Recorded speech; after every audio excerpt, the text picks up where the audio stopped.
the stream. I believe it's working.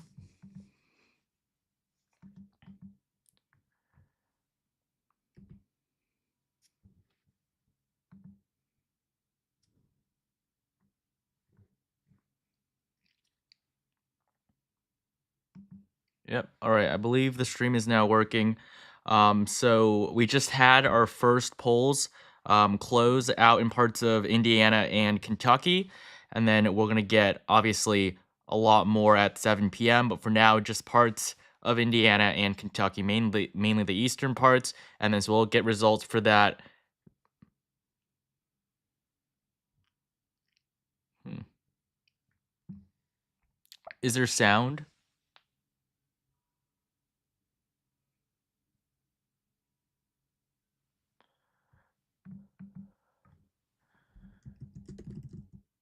Okay, there is sound. All right. So Indiana, Kentucky, right now, and then once we get those results, obviously, I'll show you guys. But so far, doesn't seem like anything is out yet. All right, I'm glad the sound is working. So I guess before we start, just to give you guys a little bit of an intro for what I believe is going to happen tonight. This is my final forecast. Obviously, it's going to be a close race, but I do have Trump in a pretty good position. I believe he's going to sweep the Sun Belt. Nevada might be a little close, but ultimately, it's not going to matter. It's going to come down to the three upper Midwestern states in Wisconsin, Michigan, and Pennsylvania. But right now, I do have Trump winning Pennsylvania, and so that will be more than enough for him to get over 270. And then, yeah, so right now we're just waiting for results from Indiana and Kentucky, but we don't have anything yet. But we will be able to compare that to what we saw in 2020 and 2016. We can also look at the betting markets. There's been a lot of movement today. So markets, they update live every single second. And as of right now, Trump has a 61.5% chance of winning, Kamala Harris at 38.6. Not too much of a change today. Trump's been ahead basically since the beginning of October. Kamala Harris has slight lead throughout most of September. It was basically a tie until last month began and Trump really started to take a pretty significant lead. Obviously, he's not as high as he was just a few days ago. But he's still in a pretty strong position. I mean, just look at Arizona. Donald Trump has an 81% chance of winning. That's basically a lock for the former president here.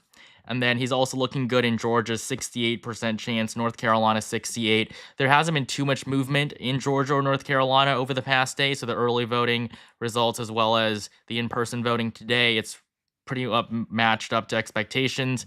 But Arizona's looking really good for Trump. That's a good starting point for him. While up in the Midwest, we have probably the three most competitive races in the country. There's probably going to be record turnout in all three of them. I mean, just looking at Michigan here, Kamala Harris at 60%.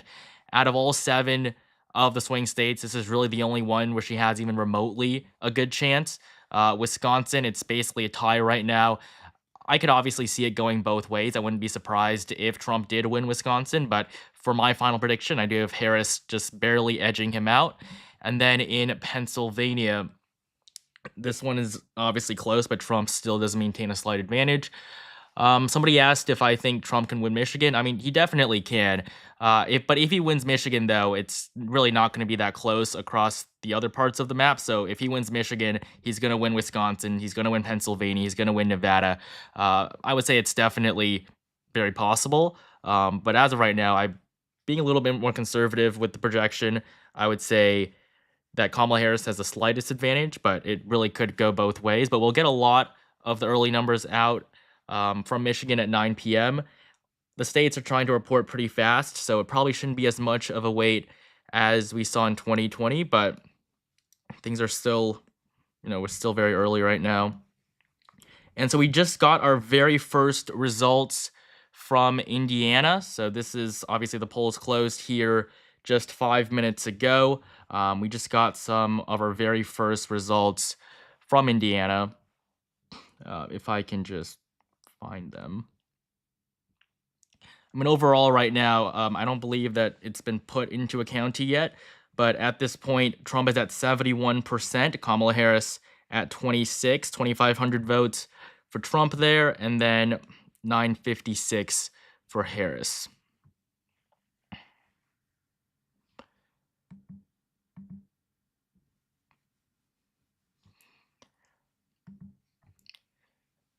And then CNN has a new exit poll that's been released, so I'll update you guys right here on that. So we just got our first votes from Sullivan County in Indiana. Donald Trump is at 71%, Kamala Harris at just 26. We'll compare it to what we saw back in 2020 here. Trump at 74, Joe Biden at 23.9. So it's really basically the same as what we saw 4 years ago.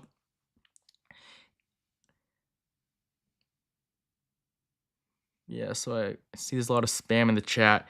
But the new CNN poll basically just asked when people decided on their presidential vote. 80% was before September. Basically, less than 20% of people decided on their vote in the last month or the last couple of weeks. But for now, I believe that's all the results we have. Or we do actually have some numbers from Kentucky as well, from Laurel County.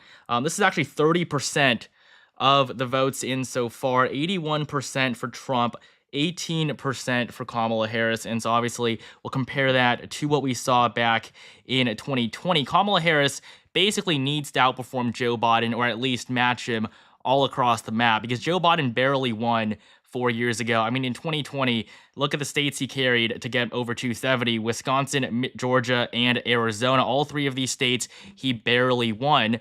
And so for Kamala Harris to win, she's going to have to do at least as well as Joe Biden, basically all across the map. So in Laurel County right now, Trump is at 81%. 4 years ago there, he was at 82.7. So we're basically seeing the same thing. Obviously, we're going to get a lot more votes, but a lot of these votes are the early vote. So the later votes are going to favor Trump even more.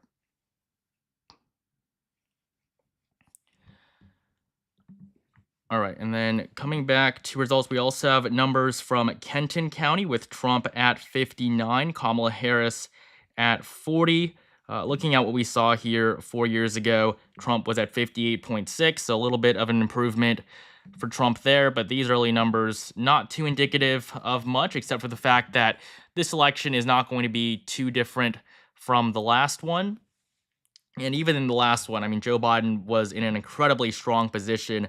It was really only COVID and the recession that helped him get over the top. If those two things didn't happen, if we didn't have a pandemic, he probably would not have won Georgia, Arizona, or Wisconsin. And without those states, he wouldn't have won the election at all. And so we have some more results actually now from Indiana. Donald Trump at 72% in Whitley County, Kamala Harris at 27. Looking at what we had 4 years ago here, we see Trump at 73, Joe Biden at 24. So again, really not too much of a change. And then, of course, we have to wait for all of those in-person votes as well. And those are still going to skew more in favor of Trump, not as much as they did in 2020. Republicans were a lot less supportive of early voting 4 years ago than they are today. But so far, I would say no red flags. We do have more votes from Kentucky coming in, 30% from Laurel County, 36% now from Kenton County. So, for the time being, that's really all we're going to have. But we are going to see these two states start to fill up. Basically, all of Indiana and Kentucky polls are closing, except for some of the western parts. Somebody asked what website I'm using. This is just the New York Times.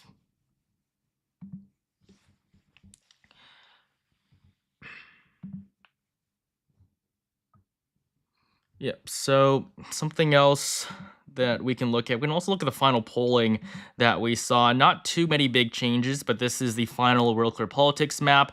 My favorite over 538. Presidential elections, RCP is almost always more accurate than 538. 538 leaves out just so many polls, or 530 includes so many polls that are conducted so poorly. Real clear politics is much more selective in the way that they do things. And this is the first time ever that the RCP map has Trump actually winning. Every time in the past, 2016, 2020, all the polling said that Trump was on track for a defeat. But today, for the very first time, Trump and Vance are at 287, Harris and Walz at just 251. Trump is on track to go 5 of the 7 swing states.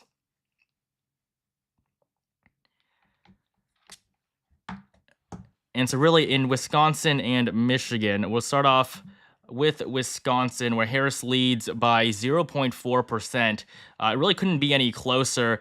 And I mean, she might be ahead, but just look at where Biden and Clinton were 8 and 4 years ago. Very different from what we saw in the past, comparing it to today's numbers. I would say the best case scenario for Harris right now is if she is able to pull off Wisconsin and Michigan. So it really is just going to be Pennsylvania, where Trump leads by 0.4%. He's actually ahead in 4 of the 5 most recent polls from the Keystone State. So this is obviously very good news for Donald Trump. He doesn't need to win Pennsylvania by any sort of big margin. As long as he gets over the top, it's basically going to be impossible for Kamala Harris to actually win the election. Let's see if we have any more results, though, from Indiana and Kentucky. Doesn't seem like there's been too much of a change. Basically, what we've been seeing over the last few minutes, but this map will start to fill in more over the next hour. And then just to give you guys a timeline of the map, basically right now we're at 6 p.m. We just saw some polls close in Indiana and Kentucky. The only reason why we pay any attention to this is because this is the first votes that are coming in. But Indiana, Kentucky, those states will fully close, and that's when projections will actually be able to be made at 7 p.m. We'll also see voting end in Georgia, South Carolina, Virginia, and Vermont. So that's 7 p.m., 60 electoral votes. And then at 7:30, we'll see voting end in Ohio, West Virginia, and North Carolina. The numbers from Ohio and North Carolina are going to be very important. Obviously, North Carolina is one of the must-win states for Trump. If he can't get North Carolina, it's going to be very difficult for him moving forward. But all signs are pointing to a Trump win in the Tar Heel state. I mean, he currently has a 68% chance on Polymarket, and his odds have gone up quite a bit over the last few months. It was pretty close back in September as we entered October. I mean, for a while, Kamala Harris was favored in these markets, but now Trump has a pretty clear lead. And then basically at this point at 7:30, we'll start to get a good idea of how the two candidates are doing. Ohio obviously is a must-win for Trump. He can probably get to a double-digit margin.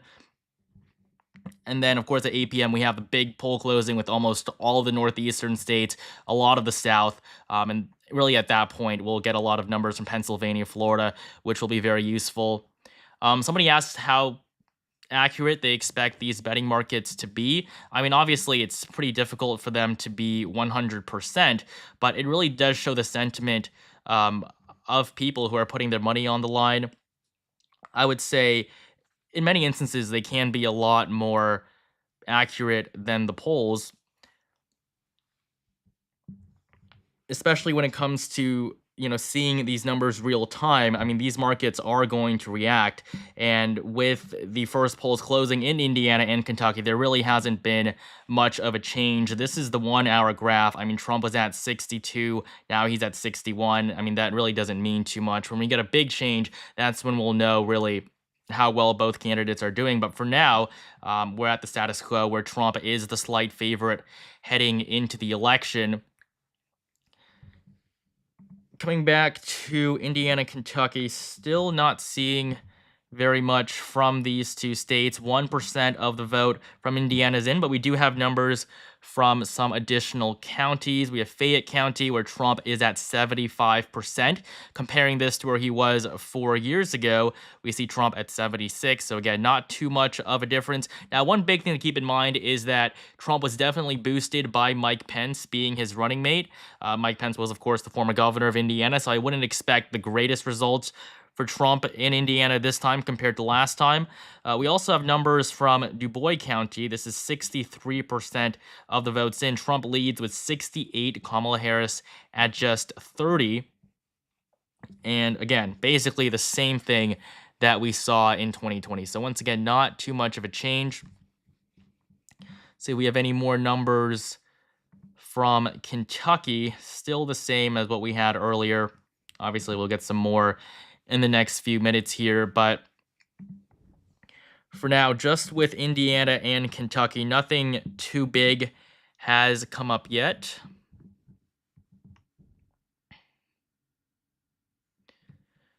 Yeah, so in 2020, I predicted 306 for Joe Biden, 232 for Joe Biden or for Donald Trump. For those of you asking, there was a slight switch between North Carolina and Georgia, but in terms of the numbers, it was correct.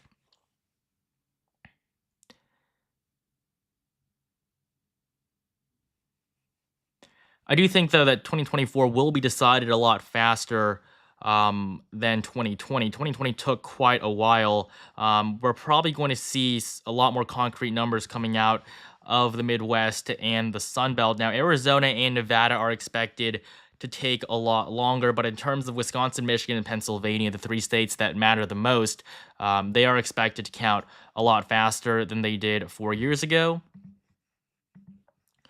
Just coming on the New York Times, seeing if they have anything else. Still nothing new from Indiana or Kentucky.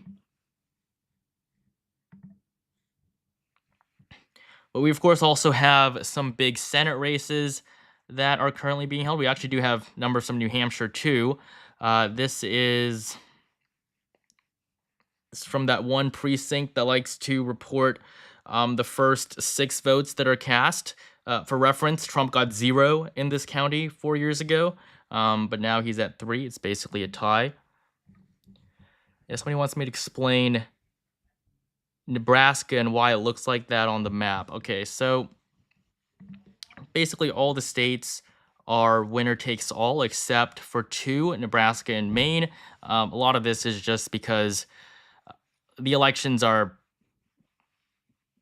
administrated by the individual states, and so election law is decided in large part by the states. That's why there's so many different poll closing times. That's why there are so many different procedures for counting votes. For example, in some states, you can't start counting early ballots until the morning of election day. Some states, you can't count ballots until polls actually close. And so in Nebraska and Maine, they have 2 electoral votes going to the winner of the state as a whole. So Kamala Harris is currently favored in Maine, and then Trump in Nebraska. And then, of course, Nebraska has 3 congressional districts just based on population. Maine has 2. And so the congressional districts each provide a candidate with 1 electoral vote. And when it comes to splitting this, in Nebraska, 1 and 3 are guaranteed for Trump. There's no way he's going to lose it. The 3rd district is actually the most conservative voting bloc in the entire country in terms of a state or district that allocates electoral votes on its own. Nothing is redder than the 3rd district. And then the 2nd district is pretty competitive. They actually changed the lines after the 2020 census during redistricting in 2021. They made the 2nd district even more liberal than it was before. It's basically Omaha and its surrounding suburbs. So right now, Kamala Harris is expected to carry the 2nd district. And then in Maine, the 1st district is going to be solid blue. The 2nd district, though, Kamala Harris is almost guaranteed to lose. Trump flipped it in 2016. He held on to it in 2020. Obviously, he's going to win it again now in 2024. In terms of tracking the votes, mainly I'm just using the New York Times right now. We might switch because there is a strike going on at the New York Times, so that obviously isn't the most helpful. We have results from Wells County now. This is 57% of the votes. This is new, not something we had before. Trump at 77%, Kamala Harris at 22%, comparing it to the 2020 results. Basically, again, the exact same, except this time Trump doesn't have Mike Pence on the ballot with him. And then we also have new numbers from Knox County. This has Trump at 71, Kamala Harris at 28. This is with nearly half of the votes in. And today in Knox County, basically the same thing, not too much of a difference. We can also look at Kentucky. See if there are any big changes there. We do have new results from Casey County and Taylor County. Starting off with Casey County, this is 40% of the votes in. Trump is at 87%, Kamala Harris at 12. I mean, the rural vote really is coming out for the former president. And so looking at Casey County 4 years ago, Trump was at 86, Joe Biden at 12. So another example of Trump performing slightly better than he was in 2020. And then in Taylor County, Trump at 76, Kamala Harris at 23. Here we see Trump at 75 4 years ago, Biden at 23. So another good example, Trump is outperforming his margin from 4 years ago, and that's really all he needs. The 2020 election was extremely close. Trump only needed to improve by less than 3/4 of a percentage point in Wisconsin, by 1/4 of a percentage point in Georgia, and by 3/10 of a percentage point in Arizona. As long as he had done that, he would have been able to win in 2020. So Trump improving by 1% across the entire map, that would be more than enough for him to win most of the swing states and easily get to 270 electoral votes. His margin in each of the states really doesn't matter at all. We don't have too many new results, though. From Indiana, we have Lawrence County here. We have Steuben County, actually. This is 55 of the percent of the votes now in. Trump at 67%, Kamala Harris at 32. Looking at the numbers there 4 years ago, basically the exact same. Although the only reason why Trump wouldn't be doing better than he did last time in Indiana is, of course, with the loss of Mike Pence on the ticket with him.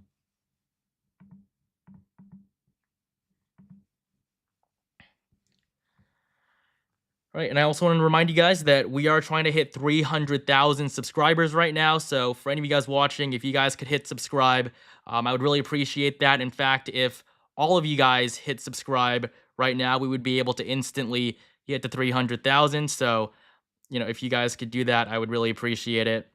I've been covering this race for over 4 years now, before even the 2020 election started, and feels quite surreal that we've actually made it, and that tonight we're going to know, who will be elected to succeed Joe Biden.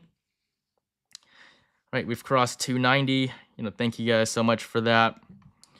Looking at the results, though, nothing really too new here. Indiana is shaping up to vote pretty close to 2020. Kentucky, nothing new as well.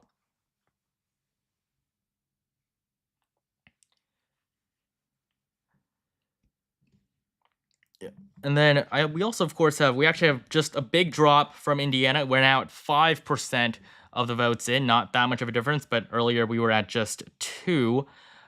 Seeing where most of these votes are starting to come in. We have a lot more from Lawrence County there, 10,000 going to Trump. But Allen County is where most of these new numbers came from.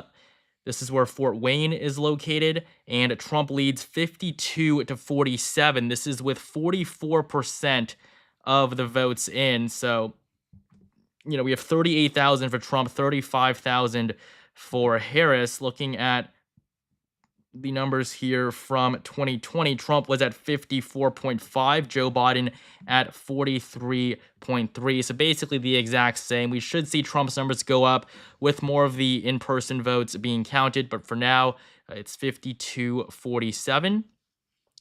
CNN's new exit polls have actually just dropped right now, with the favorability of Harris being at 46%, favorability of Trump at 42%, those favorable of both Harris and Trump at 2%, and then those favorable of neither is at 8%. So that's actually surprisingly high. Most people do view at least one of the two candidates favorably, which is pretty surprising considering all the polarization and all the people that are voting just to avoid the person that they like less, of course, entering into office.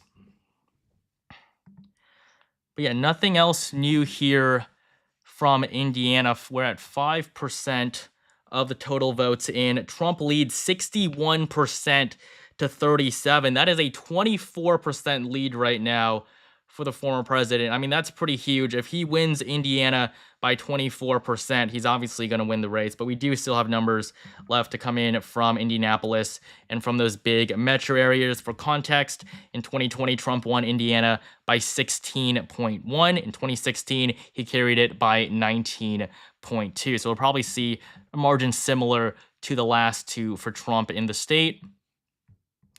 Some people are asking about Iowa. I don't think anything too exciting is going to happen in Iowa, even though Democrats do like to say that they have a chance this time because of that new Ann Seltzer poll. That simply was just never going to happen. I mean, look at the Indiana polling. I'll bring you guys to 538.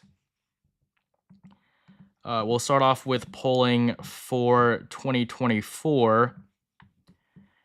I mean, every single poll has Trump winning except for the one Des Moines Register poll, which put Harris ahead by 3%. I mean, that is not going to happen.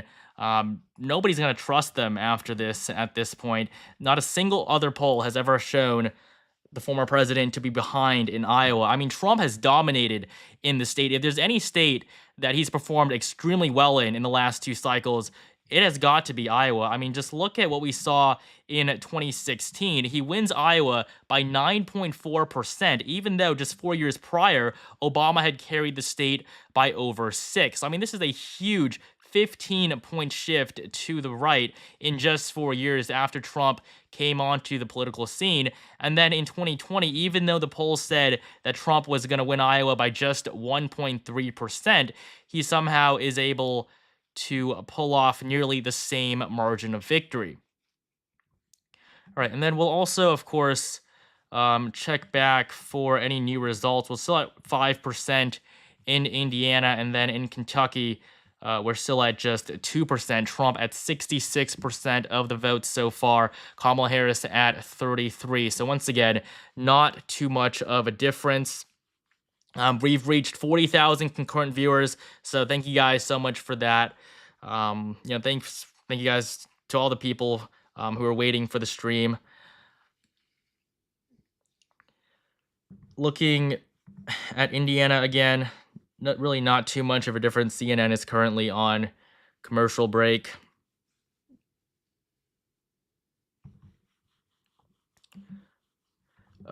Somebody asked me about what my opinion on Texas is.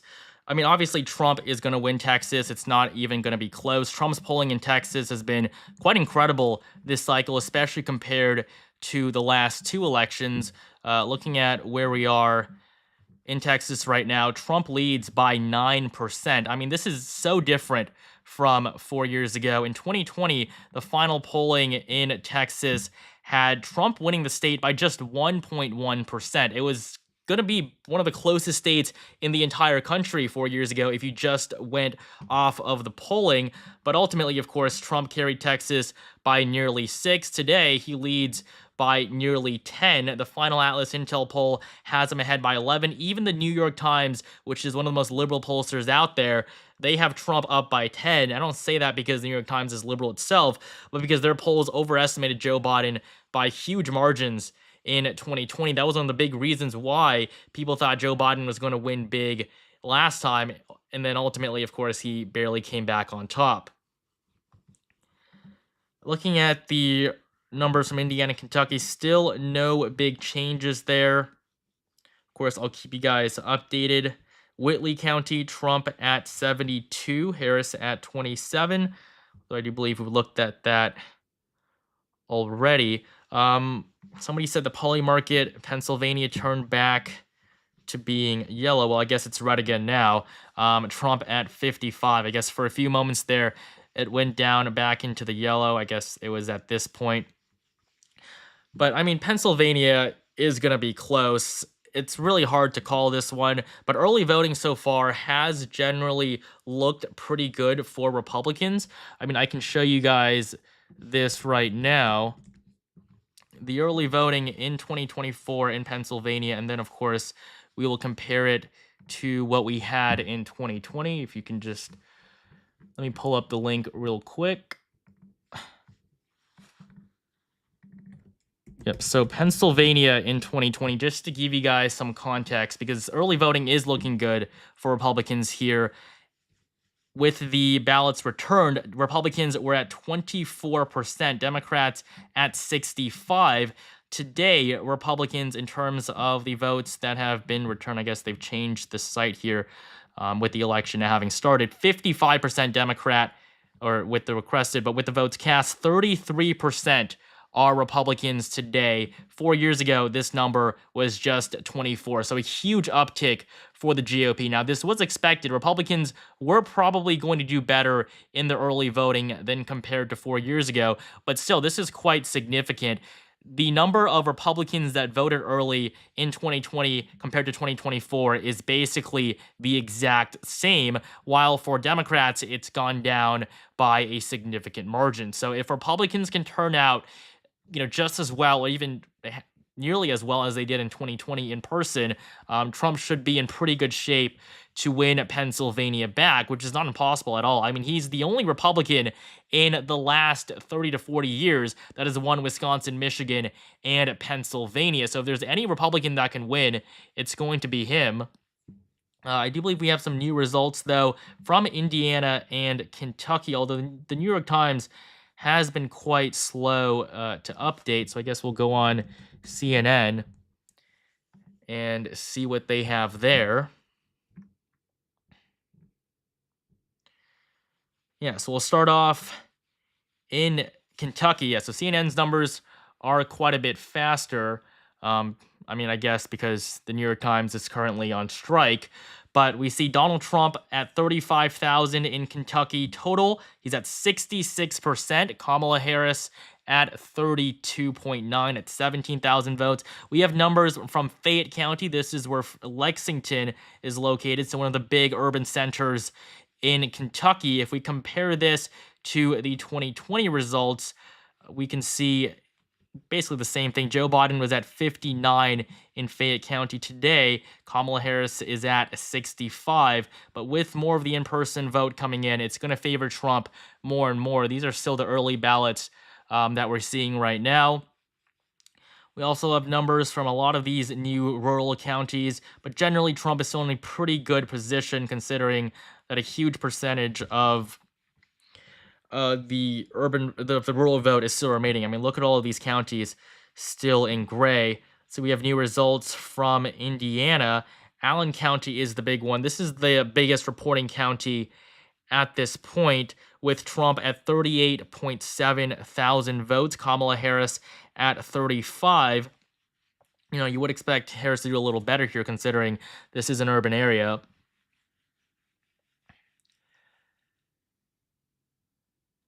Yeah, although I do think we could loosen it with the spamming in the chat. I feel like we've seen that for quite a while now.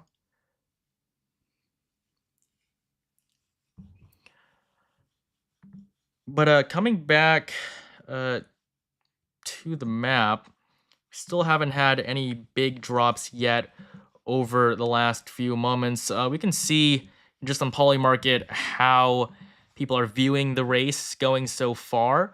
We see Trump still at 60.6, Kamala Harris at 39.6, and there's obviously going to be a lot of ups and downs here. I wouldn't be surprised if the election flips towards Harris slightly, but then comes back to Trump. But ultimately, I do have the former president winning. Pennsylvania right now, Trump at 56. Nevada, Trump also at 56. I mean, the polling in Nevada has actually favored Trump by quite a bit. He leads by 0.6%, even though no Republican has won Nevada in the last 20 years. And also, we've just hit 50,000 concurrent viewers, so thank you guys so much for that. Really appreciating the support. And of course, our goal tonight is to hit 300,000 subscribers. And so with 51,000 of you guys watching right now, if all of you guys subscribed, we would get to 300,000 instantly. So if you guys could consider subscribing, I'd really appreciate that. But just coming back to Nevada polling here, I mean, just like we saw in 2016, this race has actually been quite similar. Kamala Harris led throughout most of August and September, just like when Hillary Clinton was on the ballot.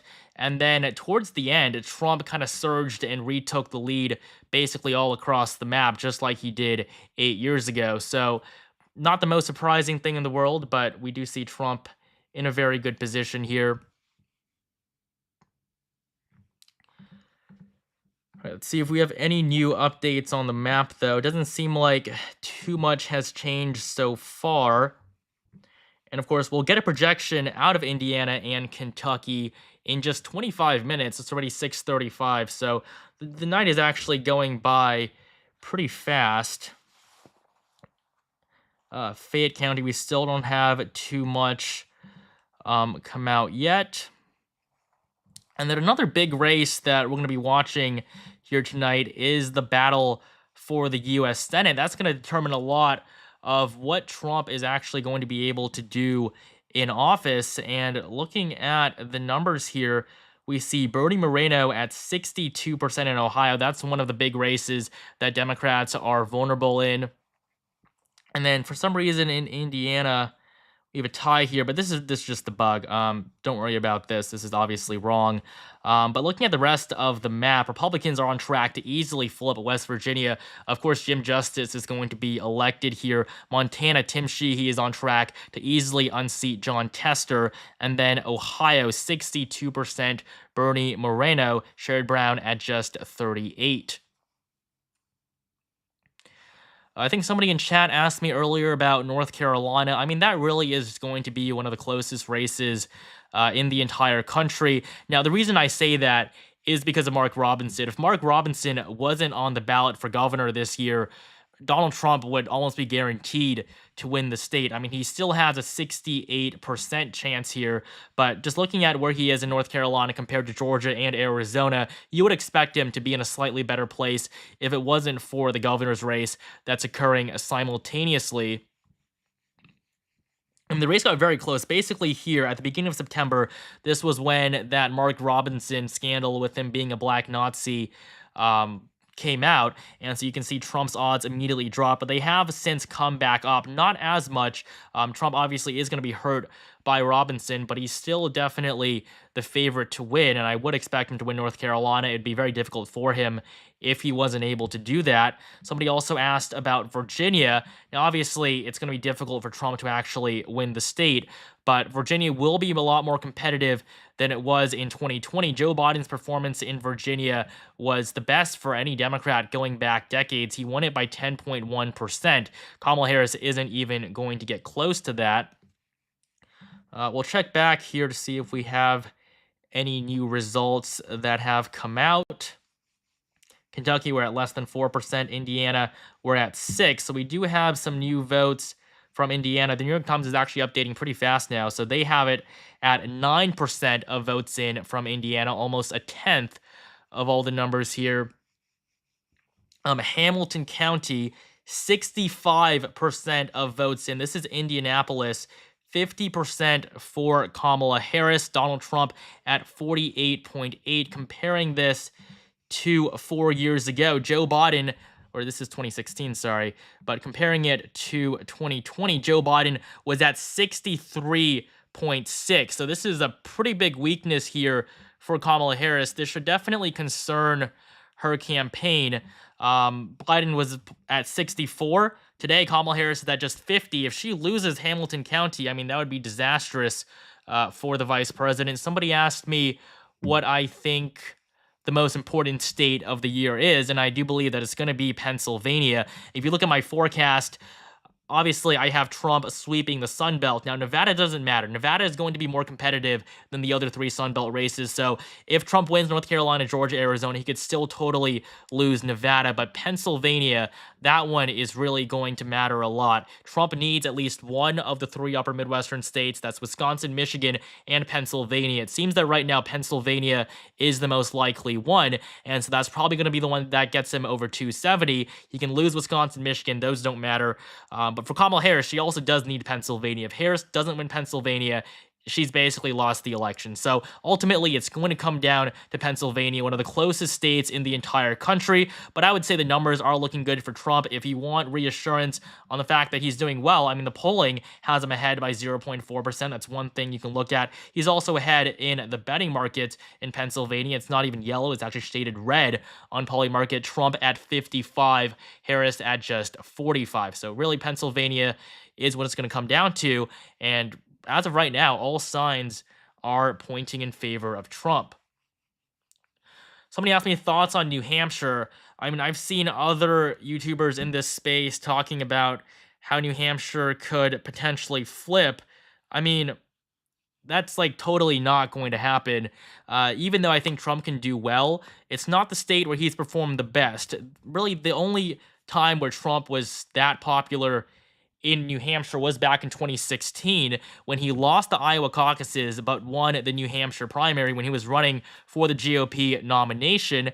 And then in 2016 against Hillary Clinton, he only lost New Hampshire by less than half a percentage point. In 2020, Trump lost it by 7, but New Hampshire's not a state that Trump needs at all. I mean, 2016 was a huge surprise that New Hampshire even got this close. I think Trump will definitely do better than he did against Joe Biden, now against Kamala Harris, but winning the state is going to be quite difficult, as it generally has been shifting to the left. Democrats did pretty well there.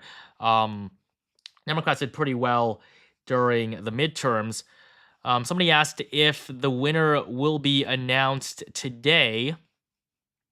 I would expect no, but I do believe that we'll have a pretty good picture of who's going to win, so you can probably go to bed kind of knowing who's actually going to come out on top. But in terms of an official projection coming from the big news sources, that is not the most likely thing. Also with slow mode, I'll try to figure that out. I honestly don't know how to turn it on. Somebody asked if there are any predictions for House and Senate going to 2025. I mean, yeah, obviously, we're going to continue doing content here. Probably going to shift our focus over to the 2026 midterms, which is going to be a big year. Doesn't matter who wins. Obviously, it's going to be highly contested and a pretty interesting map. The 2024 Senate map really hasn't been that interesting, but 2026 is going to be a lot better. And then somebody else also asked from Australia, what's the chance that Democrats will mysteriously produce 20 million ballots that were counted at the last minute? I strongly doubt that this will happen. I would say the evidence from 2020 wasn't very conclusive that that occurred. But I mean, definitely I'll keep you guys updated on everything that happens. But so far, there's no evidence that suggests that that would happen.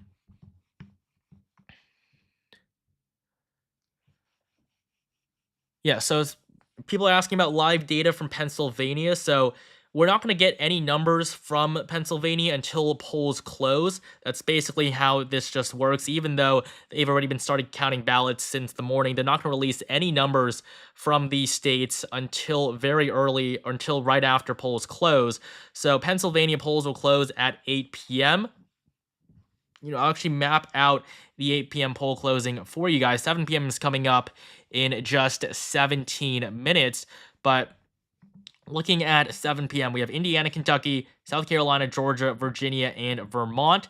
And then at 7:30, we'll have Ohio, West Virginia, and North Carolina. But then at 8 p.m., we're going to have a pretty big poll closing with basically voting ending throughout the entirety of the Northeast. All of these states that I'm coloring in yellow here, Pennsylvania is one of them. That's probably the biggest one at this point. We also have Illinois, Missouri, Tennessee, Mississippi, Alabama, Oklahoma, and Florida. So 171 electoral votes total from what we're going to get at 8 p.m. Eastern time. So 8 p.m. is really what we're waiting for right now. And then at 9 p.m., we'll get the rest of the swing states. Wisconsin, Michigan, Arizona, Nevada is going to be at 10. So that's going to take a little bit longer.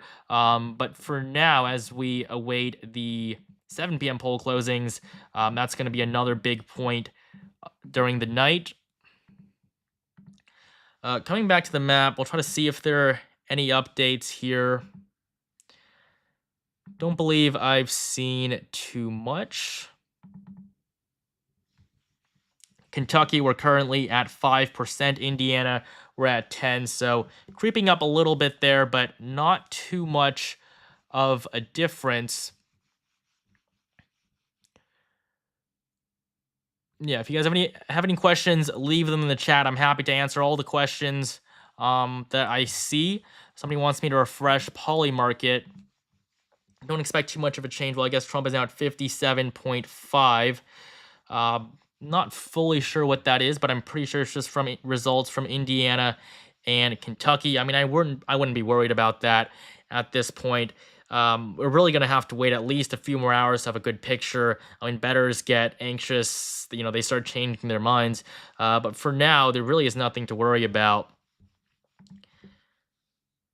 Basically, he's at where he was yesterday. He's down 0.9% in the last 24 hours. I mean, what states surprised me this cycle? That's a question I just received.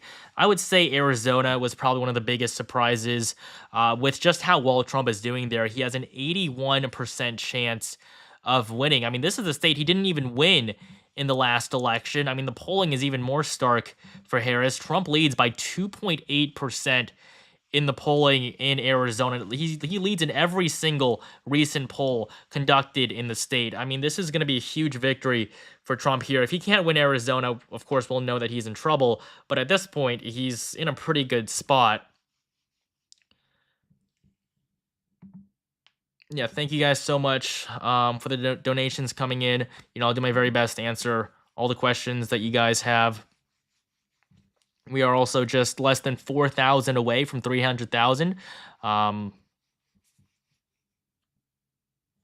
yeah, somebody wants me to come back to the results from Indiana and Kentucky. Still not saying too much there. Somebody asked if it's possible for New Jersey to flip.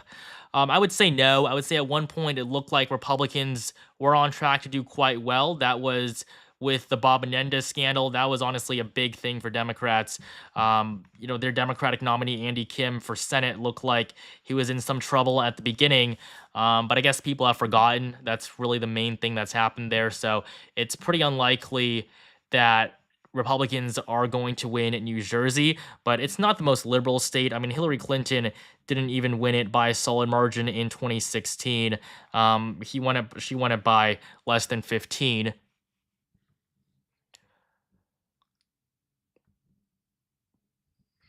I guess people are asking what website I'm on. This is jacksonjude.com. This is, of course, the New York Times.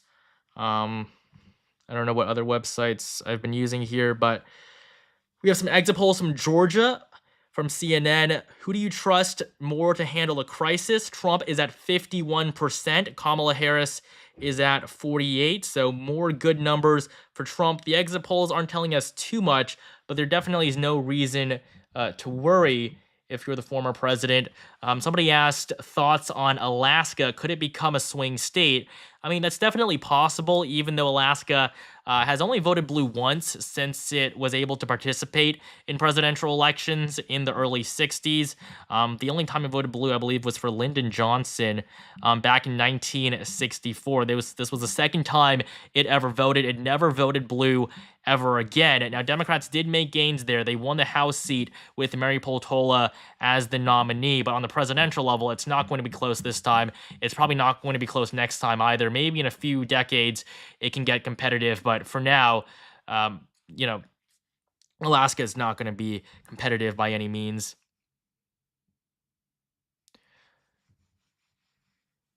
We're actually now just 12 minutes away from the 7 p.m. poll closings. This is a pretty big moment. This is when the election really starts because it's when we're going to make our first ever projections in Indiana, Kentucky, South Carolina, Vermont, Virginia, and Georgia. We're going to have to hold on to. But at 7 p.m., we're going to start filling in the map, and you're going to start to see it on your screen. What's more likely, Trump crossing 300 or Kamala winning? I would honestly say both of those things are pretty similar in their likelihood, but I would say it'd be pretty difficult for Kamala Harris right now.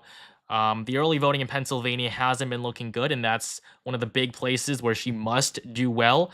If she can't win Pennsylvania, it'll basically just be impossible. I mean, I can show you guys here just the reason why Pennsylvania is so important for Kamala Harris. If we fill in the map, here with all the states that we expect to go either way. You know, here I'll be able to show you guys exactly why Pennsylvania is going to be so important. I mean, most of these states are not going to be too contested, with the exception of those in the Midwest and the Sun Belt. But I mean, basically, with the 7 swing states remaining, Kamala Harris, if she wins Wisconsin and Michigan, she's at 251. She could win Nevada and Arizona and not get to 270. All Trump needs is Pennsylvania, North Carolina, and Georgia. So that's why Kamala Harris really does need Pennsylvania. Without it, she really doesn't have too much of a chance. And of course, she's never going to win Arizona. I saw there were a few questions here that were being asked. Harris is leading in Hamilton, Indiana, with 58% votes in. Trump won it in both 2016 and 2020. What do you think about this? I mean, I guess I can take a look here. Kamala Harris at 50. Joe Biden at 63. I mean, or from Hamilton County. All right. Trump at 52. I mean, it's very close here, obviously. But Indiana is not a state where I would expect Trump to do better than he did in 2020, because at that point, he still had Mike Pence. And even though Mike Pence is not popular by any means in Indiana or anywhere across the country, he is more popular in Indiana, his home state, where he was governor. And that is going to impact Trump slightly negatively. So I wouldn't expect Trump's performance in Indiana to be the greatest. I don't think that's where we should be looking. It's not the best news for Trump, but it's really nothing to worry about. You know, Trump still leads by 17 points right now in the state. That's more than enough. Kentucky, we don't have too much of a change. Coming here to CNN, see if there are any updates. Indiana, we're actually at 12%. Trump leads by 20 points. Kentucky, we're at 5% still. I mean, again, Hamilton County is close. Trump is about to retake the lead, the county that was just asked about. So Harris at 49.7, Trump at 48.6. Probably going to see that flip soon as we get more in-person votes. Anyway, somebody asked if Trump can win without Pennsylvania. That's a good question. That's definitely possible. So Trump would still need Arizona, Georgia, and North Carolina. Those are kind of the 3 must-wins for him. And then he can't just get Nevada, because that gets him at 268. He'll need a little bit more. But Pennsylvania would be the easiest, although he could win Wisconsin or Michigan. Michigan, I would say it's unlikely that Trump wins Michigan but loses Wisconsin and Pennsylvania. That would be really surprising. But if Trump were just to win Wisconsin and then lose Michigan and Pennsylvania, he would still win that way. And this is definitely not as much of a stretch as Trump just winning Michigan, and it wouldn't be that surprising to most people watching. Wisconsin voted for Joe Biden by just 0.6% in 2020. Trump won it by a larger margin in 2016 when he ran the first time. He led by over 3/4 of a percentage point.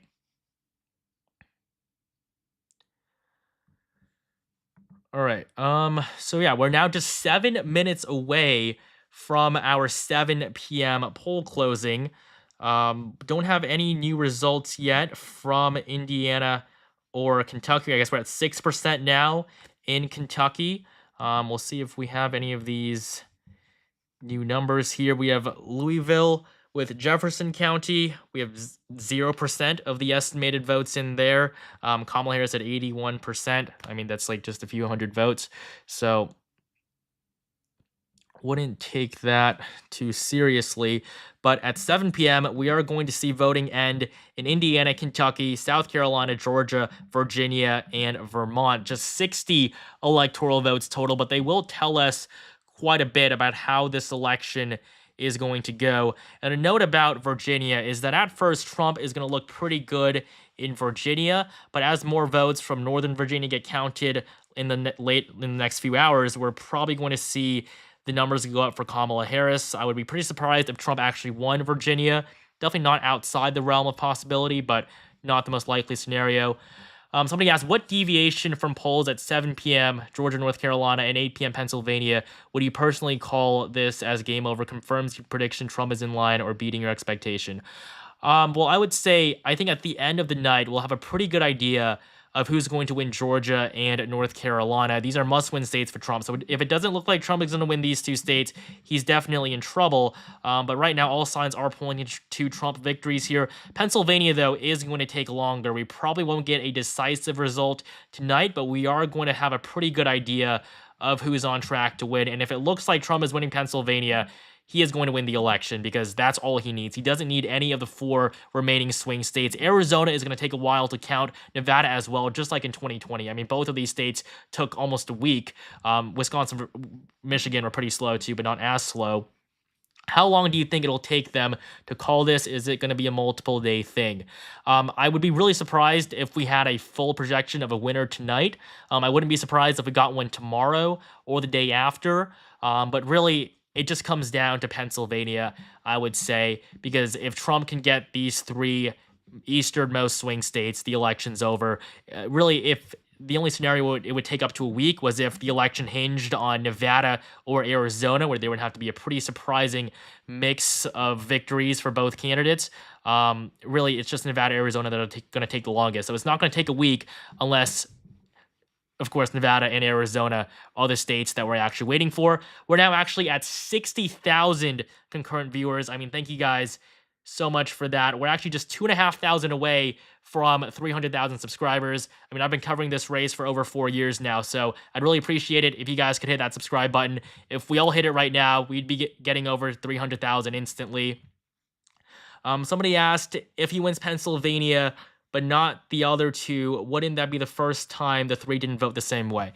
Yes. So Wisconsin, Michigan, and Pennsylvania have voted exactly the same in every single election going all the way back to 1992. And every single time they voted for the Democrat, 96, 2000, 2004, 2008, and 2012. It was blue every single time. But in 2016, Trump surprised everyone. He won Wisconsin, Michigan, and Pennsylvania. That's how he was able to win the election. And then in 2020, Joe Biden won them back. So the last time that 2 different candidates won the 3 blue wall states, you would have to go all the way back to the election of 1988. However, I wouldn't be surprised if that streak was broken this time just because of how close these 3 states are. I mean, the betting markets have all of them as a virtual tie. Pennsylvania leans in favor of Trump. Wisconsin, 51-49 to Harris. I mean, that basically means nothing. And then Michigan, 61-39. Right, we're now just 3 minutes away from the 7 p.m. poll closing, so we're really at a pretty big moment in the night here. Not too many new results from Indiana or Kentucky yet, though, but we are going to get more as polls will fully close in those 2 states. Indiana, we're at 10%. Kentucky, we are at 6%. Somebody said Harris is killing the auto industry. Joe Biden, Kamala Harris. I mean, yeah, I would say definitely the upper Midwest hasn't benefited too much from policies of the Biden administration. But I mean, in terms of voting, those 3 states are still going to be among the most competitive. We're now just 2 minutes away. And you guys can also keep track with my projections on Twitter. The races will instantly be called. They'll be called faster than the mainstream media will call them. There are some news outlets stating that Trump is underperforming from the votes counted so far. I would say a lot of that just stems from Indiana and the fact that Mike Pence is no longer on the ballot with Trump anymore. We're really going to have to see more numbers across the country because, I mean, these are solid red states. These are states that, you know, Democrats are never going to win. It's really just going to come down to the competitive races. You know, maybe Trump's doing slightly worse in some areas, but as of right now, I mean, there's really nothing to worry about here. We're now just 1 minute away. You can see that my Twitter will update with all the projections that will be made in the next few minutes.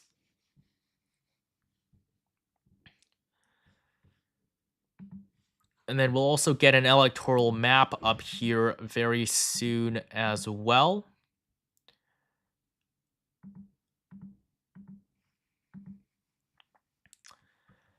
All right, we're actually just 800 away from 300,000. But We're now just a few seconds away, actually, from the 7 p.m. poll closing. Probably start to see some numbers come out in the next few minutes, but it is now officially 7 p.m. Polls have closed in Indiana, Kentucky, South Carolina, Georgia, Virginia, and Vermont.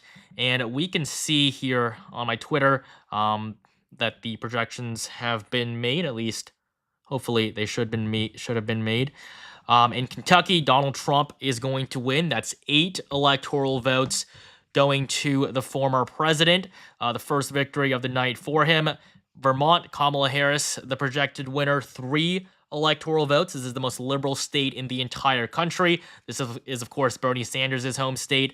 He's obviously been reelected to the Senate there as well. South Carolina, Donald Trump, the projected winner. And we can see right here that CNN has just called Kentucky for Donald Trump, although their graphics this cycle have been quite hideous compared to the past, is something that I will say. Indiana, Trump is also the projected winner. This is Mike Pence's home state, so another win for the former president. And then we should also, South Carolina right there. So 4 of the first projections we have just made. And so you can see the map down there on the bottom right. Let me know if you guys like that map being there. I'll keep it there for now, but I'll remove it if you guys prefer it not be there. But that's just so you guys can see the map start to fill in.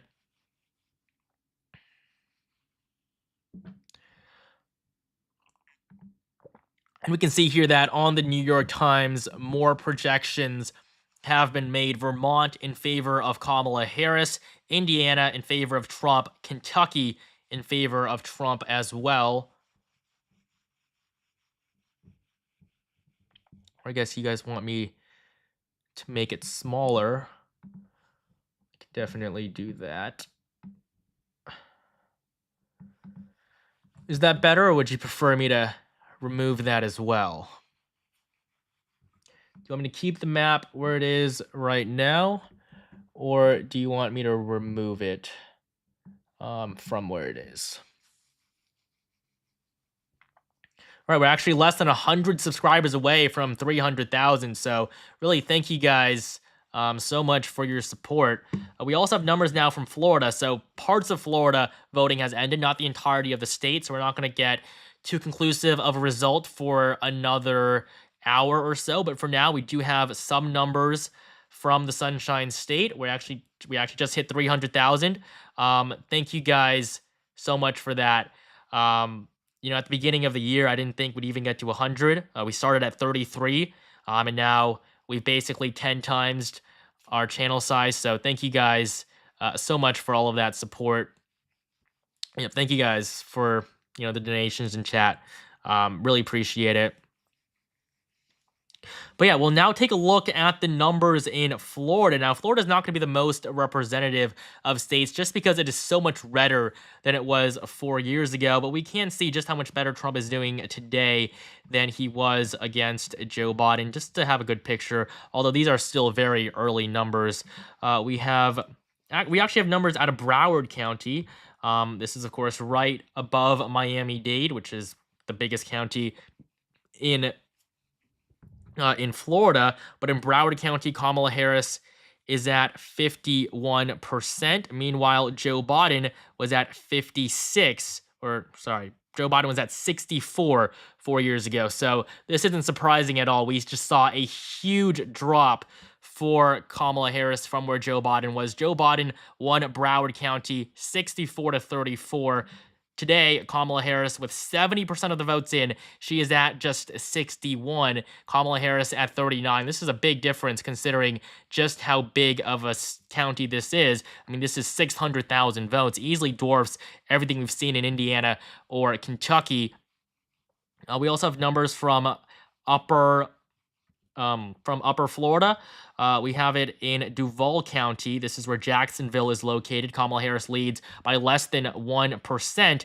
In 2020, though, Joe Biden won it by 4. So again, another example of Kamala Harris doing worse than Joe Biden from 4 years ago.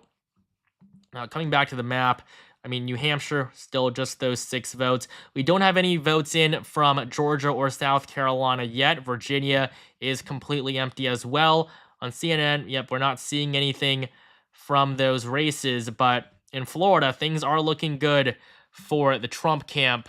We have Trump at 52%, Kamala Harris at 47%, but you have to keep in mind that a lot of these votes from Broward County, I mean, this is a pretty liberal county. It's right above Miami-Dade, which Donald Trump has a good chance of winning, considering how close he was 4 years ago. I mean, look at how much Florida has transformed over the last 8 years. When Trump first carried Florida against Hillary Clinton, Miami-Dade County went to the former Secretary of State with 63% of the votes for Clinton, 34% for Donald Trump. And then just 4 years later, we go from 64 for Democrats down to 53. And this time, Trump has a pretty good chance of winning the county entirely. Right, I guess people are saying that they do like the little map, so that's good. I mean, we've hit our goals so fast. I mean, thank you guys really so much for 300,000. I guess maybe we can up that goal, although that would require making a graphic for it. But looking at the rest of the map here, see if we have any new numbers. We actually have our very first votes from Georgia, less than 1% of the votes reporting from Twiggs County. Trump at 54, Kamala Harris at 45. This is the first swing state where we have results from. In 2020, we had Trump at 53, Joe Biden at 46. So Trump is doing better here compared to where he was 4 years ago. And honestly, in Georgia, just look at how close this race was. Joe Biden carried it by 0.24. If Trump improves by just 0.25%, he's going to win the state of Georgia. So really the work that he has to do here is extremely minimal, basically nothing at all. So the former president is in a pretty good spot there. Yeah, so of course I'll keep you guys updated on any new numbers from these races. Still nothing yet, though, from North Carolina or from Virginia or South Carolina. Virginia from South Carolina. We still don't have anything from those 2 races, but Georgia is looking good for Trump right now, though, of course, it is a very small sample, but that's all we have to work with. I wouldn't expect too much of a change in the odds here. Trump at 64 over the past hour. Yep, we do actually see a change here. Trump is now at a 72% chance of winning Georgia back, a state that he carried by 5% in 2016 and then lost by less than a quarter of a percentage point, of course, in 2020.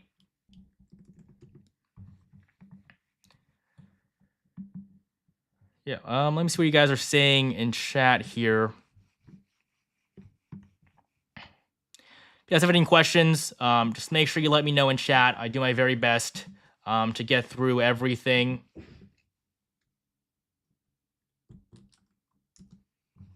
I'm actually going to update the banner above the subscriber count. Somebody's asking why Vermont is blue, even though when there are 0 votes. I mean, Vermont is the most liberal state in the entire country. Joe Biden won it by 35%. There's no way Vermont is going to go to Donald Trump. I mean, this is the home state of Bernie Sanders, so you can think about just how progressive that is. But yeah, give me 1 second here. I'm going to add the new goal. I'm trying to be realistic here, but hopefully we'll have to up it again. But for now, I think 325 is going to work quite well. Right. It's always hard to get it to fit perfectly there, but that's a little bigger than it should be. All right. All right, I do think that fits perfectly. So there, so 325. Really not sure if we'll actually hit that, but it'll be fun to try. Coming back to the map now, we'll see if we have any new numbers. Florida, we're actually at 34% of the votes here. This is looking generally good for Donald Trump. Broward County, 70%. of votes in. You have to consider all of the remaining red counties where we haven't gotten numbers yet. In Nassau County, Trump is at 73. Brevard County 58. We also have numbers from Pinellas County. This is where Tampa is located. 68% of votes in. Now, in 2020, Joe Biden won the county 49.6 to Trump's 49.3. We'll see what happens there. But we do have a lot more in-person votes yet to come in.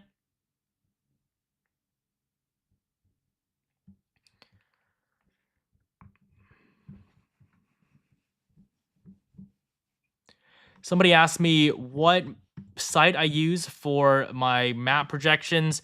It is called yapms.com. So you can just search that up or just search up yapms. Pretty useful site. It's what basically all of us use.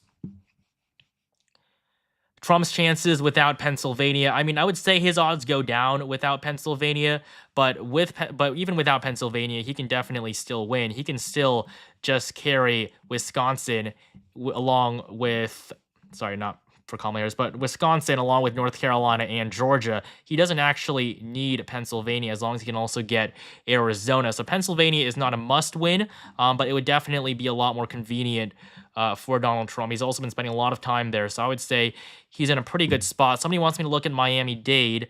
I'm not sure if we have results from there yet, but of course I will continue to check. Yep, nothing on CNN either. So I don't think we have anything from Miami yet. But once we do, that'll be, millions of votes coming in from just that one county. Basically, it's going to decide how Florida is going to go.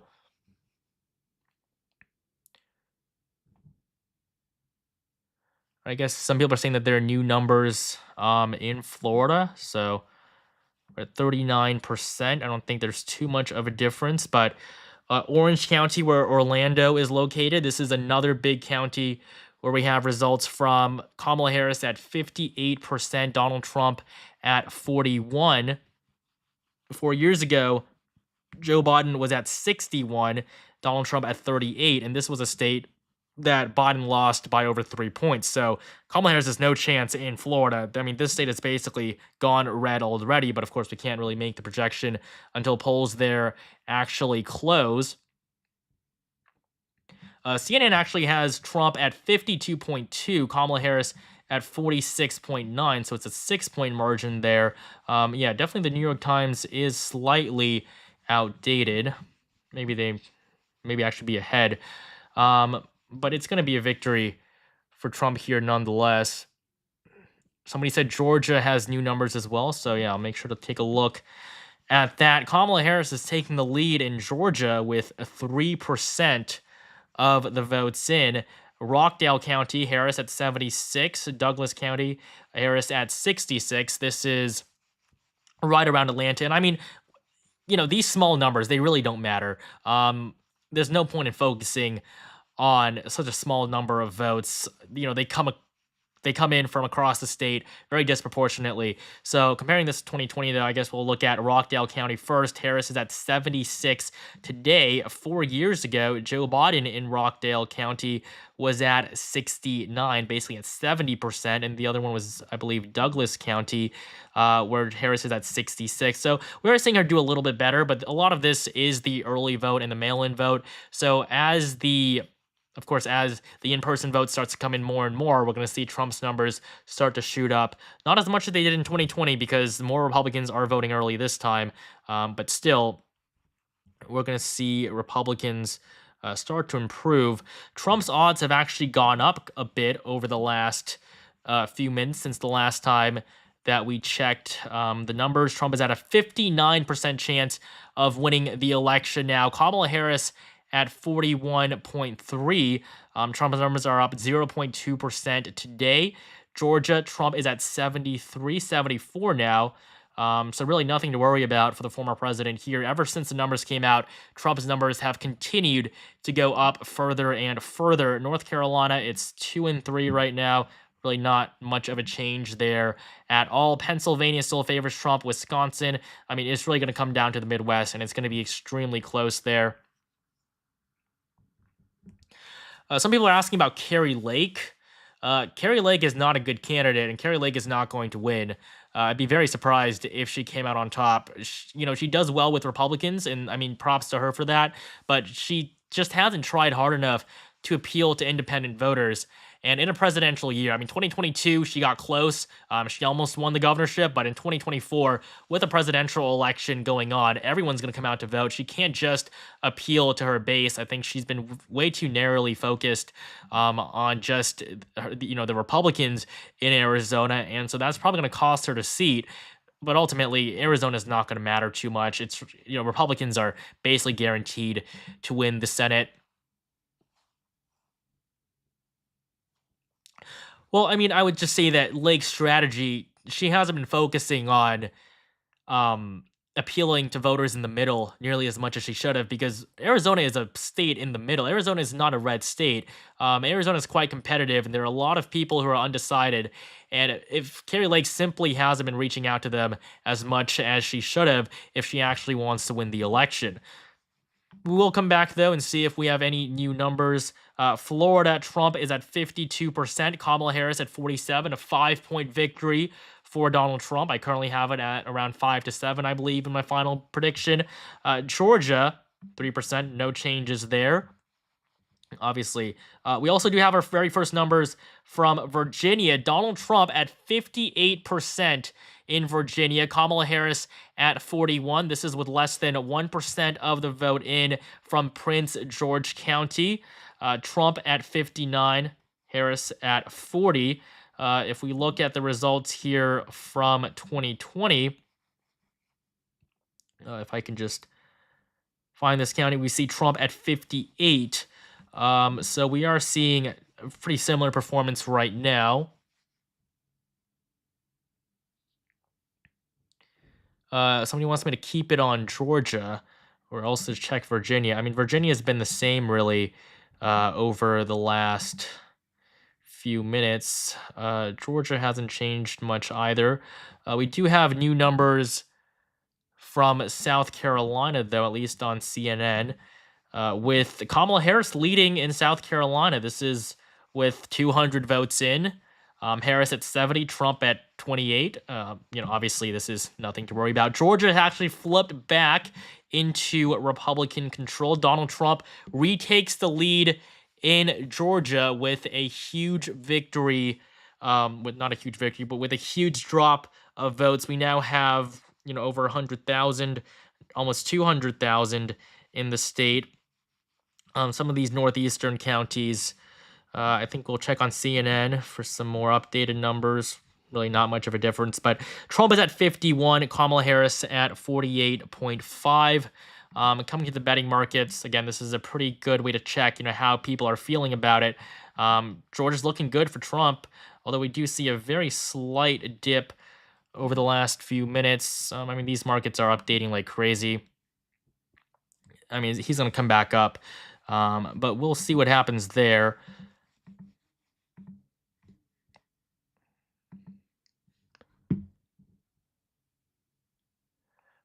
People also want to look at Miami-Dade again.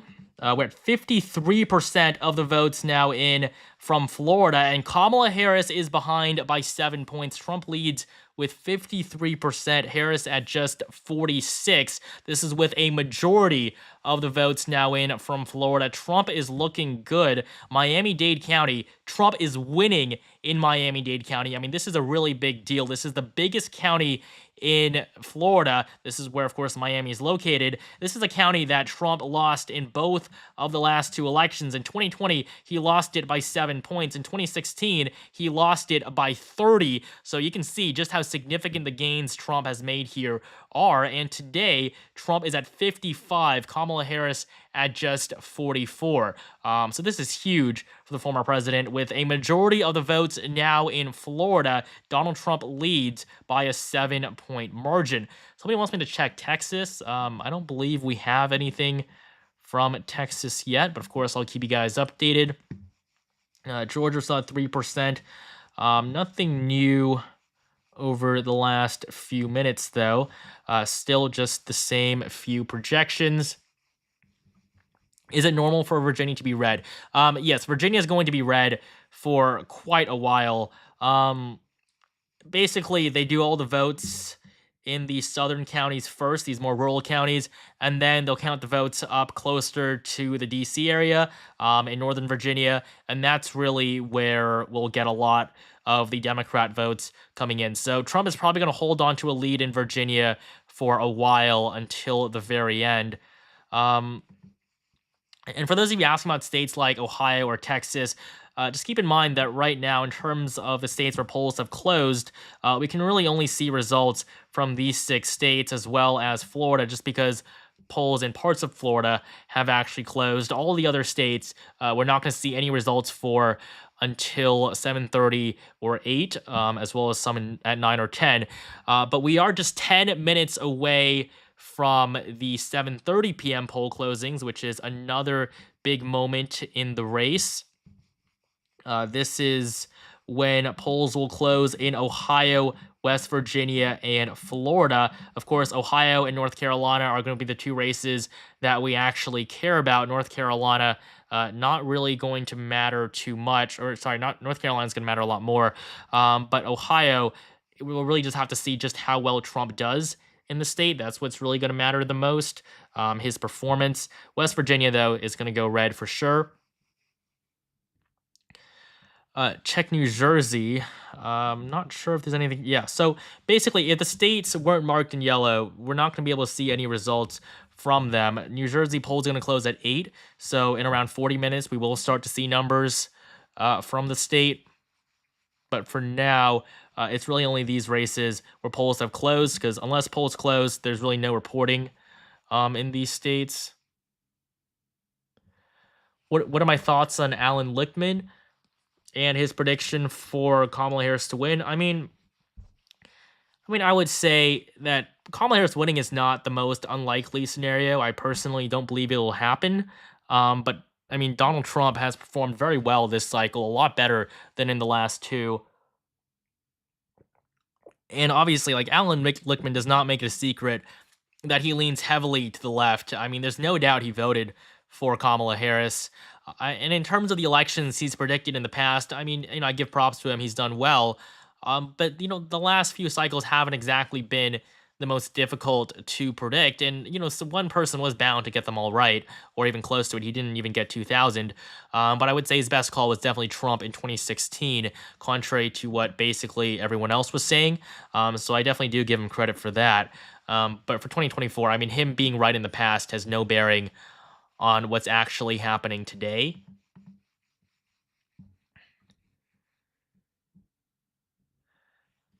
New Hampshire, people want me to check the numbers from New Hampshire, so I'll do that in just a moment.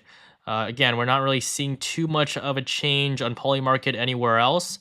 But in New Hampshire, we have 1% of the votes now in from New Hampshire. Trump leads 61 to 38. This is with 1% of the votes in. We have 2 counties that are currently reporting results. Both of them have it at 61-38. One of them is where Concord is located. And then we're going to see where we were back in 2020 here in New Hampshire. We do see an improvement here for Donald Trump. There's no doubt about that. We actually have some more numbers now, actually. Kamala Harris has just retaken the lead in New Hampshire. It's now 49-49. This is with Cheshire County, or Cheshire County. So 11% of votes in there, 67 to 32. With just 10% of the votes in. Do I think Texas is flippable? Last election was only a 6-point margin. Texas flipping is extremely unlikely. It's basically impossible. In the Senate race there, I don't think Colin Allred is going to win, and I don't think Ted Cruz is going to do that amazing either. Ted Cruz is not very likable, basically anywhere he goes, but as a Republican, he's going to pull out a victory, and if he is able to, there's no doubt that Trump will be able to win in Texas as well. We're now just 6 minutes away from the 7:30 p.m. poll closing, so make sure you stay tuned. We actually now have more updates from Georgia and Florida. We'll start off in Georgia, where Kamala Harris is behind by 4%. We have more numbers from around that Atlanta metro area, also more dispersed in the suburbs and these rural counties. And then in Florida, this is with 62% of the votes in. Miami-Dade, we're at 77%. Broward County, we're at 70%. Palm Beach County, 74%. Donald Trump at 54, Kamala Harris at 46. This is pretty close what we expected. Donald Trump leads by 8% in Florida, a state that hasn't gone for any candidate by this sort of margin going all the way back to 1988. This was the last time anyone had won Florida by more than Trump's margin as of this point in time. I wouldn't be surprised if it does go down a little bit. So here we're at 7, but still very good signs for Trump in Florida, a state he really did have to win. New Hampshire, not too much of a change. We're now at 2% of the votes from the state. Kamala Harris at 52, Donald Trump at 47. In Vermont, it's 67-30 right now. Again, not too much of the vote is in. But looking at South Carolina, same thing. Trump leads by 23. In Georgia, Trump continues to lead by 4. Somebody said Texas flipping impossible with a demographic replacement strategy out in full for the last 4 years. I want to trust you on that. I mean, if Kamala Harris wins Texas, there's no point in us being here. I mean, it's going to be a landslide for her, but obviously she is not going to win Texas. Texas hasn't gone blue since 1976, even when a lot of people genuinely thought that Joe Biden was going to be able to win Texas in 2020. Joe Biden still lost it by 5.6, and with Kamala Harris being really a worse candidate than Biden in terms of quality, there's no way she's going to be the one to flip Texas at this point. So really, Republicans don't have anything to worry about there. I mean, maybe in a few decades or so, you could say that Texas is shifting to the right, but the other end of that is that the Midwest is shifting to the right. We already saw Iowa and Ohio go from being very competitive now to being reliably Republican states. And then Wisconsin, Michigan, Pennsylvania, these 3 states, they were called the blue wall just because of how blue they were. That, of course, is no longer the case. It's shifting significantly to the right. That's why they're so competitive now. And, you know, when Florida or when Texas goes blue, Wisconsin, Michigan, Pennsylvania are going to replace it and go the other way. So just reading in chat here, we're now just 3 minutes away from the second poll closing of the night. This is the poll closing at 7:30 p.m. Once again, we have Ohio, West Virginia, and North Carolina. We'll probably only be able to fill in West Virginia. Ohio, North Carolina, that is going to take a little bit longer, but for now, we'll definitely be keeping an eye on the numbers from Ohio and North Carolina. Those 2 races are going to be extremely important to see how well the candidates are doing. But right before the polls close, we'll take another poly market check. Trump is up 2.8% from the beginning of the day. He's at 61.6. Kamala Harris at 38.6. Trump's numbers have risen. Basically, the election started at 7. That's when we got our first results. And since then, Trump's numbers have creeped up nearly 2%. So people are feeling confident right now in Trump. Obviously, we're not certain that he's won yet. But for now, you know, people believe that Trump is in a good position to win. Georgia, where we have not a lot of numbers out, Trump is at 74%. Florida, it's at 99. So basically, it's guaranteed now that Trump is going to win Georgia. It went from the high 90s. It's now 99. Donald Trump has basically won Florida. There's no doubt about that. Somebody asked new numbers in Georgia. Yes, of course, we can take a look at that. Trump expands his lead. He's now at 57%. This is with 6% of votes in. Trump at 57 in Georgia. Kamala Harris at just 43. We still don't have too much from the Atlanta area yet. We don't have any numbers from Fulton County. That's going to be the one that matters the most for Kamala Harris. But out in the suburbs, Donald Trump is performing extremely well. What do you think about Washington? I know it's out of the picture, but I live there. And is there any news on even a little more red? The polling there, we haven't seen too much polling from Washington. In 2016, Hillary Clinton carried it by just over 15 points. In 2020, Joe Biden won it by 19. I would expect Harris to win it by less than 20, probably less than 19, maybe around 17. But for now, I mean, not too much is going to change in Washington. It definitely hasn't gotten that much attention throughout the cycle. But definitely Oregon, Washington will be interesting to watch together, as Oregon isn't always the most liberal state. Its governor election was decided by a single-digit margin back in 2022. Although we are now just a few seconds away from 7:30 p.m. Eastern Time, polls are closing in Ohio, West Virginia, and North Carolina. This is another big moment in the night, because obviously the second poll closing, but we do have our second swing state where voting has ended. That is, of course, North Carolina.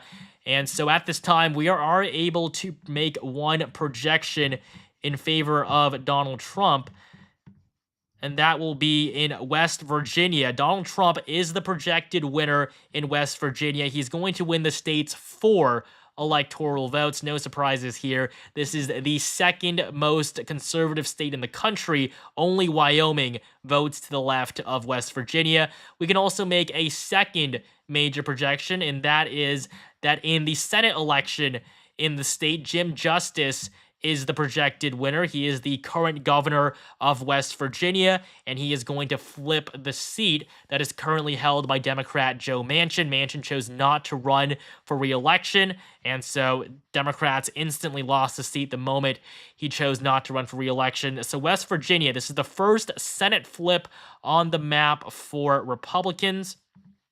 We can actually fill in the map here. West Virginia is going to be a solid red. Meanwhile, we do have some other calls up in Vermont. Vermont is going to go in favor of Bernie Sanders. And then Indiana, that's going to be red as well.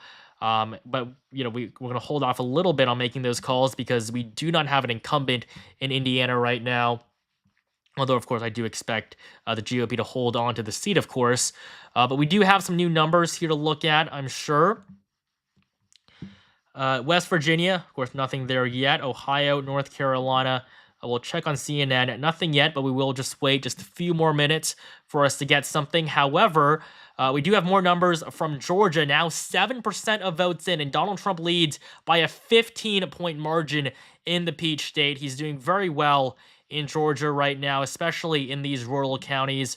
Looking at polling market and seeing where we are there, Trump, again, at a 75% chance of winning now. Since polls closed at 7 p.m., Trump has gone from 65 up to 75. It is becoming pretty clear that Trump is going to win the Peach State. He's looking pretty good there. I'd be really surprised if he lost it at this point. Pennsylvania is also trending right in the last hour. This is how the graph has moved. Kamala Harris spiked up for just a few moments there, but now Trump is even higher than he was when he started this hour. So things are trending well in favor of the former president as the night continues to go on. See if we have any new numbers. North Carolina, Ohio, still dead there. New Hampshire, not much of a change. In Florida, though, 71% of votes are in. Trump now leads by 9%. If he can win Florida by 10%, he'll be in a very good position to win the Electoral College, just because of how significant of a shift there would be in Florida for Trump to win by a double-digit margin. He only won it by 3 4 years ago. So, for now, I'd say we're in pretty good shape. Trump is doing quite well. Things are matching up almost perfectly to my prediction. Florida just went up to 99%, so there's no doubt they're going to lose there. West Virginia's at 100. Yeah, so basically what we've been expecting.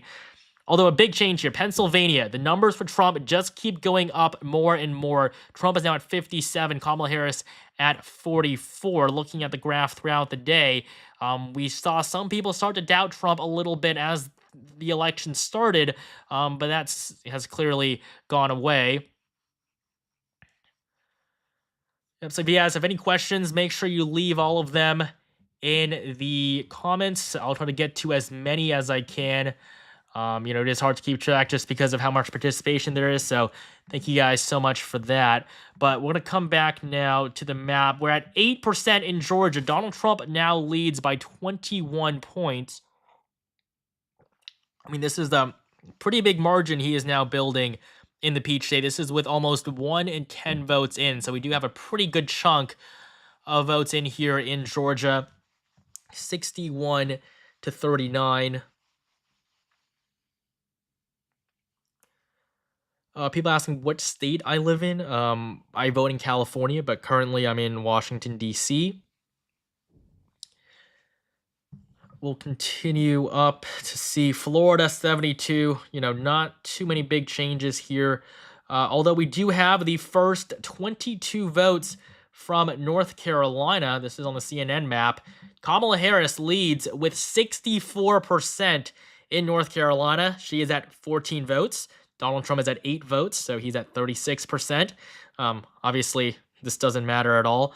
But we do have our very first numbers from North Carolina. Still nothing yet, though, from Ohio.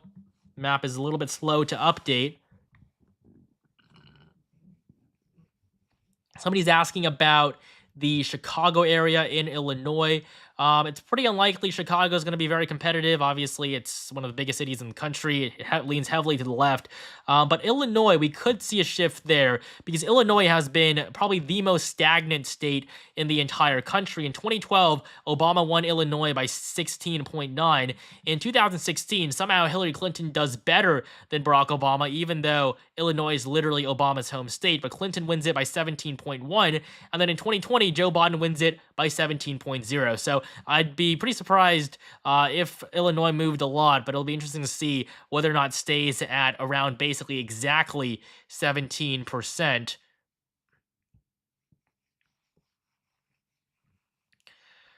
The best election coverage is right here on this channel. I mean, thank you guys so much. Really appreciate that. We're actually approaching 70,000 concurrent viewers.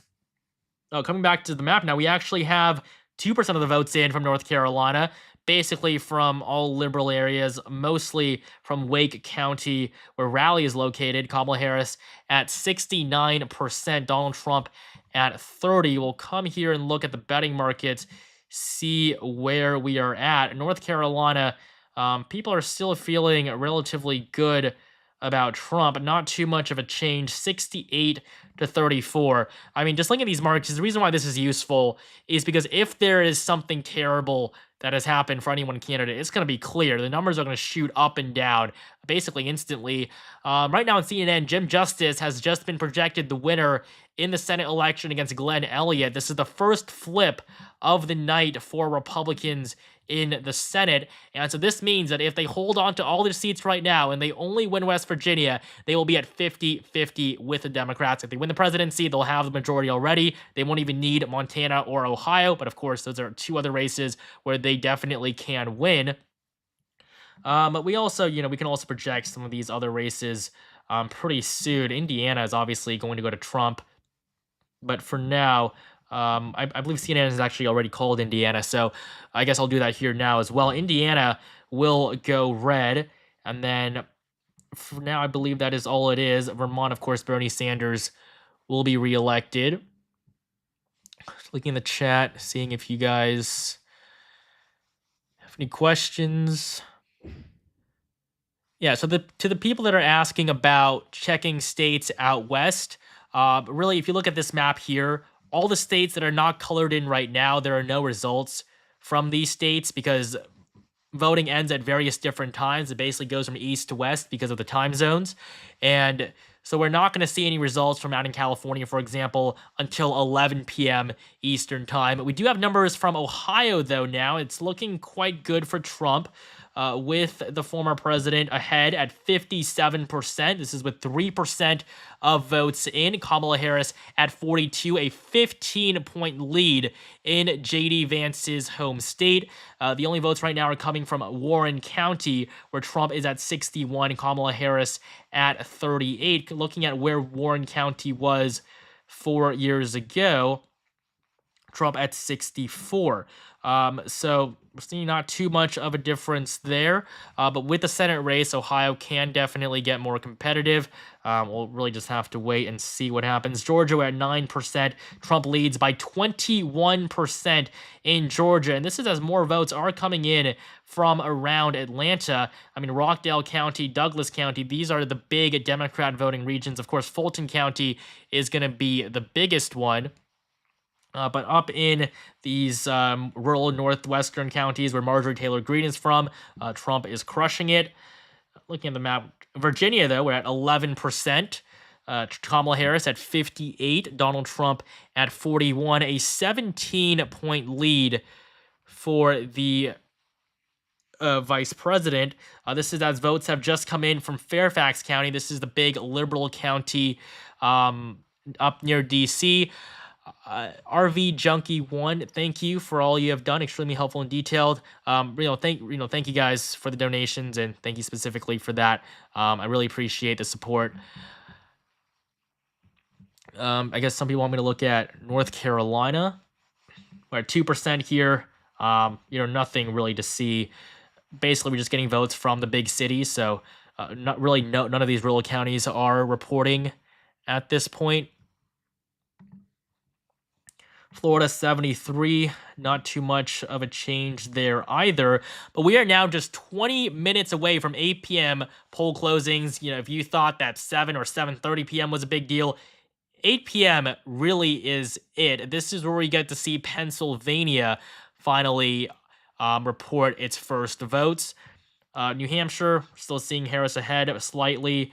But with these early numbers, it's going to be extremely disproportionate in favor of one side or the other. So we're just going to have to wait an hour or so, I would say, for these races, for us to be able to have a pretty clear picture of how these races specifically are going to go. Thank you to Daniel Drummond for the donation. And somebody asked, Cali voter here, can you look into the counties for Cali? On my way to vote red, I'm independent. Yeah, so again, I mean, obviously you can't look at the results because there are no results until polls close in California, which for you would be 11 p.m. Eastern time today. So that's in a little over 3 hours, 3 hours and 19 minutes.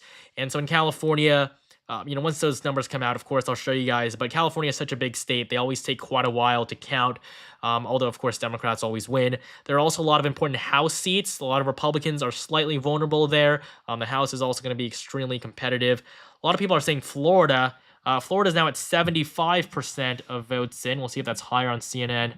I believe the New York Times is actually more updated than CNN. But looking at Florida, Trump is at 54%.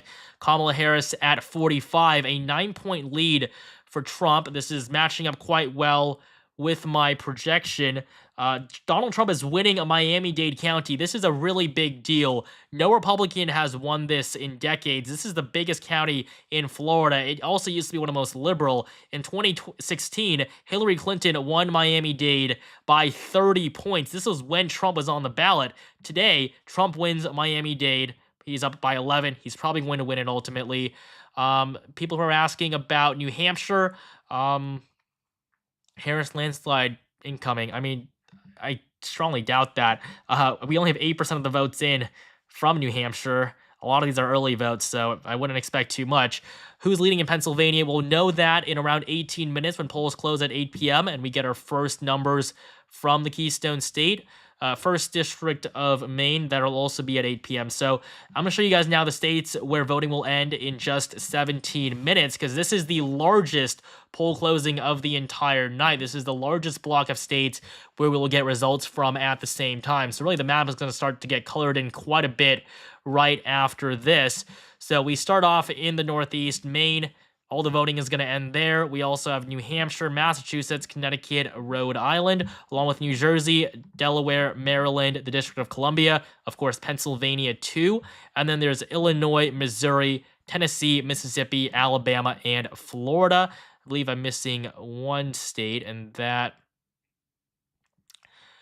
just one state we're missing here. That would be Oklahoma. So 171 electoral votes at 8 p.m. This is the largest poll closing. It makes up a third of the entire electoral college. How are the votes looking for the hurricane affected areas? So the western parts of those states. We really just haven't gotten that many. We really just haven't gotten too many numbers from North Carolina yet. Just 2% of votes in. This really means nothing. In Georgia, though, we're at 12%. Donald Trump expands his lead even further. He is now ahead by a whopping 26 points in Georgia, with with over 1 in 10 votes already in. So we'll look at, Polymarket now, see how people are feeling with the next poll closings just 6 minutes away. And it really does seem that tides are turning in favor of Trump. He is now at a 68% chance of winning this election. He's up 6 points from just the beginning of today. It is now extremely likely he's going to win. We have a 2 in 3 chance that Trump is going to pull off a victory here. I mean, looking at Georgia, Trump has a 78% chance of winning it. He's up significantly in just the past hour. I mean, this is the 1-day graph. You see Trump shooting up as numbers are coming in. In North Carolina, it's looking okay. We see a slight dip for Trump, but basically it's where we started. But overall, Trump is at a 68% chance of winning. This is exactly where he wants to be. Things are looking good right now. Obviously, it's no guarantee, but things are playing out as expected, at least based on my projection here. Trump's numbers in Pennsylvania are also looking extremely good. Kamala Harris basically crashed over the last few minutes. She's now at just a 36% chance of winning, so we see a huge market movement there. 36, I mean, this is huge. If Pennsylvania is gone, the election is gone for Donald Trump. Wisconsin, though, is extremely close, although I guess, yeah, there. So 51 to 60. I'm not sure why there's no graph here right now. I guess it would be here, I guess, but don't know why there's no big full screen graph. But yeah, it's basically 50-50 in Wisconsin, but Pennsylvania, this is not looking good for the vice president, where you see Trump in a very good position. We're approaching 70,000 concurrent viewers here. Again, thank you guys so much. But we're going to come back to the map, see if we have any new numbers, because the night is panning out quite well so far. Not too many big updates, but Virginia, we're at 16%. Kamala Harris at 55%. This is surprising because they're actually reporting a lot of votes from Northern Virginia, unlike they typically like to hold those until the end. But Kamala Harris at 55%, Trump at 43%. The huge majority of the votes have come from up north, which is the most liberal region, so I wouldn't be worried about that at all. Go check Florida. All right, I'm going to go back to Florida now. 76%. It's nearly a 10-point margin. I mean, look at how red this is. Compare it to 2016. Obviously not that much blue at the time either, but I mean, you can clearly see the difference here. Trump is doing much better. Miami-Dade County, that's the big flip for Trump right now with 80% of the votes in. It's looking pretty difficult for Kamala Harris to win it back. If she can't win Miami-Dade, she's going to lose Florida by quite a bit because Biden did win Miami-Dade, even though it was a lot closer than it was 4 years prior. Coming back to the map, Georgia's still at 12%. Trump leads by 26 points. We're now just 13 minutes away from voting ending in all 17 of these states, along with the District of Columbia. This is going to be pretty big here.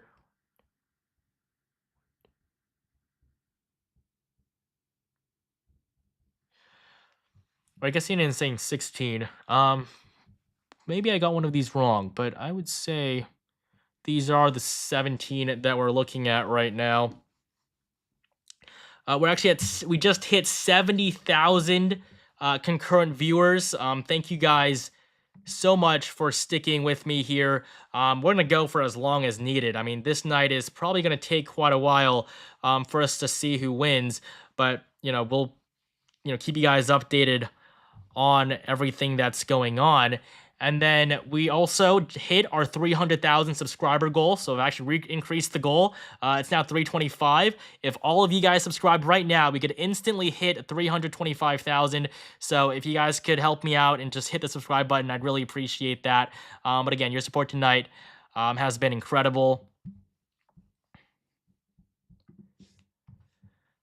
But yeah, I mean, we're just waiting now for the next poll closing.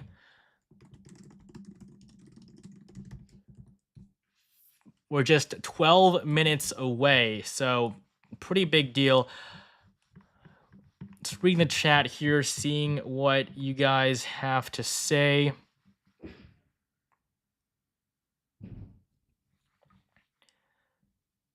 There's an update in Georgia, I believe, so we'll take a look at that, although so far was still at 12%. 12%. We'll look at CNN, see where we are over there. Here at 19%. Donald Trump holds on to his lead with a lot more votes coming in from Georgia. Trump is at 63%. Kamala Harris at 37%. Trump is doing quite well basically all across the state. We'll also look at the betting markets here. Trump is now at 68, basically where he was last time we checked. Georgia, 81% chance that Trump takes back Georgia. This is a big deal. We're already on track for the first flip of the night for the former president. As stated that he lost in the last election, Trump is now on track to win Georgia. I believe we also have numbers from Ohio, 5% reporting Trump leads by 19 points in Ohio. Every single county is red right now except for one. JD Vance is probably going to help, Trump out there, but also a good way for us to gauge how things are going in Ohio is just going to be looking at the Senate election. I think it's over, guys. Republicans are winning the Senate seat in the Buckeye State. Donald Trump is doing exceptionally well, and this market was a tie just, a few days ago. Look at where we were. Just a week ago, Sherrod Brown was on track to win Ohio. Now the market has shot up in favor of Bernie Moreno, the Republican. If he wins the Senate election in Ohio, it's now basically almost a guarantee. Trump is definitely going to win Ohio, maybe even by a double-digit margin. Things are looking incredible right now. For the former president, I would say things are playing out almost exactly as predicted. Kamala Harris now just a 1 in 3 chance of winning. Georgia 81, North Carolina 66. Again, not too significant of a change here. 67. I would say if Trump does lose North Carolina, it's going to be because of Mark Robinson. Of course, he has ways around that. He can still win Nevada and not need North Carolina, but it's going to be a close race there. No matter what. And that does also line up with my prediction. I do have North Carolina as being more competitive than Georgia, so I would say everything is going as expected so far. We're now at 20% of the vote in Georgia. 1 in 5 votes have been counted in the Peach State, and Donald Trump leads 60-40. This is a big lead, and we even have a lot of votes now coming in from the Atlanta metro area, and despite that, Trump is still holding on to a significant margin over the vice president. And now we're just 8 minutes away from our 8 p.m. poll closing. All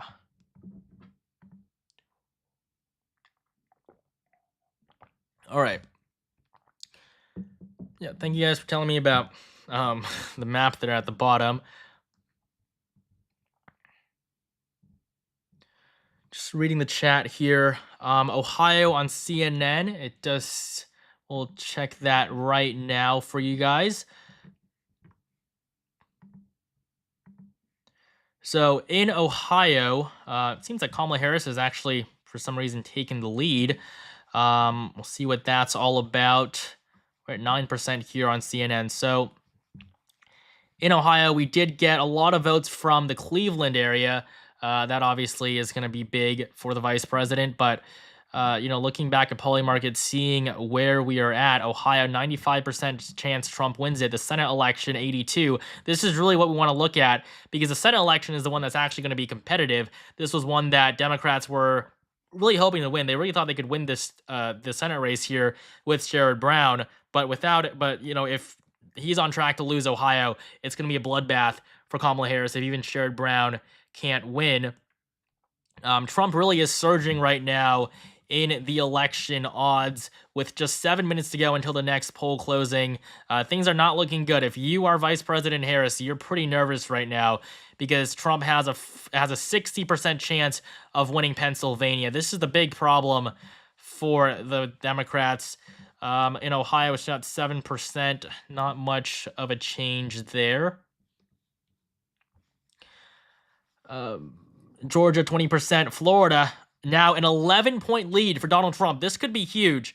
I did not project a solid margin. By solid, I mean 12 points or more. I did not predict a solid margin for Trump in Florida, but we're getting close to that. I would expect the numbers later on to come down a little bit, but Trump here is at 55, Kamala Harris at 44. We see an 11-point lead for Trump. Somebody told me that we're pulling in more viewers than Fox right now on YouTube, so thank you guys so much for your support and for continuing to stay tuned here. But zooming out, Virginia, we're at 20%. Kamala Harris leads by 8, even though almost all the numbers so far have been coming from up north, which is going to favor Democrats a lot more. Somebody asked, do you think Trump will surpass Harris in North Carolina despite the early lead? I mean, personally, I do believe that will happen. And she doesn't really even have a lead right now. It's 3% of the votes in, and all of them are coming from the big cities, from Raleigh and from Charlotte. And so obviously these regions are going to sway heavily in favor of the vice president. And so it's really these rural counties where Trump is going to make up the difference, and I fully expect him to be able to do that. And like I said before, North Carolina would probably be a lean red state. Trump could probably win by over 1%, over 2% without Mark Robinson. If he wasn't there running for governor and screwing things up, North Carolina would be a much easier win for Republicans. But looking at the betting markets, I'll update you guys on North Carolina. I would say people are expecting Trump to make up the difference. He has a 72% chance of winning North Carolina. It is not looking good for Democrats here. So based on we've had 2 competitive states where polls have closed so far, North Carolina and Georgia. Right now, it seems that both of them are going to go Republican. In Georgia, Trump has an 83% chance of winning. He was definitely not at 83. He was in the 60s when the night began. In North Carolina, we don't have too much of a change, but Trump has been able to maintain his stable lead.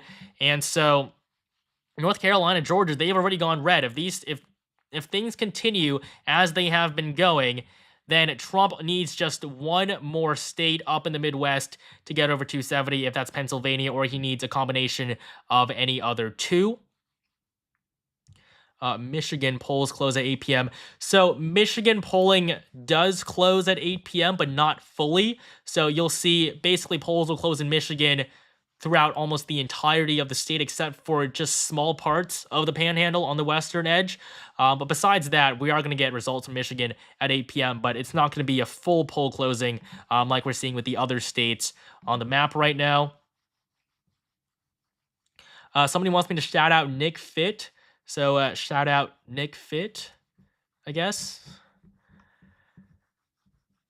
The counties in West Florida that haven't reported yet are always solid red. They're in the central time zone. Yeah, so basically the only parts of Florida that remain right now are probably some of the most Republican areas. It is all of these counties here that border Alabama, obviously. It's a pretty conservative region, so I would expect Trump's lead to only continue to grow, actually. He might even win Florida by 12 percentage points or more. That would be a pretty big deal.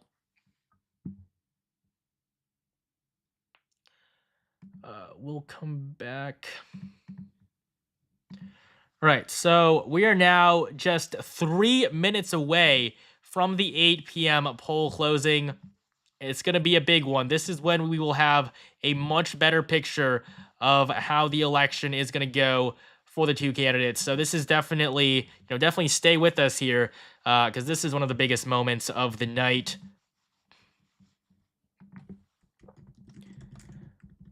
But in Florida, at least, Trump is looking good. We'll take a look at other areas of the map. Georgia, we're at 24% of votes now in Georgia. That's an increase of 4%. So we have more numbers coming in there. Trump at 62. It's now a 24-point lead for the former president, even though we have numbers coming in from Georgia. This is not what Kamala Harris wants to see. Georgia right now, 81%, it goes to Trump. North Carolina, 68% chance, 76 now. In North Carolina, we just saw a huge surge in favor of the former president. This is not looking good for Harris. I guess some of the numbers coming in here just aren't what the vice president was hoping for, although we don't have too many votes in from the state in general, to be honest. All right, I haven't been the most caught up with the chat up until this point, but I'll try to make up what I've missed. Followed since July, and I've loved the daily content for the last few weeks. You're a beast. I mean, thank you guys so much. It's been difficult doing the daily content, but, it's definitely worth it, ultimately. And, I really appreciate you guys staying on with me here tonight. Jackson, Judas, North Carolina, up 23%. Dem thoughts on that. Not fully sure what that means. We also have, this is the most competitive election ever. I mean, I wouldn't say it's the most competitive election ever, but I would definitely say it's the most competitive election in a very long time. Republicans are definitely doing much better than in 2020. And so just because of that, it's made the race extremely close. But I wouldn't say Trump is on track for a blowout here. But in terms of just winning the race, he is doing what he needs to do. I mean, Trump is up 8.2% today. Kamala Harris at just 30. And it's actually now 8 p.m. Eastern time. Voting is about to end in another huge block of states. This is the largest poll closing of the entire night. We have some new projections to make at this hour, actually. So give me just a few moments here.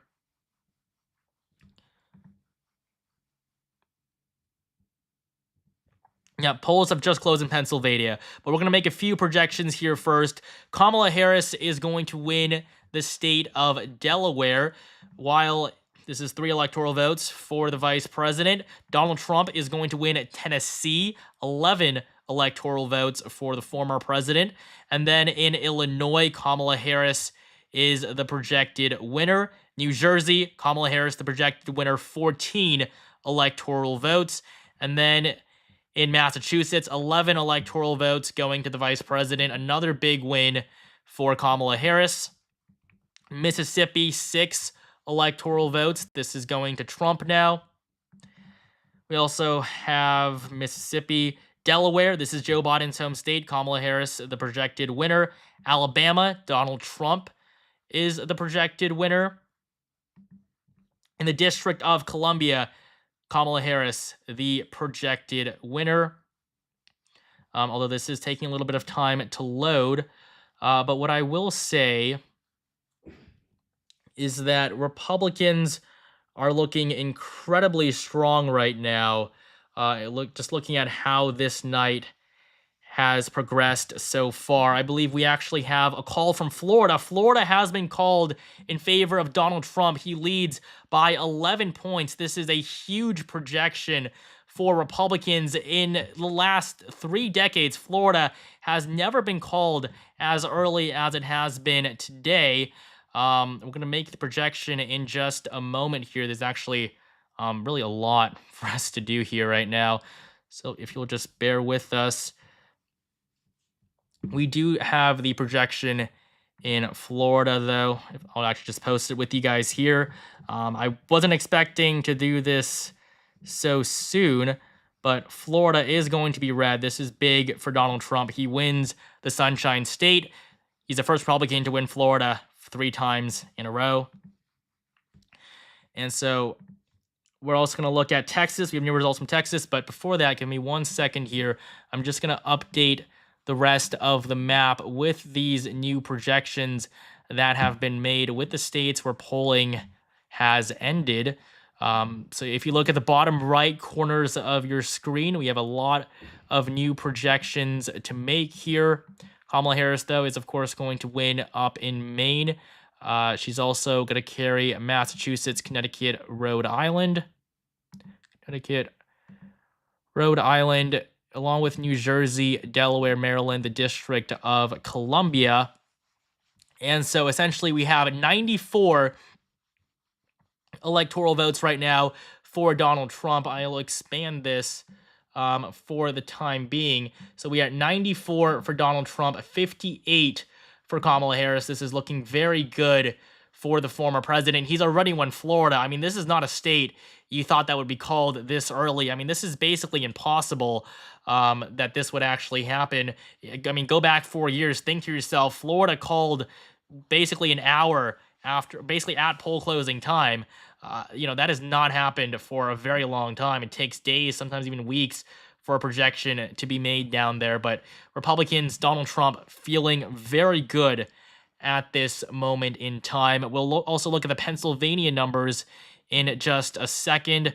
The betting markets, Trump is now at a 70% chance of winning, Kamala Harris at 30. In fact, it seems like Trump is going to win Wisconsin as well.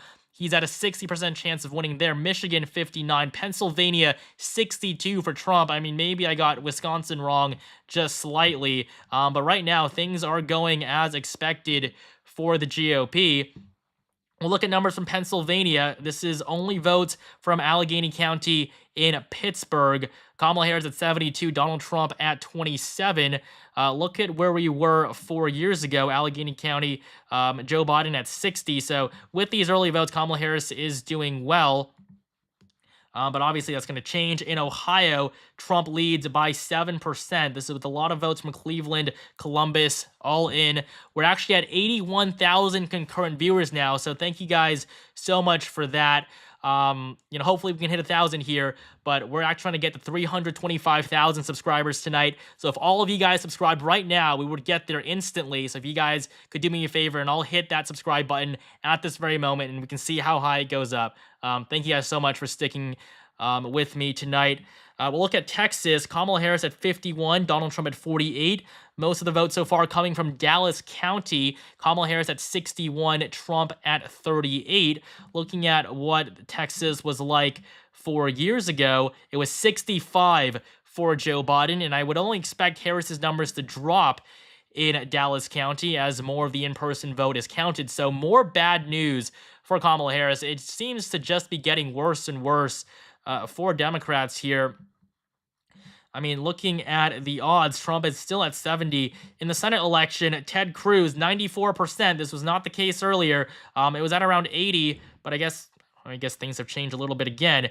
But I would expect Ted Cruz to now almost be guaranteed to pull off a victory in Texas. These odds are going to keep changing.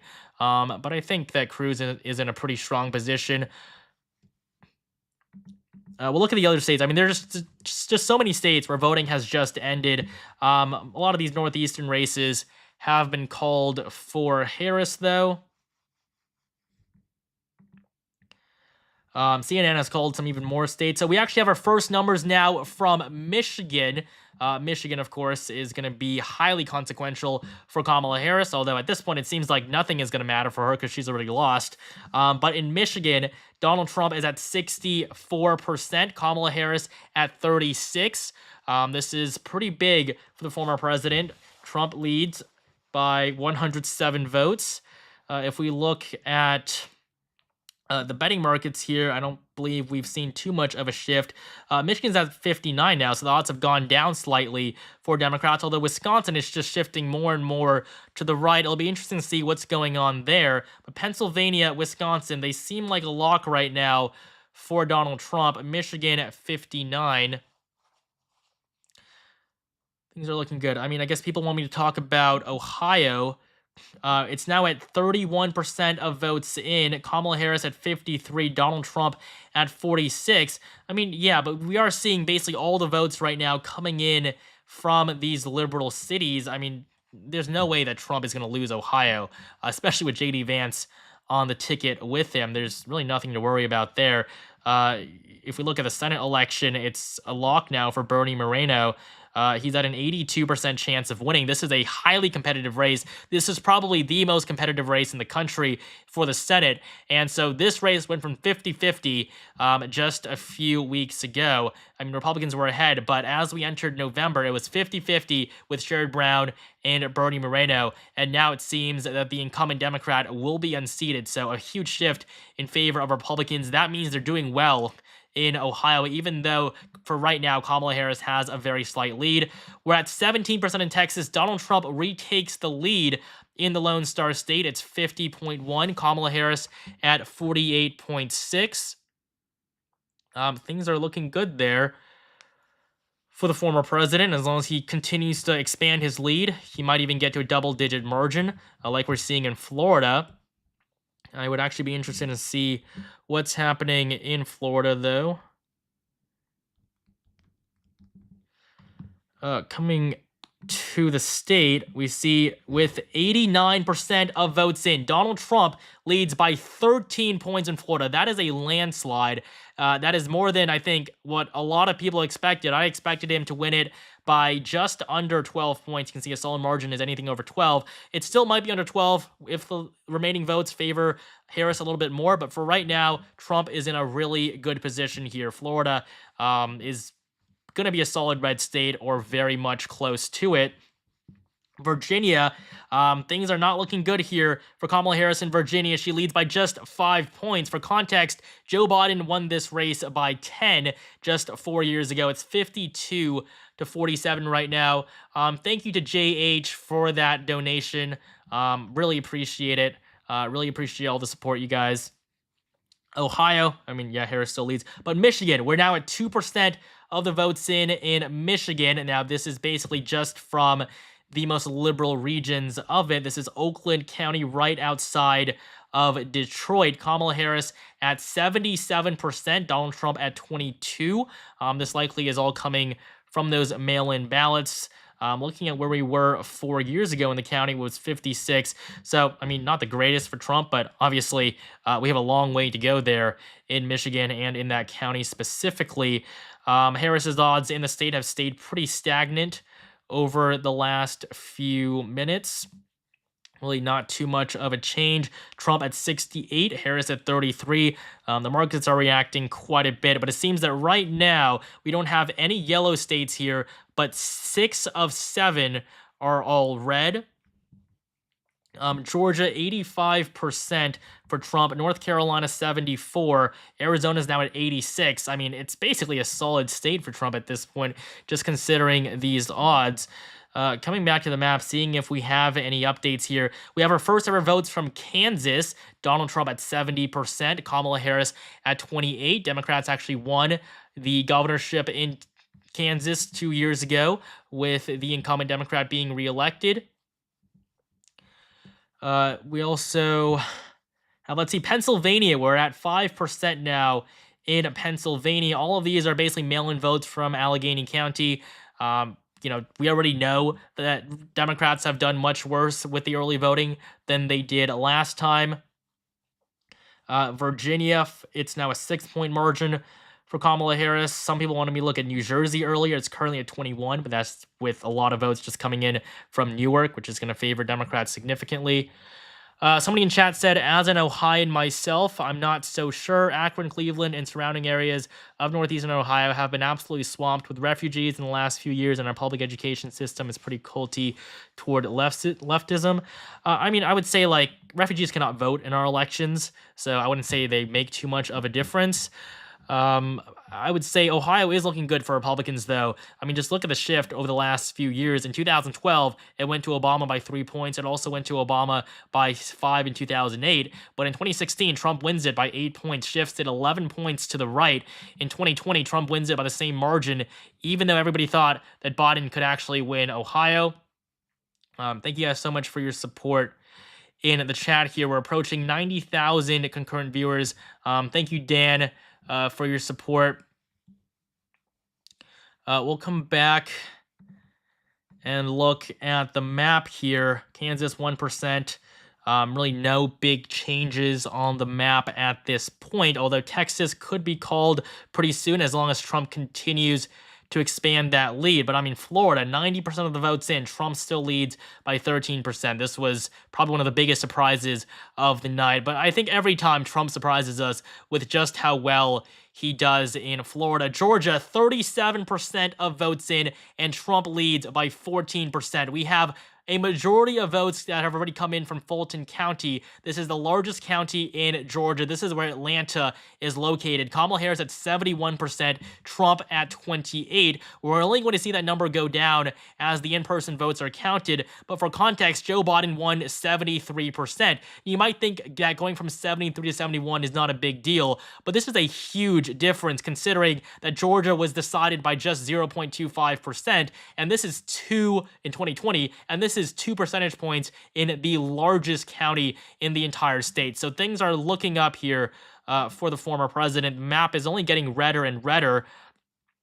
Georgia, there we see 86% for Trump now, a huge increase. He's doing better than he was when Joe Biden was still in the race. Can you believe it? North Carolina, 76. Once again, looking good for Trump. Michigan, though, it does seem like Kamala Harris is on track to hold on to Michigan. We'll see what happens, but that was totally expected. I do have Michigan as being a tilt blue state. Wisconsin, though, we'll definitely have to keep our eye on that as well. Texas, 18%. We're up 1% from where we were earlier. We have more votes from Georgia. Trump maintains a 14-point lead.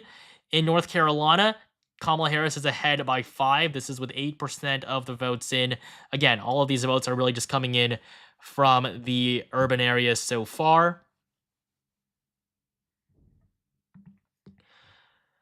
New Hampshire, we're at 16%. Trump is behind by 13 points, but we still have quite a long way to go.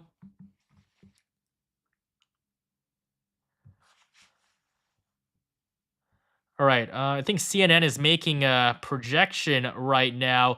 They projected Jim Banks in Indiana, Marsha Blackburn in Tennessee, and Rick Scott in Florida. So these are for the Senate races.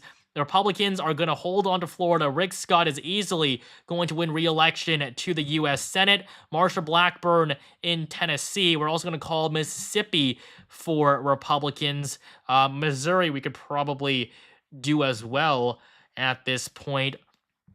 And then Indiana, Jim Banks, the projected winner. But up in the Northeast, Maine, I guess we'll hold, sorry, not Maine. Maine will take a little bit longer as we do have a three-way race. But Massachusetts, Elizabeth Warren will be reelected. Sheldon Whitehouse in Rhode Island. I forgot who it was in Connecticut, honestly, but it's going to be red. New Jersey, Andy Kim is probably going to win, but we'll hold off for just a few moments. And then we have Carper in Delaware. So looking at these Senate races, Republicans are in a pretty good spot. Connecticut was Chris Murphy. Apologize for that. But so far, nothing else here up in the Northeast. So the Senate right now is 44-33 based on our projections. We haven't been able to project any of the competitive Senate races yet. The first one we'll do is probably Ohio as more votes come in there. But West Virginia was already the first flip for Trump, so that's a pretty big deal. CNN just projected a victory for Bernie Sanders in Vermont. Coming back to the map, we have our very first votes from Illinois. Kamala Harris leads currently by 15 points. This is not good. She's not doing as well as Biden did 4 years ago right now. Virginia, though, 51% for Kamala Harris. Virginia is getting extremely competitive. We have one of the big Democrat counties up north already filled in. We have Fairfax County, half the votes are in, but with 35% of votes in most of Virginia, Kamala Harris only is at 51, Donald Trump at 48. Looking at the Senate election in Texas, this is what CNN is playing right now. Ted Cruz is doing significantly worse than Donald Trump right now. Ted Cruz is actually losing to Colin Allred. I fully expect him to win, but based on the votes right now, Ted Cruz is behind. Meanwhile, Trump leads by 8 points, although I will say the CNN numbers are slightly outdated, so we'll have to see what happens later on. We will actually open a new tab here for the election. We'll see what the Senate is looking like right now in Texas. 25% of the votes in, Ted Cruz leads by 4. So Ted Cruz is not going to lose. At this point, it seems extremely likely that he's going to hold on to his seat for another 6 years, even though nobody likes him. None of his colleagues really like him. Nobody in Texas even really likes him. But somehow he just keeps getting reelected. It's always close. Republicans always find a lot of money wasted on him, but it seems that he is going to come out on top once again. Maine, Angus King, we have a three-way race there, so King is probably going to get reelected, but we'll see what happens. In the presidential race, Pennsylvania, Kamala Harris at 73%. I mean, that must feel good. We have our very first votes in from Philadelphia. These are the early votes. So Kamala Harris at 87, Donald Trump at 12. This is not surprising at all. This is very similar to what we saw in 2020. And of course, Pennsylvania was extremely close 4 years ago. We can come here on Polymarket, see how things have changed. Donald Trump remains at 69%. So nothing here is startling the people supporting Trump in Pennsylvania. 59% chance that he will pull off a victory in the state. I think there's actually so many people visiting the site right now that it's bugging on me. But here we have it, 59 to 42. Over the past hour, Trump's generally been going up. Not too much of a change. I mean, okay, to the people who are saying that Trump is losing Pennsylvania, I mean, come on, this is with 7% of the votes in, and this is heavily left-leaning. This is basically the mail-in vote. This was heavily expected, so there's no problem for Republicans there right now. Also, we've hit 90,000 concurrent viewers, so thank you guys so much for that. And for sticking with me throughout the night. We are also at 1 million viewers total, so over 1 million different people have clicked on the stream. Thank you guys so much for your support. We're still trying to hit 325,000 subscribers this stream, though, so make sure you hit that subscribe button. If we all do it together right now, we'll get there in an instant, so we'll try to see how high we can all go if we all hit that button at this very moment. But coming back to the map, Virginia is at 34%. We're now starting to get the meters here for the New York Times. And this is the current Electoral College estimate. Donald Trump at 276, Kamala Harris at 262. They do favor Trump right now, but we'll see what happens here. But this is interesting. They finally added, I forgot what these are called, honestly. Somebody could remind me in the chat. But yeah, anyways, looking at these remaining states, Georgia, I mean, it seems like Donald Trump is dominating here. We have most of the votes in from Fulton County. In fact, votes are coming in from Fulton County quicker than from the other counties in the state. Donald Trump leads by 11% in Georgia. It'll be a pretty big victory, it seems, for the former president here. He really is doing quite well. If we look at North Carolina, it's currently a toss-up, but Trump is favored. Kamala Harris had a 51% chance of winning. Georgia also a toss-up, but if you look closely here, you do see Trump with a slight advantage. North Carolina, same thing. The New York Times is validating what we're seeing across the map. Coming back to Polymarket, we'll see if anything big has happened over the last few minutes. Pennsylvania, 60% Trump. Wisconsin, 60% as well. Michigan, 59% Harris. Georgia, 86% chance now that Trump is going to win the Peach State. It seems pretty certain. We will probably be able to call Georgia tonight. North Carolina probably will be able to call as well. I see people are still asking about Ohio. Ohio is not going to be an issue. If Trump can't win Ohio, he's done. But you can see here that Ohio is going to go red. Look at that meter. It's likely Republican. There's no way Kamala Harris is going to win Ohio. The votes just come in at a random order. They'll come in from the big cities first sometimes. Sometimes they'll be just all the mail-in votes. And so those votes are going to heavily favor Democrats. But as we get a more balanced picture, we're going to see Republicans start to go up in states like Ohio. Texas, Trump is now ahead by 11%. It's basically a done deal. Texas isn't going blue. It could even be solid. That'd be pretty big. But right now, I would say Trump is in a very good spot.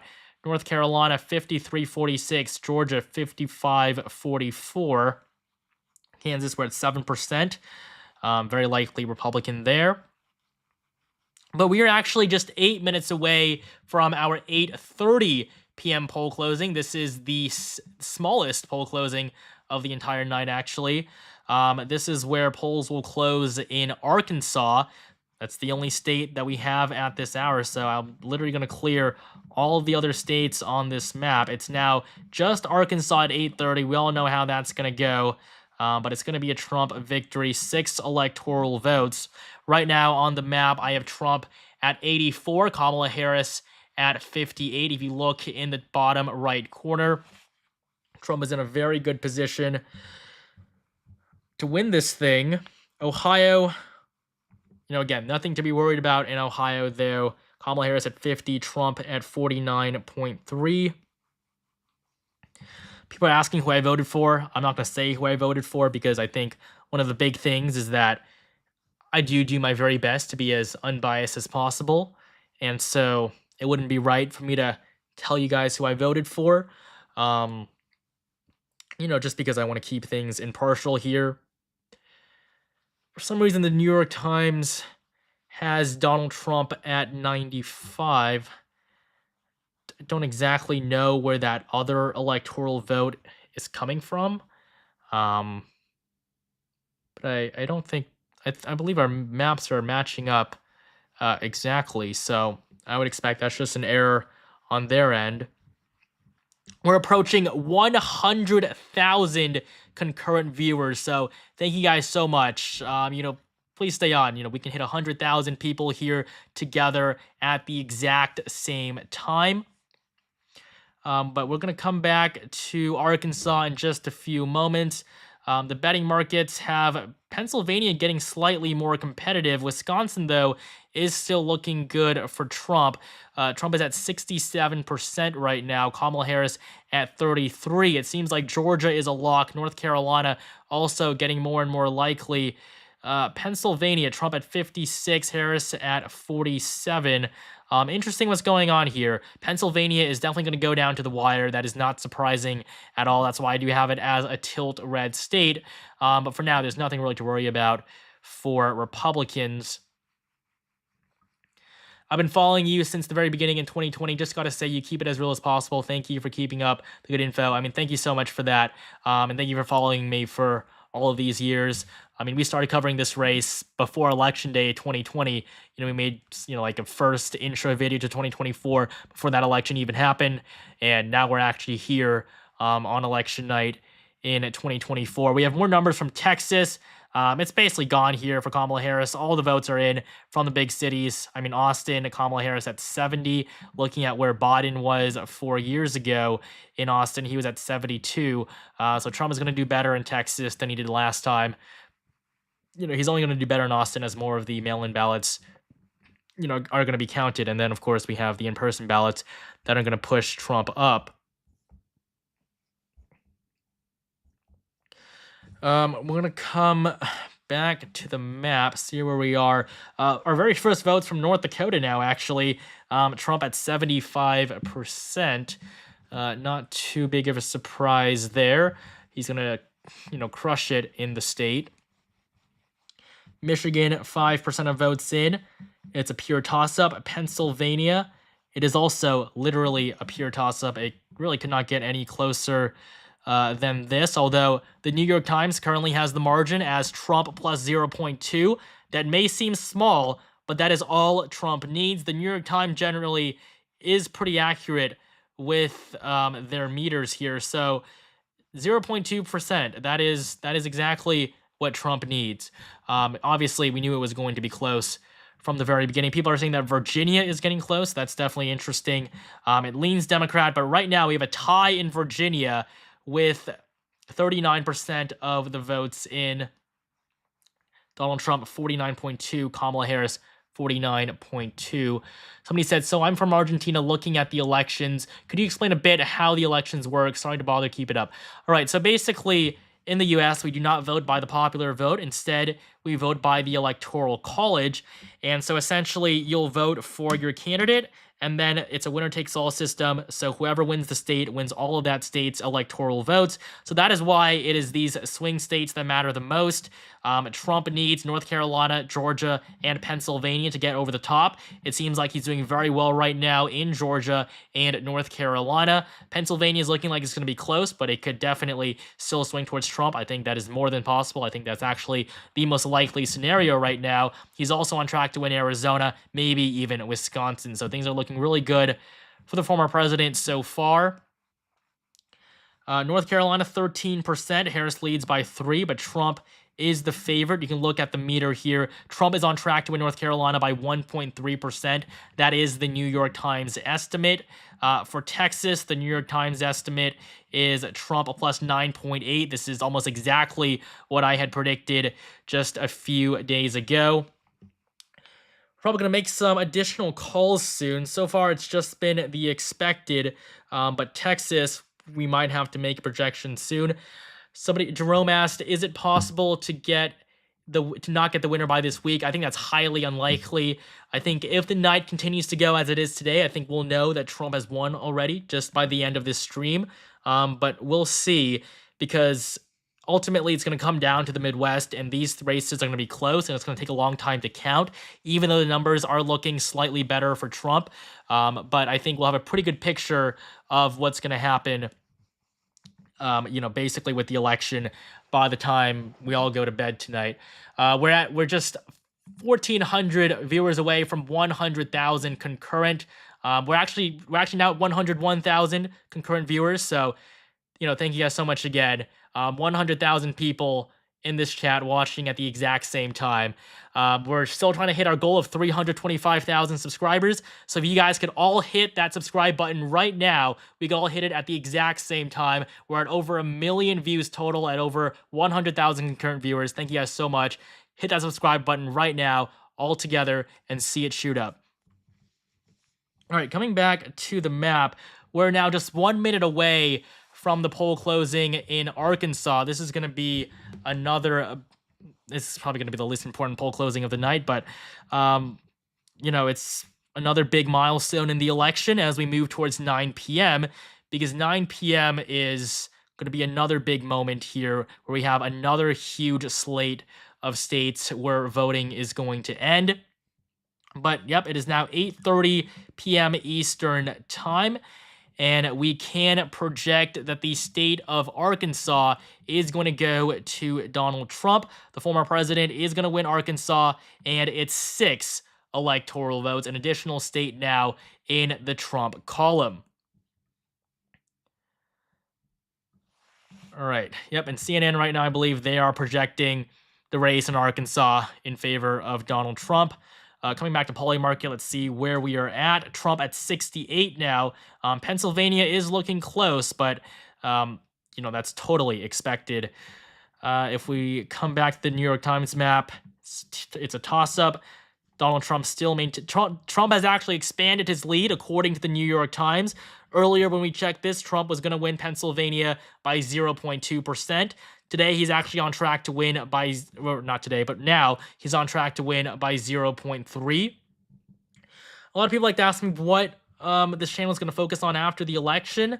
I would say, honestly, just more election-related things. We still have the midterms, 2028. Obviously, it's a long ways away, but this is not my full-time job. This is something that I enjoy to do, so I'll definitely enjoy the break, but I'll definitely keep you guys updated with everything election-related from as unbiased of, a viewpoint as possible. I mean, a lot of people like to think that I skew heavily to the right, when really the only reason why I've been saying Trump has been winning is because he simply has been winning.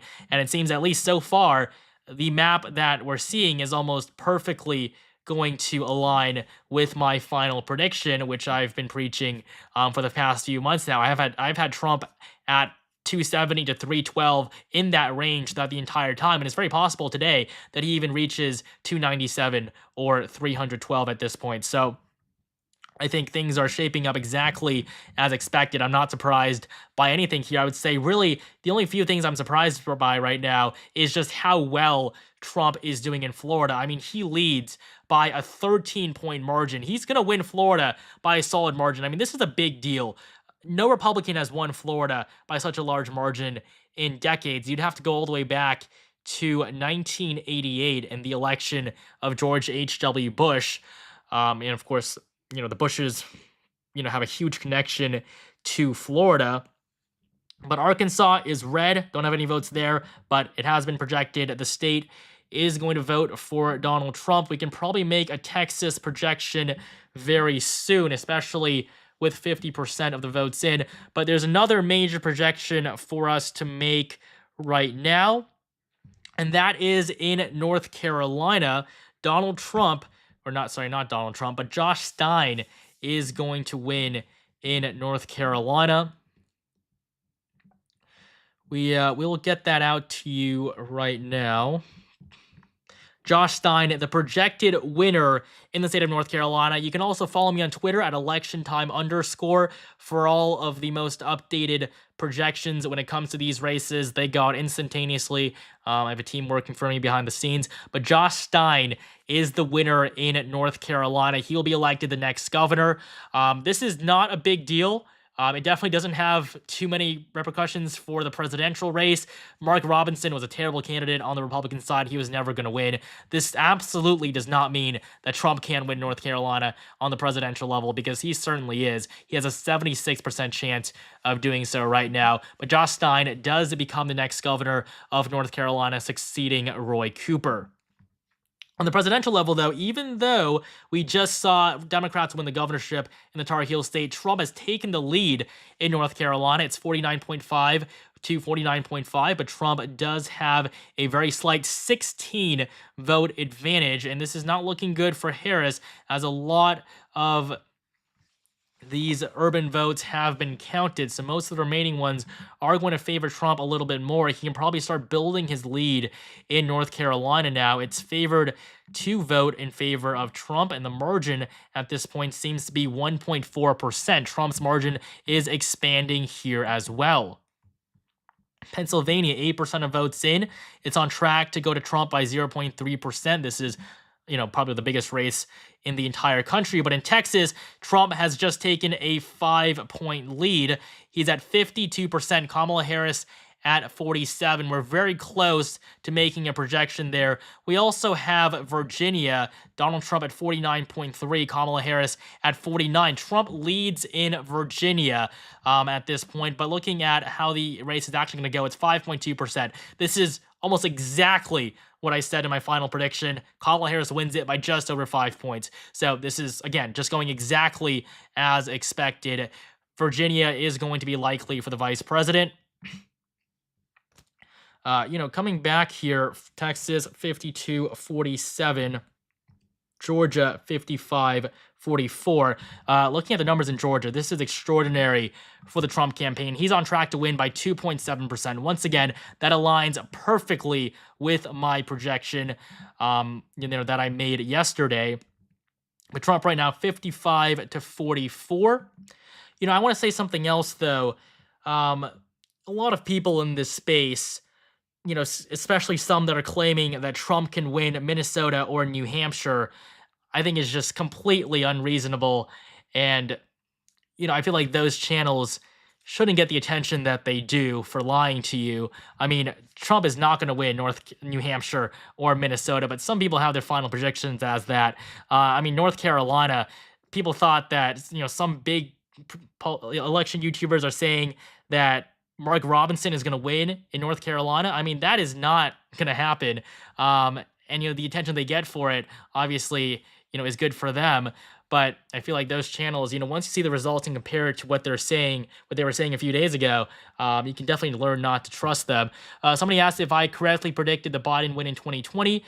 Yes, I predicted the 306 to 232 electoral vote victory. The only mistake I made was I flipped North Carolina and Georgia around, as well as the 2nd District of Maine, which Biden looked like he was doing really well in. So it was the exact 306 to 232, but we did switch Georgia and North Carolina around. I know a few people have been asking me that over the past few days.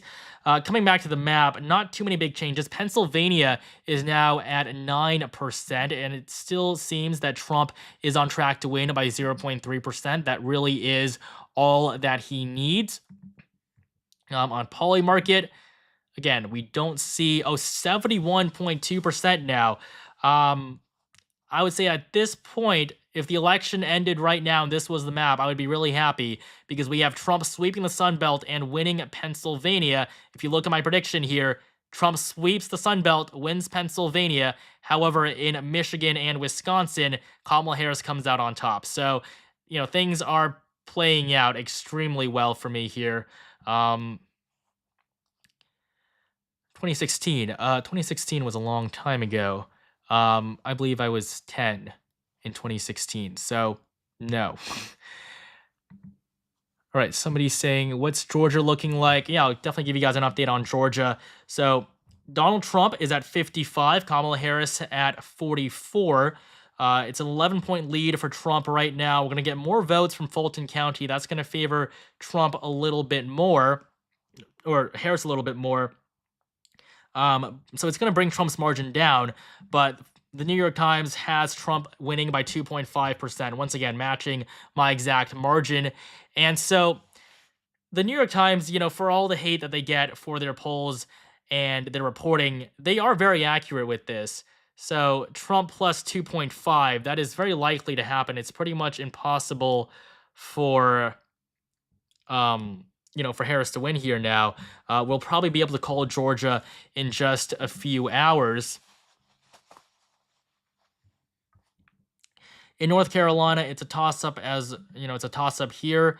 Trump plus 1.4, so once again, aligns pretty well with my margins. Pennsylvania, 71 to 29. We're seeing Trump start to build up his vote share there, though. 11% of votes in.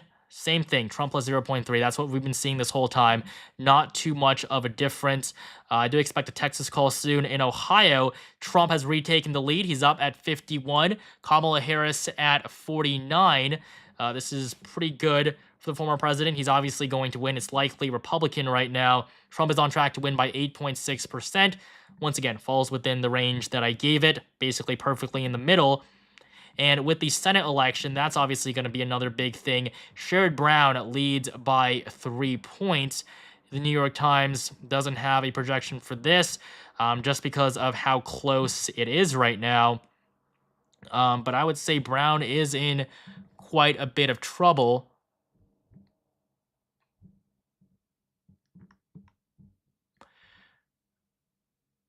All right, I'm going to come back to the Senate forecast here now with Bernie Moreno at an 84% chance of winning. So, yeah, he's going to win that race. Republicans are going to do very well in Ohio as expected. Wisconsin, Trump 51. Pennsylvania, Trump 59. Michigan, Harris 59. So, not too much of a change there. Donald Trump has a 71% chance of winning. The odds for Kamala Harris right now are under 29%. I mean, that is pretty embarrassing for the vice president. If she only pulls off a victory in Michigan, even if it's just Michigan and Wisconsin, I mean, these are races that she should have put more time into. I don't know why she was trying to win North Carolina. She shouldn't have spent that much time in Nevada either. But Wisconsin, Michigan, Pennsylvania, it's looking good for Trump so far. We'll come back to the map. Pennsylvania at 11% now. Not a big change in Texas. In Georgia, 55% of votes are in. Trump is at 55. Kamala Harris is at 44. New Hampshire, this is one of the few areas where it seems like Kamala Harris is doing okay. She leads by 9 points. She's on track to win by 4. Yeah, so this is just another good example of Harris crumbling when compared to Biden's performance from last time. Joe Biden carried the Granite State by 7.4% in 2020. Today, Democrats are on track to win the state by just 3.9. If this is what we're seeing in New Hampshire, a state where Democrats did very well in the midterms they are in a lot of trouble. And so it might be too early to say this, but I will say that right now, it does seem that Trump is very clearly on track to win this election. Obviously, something big could happen in Pennsylvania, but barring any huge surprises, it is looking like this is the direction that we're going in. Still going to be close, though. It's by no means going to be a landslide. for the former president. I mean, people are saying that he's going to win Minnesota and New Hampshire. I mean, again, they're just totally lying to your face. I'm not going to call them out, but I think they know who they are. Still just waiting to make a projection in Texas, honestly, at this point. We can also look at the Senate map. Sherrod Brown's lead is continuing to crumble. It's going to be a very close race, but it does seem, though, that Brown is going to lose. We can look at what's happening in Ohio right now. Trump leads by 3% in Ohio. So if we take this margin and we expand it, or if we expand it to 8, basically that's a 5-point shift to the right, almost 6 points from what we're seeing right now with the results so far. If we apply that to the Senate race where Sherrod Brown leads by just 2.5, it is pretty likely that Bernie Moreno is going to become the new U.S. Senator from Ohio and blocking Sherrod Brown from winning a 4th term. We're actually now at 120,000 concurrent viewers. I mean, again, thank you guys so much for this. I think we're at 118 now, so I guess we've gone down a little bit. 1.2 million viewers total. Do you have your prediction map available somewhere to view? Yes, so you can check out my map on Twitter, or it's right here, but it's the pinned post on my Twitter. I have Trump at 287, Kamala Harris at 251. I think anything from 270 all the way up to 297 right now is possible for Trump, but I would say really the only 2 states where we're unsure about right now is Pennsylvania and Wisconsin, Michigan potentially, but really it's just Wisconsin, Pennsylvania, how they both go. But Trump is probably going to win at least one of them, which is all he needs. But you can check this out at my Twitter. It's election time _. We're at 33,000 followers. I actually didn't even start posting on Twitter until a few months ago. But I want to shout out the people on Twitter that have been helping me with posting in the team. So that's been a big help. And then, yep, Sherrod Brown is continuing to crumble. His lead just went down by another 0.5 percentage point. He is going to lose this election.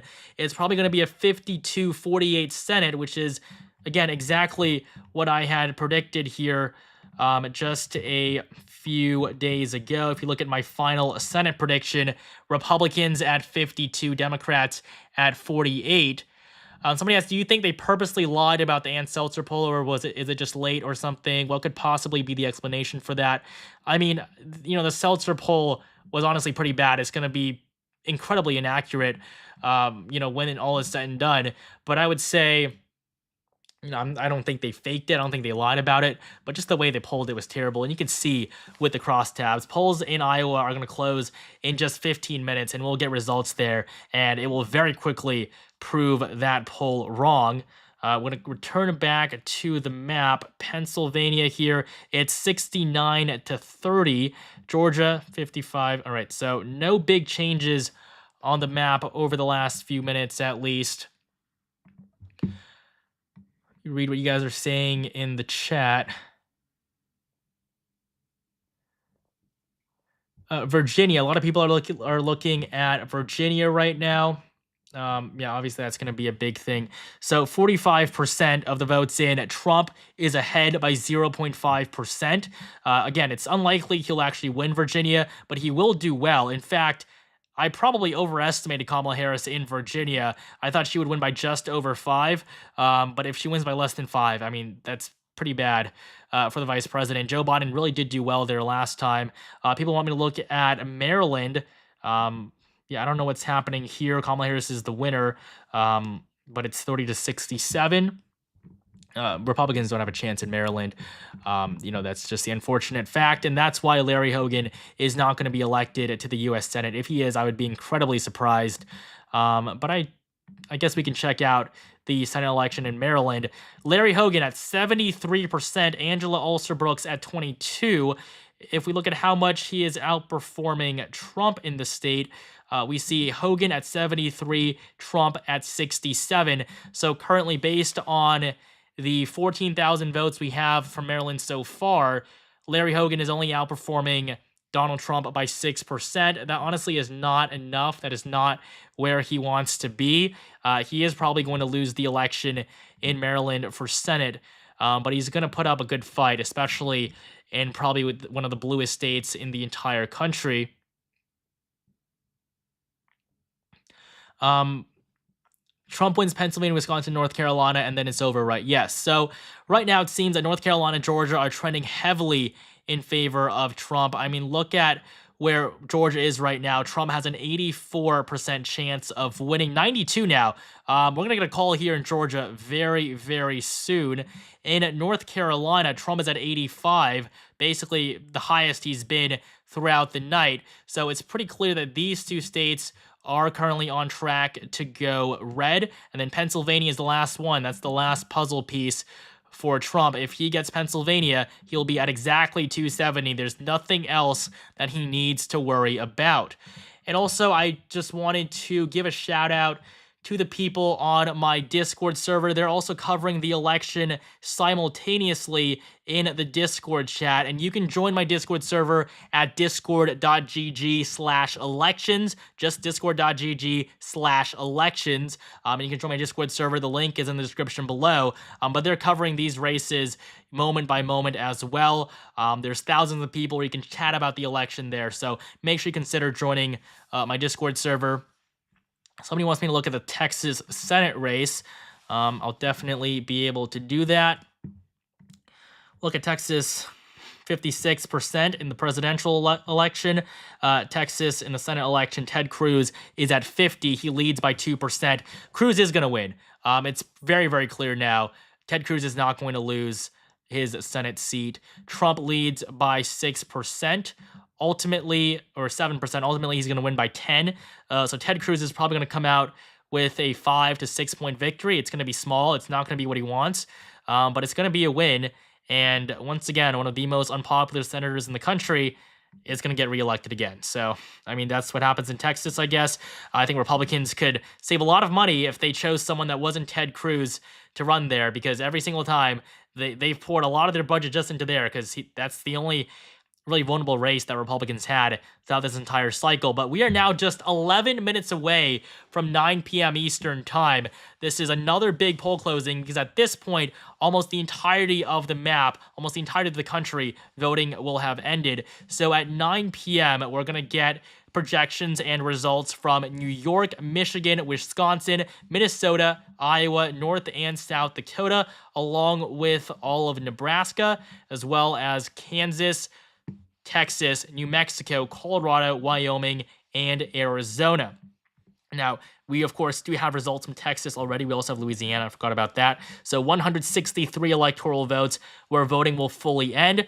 And so in Texas, it's going to be called pretty soon, I believe. But, we, of course, cannot make a projection until polls fully close in the state.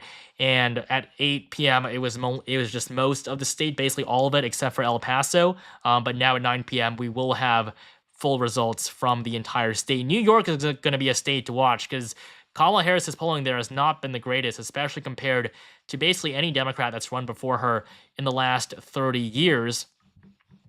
Looking at polling market, I mean, Trump just keeps going up and up. He is at a 74% chance of winning. Kamala Harris at 26. Michigan right now is 53-47. Wisconsin 56-44 for Trump. Pennsylvania 59-41 for Trump. Maybe I was even wrong about Wisconsin, but it seems that the New York Times has Harris up in Wisconsin by 0.3%. I do think at this point Wisconsin has a good chance of flipping, especially seeing how Michigan and Pennsylvania are going. But we're just going to have to wait and see. But in terms of Trump winning the election, Pennsylvania is all he needs. Who's running for governor of Indiana? I believe that's Mike Braun, the current U.S. Senator from Indiana. And so that's why we have Jim Banks. Mike Braun decided not to run for re-election to the Senate and is now going to become the governor. So that's why we had the change there. But of course, Republicans were always going to win. Let's see if we have any more projections here on the Twitter, if anything new has been made. Nope, the last projection we have is still Josh Stein in North Carolina. But we're just waiting now. We have 8 more minutes, so make sure you stay with us, because these next 8 minutes, what we're going to get in 8 minutes is going to be pretty consequential. I think in an hour or two or so, we'll be able to know who's going to win the election. I think we're going to know a lot faster than a lot of people thought, just because of how well Trump's performance has been. Trump is now at a 60% chance of winning Pennsylvania. It is the highest it has been today. Things are playing out as expected. I mean, looking at the odds to win the election as a whole, I mean, Trump has surged up to his highest point ever.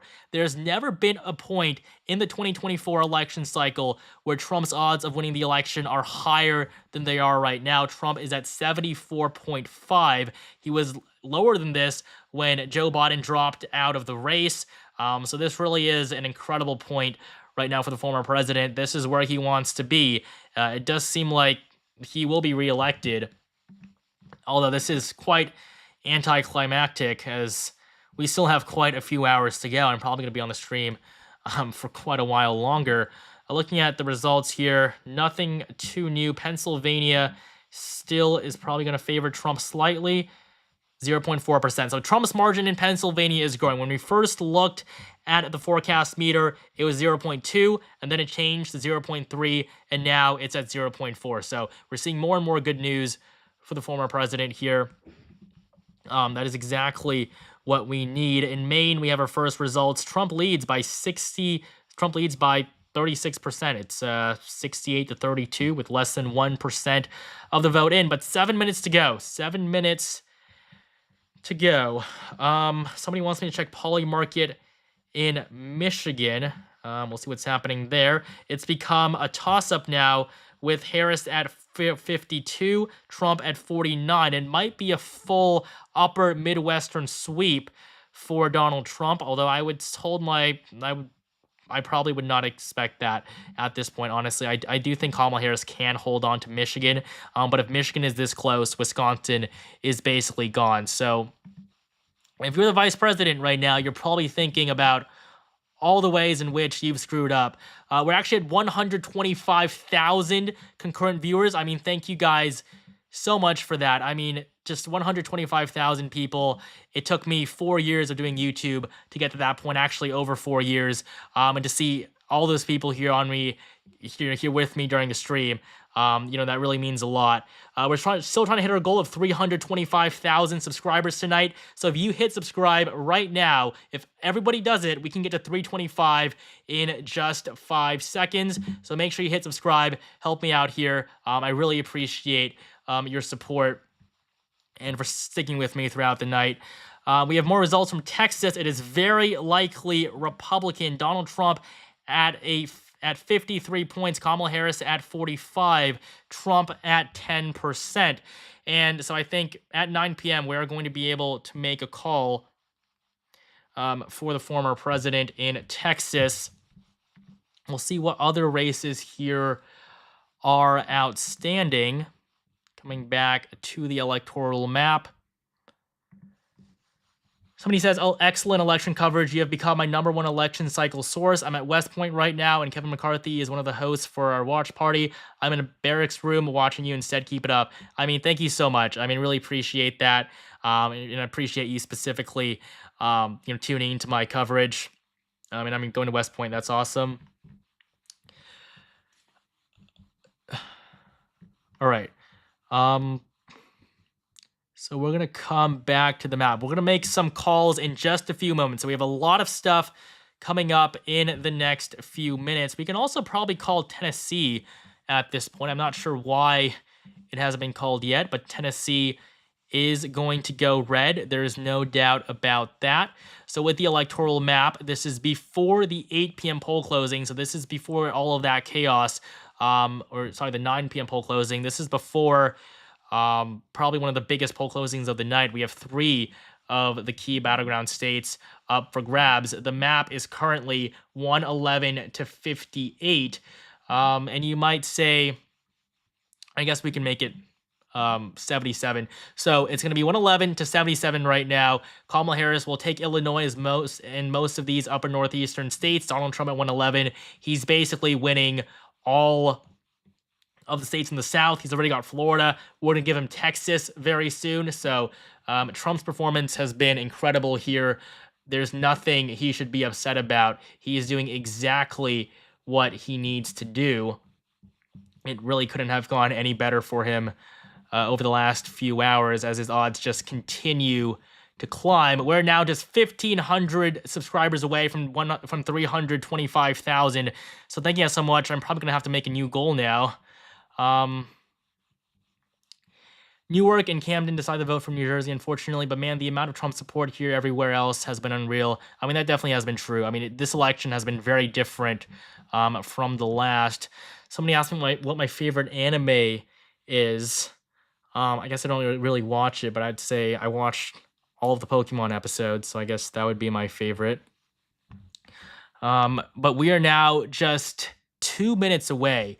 Just 2 minutes from what is probably going to be where we really start to see Trump taking the lead, especially in the Midwest. Let's take one final look at Pennsylvania, because this is really where it matters. Trump plus 0.4. That is what we want to see. If, of course, if you're rooting for Trump to win this election.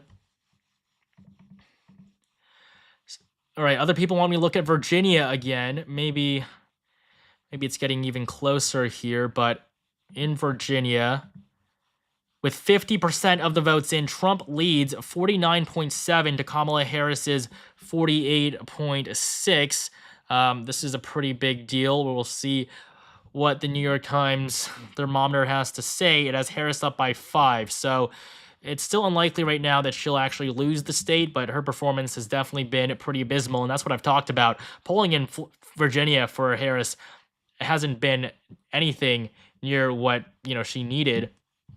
We're now at 130,000 concurrent viewers. More than 1.5 million people have tuned in so far throughout the entirety of the stream. So again, thank you guys so much for all of your support.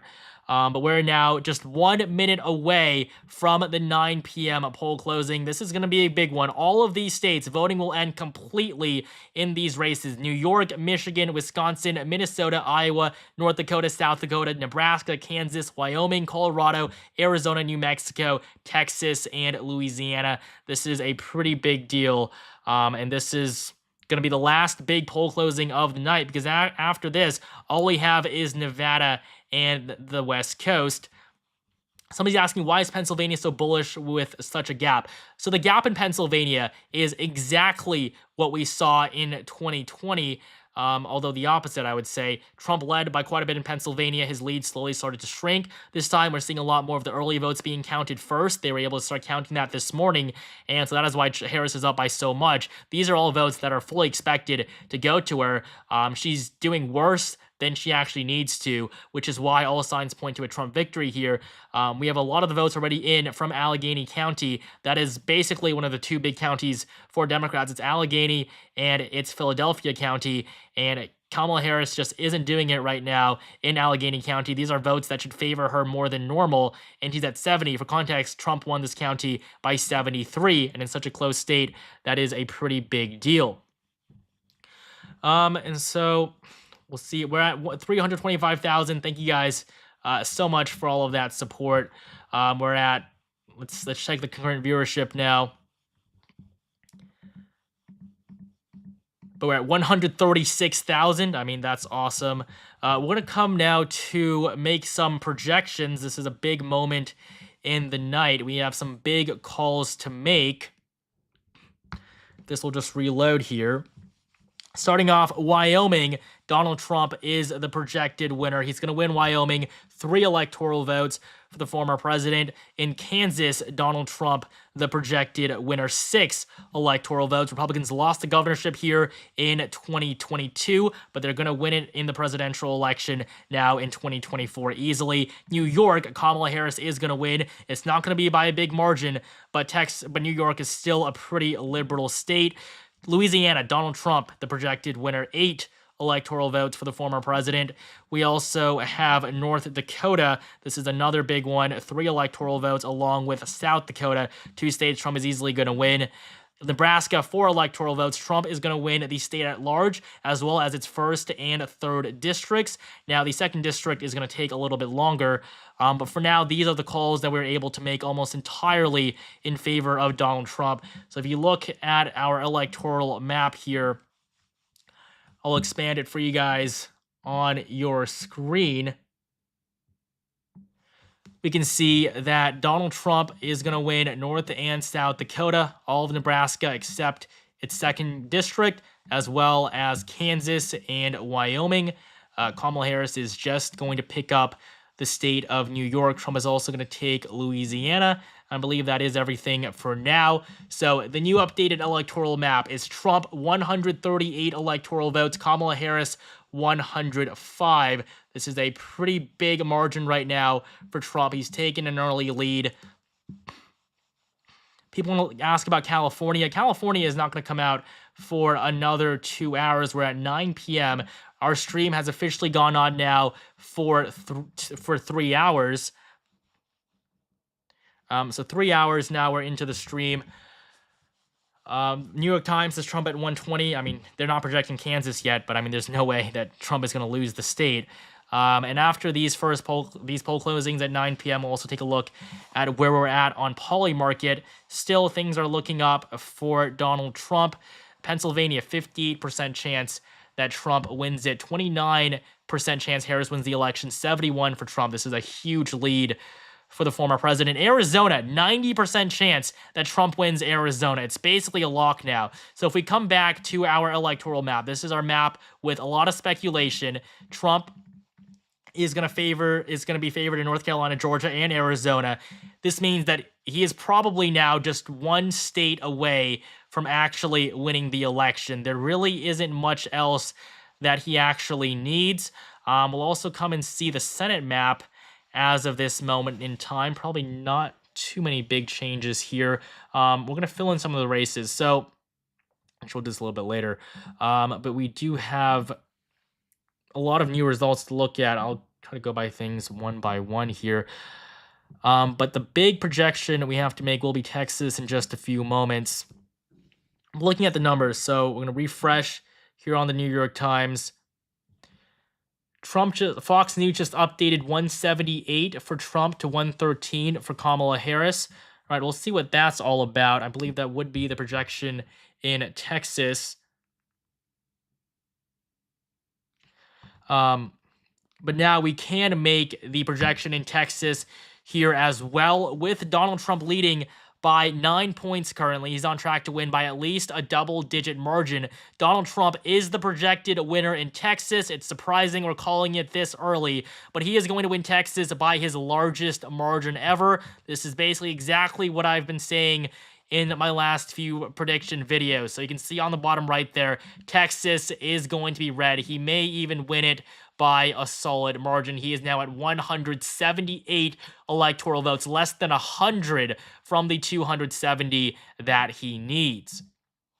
We'll also come back here. Iowa, less than 1%. Trump is looking good there. Obviously, he's going to win. Anyone who thought that Trump wasn't going to win Iowa, I mean, that was just never going to happen. And so, yeah, we actually hit our goal of 325. So now I guess we'll have to up it to 350. I mean, just because of all of you guys' incredible support throughout the night. So give me just 1 second to add a new image here. So 325 is going to be gone. Now it's just going to be 350. So if I can actually just get to that. Here, so 325, we're going to totally remove that. And then we're going to add the new goal of 350. I mean, it's incredible, the support you guys have been giving me tonight. I'm going to go over all of the new results in just one moment, because we do have a lot to unpack here. This is another big poll closing. It's another pivotal moment tonight. And it's really where we'll get to see Trump start to build a lead where we can feel confident that he's going to end up winning this election. So we'll start off. We'll just go from east to west. Pennsylvania, Trump's lead, or Harris's lead, is continuing to shrink. Michigan, Kamala Harris leads by just 8 points. Obviously, her numbers are going to go down from here on out. Kamala Harris is on track to win by 0.2%, according to the New York Times. Meanwhile, in Pennsylvania, we see a toss-up, but Trump leads by 0.5. So again, Trump's numbers are going up more and more in Pennsylvania. This is exactly what he wants to see. It's basically perfect what's been happening so far. And then Texas, we already made this projection, but Texas is going to go red. Iowa, not too much from there. Colorado, 6%. Kamala Harris at 78. If you look at the New York Times projection, Harris is on track to win by 11. This is actually surprisingly high, but still, it's going to be a victory for the vice president here. Dominic said, love your channel. Been watching from overseas while in the military. Keep up the good work. I mean, yeah, I'm glad I've been able to inform you guys. And I mean, hopefully I'll be able to shed this image of being a right-wing channel when really, I think looking at how things have been going, I'm going to be exactly spot on or just one state off. Trump at a 72% chance of winning. Michigan, Wisconsin are the two swing states where Kamala Harris has a chance. And I mean, compared to this map, it's not going to be very different from what I said in my final prediction. Somebody wants me to look at New York City. I can definitely do that. It's been projected for Kamala Harris now. We're going to have to zoom in quite a bit to actually see it. But in Brooklyn, Kamala Harris at 77. In Queens, she's at 67. Manhattan, 86. The Bronx, 78. And of course, Staten Island, Trump leads at 66. So, you know, it's looking okay for Democrats, but obviously they're going to do a lot worse as the upstate numbers start pouring in. People also want me to check Georgia and Virginia. All right, so I'm going to check Georgia, Virginia, North Carolina. So in Georgia, 70% of the votes are in. Trump, 53. Harris, 47. The state is leaning Republican. The New York Times is projecting a 2.3% margin of victory for Donald Trump. That is exactly what he wants. In North Carolina, Trump leads here as well. He's ahead by over 4 points. He's actually doing surprisingly well. He's on track to win by 2.1, so I may have actually underestimated him in the state here. If we look at all of the other North Carolina races, you know, we saw Josh Stein just get destroyed we saw Josh Stein destroy Mark Robinson, but that's no problem for Trump. And then in Virginia, Donald Trump is at 50, Kamala Harris at 48, with a majority of the votes in. Harris is on track to win by less than 5. So we're going to see some more mail-in votes as well, more votes from Northern Virginia come in. That's going to favor him. Ohio has just been called. Ohio called in favor of Donald Trump. This is going to be another big win for the former president. And so we'll be able to call Ohio in just a few moments as well. But yeah, I mean, this is really shaping up to be exactly what Trump could have hoped for. We'll see if we've made the projection on our Twitter yet in Ohio, but it definitely should have happened, or it will very soon. All right, not yet. So I guess I'll just do it here myself. In the state of Ohio, Donald Trump is the projected winner of its 17 electoral votes. 17 from Ohio, a state he first flipped back in 2016 when everybody doubted me.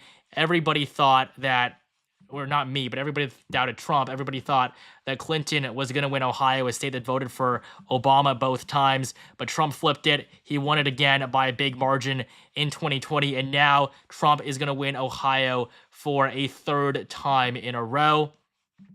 This is a big victory for Trump. So on the map at the bottom right, you can see Trump is now at 195 electoral votes. We also, I believe, numbers from New Mexico, I believe someone in chat is saying. West Michigan. We also do have our first numbers out from Minnesota now. Probably not going to look at those until we actually get some more. Somebody said, what streaming software you use for the overlays and real-time subcounts? This is just OBS, so it's free. It's pretty easy to use. You just add multiple different elements and overlay it, so it's pretty easy to use. You can find a lot of tutorials online. Hopefully that answers your question. All right, Wisconsin updates.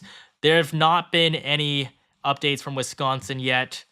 We're going to just have to wait a little bit. Wisconsin will take a while, although last time it was called surprisingly quick because they've counted a lot of votes overnight.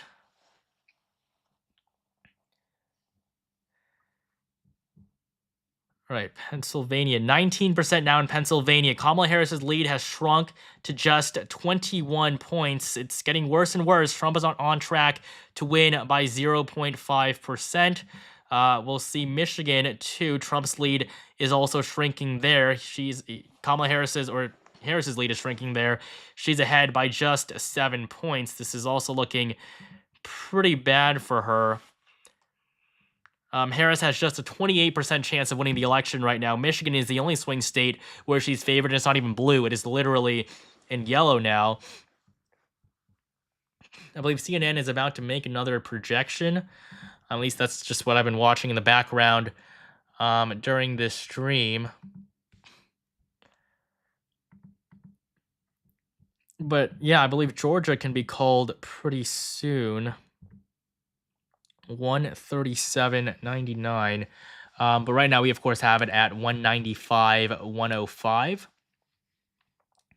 We'll start to fill in these Senate races as well. So coming to the Senate map, this is our Senate map here. Republicans won in North Dakota. Nebraska numbers, definitely something I want to look at in the next few moments here, but I think it's pretty clear Democrats are going to win everywhere else, especially up in the Northeast. So it's looking quite good. New Jersey has been called for Andy Kim. It's going to be closer than normal just because of Bob Menendez, but she is on track to win. And then Maryland, we don't have any calls there. But on the Senate map, it does seem Republicans are going to take the majority back pretty easily in almost the exact way that I called it. Republicans right now are at 47 seats, Democrats at just 34. And to map out the GOP's path to a majority, all they will need left is to hold on to Nebraska, hold on to Texas, and then win Montana and Ohio, of course, as well. And then we have Utah, which is going to be solid red. So it's going to be a very easy pathway to at least 52 seats for Republicans. That is currently what I have it projected as. You can see here, Sherrod Brown is going to go down to Bernie Moreno. Ted Cruz is going to win in the Senate election. It's going to be pretty easy. Polymark predict the Biden win. I'm honestly not too sure about that. But I do believe that the betting markets overall did predict the Biden victory. As for Polymarket specifically, I'm not fully sure.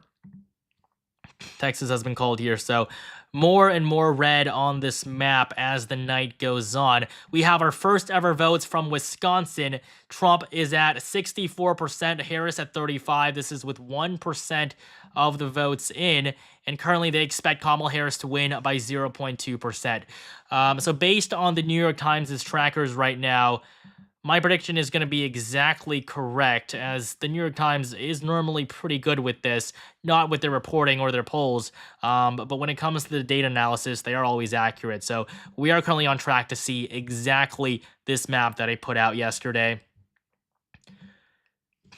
I guess we'll see some other states here. New Mexico, the first votes, Trump at 73, Kamala Harris at 26, 2% of votes in. Kamala Harris will win by 5.7. That's abysmal. That is terrible. Yeah, I don't think she has it. Nothing is going in her favor right now. Iowa, we'll look at the New York Times' estimate here. Trump plus 8.5. I mean, whoever said that Trump was going to lose Iowa, that Ann Seltzer poll, I mean, that's been proven to be incredibly wrong. Nobody is going to listen to that poll ever again, it feels like. But yeah, Trump plus 8.5 right here.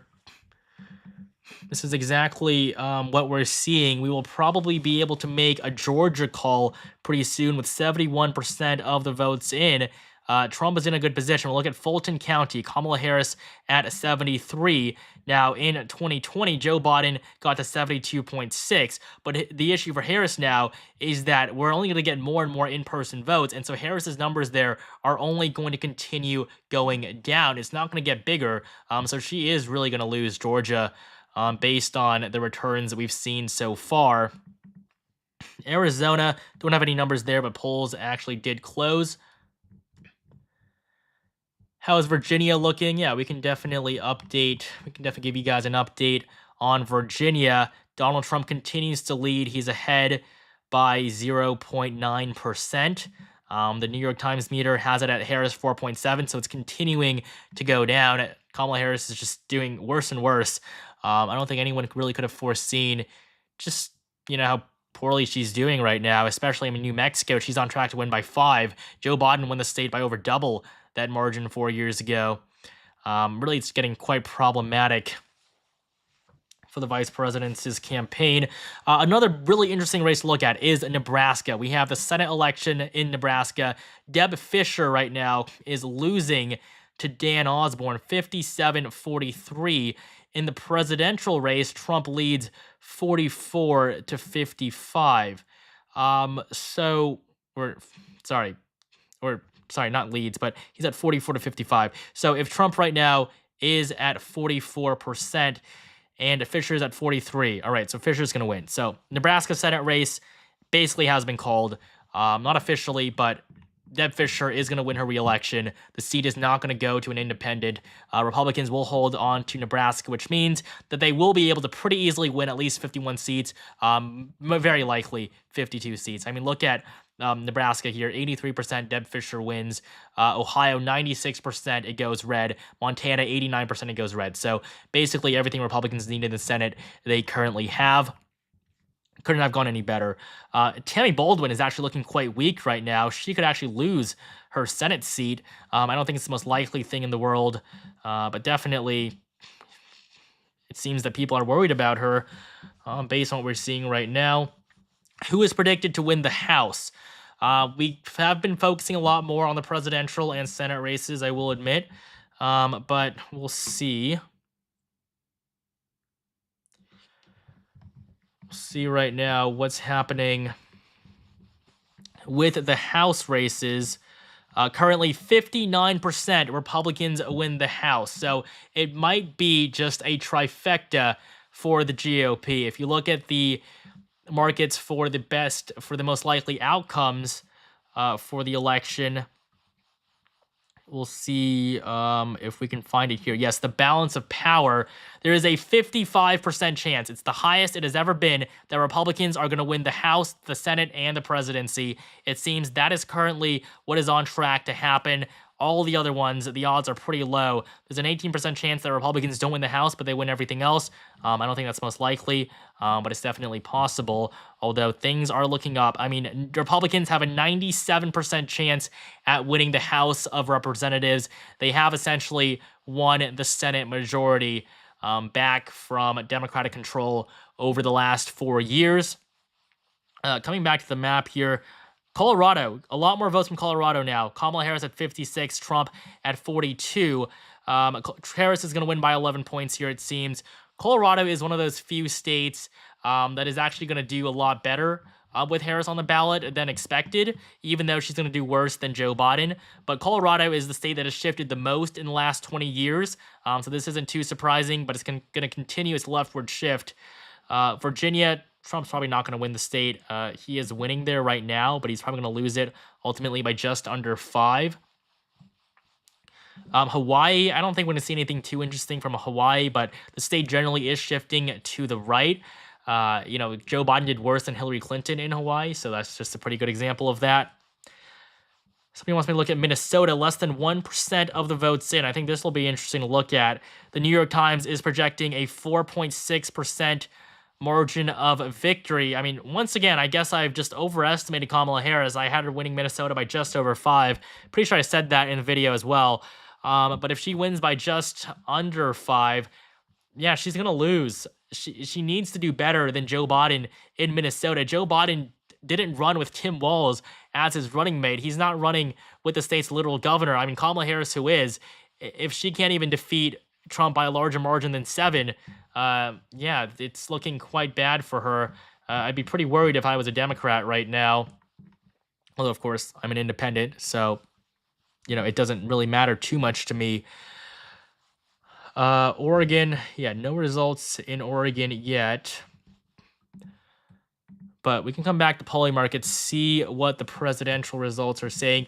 Polymarket also has an app, so you can download the app on the App Store. The link is at the top of the description below.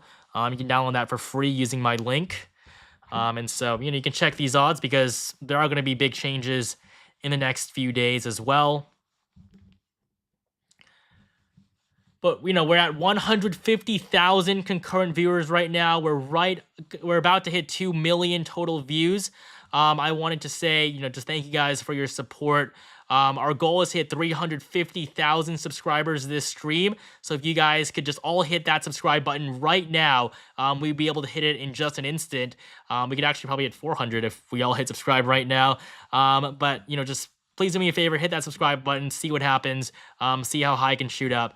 But I really appreciate you guys staying with me throughout the night. CNN has just projected Illinois and Rhode Island on the TV in front of me, but obviously we've already gotten to that. We'll probably be able to make a call in Iowa pretty soon. We're at 10% here. Trump is at 58, or Kamala Harris is at 58, but obviously she's going to lose the state. Very similar to 2020. Ohio, Trump is going to win by a similar margin as well. It seems that these two states haven't really moved too much in either one direction, but it is still good news for Republicans because Ohio, the Senate election, is going to go to the GOP, which is one thing that Democrats were incredibly worried about. New Mexico, Harris leads by just 4. I mean, this is embarrassing. She's going to win by just over 5. It's definitely not what she needs. Yeah, it's not looking good for our vice president there. Iowa, Harris is ahead, but she's going to lose it. Kansas, again, Trump is going to win there. So in just a few moments, we're going to make a few more projections. Trump is holding on to his lead in Georgia. The New York Times has him winning by 2.3%. So we're probably going to make a few calls in the next few minutes if I can get everything set up here.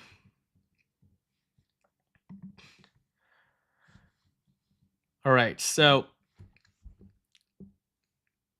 people want me to look at Michigan. 12% of the votes are in. Kamala Harris leads by 8 in Michigan. The New York Times has Trump winning by 0.1. I mean, I guess that really is pretty incredible. Now that it seems that Trump might even win Michigan, he could sweep the entirety of the upper Midwest. I mean, that would be a surprise. But it seems like that could be the way it's trending right now. In Wisconsin, it's Harris plus 0.1. I mean, these 3 states are going to go down to the wire, but Trump only needs one of them, and that's why he is in such a better position. So, I mean, the betting markets right now, Michigan is a toss-up. Harris 51, Trump 47. Yeah, I mean, I feel like Democrats are just pissing their pants right now. Wisconsin at 60% for Trump. Kamala Harris at just 38. Yeah, it does seem like Wisconsin might actually go at this point. We'll just have to wait and see. Or actually, we just got a big change in Pennsylvania. Trump is now on track to win Pennsylvania by 0.6. This is exactly what he's been looking for. And I will say this tentatively. Obviously, this is not a final projection or anything, but it does seem that Trump is in a very good spot right now, especially with 3 Sunbelt states that he's already won. But yeah, we're going to come back to the map. We're about to make a few more calls. New Hampshire is at 38% now. Trump just won Nebraska's 3rd district. I don't know why it took so long, but obviously he was always going to win that. Up in the Midwest, we're getting more and more numbers in North Carolina. 53% of the votes in. Trump still leads. Yeah, so I guess we'll just go through Trump's pathway right now. I'm going to show you guys the 3 states that Trump needs and how he's doing. So with the map filled in, there's going to be no big surprises outside of this. It's just going to be these 7 states. So we're going to start down in Georgia. This was probably the first one he needed. Trump is currently on track to win by 2.1%. So that's going to be lean Republican. In Georgia, in North Carolina, we currently see Trump ahead by 3 points with the votes coming in so far. However, he's going to win by 3.3. So North Carolina's going to vote to the right of Georgia. That's actually pretty surprising if you've been following this race, but I guess it's not that unexpected. So North Carolina also going to be lean Republican.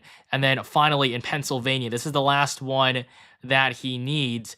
Kamala Harris might lead right now, but that lead is going to disappear very, very soon. Trump on track to win by 0.6. And you can look at the map here. That's what he needs. The election is over.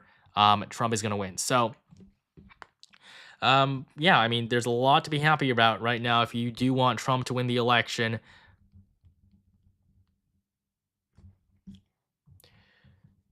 So we're at 151 concurrent viewers. Thank you guys so much for that. Looking in the chat, see anything, any questions you guys have. But now we are able to make a major projection in the state of Iowa, despite that one big Ann Seltzer poll that had Republicans losing Iowa. We can pretty quickly project that Donald Trump is going to win the state, and it's 6 electoral votes. Donald Trump will win Iowa. 6 electoral votes going to Donald Trump. He is now at over 250. Somebody's saying that North Carolina was called. I don't think that's going to happen for a while. We can look at the CNN map here, see if there's any differences. Yeah, really not too much has happened. Somebody just asked in the chat, will Virginia turn red? No, it simply is not gonna turn red. It's so likely blue. Trump leads by 2 points. Although I do think that this margin could get cut down. I wouldn't be surprised if Harris wins by less than 3 at this point. But this would still be a pretty bad margin for Democrats. This is definitely not where they want or where they need to be. I mean, this map is shaping up to look very similar to what we saw back in 2016. And of course, that's what Republicans have been aiming for this entire time.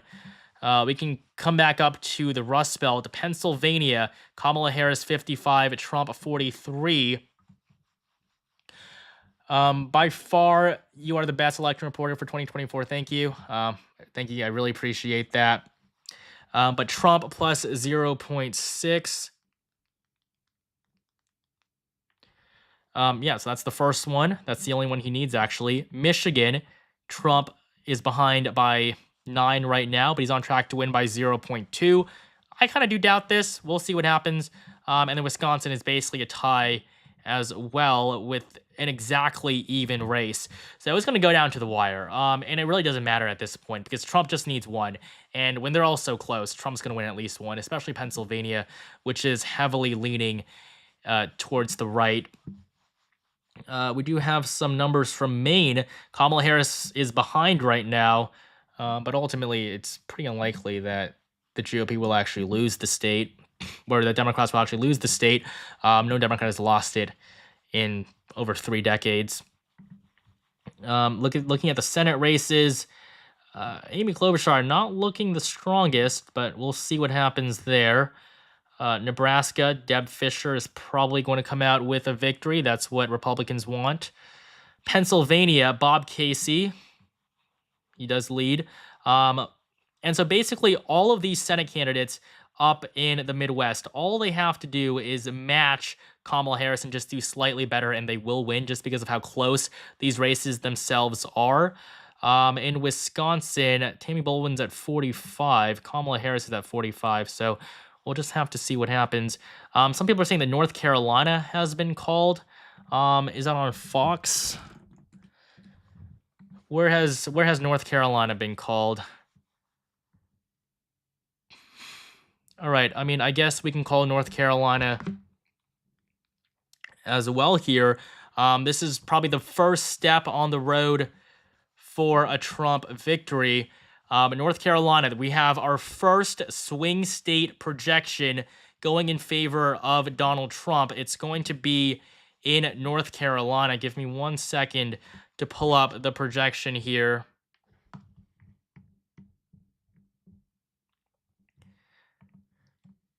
But the former president is going to be the winner in North Carolina.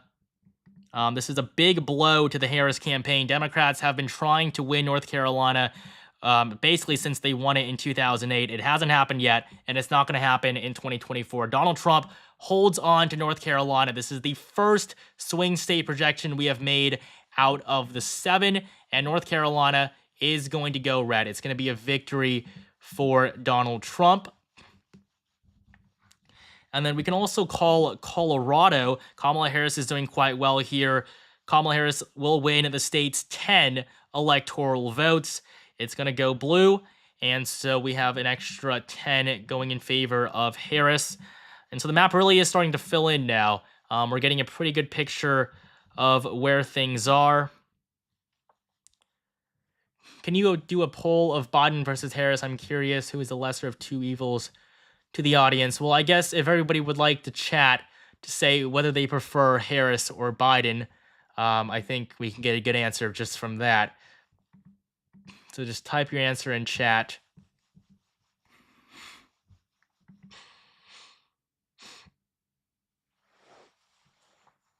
All right, so we're going to come back to the map here. 178.99, that's the New York Times. I currently have it at 217, 115. I mean, obviously, these news sources are going to be a lot slower. But up in New Hampshire, it looks like Kamala Harris is doing okay. It'll definitely be a close race. Maine, it's not looking too great for Harris either. Missouri will definitely be called very, very soon. And then, of course, Colorado, New Mexico. So we've actually just hit 2 million views on this stream. So in total, 2 million people have clicked on it. Thank you guys so much for your support, for sticking with us. We're at nearly 150,000 concurrent viewers. So if you guys could subscribe right now and all hit the subscribe button at the same time, we may be able to hit our goal of 350,000. I would really appreciate that. Thank you guys so much for your support over the last 4 years and for tonight. Yeah, we're over 2 million now. I mean, that's incredible to see. We're at 333,000 subscribers, 1/3 of the way to 1 million, actually. But, you know, that'll obviously take a while.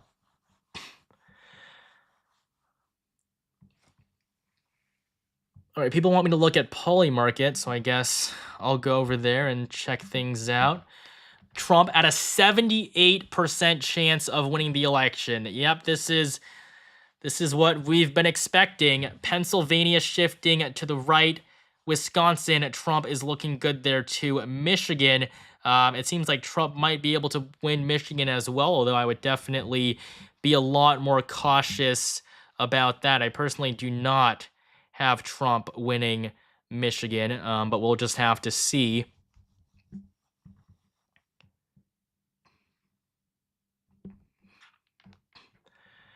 To everyone who moved to Colorado and turned it into a crap hole.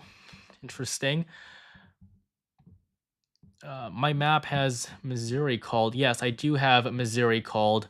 Missouri is going to go red. There's no doubt about it.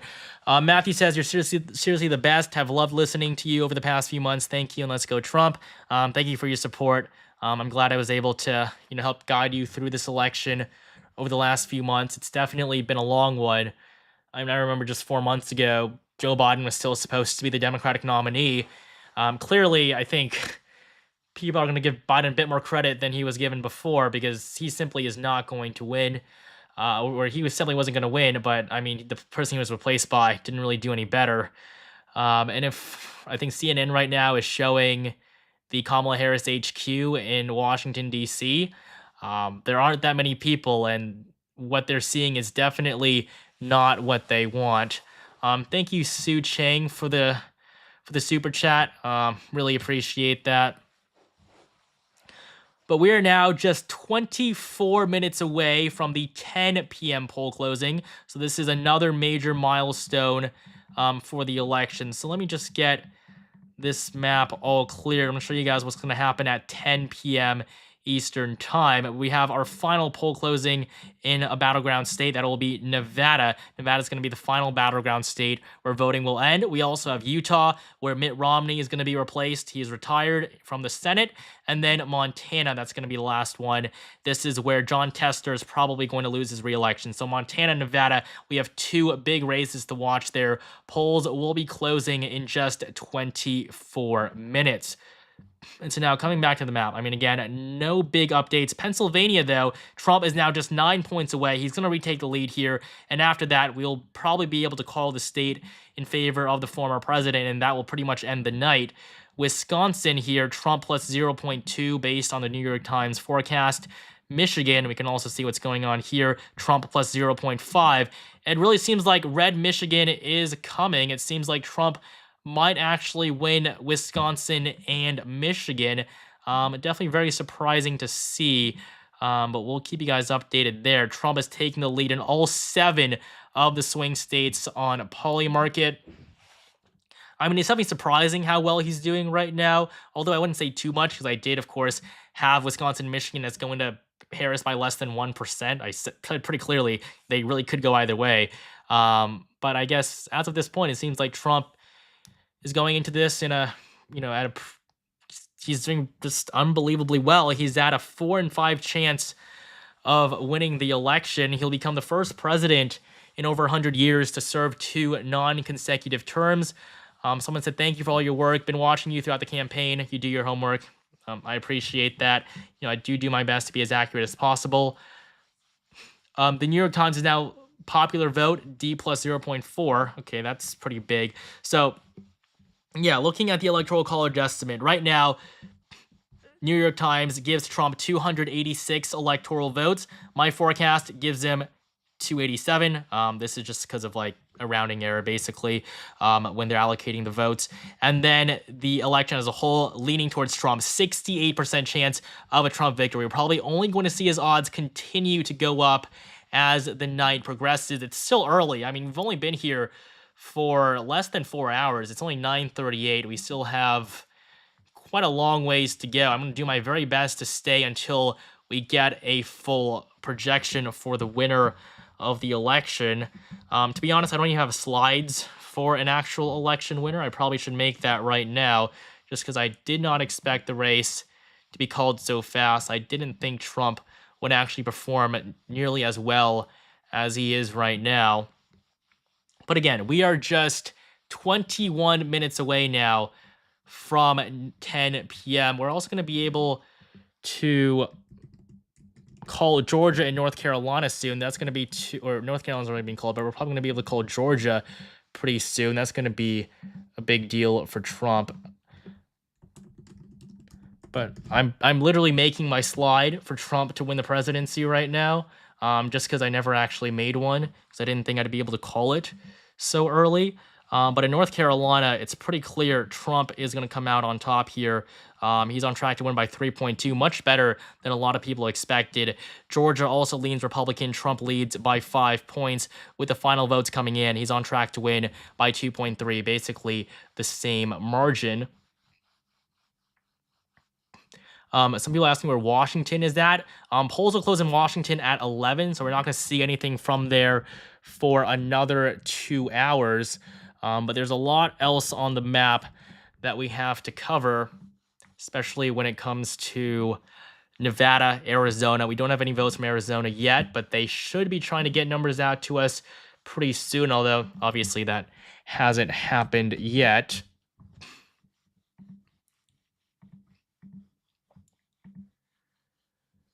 Right, yeah. Virginia, Trump is still doing incredibly well in the state. I mean, I think Virginia has been a pretty big surprise.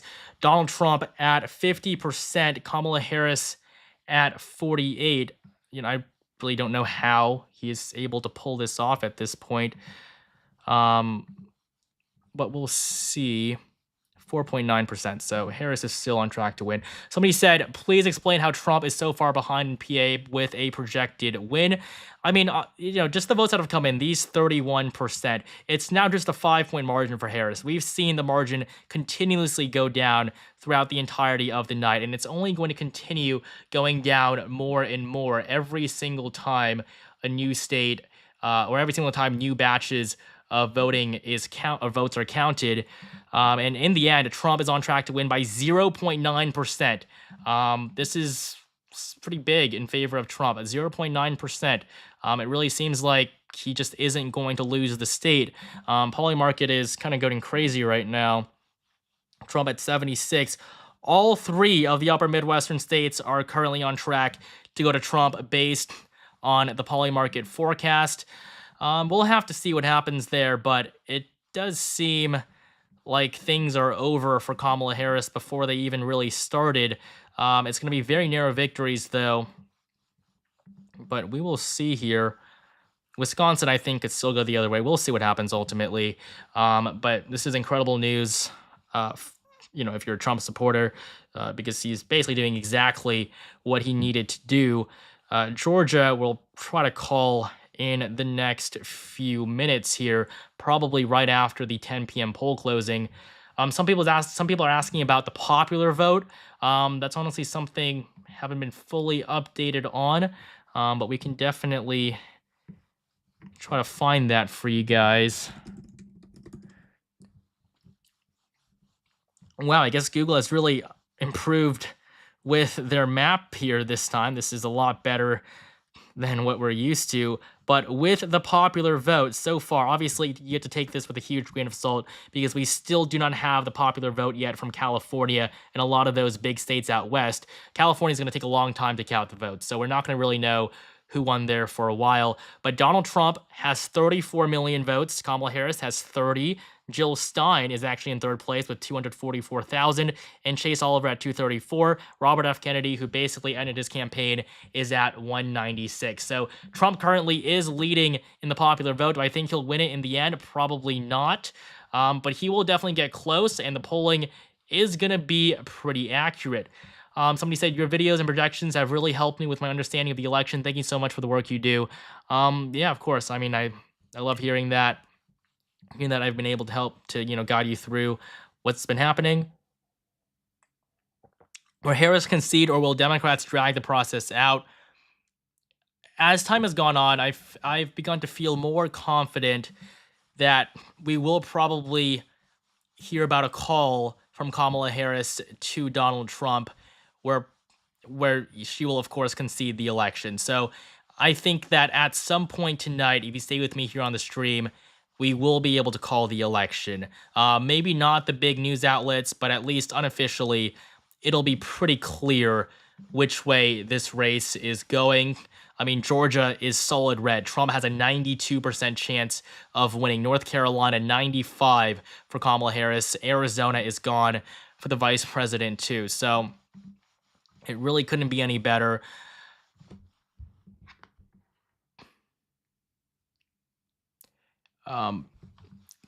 Yeah, so let me try to look through chat, see if anything.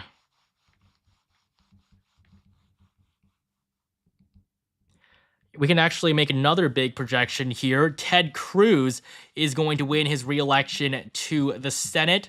Obviously, he was one of the most vulnerable Republicans out there, but Cruz is going to win his reelection to another 6-year term. Ted Cruz, the projected winner in the Lone Star State. So we can also fill this in on our Senate map now. We can probably make another projection in New York. Kirsten Gillibrand is going to win there. We're going to wait a little bit for the rest of the states, but for now, Texas, Ted Cruz, the projected winner. And yeah, I mean, some people are saying that they haven't called North Carolina yet. Really depends where you look, but North Carolina is going to go red. There's no doubt about it. Trump leads by 3 points right now. He's on track to win by 3.2. It's not going to change too much. I'd be extremely surprised if he lost it. We're going to be able to call Georgia as well pretty soon in favor of Trump. He's doing literally exactly what he needs to do. So, nothing to worry about there. In Iowa, the New York Times predicted margin is 8.7, so he's going to do better than he did last time. You slip up on your unbiased opinion a lot. I mean, I guess you kind of just go with the side that's doing well, really. Trump's doing well, and he's continuing to do that. It's not really my specific preference or anything, but I'm definitely not going to hide the fact that he is doing quite incredible right now, especially compared to what a lot of people are saying. I mean, somebody asked me about Alan Lichtman earlier. I think his career is over, although that's perfectly fine. He's quite old, so I don't think he really needs anything else. But yeah, I mean,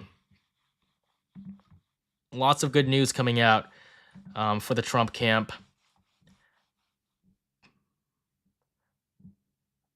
Is Trump leading in New Mexico? Trump's probably not going to win in New Mexico, but it's going to be a lot closer than even I expected. Kamala Harris is going to win by 5.4. It's going to be around that margin. And obviously, you cannot take these New York Times projections at face value, but they normally are pretty close. So if they have Harris winning by 5, she's not going to win by too much more than that. I mean, Joe Biden, for context, won New Mexico by 11 points 4 years ago. So you can see how big that drop off really was. I think Democrats going to start to realize the impact of having a nominee that nobody really wanted. If Kamala Harris ran in a primary, if Joe Biden ran in 2020, it's pretty unlikely that Kamala Harris would be the nominee in 2028. She simply doesn't campaign that well. Thank you, Banana Crypto, for gifting 50 memberships. Really appreciate that. Hope you guys enjoy it. Can you explain why Trump will lose Virginia even though he has a lead? Yeah, so I mean, again, the votes that have been counted so far, a lot of them are coming from these rural counties. I mean, look at these counties, over 95% in. So these are the Trump counties, basically. We still have a good amount of votes up in Fairfax. That's probably the biggest Dem county in the state, right outside of Washington, D.C. And so it's going to be those votes that are going to get Harris over the top, although she is doing worse and worse. So the race can get close, like I've been saying for a while, but not close enough where Trump is actually going to win. I think this would actually be a good time for us to shift our focus to some of the House races just to see what's happening. Republicans are currently at 95.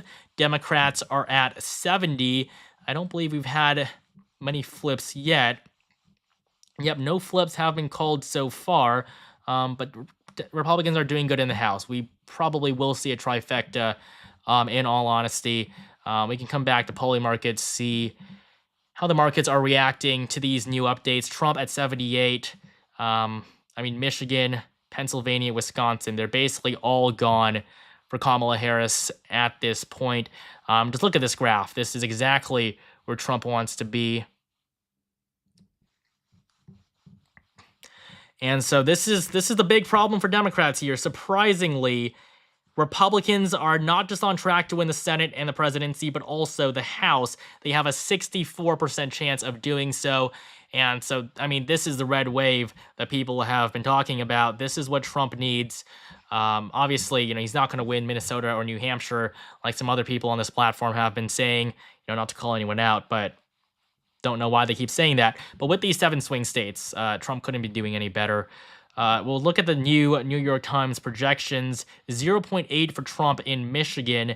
And then in Wisconsin, we currently have 0.3. So, I mean, these states could still go either way.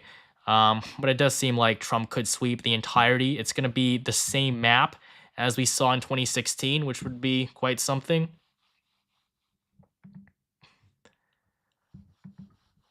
And we're now just 10 minutes away from the 10 p.m. poll closing. It's going to be the last poll closing with a swing state. That, of course, is going to be Nevada. We still don't have any votes out of Arizona, though, which is quite frustrating because that's something, a race that we want to look at.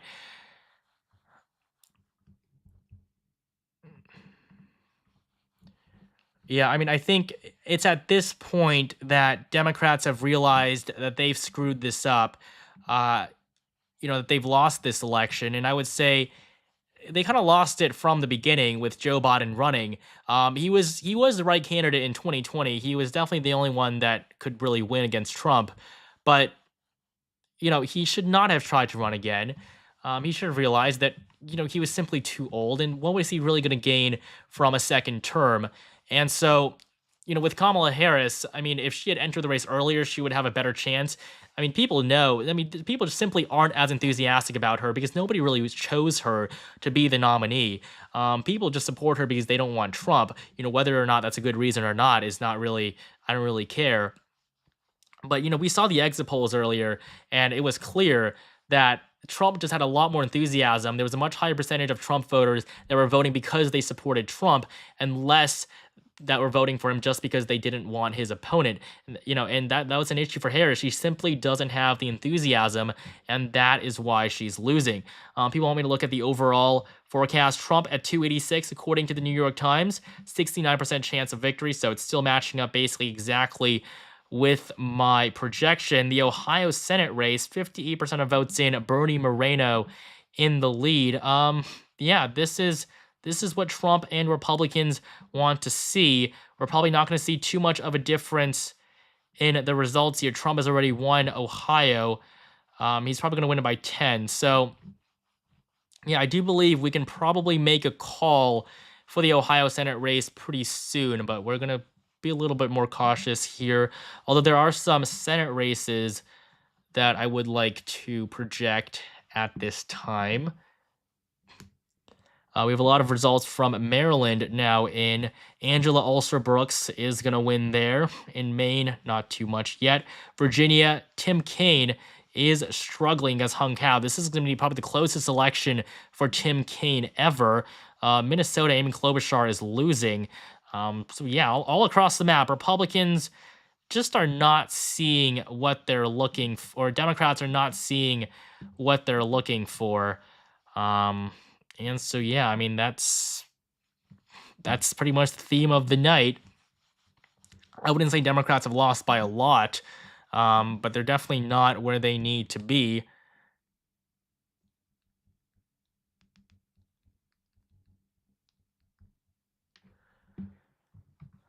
Trump, CNN just called Louisiana. New Hampshire, yeah, I can look at New Hampshire. So 47%, Kamala Harris +7 right now. She's on track to win by 4. I wouldn't say that she would flip it. That's pretty unlikely, but we'll have to see.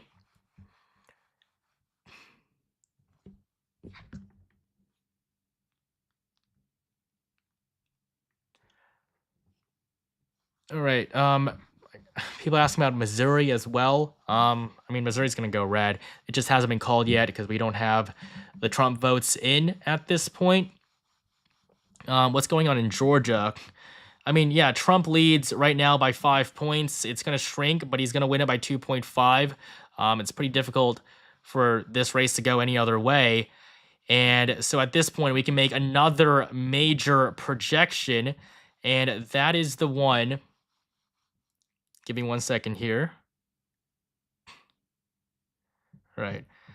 We can project that Donald Trump is going to win Georgia, 16 electoral votes. The second swing state for us to call. Georgia is going to go red. It's going to vote for Donald Trump for a second time. He's going to flip it back. He won it in 2016, lost it in 2020. He's going to win it back again. So 16 electoral votes from Georgia. You can see at the bottom right, it is going to be red. Pennsylvania, a lot of people want me to look at Pennsylvania. I mean, yeah, I think Trump's going to retake the lead there soon. We also have a projection in Maryland. Angela Ulster Brooks is going to defeat Larry Hogan to win her first 6-year term. This comes as Ben Cardin is retiring. So on the Senate map, Maryland is going to be blue. Then you guys want me to look at Pennsylvania, so I'll do that in just a second here. Pennsylvania, it's about to flip. Kamala Harris at 50, Trump at 49. Trump is on track to win the state by 1.2%. This is quite incredible, just how well he's doing. Yeah, I think we should be able to make some calls soon. Michigan at Trump +1. I mean, yeah, I guess I would say we may have underestimated the former president a little bit here, but in terms of margins, it's basically exactly the same. Yeah, so right here, Trump at 287. This is according to the New York Times projection. Matches up exactly with my final forecast, 287 for Trump, 287 for Trump, according to the New York Times as well. Yeah, Pennsylvania's going to flip soon. That's probably going to end the night for Republicans. We, of course, do have 4 more minutes, though, until... 4 more minutes until the 10 p.m. poll closing, so that'll definitely be interesting to see how much left of the Philadelphia vote is in or is left, I guess. So far, Philadelphia County, 32% in, but these are the heavily favoring Democrat votes. these are the mail-in votes, the early votes. So Trump is only going to go up from here. And we also, of course, have a lot of these rural counties left to report a lot of results. So Pennsylvania is only going to get better and better for Trump, but we're probably not going to be able to make a projection there for quite a while, especially if we only have 40% of votes in. It's going to be at least at 80 or 90% that will be confident enough to make a call. But there are many other states that we can also project pretty soon. I'm keeping an eye out on states like New Mexico, Iowa, I think we already called, Minnesota too. Kamala Harris, 4.3%. That's a pretty abysmal margin, honestly worse than I expected. So, yeah, I mean, it's been pretty disappointing for the Democrats. I don't really know how else I could put it.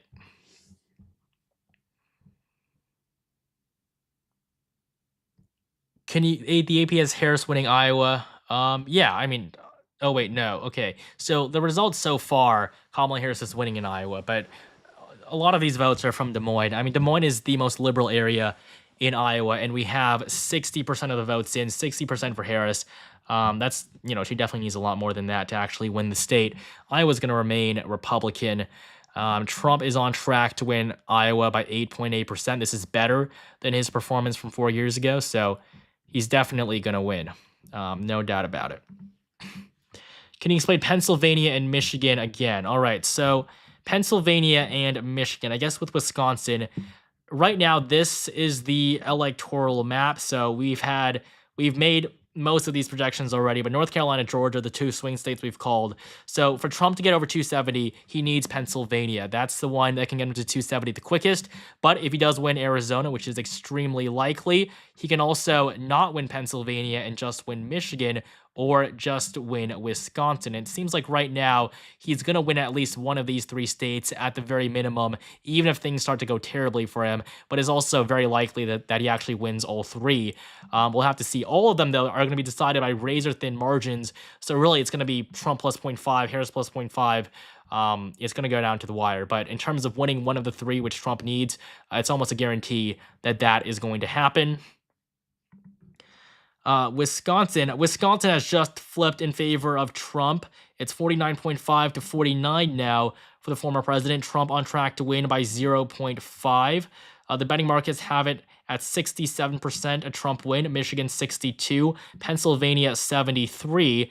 So yeah, that's what we've been expecting right now. But we will just have to wait a little bit longer. We're just 1 minute away, though, from the 10 p.m. poll closings. Voting about to end in Montana, Nevada, and Utah. Three big states, especially Nevada and Montana. We have, of course, a very close presidential election in Nevada, and then in Montana, we have the big Senate race where Jon Tester is fighting to stay alive and hold on to his seat.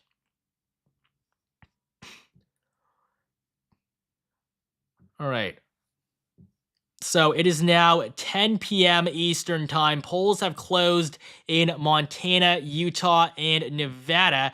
At this time, we can call the state of Utah in favor of Donald Trump. He's going to win Utah, and it's 6. And it's 4, or I guess it should be 6, but I guess I put 4 there. But it's 6 electoral votes for Trump in Utah.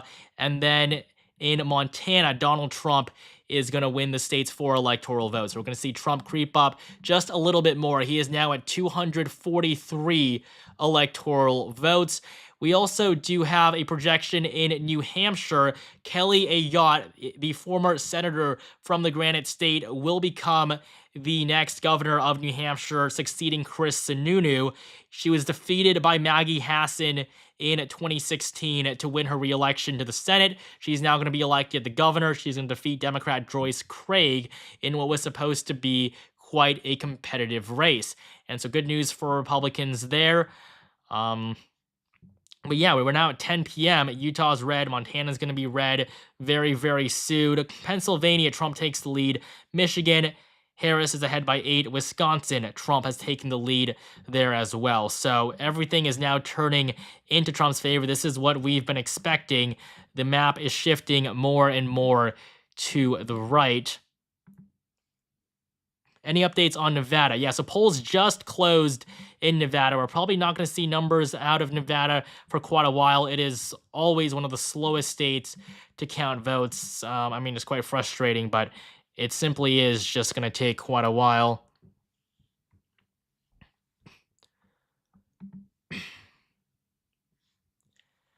All right, the Senate map here. We'll see if we have any updates here. I mean, the Montana Senate race, this is a big one to watch.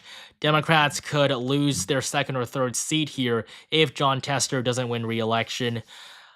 And yeah, we're actually now at over 2.3 million total viewers, where we've been pretty consistent at 150,000 concurrent viewers. So thank you guys so much for that. Thank you to Happy Family. Take a break after 10 p.m. I appreciate that. I'll try to keep going for as long as I can. But I think we'll actually be able to have a pretty good idea of who's going to win in the next few hours here. But we are still trying to hit our goal of 350,000 subscribers. So if all of you guys hit subscribe right now, we'll be able to instantly get to 350. Let's see how high it can go up if we all subscribe together. So thank you guys so much for your support and for sticking with me throughout the night. But hopefully we can hit 350. In the next few hours. But I guess we'll continue on now, looking at some of the new results that have just poured in. Montana projected for Trump. He leads 28-26. I mean, I'm sure that's a mistake there. I don't know how that's possible. And then, has Trump taken the lead in Pennsylvania? Yes, Trump has taken the lead in Pennsylvania. Well, I guess he just lost it again, but it's going to come back to him. He's going to win Pennsylvania by probably around 1%. Michigan is a toss-up as well, Wisconsin too. But it seems that all three of these states, according to the New York Times projection, Donald Trump is favored to win all three of them. Yeah, I mean, that's what he needs to do. I guess I will say, I've been predicting 3-12 for Trump for months now. And I think ultimately at the end, it seemed like Harris's numbers, the early voting numbers in Michigan, were looking quite good. So that's probably the main reason why I gave to Kamala Harris. But I said in the video, it could go either way, and I just had to give it one way or the other. But Minnesota, Donald Trump, it leads by 16 points. Harris is on track to win by 4.2. Again, that's definitely not what Kamala Harris needs. This is the home state of her running mate. She can't just win by 4 points. She needs to at least outperform Joe Biden, who won Minnesota by a whopping 7 points. Alan Lichtman is pointing out that most of Trump's counties have dried up. Philly and Pittsburgh are still actively counting. I don't know why the New York Times is giving it to Trump at this stage. I mean, it's clear now that Pennsylvania is kind of gone for Kamala Harris. I mean, there's going to be no projection for a while. But I mean, it's gone. Nothing else really to say about it. Iowa, though, has flipped for Trump. Trump takes the lead in Iowa. No surprises there. He's going to win the state by 8.9. Thank you to Zeracker for gifting 10 channel memberships.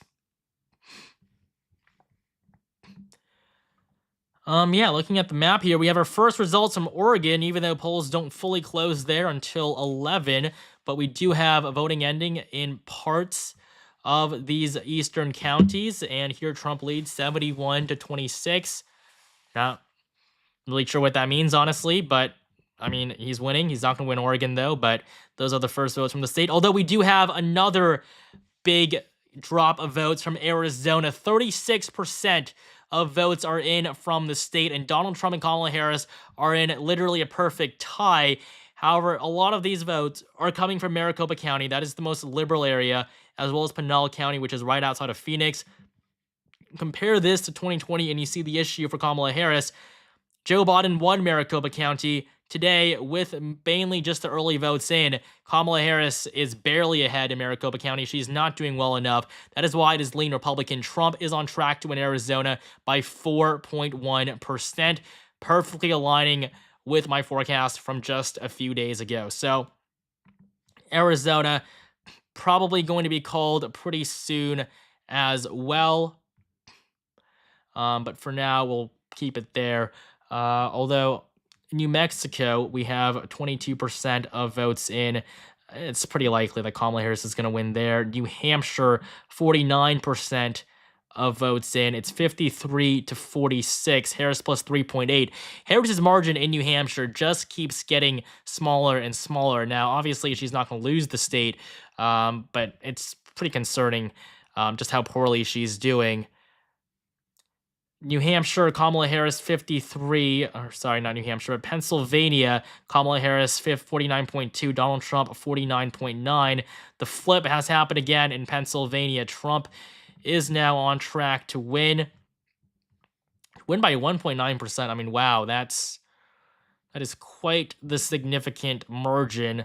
Michigan and Pennsylvania, all looking good for Trump at this point.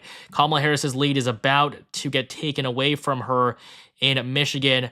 Thank you to Senor Diarrhea for gifting the 10 memberships. Yeah. But Michigan, Trump 1.6. I mean, it's really surprisingly well. Somebody asked about Virginia again, so we'll go back to that in just a moment. But Wisconsin, it seems like Trump's lead is expanding there too. In Virginia, Kamala Harris is on track to win by 4.5, so she's probably going to win it, but it's going to be by less than half of Joe Biden's 10-point margin from 2020, so it's still going to be a pretty bad performance, but maybe not nearly as bad as some of these other states like Wisconsin, Michigan, Pennsylvania, where she is losing. And I think if you're a Democrat right now, you're probably melting down because it's pretty clear that this election is over, no matter how you want to put it. New Hampshire, 50%. Colorado has just been called for Kamala Harris. This is one of the few states where she might actually outperform Joe Biden, although that's unlikely. But at least she'll get close. I really still haven't seen a single state where she's going to do better than the incumbent president. I mean, in New York, Kamala Harris is winning by 20%, which is actually not as bad as expected. But still, Joe Biden did do better there as well. Nevada, we don't have any votes there yet. Arizona, things are still looking good for Trump. I would say this is my tentative map here, so I'm going to give Arizona to Trump on this map. So now he is just 8 electoral votes realistically. It could obviously be closer, but I mean, yeah, it's kind of over. If we look at the poly market forecast, yep, Wisconsin, Michigan, Pennsylvania, they're all on track to go red. Donald Trump, 87.4%. Kamala Harris, 12.9%. I mean, this is almost exactly what I predicted in my final projection. I said Wisconsin and Michigan were basically pure toss-ups, and things are going perfectly as expected. And so, if you appreciate it, consider subscribing. We're at almost 2.5 million viewers. If we could all subscribe right now, see how high that number can go up. We're trying to hit 350 tonight, and I think we can do it with your support. So, but thank you guys again so much for all of that, for all the support and for, continuing to stick with us tonight. Donald Trump flipped the popular vote. I'm not sure exactly what that's referring to, but it does seem that Trump's numbers are starting to creep up more and more. We'll see the 2024. I guess if I could just see everything at the same time. Guess we'll come into Google. So with the popular vote now, Donald Trump leads with 52.5% of the popular vote. Kamala Harris at 46.3%.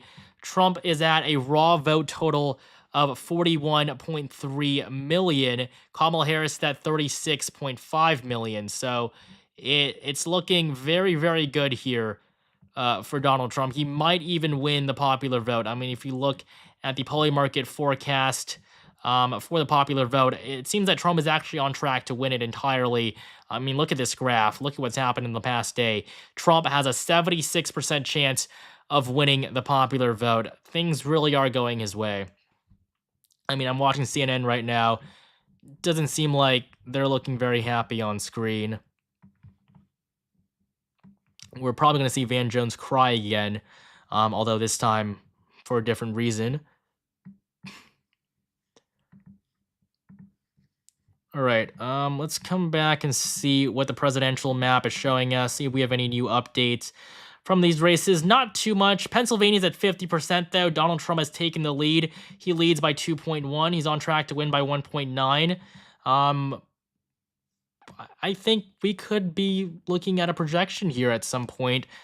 Wisconsin is also favoring Trump. Trump +3 right now. He's on track to win by 0.8. And then with Iowa, 51-48. Kansas, of course, Trump is going to win there. There's no doubt about that. North Carolina, Georgia, we've already called for Donald Trump. Virginia is still Trump +1. Yeah, thank you guys for all the new subscribers. I couldn't be more appreciative for your guys' support. But we now have 48 minutes to go until our 11 p.m. poll closings, and not going to be the most important ones, but it's going to do a lot to fill in the map more. So Washington, Oregon, California, Idaho, the polls will close in those 4 states, and then at midnight we'll see voting end in Hawaii, and then Alaska will be at 1 a.m. Eastern time. So things are continuing to go basically exactly as we've expected, exactly as what Trump would have wanted. All right, Polymarket has Harris at 9%. I mean, I guess I'm just going to leave this here for you guys to look at it for just a second here. Kamala Harris has totally crashed. This election is basically over. It's 88.6% chance that Trump wins, 9.7%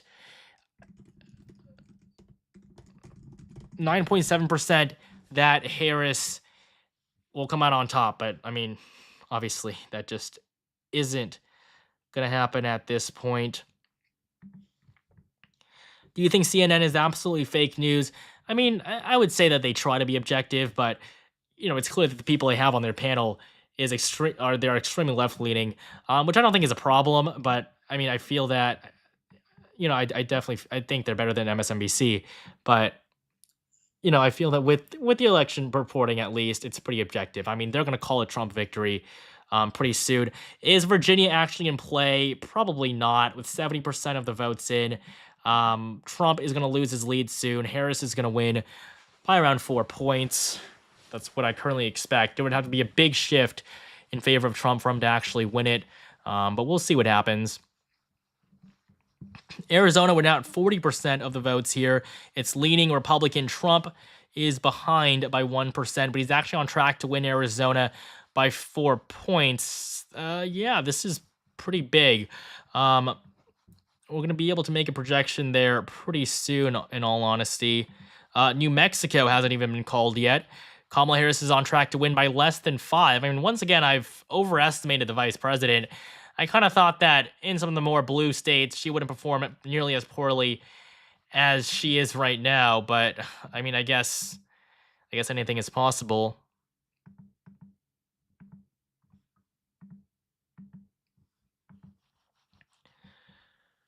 All right. Somebody wants a full update on Kansas. Also, people want Maine. So Kansas, Trump at 52, and then Kamala Harris at 46. This is mainly because all of the Kansas City votes are coming in at this point. And then ultimately, though, Trump is going to win by 17. That's better than 2020. In Maine, we only have 8% of votes in. Trump is leading by 4, although ultimately he's going to lose it. He's going to lose it by 6. Yeah, that's not what Democrats really want. Angus King in the Senate, he is ahead. It does seem like he is going to win his race up there. I don't think I actually made a slide for him, but that's fine. Go to the New York Times tracker. If somebody could put the link to the New York Times tracker, I'm not exactly sure what that is referring to. Of course, I see this. I guess maybe there's a popular vote one, or yeah, there it is. So the New York Times has Donald Trump winning the popular vote by 0.6%. This is the first time that Republicans will win the popular vote in 20 years. The last time, of course, being with George W. Bush in 2004. And then before that, you would have to go back to 1988 with the election of George H.W. Bush. With the Electoral College, Trump is on track to win 295 right now. My projection originally was 287. So we'll see what happens there. But Trump 295.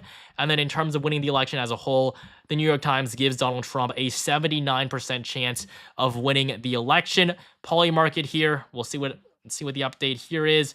88-9. I mean, Trump has got this election in the bag. I think something else that would be fun to do is just to see how all these forecasts have updated in the final day, because there was a pretty notable shift in favor of Harris this morning. So, I mean, if we look at the 538 forecast, see what they have there. In the final moment, they gave the election to Kamala Harris. So once again, they're wrong. They were wrong in 2016. They're wrong now in 2024. The Economist, on the final day, they gave Kamala Harris a 56% chance of winning. They're going to end up being wrong as well.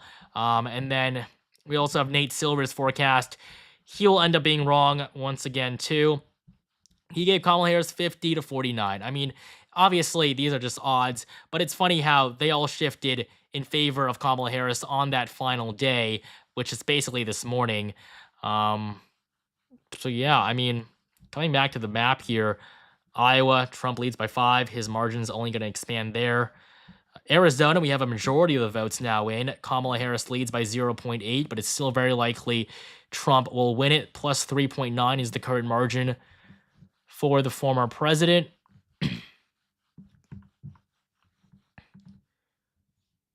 Yep, we'll see, how this continues to go over the next 40 minutes, because in 40 minutes we'll have another big poll closing, and then, of course, 12 p.m. with Hawaii, 1 a.m. with Alaska.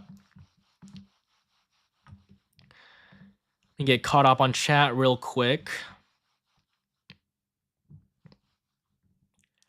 Yeah, I mean, so no votes from Nevada have come out yet. It's still just 0-0. They're going to take a while. They took a long time back in 2020. They always take a long time. That's kind of just something that Nevada likes to do.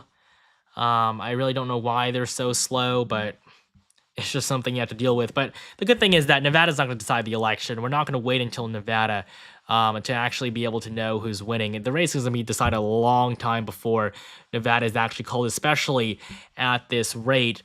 And we already have North Carolina, Georgia going red. North Carolina, Trump holds on to a 5-point lead. Let's take a look at the update. Trump's on track to win by 2.6. Basically what we had earlier. And so we're going to be able to call a lot of these states pretty soon. New Hampshire right now, Kamala Harris at 52, Donald Trump at 46. It does seem like she's going to be able to hold on to her lead, at least for now. So that is good news, I guess, for the Democrats. They don't lose New Hampshire, but, I mean, basically the election is gone at this point. Check Virginia. People want me to check Virginia. All right, so New Hampshire, Virginia, 71% in, Donald Trump at 49.5, Kamala Harris at 48.8. Yeah, this is looking good. It is looking quite good for Donald Trump. We'll see if the meter changes, but right now Harris is still favored. It's at 4.5, although this number does continue to go down every time I check it.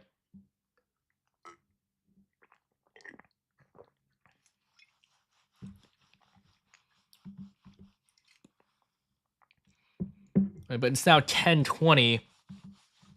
The night is probably going to end pretty early on. CNN currently has it at 178.91, but we, of course, know that they're heavily underestimating Trump in many of these races. Iowa has just been called. I think a lot of people are saying. People, when we look at Poly Market again, apparently Trump is finally at 90. Yeah, it seems like Trump is now at 90. It seems like it's a lock. He's going to win Wisconsin, Michigan, and Pennsylvania. Honestly, a little bummed out that I'll be proven wrong by less than 1% in both Wisconsin and Michigan. So I apologize for that. But I guess if I point to my prediction from 5 days ago, that would have been absolutely perfect. But I mean, obviously, we had Trump winning, and the map wasn't going to change too much from there. The margin in Illinois right now, we'll take a look at what that is saying. It's 11 points for Kamala Harris. This is actually quite bad. But the last three Democratic nominees here have won the state by 17 points. I mean, Kamala Harris up by 10, basically 11. That's not what we need for the Democrats.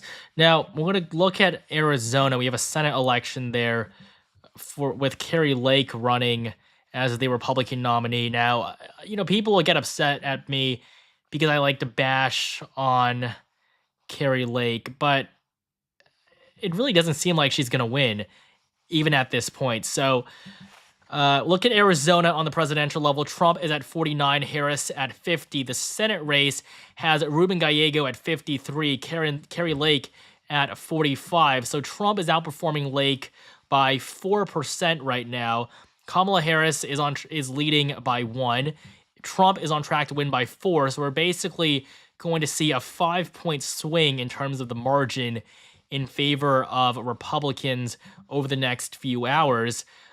Carrie Lake is behind by 8, so it does seem like Lake is going to lose again. And this was a winnable race for Republicans. It's just that they shouldn't have chosen the person that lost the governorship to Katie Hobbs, who is, a pretty uninspirational candidate for governor back in 2022. If Republicans put up anyone else, literally anybody else, if it was Blake Masters even, they would have been able to win. But Carrie Lake was never the person, and I've been saying that throughout the entirety of the election cycle.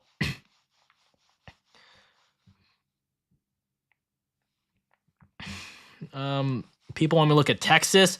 Trump leads by 13 points in Texas. It might even be a solid margin. Maybe he might even win by more than 15. This would be the best Republican performance here, maybe going back to 2012, or maybe even going all the way back to the Bush era. Somebody said, is this a red mirage or legit good news for Trump? This is most definitely legit good news for Trump. I mean, right now, basically what we have is it's pretty clear that Trump is going to sweep Arizona, Georgia, and North Carolina, the 3 must-win states in the Sun Belt. Now, all he needs is Wisconsin, Michigan, and Pennsylvania. And according to the betting markets, according to the New York Times projection, according to just the votes that are coming in right now, it seems pretty clear that Trump is going to win at least one, but probably all 3 of them. So this is not a mirage. This is not like what we saw in 2020. There's not going to be a blue wave. I would say if you're a Republican right now, you have nothing to worry about. Obviously, I could be wrong, but I'm pretty confident that if you're a Republican right now, you have absolutely nothing to be worried about. Republicans couldn't be in a better position, here at 10:30 p.m. Obviously, the race, isn't going to be called that fast, but it will be called pretty soon, I do feel. What are people saying about Carrie Lake? People want me to check Arizona. We're at 51% of the votes are now in for Arizona. Trump's still behind by 0.8, but he's going to win it. He's on track to win by 4 based on the numbers so far.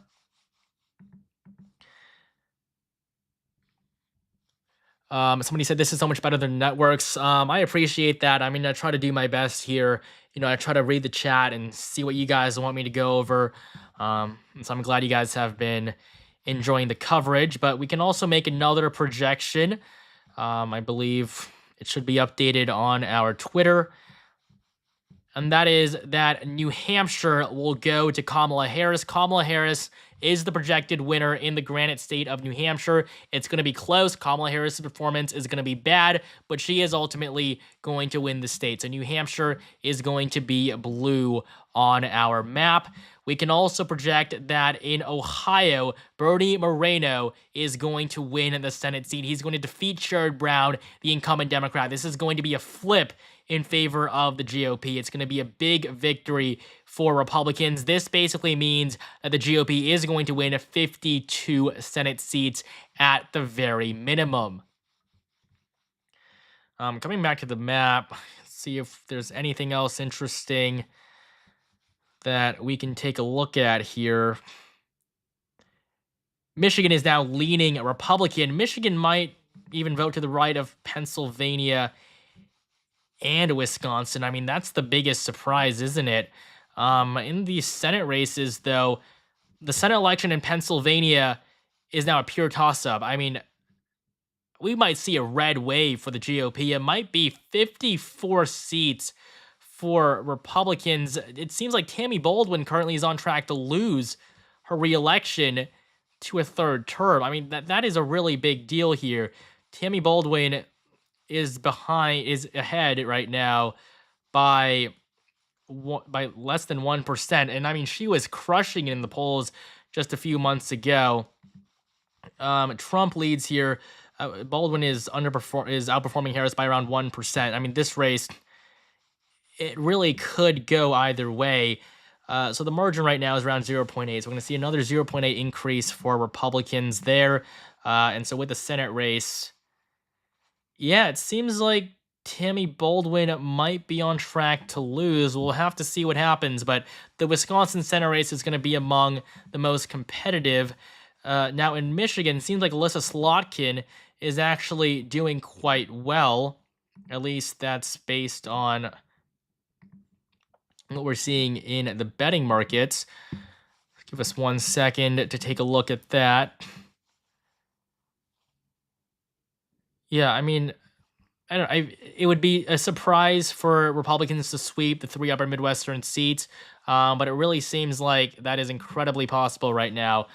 But unfortunately, that does not mean that Carrie Lake is going to win, because Carrie Lake is still probably going to lose. But with these Senate races, I will say Republicans are doing a lot better than expected. I had them personally at 52. I might have underestimated them by a seat or two, but I mean, obviously not everything can play out as you would expect.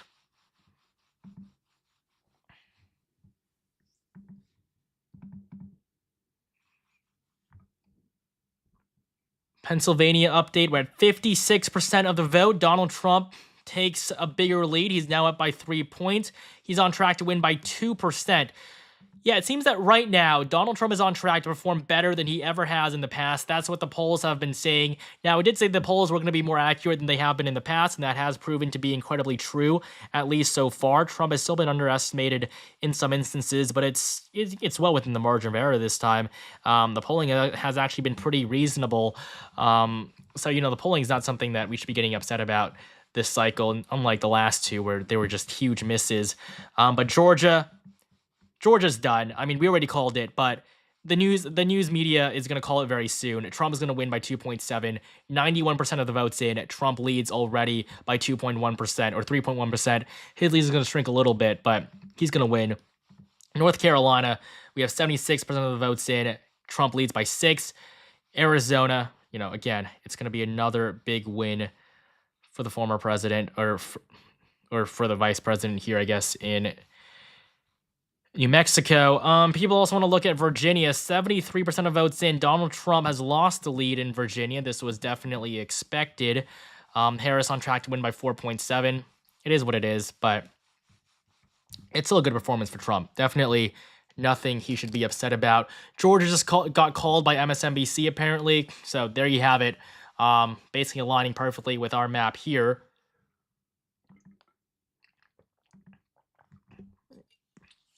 Now, in the 2nd district of Maine, Trump is doing very well there as well. We'll probably be able to say something about that pretty soon. Somebody said, thank you for your unbiased and useful election content. Yeah, I appreciate that. I mean, I do my best to not stay in the middle, but to try to take information from both sides, which is why I'm not one of those people that gave Trump 340 electoral votes. Not going to say their name, or the people that said that Carrie Lake was going to win Arizona. But definitely, I do my best to be as realistic as possible. And I think, that's done me quite well. 2020 exact margin. This time, we're going to get very close. Maybe not the exact margin, but at most just 2 states away. But of course, with the correct winner projected.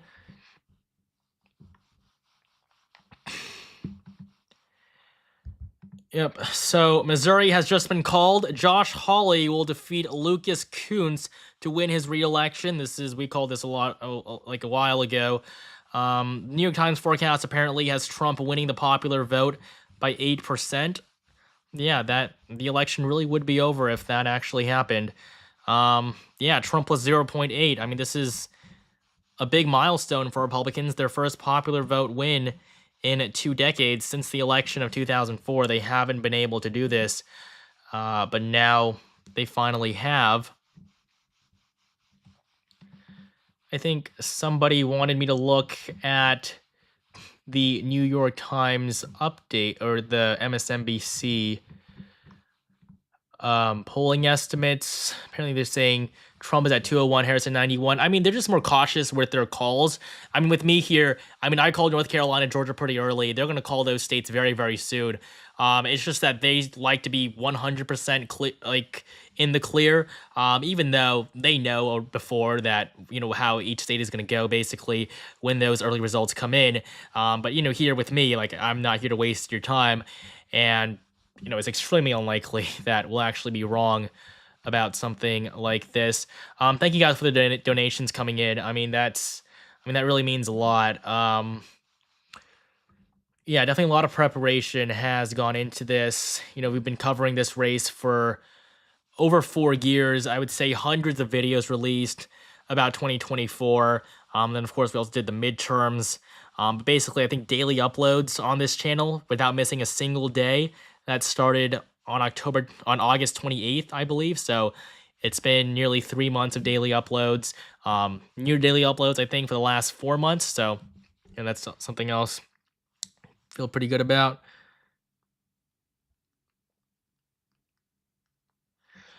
Somebody asked, why is New Hampshire a battleground state with only 4 electoral votes, but states with the same amount aren't?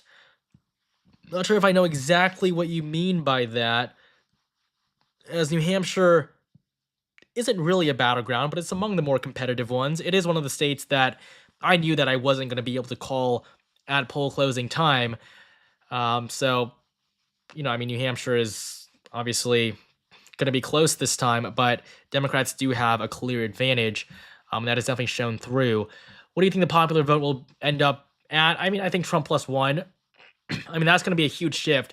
For context, Joe Biden won the popular vote by 4.5%. So a 5 to 6 point shift with the popular vote to the right. I mean, that would be incredible for Trump. And I mean, for Kamala Harris, I think Democrats have realized a long time ago the mistakes they've made. If they had gotten rid of Biden a long time ago, and if they had ran a primary like normal, they wouldn't be losing Wisconsin, Michigan, and Pennsylvania. The economy has really been the big issue for Democrats throughout this cycle, and it's really starting to bite them in the butt here as the election, unfolds. You can care about democracy, you can care about abortion, but ultimately, the economy has always proven to be the most significant factor. And even though Alan Lichtman likes to say that, for some reason he was wrong. Somebody said, I've been watching 4 different election channels. Yours is best by a wide margin. I really appreciate that. I'm really glad you're enjoying the content. We're actually just less than 5,000 subscribers away from 350,000. So if everybody here subscribed right now, we would instantly shoot past that goal. We could potentially even set a new goal for this stream. But I mean, obviously, I really appreciate you guys sticking with me. But if everybody could hit that subscribe button right now to help me out after 4 years of covering this race, that would mean a lot. CNN right now is showing the exit polls in Pennsylvania for Latino voters. Harris at 58, Trump at 41. I mean, that is terrible. Latino voters need to go to Democrats by 70-80%. So yeah, I mean, there's just more and more it's just piling on all of the bad news for Democrats right now. We do have some more votes from Minnesota, though. Donald Trump at 59, Kamala Harris at 34, but ultimately, of course, Trump is on track to win the state. It's extremely unlikely that he'll lose it. We'll also see, thank you, Carl. Thanks for your effort through the election this year. Yep, of course. Glad I was able to be of use. But right now, Pennsylvania, Michigan, Wisconsin, they're all toss-ups. Trump only needs one. He leads in basically all of them. Michigan, Trump is about to take the lead in Michigan, and once he takes it, he's not going to lose it. People asking why didn't Georgia get called yet? That's just because the news channels like to be very cautious with it. But I mean, look at it. It is very likely Republican. The New York Times is never going to say that it's very likely Republican unless it is. He has an over 95% chance of winning. Georgia's red. We've called it. But North Carolina here is likely Republican. It's only going to go up as more votes are counted. But yeah, I mean, 3.3%, even better than Georgia. New Mexico, I'm hoping we can call this state soon. Once the New York Times moves it from lean to likely Harris, I'm really surprised that hasn't even happened yet. I mean, Kamala Harris' performance has just not been good. We'll come back to make some more projections right now, though, as we do have a few more states to call. Yeah, so we'll start off.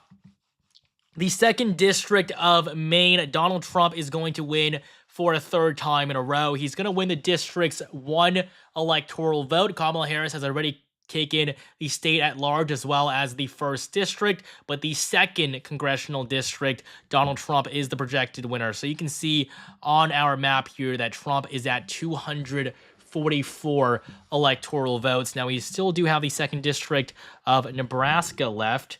That currently is favoring Kamala Harris.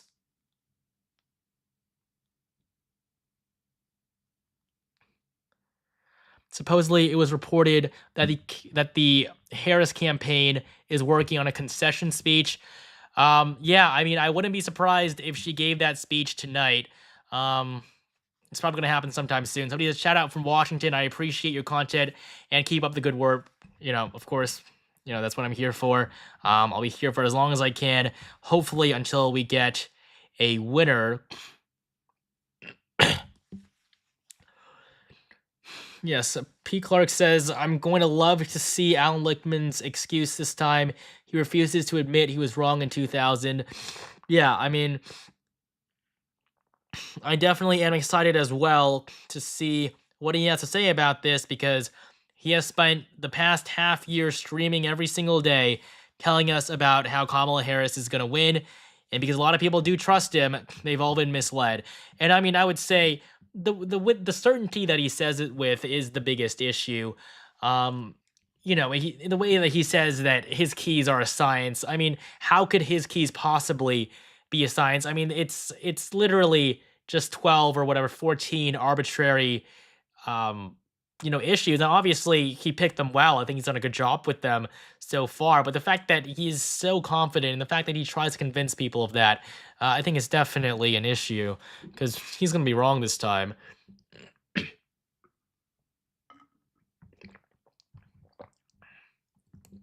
New Hampshire gets 4 votes. Rhode Island gets 4. Nebraska gets 4. Why is New Hampshire considered more important state than others for any party? What makes New Hampshire special? Well, New Hampshire is just a lot more competitive. I mean, I can show you guys 2016, New Hampshire is decided by less than half a percentage point. I think a lot of people are surprised to learn that New Hampshire was so close 8 years ago. In 2020, Joe Biden won it by 7.4. Today, Kamala Harris is going to win it by around 3 to 4. Basically, the middle of the two margins between Harris and Biden.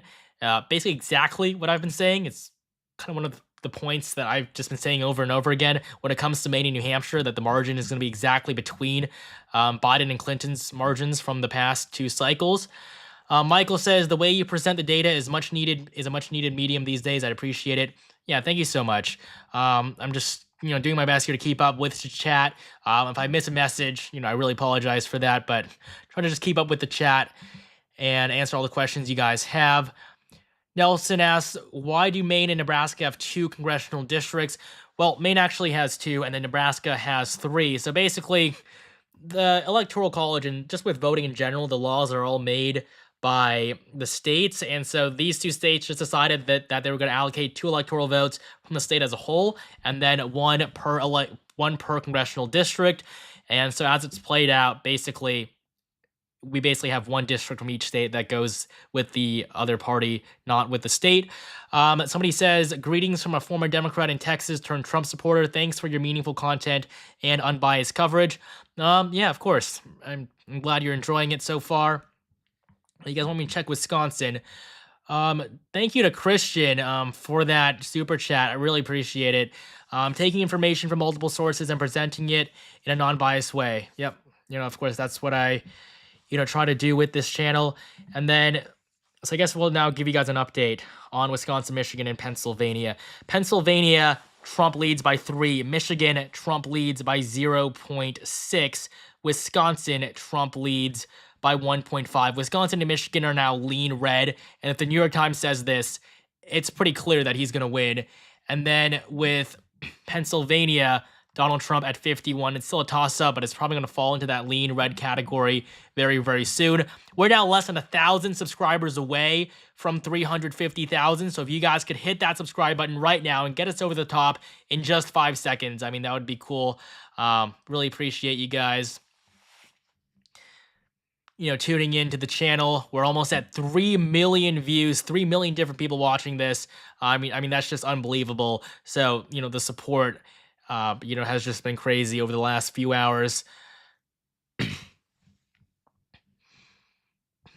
But yeah, we'll come back. We'll see if we can make any projections pretty soon. I'm trying to get these states out of the way.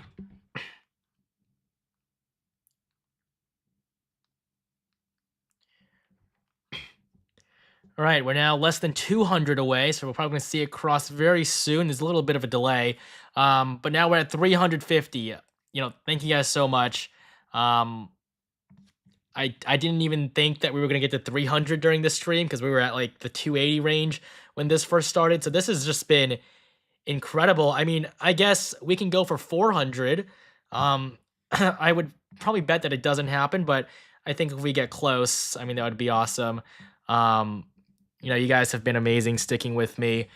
I'm going to try to keep this going for as long as possible because there's a lot of other races to cover as well. And of course, I think with the mainstream media, the problem is that they're just so slow with it because we actually have some more projections to make right now, ones that, CNN, MSNBC, they're simply not going to make at this point, even though they're pretty certain that the race is going to go one way or the other.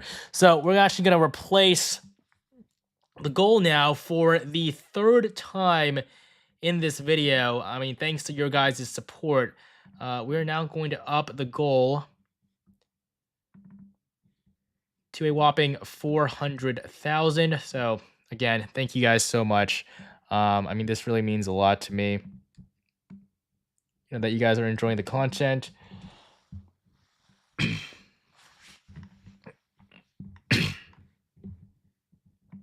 All right, so we're now just 16 minutes away from the next poll closing. The next poll closing will be at 11 p.m. Eastern time. Voting will end in these 4 states: Washington, Oregon, California, and Idaho. They're going to be quite consequential. Actually, they're not. I really don't know why I said that.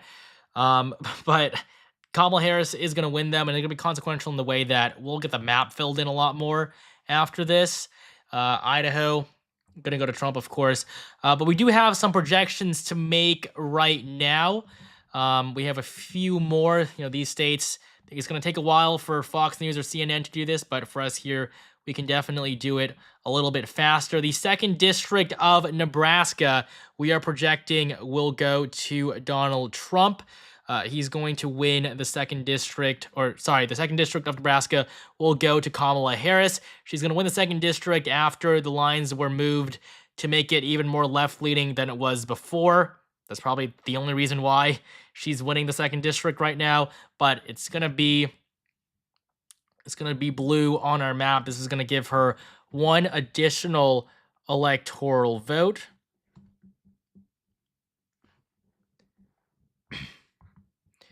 People want me to drink water. I mean, yeah, I guess I am starting to lose my voice at this point, but we'll see how long we can keep this up.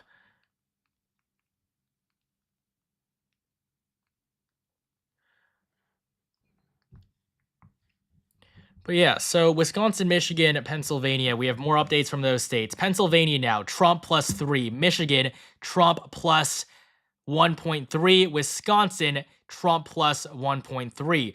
If we look at the Senate elections, Republicans are in a great place. They might even flip some of these upper races. It seems like Bob Casey right now is on track to lose.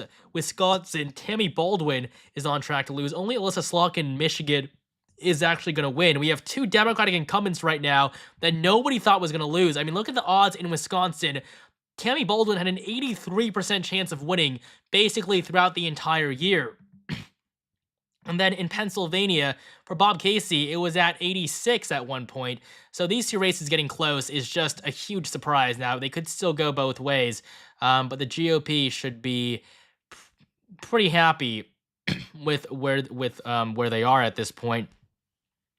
A 54 Senate would be incredible for Trump. I think at this point, the House races, I think Republicans will definitely hold on to the House, given how well Trump has been performing on the presidential level. I love this channel so much. Found out about it a month ago and have been hooked. You've very professional, well spoken, and make these videos fun to watch. Yeah, I mean, I appreciate that a lot, man. Alan Lichtman is having a meltdown. If someone wants to update me on what he's doing, I think that would be pretty funny to hear. But we do have two more projections incoming. These are two big states. And then afterwards, we will have the 11 p.m. poll closing with some more projections. CNN just projected Texas in favor of Ted Cruz. So obviously he was going to win there, but we had already had that projected quite a long time ago. New Mexico, the Senate election will go to Martin Heinrich. He's going to win his re-election, even though many of his fellow Democrats couldn't be struggling anymore. Angus King will also win up in Maine. So we have some more Senate projections to make at this very moment. So Maine is going to be blue. New Mexico will also be blue. And then Nebraska is probably going to end up being blue, but we're not going to make that projection yet. We also have in Virginia, Tim Kaine leads by 4. Kamala Harris right now is ahead by 2. So we'll make the Virginia call in just a few moments. But we're about to approach another big poll closing. I mean, something else I just want to say is just how ugly the CNN slides have been this election cycle. I feel like they've just been so much worse than they have in the past. I mean, CNN used to be the one that people liked the most, but now, honestly, it's the one that I like the least. I don't know if anyone else agrees with me there, but the CNN slides just have not been it this cycle.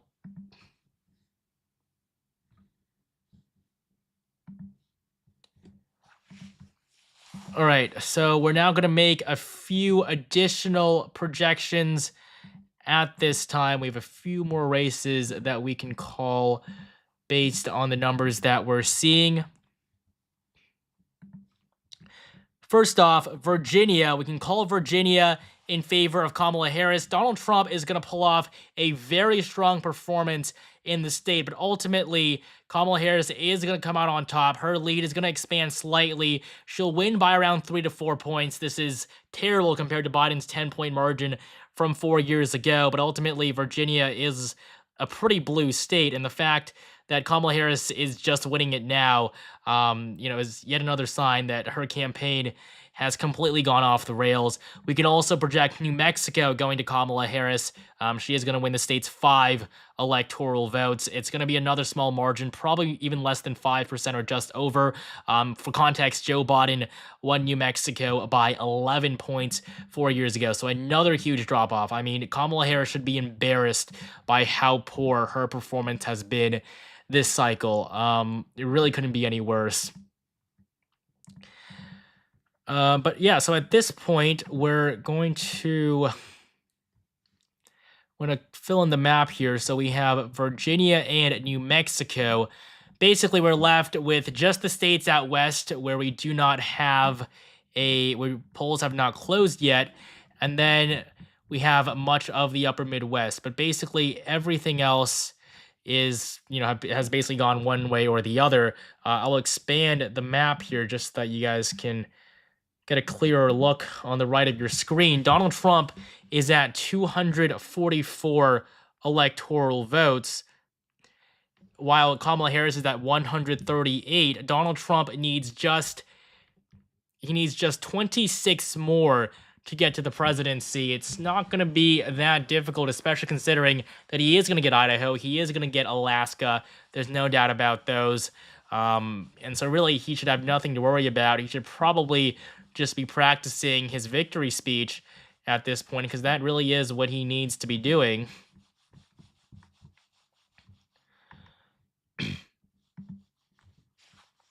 But, again, we're now just 9 minutes away from the next poll closing. This is at 11 p.m. Eastern Time.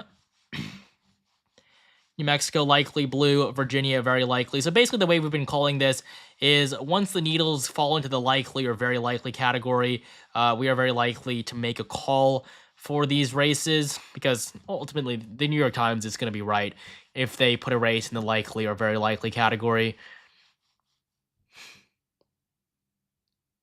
I guess people want me to drink water. I will try to do that. But we do also have new numbers coming out of Arizona, a couple more percentage points here and there. Donald Trump at 49.7. It still doesn't seem like Kari Lake is going to win, though. That's still a bit of a stretch. And then New Mexico, Kamala Harris 53%, Donald Trump 45%. I mean, I'm watching CNN right now. They're at Kamala Harris headquarters. Doesn't seem like they're having too fun of a time there. They are waving their flags. Not really sure why, considering that this couldn't have gone any worse for them.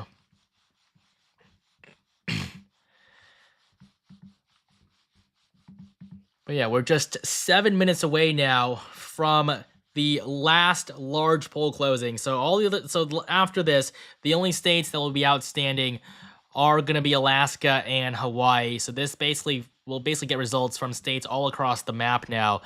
And if we come to the electoral map, I mean, I can show you guys where the map is right now based on where candidates are leading. So we've already called Georgia and North Carolina in favor of Trump. And when it comes to the swing states, Trump leads in Pennsylvania, Michigan, Wisconsin, and Arizona. We don't have numbers from Nevada yet, but at this point, if all voting were to stop, Donald Trump would win 306 electoral votes. Kamala Harris would win 226.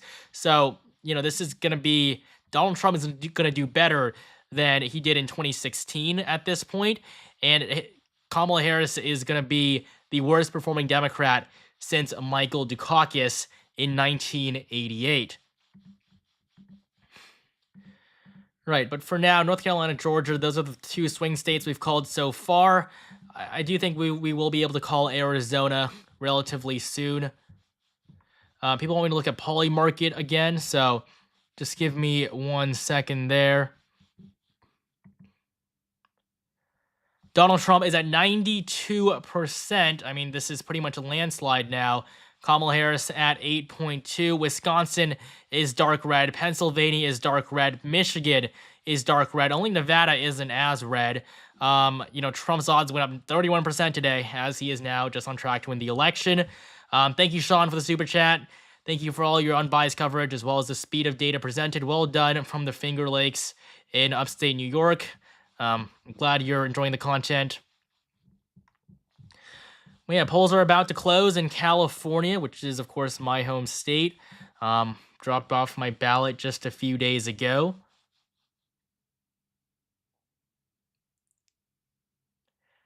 All right. So right before the 10 p.m. poll close, or right before the 11 p.m. poll closing, I'm going to take a quick bathroom break, get some water, as I think a lot of people want me to do that. So just give me 1 second right here.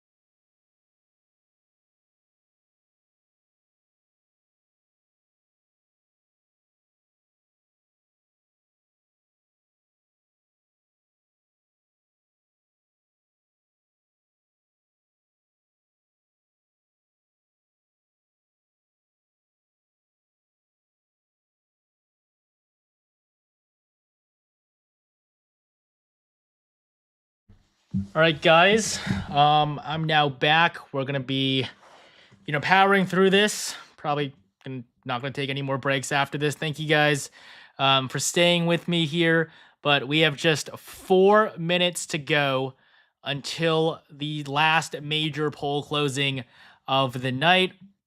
Looking at the map here, the pieces are coming in place. We're at 353,000. It'd be amazing if we could get to 400,000 tonight. So if everybody here watching could, hit that subscribe button, we can see how high it goes in just one moment. I would really appreciate that. I would say, when it comes to, tonight, I'll probably be here for another 3-4 hours. So, any support from you guys would be incredibly appreciated.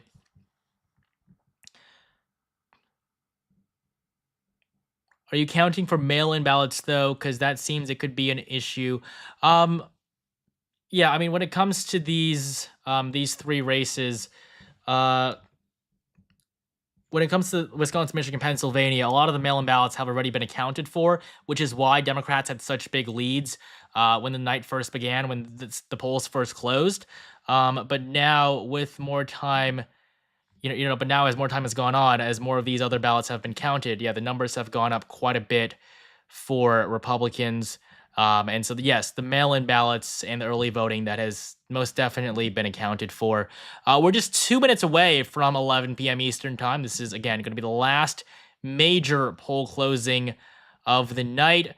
Joshua Murphy, hey, brother, been watching the whole time over this election, and you are spot on. This $20 will fill in your tank 2 months. Yeah, thank you so much for that, for the super chat. Apparently, the news networks just called Georgia. I mean, yeah, that was definitely expected. It's the first big blow to Kamala Harris. That was the first one for us as well, along with North Carolina. Brian asks, what map are you using now for updates? Not seeing this. Also, slow mode the chat. Okay, so I mean, this is the map on the New York Times. I just like it because it updates faster. Also, I think it looks a lot better than, I guess, like the CNN map, because really, what is this? But the New York Times map, I think, is probably the best looking one. And then, yeah, where are we in Pennsylvania? Somebody asked. Pennsylvania, Trump +3 with 68% of votes in. It's going to be lean Republican. It's going to be a Trump victory there. Trump's also going to win in Michigan and Wisconsin. He's going to win at least two of them, very likely all three. So really nothing to worry about there. But it's now 10:59, just 1 minute to go until our last major poll closing. And we will have some projections to make when that finally comes.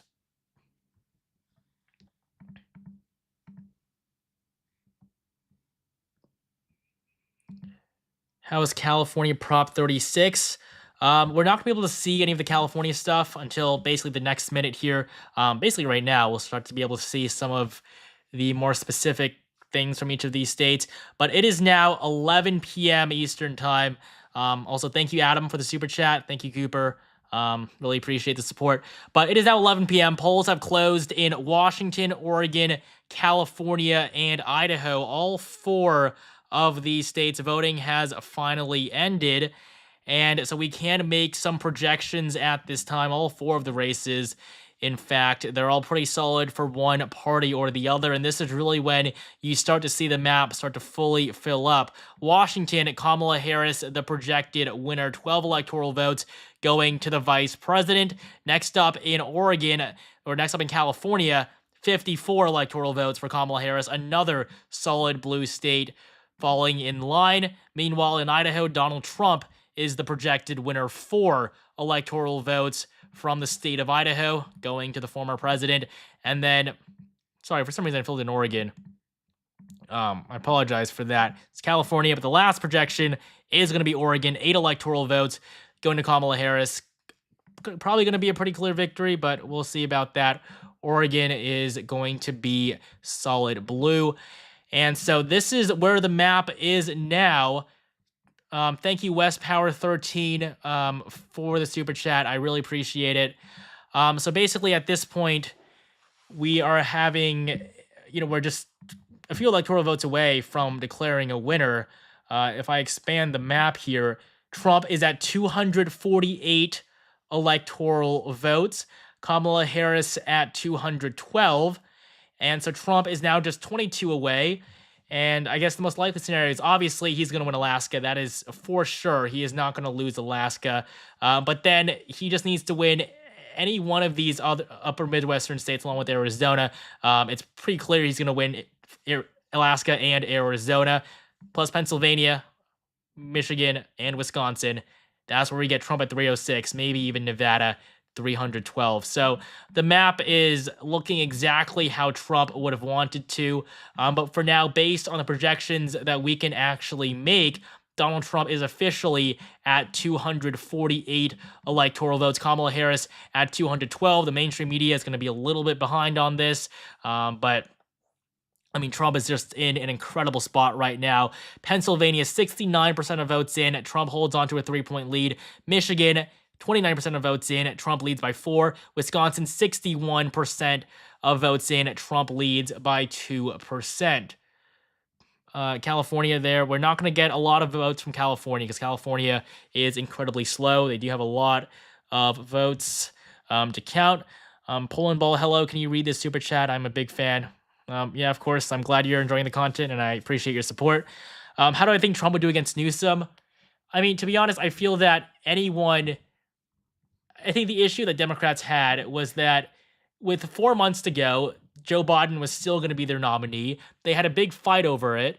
And then after Joe Biden finally got kicked off the ballot, they didn't do any sort of voting. All they did was replace him with his vice president, who was one of the most unpopular vice presidents in American history. Yes, her popularity has gone up since, but she has never been known to be popular.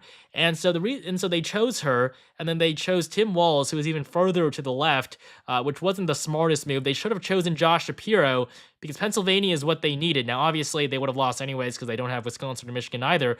But choosing Tim Walz was a huge mistake for Kamala Harris. I mean, she's barely winning in Minnesota. She's going to win the state by just half. She's going to win by 2.5% now. This is based on the updated projection. It's a toss-up, according to the New York Times. She could potentially even lose Minnesota. Now, obviously, she's not going to lose the state, but it is too close for comfort for Democrats. They made a huge mistake putting her at the top of the ticket. Minnesota is still going to go blue, but by a much smaller margin. Wisconsin, Michigan, Pennsylvania, though, basically a lock now for Donald Trump. And we have actually just hit 3 million views on this stream. Over 300 million people have clicked on it. I mean, thank you guys so much. We're still at 150,000 concurrent viewers, even though I went to take that break. It means the world to me that you guys are sticking with me here. We're now 4 hours in. And so if you guys could help me get to my goal of 400,000 subscribers, I mean, that would just be absolutely incredible. If everybody subscribed right now, we would get there within the next few seconds. So if everybody could click subscribe at the very moment to help me out. I've been covering this race for over 4 years. People are saying that the map is too big. All right, there, we'll make it smaller. Sorry about that.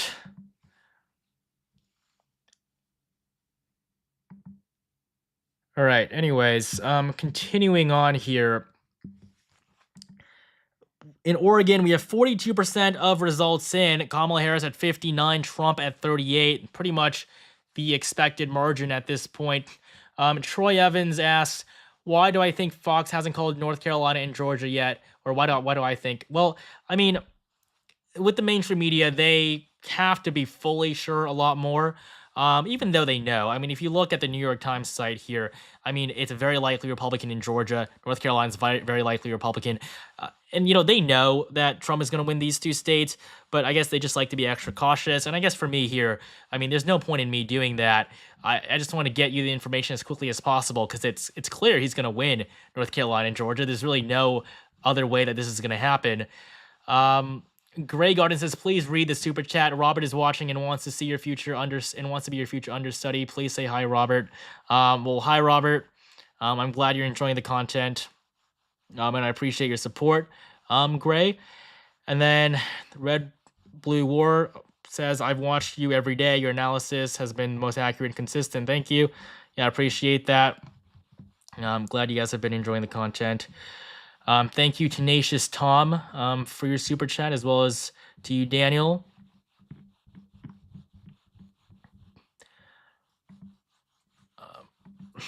Yeah, so I mean, looking at the map here, we're not seeing too many big updates right now. Arizona's lean Republican. It's almost guaranteed to go red. On the Senate level, though, I do not believe that Kari Lake is going to win. And I think that's something that I've made pretty clear over the last few months. And yes, some people are upset that I like to just dog on Kari Lake, but she was not the right candidate, and she is not the person that Republicans should have chosen if they want to win. Now, if they want a candidate that they want the most, sure, Kari Lake appeals to Republicans the most, but not to the people in the center, and that is why she is running behind Trump by 4 to 5 points. Somebody asked me opinions on Alan Lichtman's claims as of current results.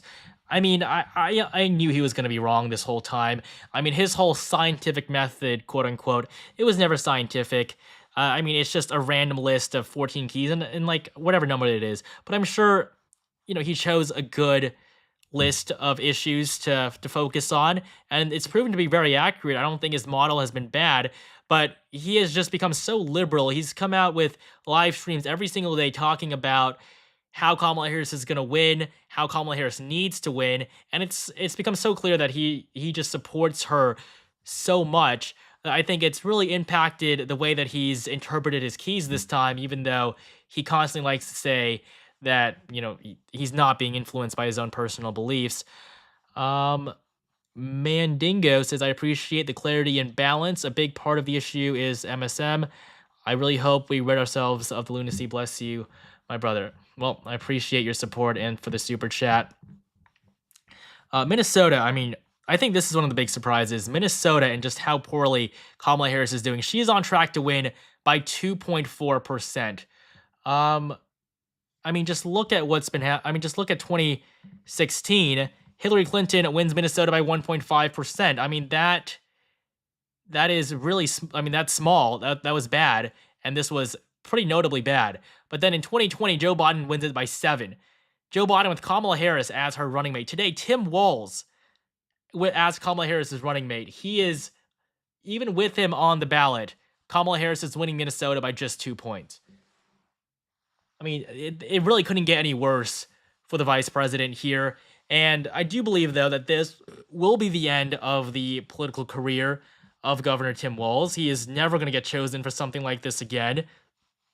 Maybe he'll be chosen to succeed Klobuchar if she ever retires in the Senate. But, I mean, his career is over. Minnesota was something he was supposed to deliver by a 10-point margin. He won his re-election by 15 points in 2022. Today, today Minnesota is among the closest states in the country. Brad says, your channel has even gotten my 77-year-old mother to follow the entire race. Thank you so much. She used to be a Democrat, by the way. Well, yeah, I'm glad, people are getting interested in this.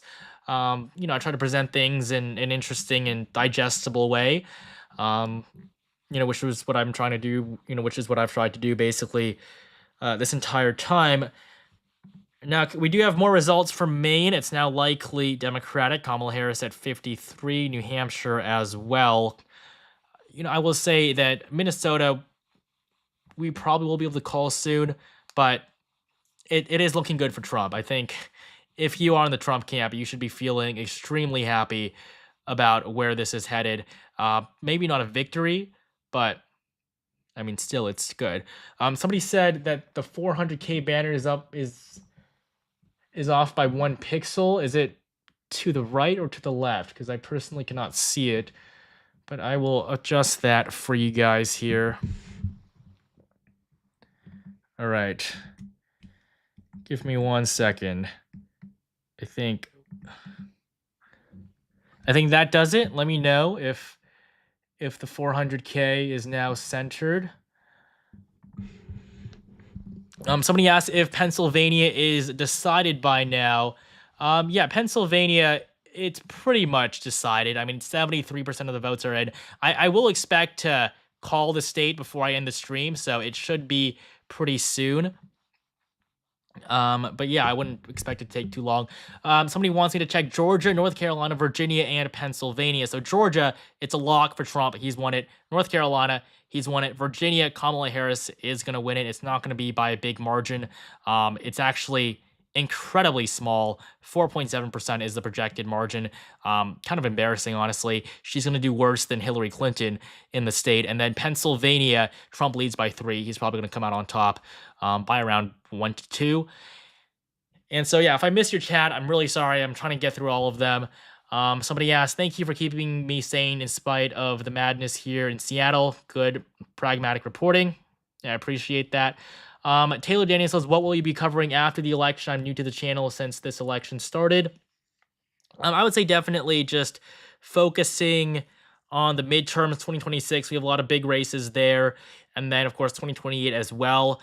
I think Democrats are going to be doing a lot of regrouping after this cycle. This has been a gut punch for them. It really couldn't have gone any worse. And I mean, this is my full-time job, so I will also enjoy the slight break that I will have from doing all this, but I've definitely enjoyed doing it. I mean, I've been waiting 4 years, ever since 2020.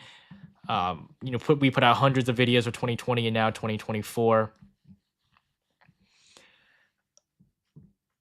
Somebody says Milwaukee's votes are coming in late. Will Wisconsin go blue? It's unlikely Wisconsin will go blue. Trump is probably going to win it by a few points, maybe like 1 to 3, I would say right now. Why then haven't they called Georgia, North Carolina? They will very soon. I mean, they're trying to be cautious, but it's going to happen.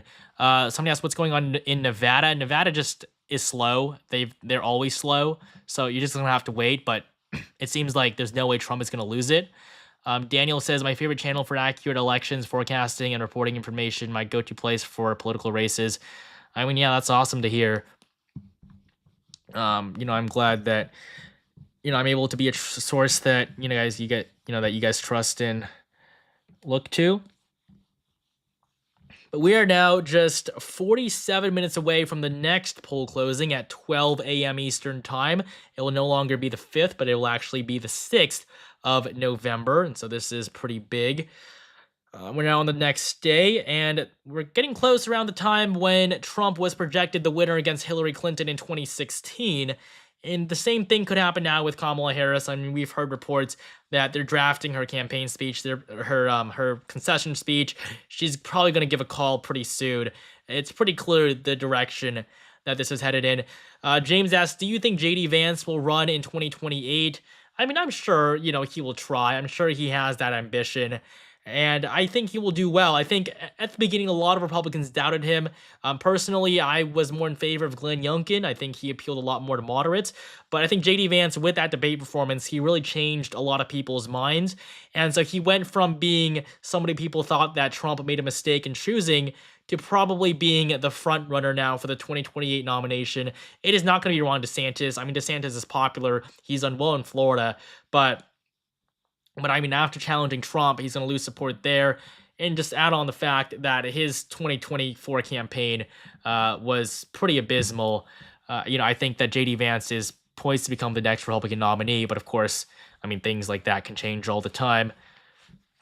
Will you watch the winner announcement live? I mean, I hope so. I hope to be here for as long as possible, that we will be able to see a winner projected in the race. Nicholas says, what makes you think Georgia is a lock for Trump? Well, it's very likely Republican right now. With 94% of the votes in, Trump leads by 3%. If you think about it, Kamala Harris would have to win almost all the votes to win the state. She would have to win an overwhelming majority, and that just isn't going to happen. It's going to come in basically at the same rate as they have. North Carolina, same thing, 88% in. What's my full-time job? I'm actually a student, so I don't have a job, I guess. So, I guess that's all I really have to say to that.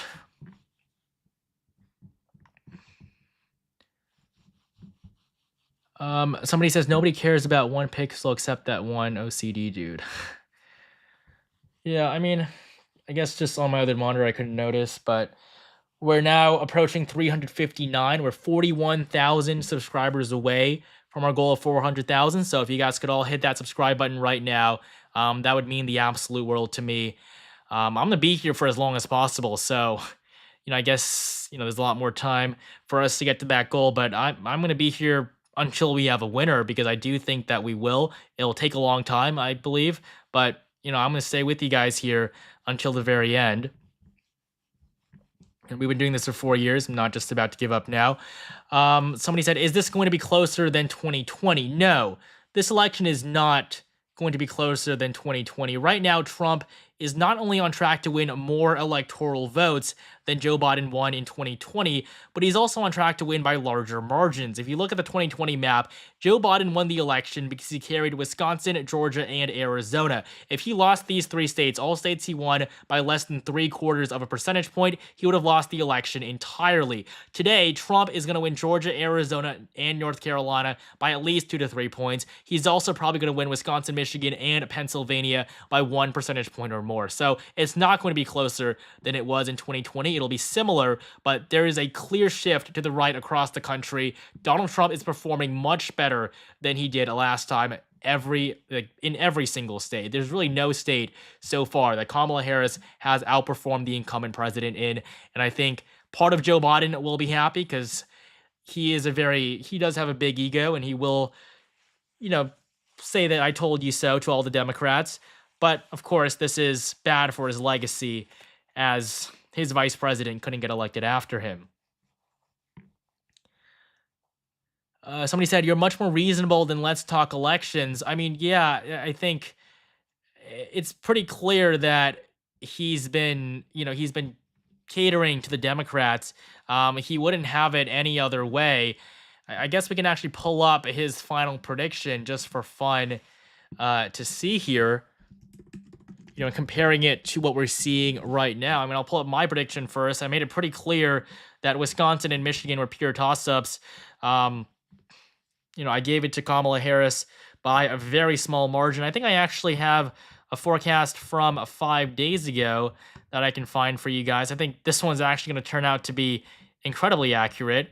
I believe I released this just a few days before the election. If you'll give me just a moment here to find the forecast I released before the final one, probably the one 10 days before, actually. Yep, this one right here on October 26th, I had 312, 226. That is probably what the map is going to end up being. I think this map would actually be nearly perfect, even in terms of the margins. But I think the race trended a little bit better for Harris in those final few days.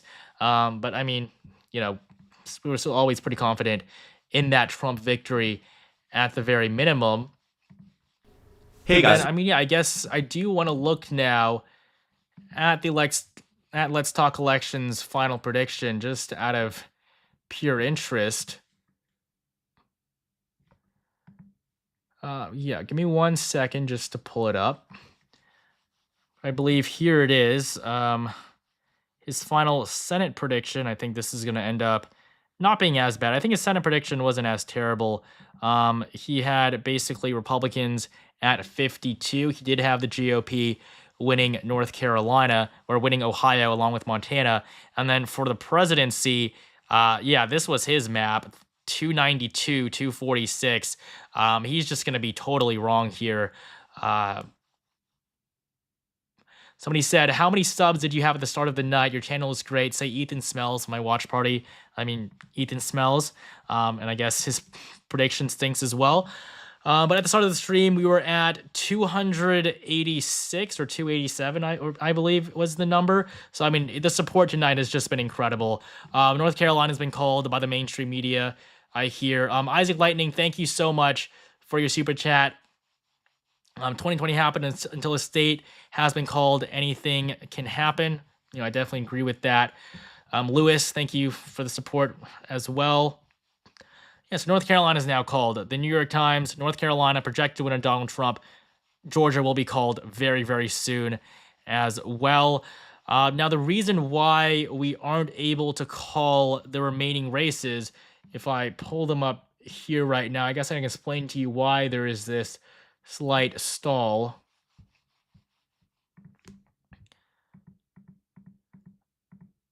All right, just give me 1 second to adjust here. Let me know if the stream is lagging in any way. let me know if it's okay. But all right, so just looking at the map here, Minnesota's taking a while just because of how bad Kamala Harris is doing. That's really just the main reason. And then Wisconsin, Michigan, Pennsylvania, we're just gonna have to wait a little bit, but we're gonna get a projection there pretty soon. And then Arizona, we just need more votes in, but we're gonna get it soon.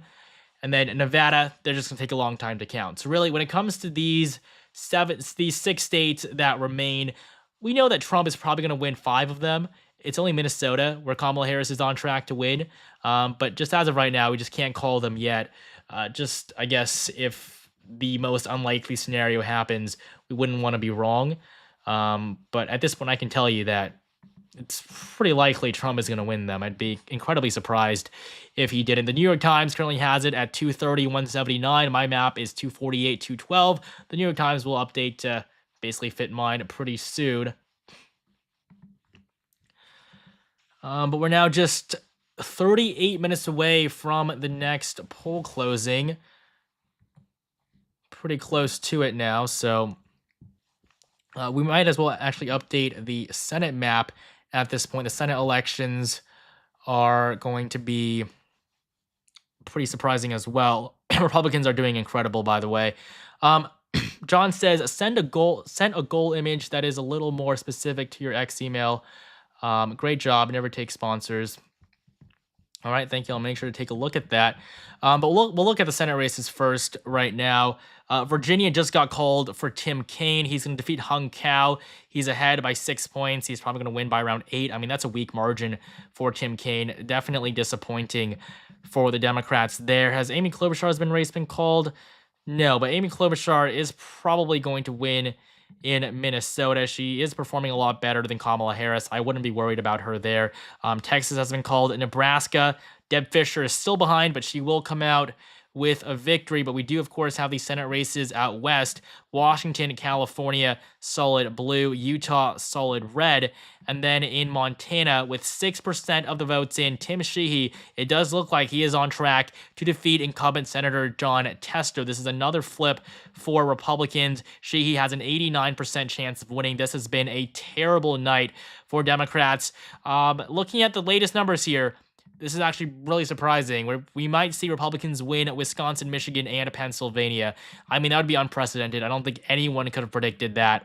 I certainly had Republicans winning Montana, West Virginia, and Ohio, but these additional 3, I mean, that is a big deal. We have 2 big incumbents here, Tammy Baldwin and Bob Casey, 2 of the most prominent members of the Democrat Senate delegation, and with them losing their re-elections, this is going to be a dumpster fire of a night for Democrats. And so we only have a few races left to call on the Senate level. Hawaii, we will be able to call for Democrats at midnight.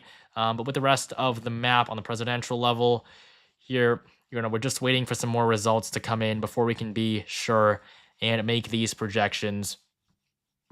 Carl Phillips, you're doing great. Keep up the good work. Drink water. Yeah, I'm definitely doing my best to do that.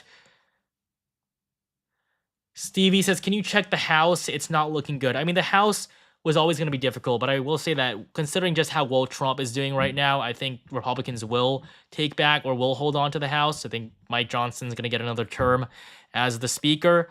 But for sure, I'll be able to look at the House numbers here. Republicans at 164, Democrats at 109. I don't believe any flips have been called yet. So we're basically at where we were just where we were before the election. But in terms of the most competitive districts, Democrats are at 4, Republicans are at 2. I mean, this doesn't really say too much. But we can look at Polymarket and see the odds here. Republicans have a 78% chance of winning the House. They have a 97% chance of winning the Senate, and they have an 85% chance of winning the presidency. I mean, you really couldn't be any more sure than this. Republicans are on track for a trifecta. It's going to be a huge victory for the GOP. I think a lot bigger than what anyone could have expected. Jess Hernandez, this is the best analysis I've seen, and more networks should have something like this without bias. Is this your professional area of study? I would say I'm studying international relations and economics right now, so I'd say it's pretty similar, but not specifically political science. Thank you, James Reed, for the super chat. Thanks for such outstanding work. I followed you as much as I could, and I have to say I learned a lot. You're the best. Yeah, I'm really glad you're enjoying the stream. We still have a little bit to go, but if you stick with me here, we are going to get a winner tonight. I do wholeheartedly believe that we're going to be able to project Donald Trump as the 47th president. We're probably going to be able to watch Kamala Harris's concession speech as well. But I do just want to remind you guys, we are at 361,000 subscribers, just 39 away from our goal of 400,000. I mean, there's 150,000 people in here. If all of you guys subscribed at the same time, we would instantly hit 400,000. So I'd really appreciate it if all of you guys could go down there, hit that subscribe button. You can unsubscribe after, honestly, but just hit that subscribe button and, see that number shoot up. I'd really appreciate your support there.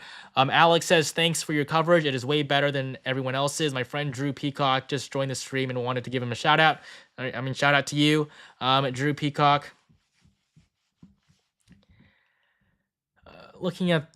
Coming back to the map, we'll see if we have any updates here.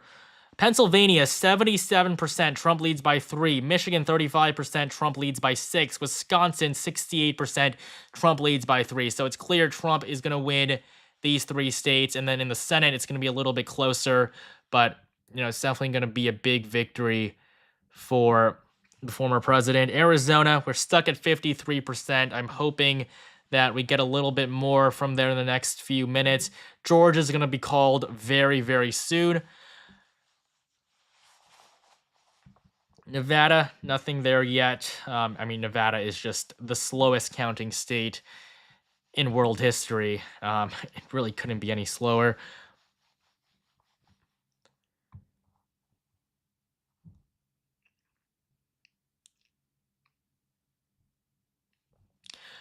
Somebody said, I've been living for your video predictions. Thank you for all you do. Well, I appreciate that. I'm glad you're enjoying them. Doing it daily is definitely not been the easiest thing to do, but, there's a lot of enjoyable factors in that. Headshock, you missed my previous super chat. If you can remind me what you said in the last one, but if you want to shout out to you, Headshock. But I'll try my best to get to all the super chats. Honestly, I don't know if I can just isolate them themselves, but I really am doing my best to get this to work. Combat Carl, thank you so much for your support. Tom Klein, thank you for becoming a channel member. We'll come here and look at the betting markets here again. I think that, they're just going to continue to move more and more in Trump's favor. And you can download the Polymarket app yourselves with the link in the description below. You can get it for free. There's going to be more races and a lot more data to look at in the next few days. So having that in your pockets is going to be pretty useful. Tom, thank you for your support. Trump is now at a 96% chance of winning. I think the Polymarket site is, being overused right now, which is why the images aren't even loading. But 94-5. Yeah, this is pretty terrible for Democrats. I would say this is the worst election defeat for the Democrats. Obviously since 2016. That was the biggest surprise. Lizzie Woodson says, do we know what time the election winner will be announced? It really just depends. I would say it comes down to the Midwest. It really depends when projections can be made in these states, and it's clear. I think everybody knows that Trump is going to win. Kamala Harris knows that he's not going to. Kamala Harris knows that she's lost, but it will take some time. They're going to want to, obviously Kamala isn't going to want to upset her supporters and give up so quickly. So they're just going to wait a little bit, but I think a speech will be coming out tonight. And the phone call, of course.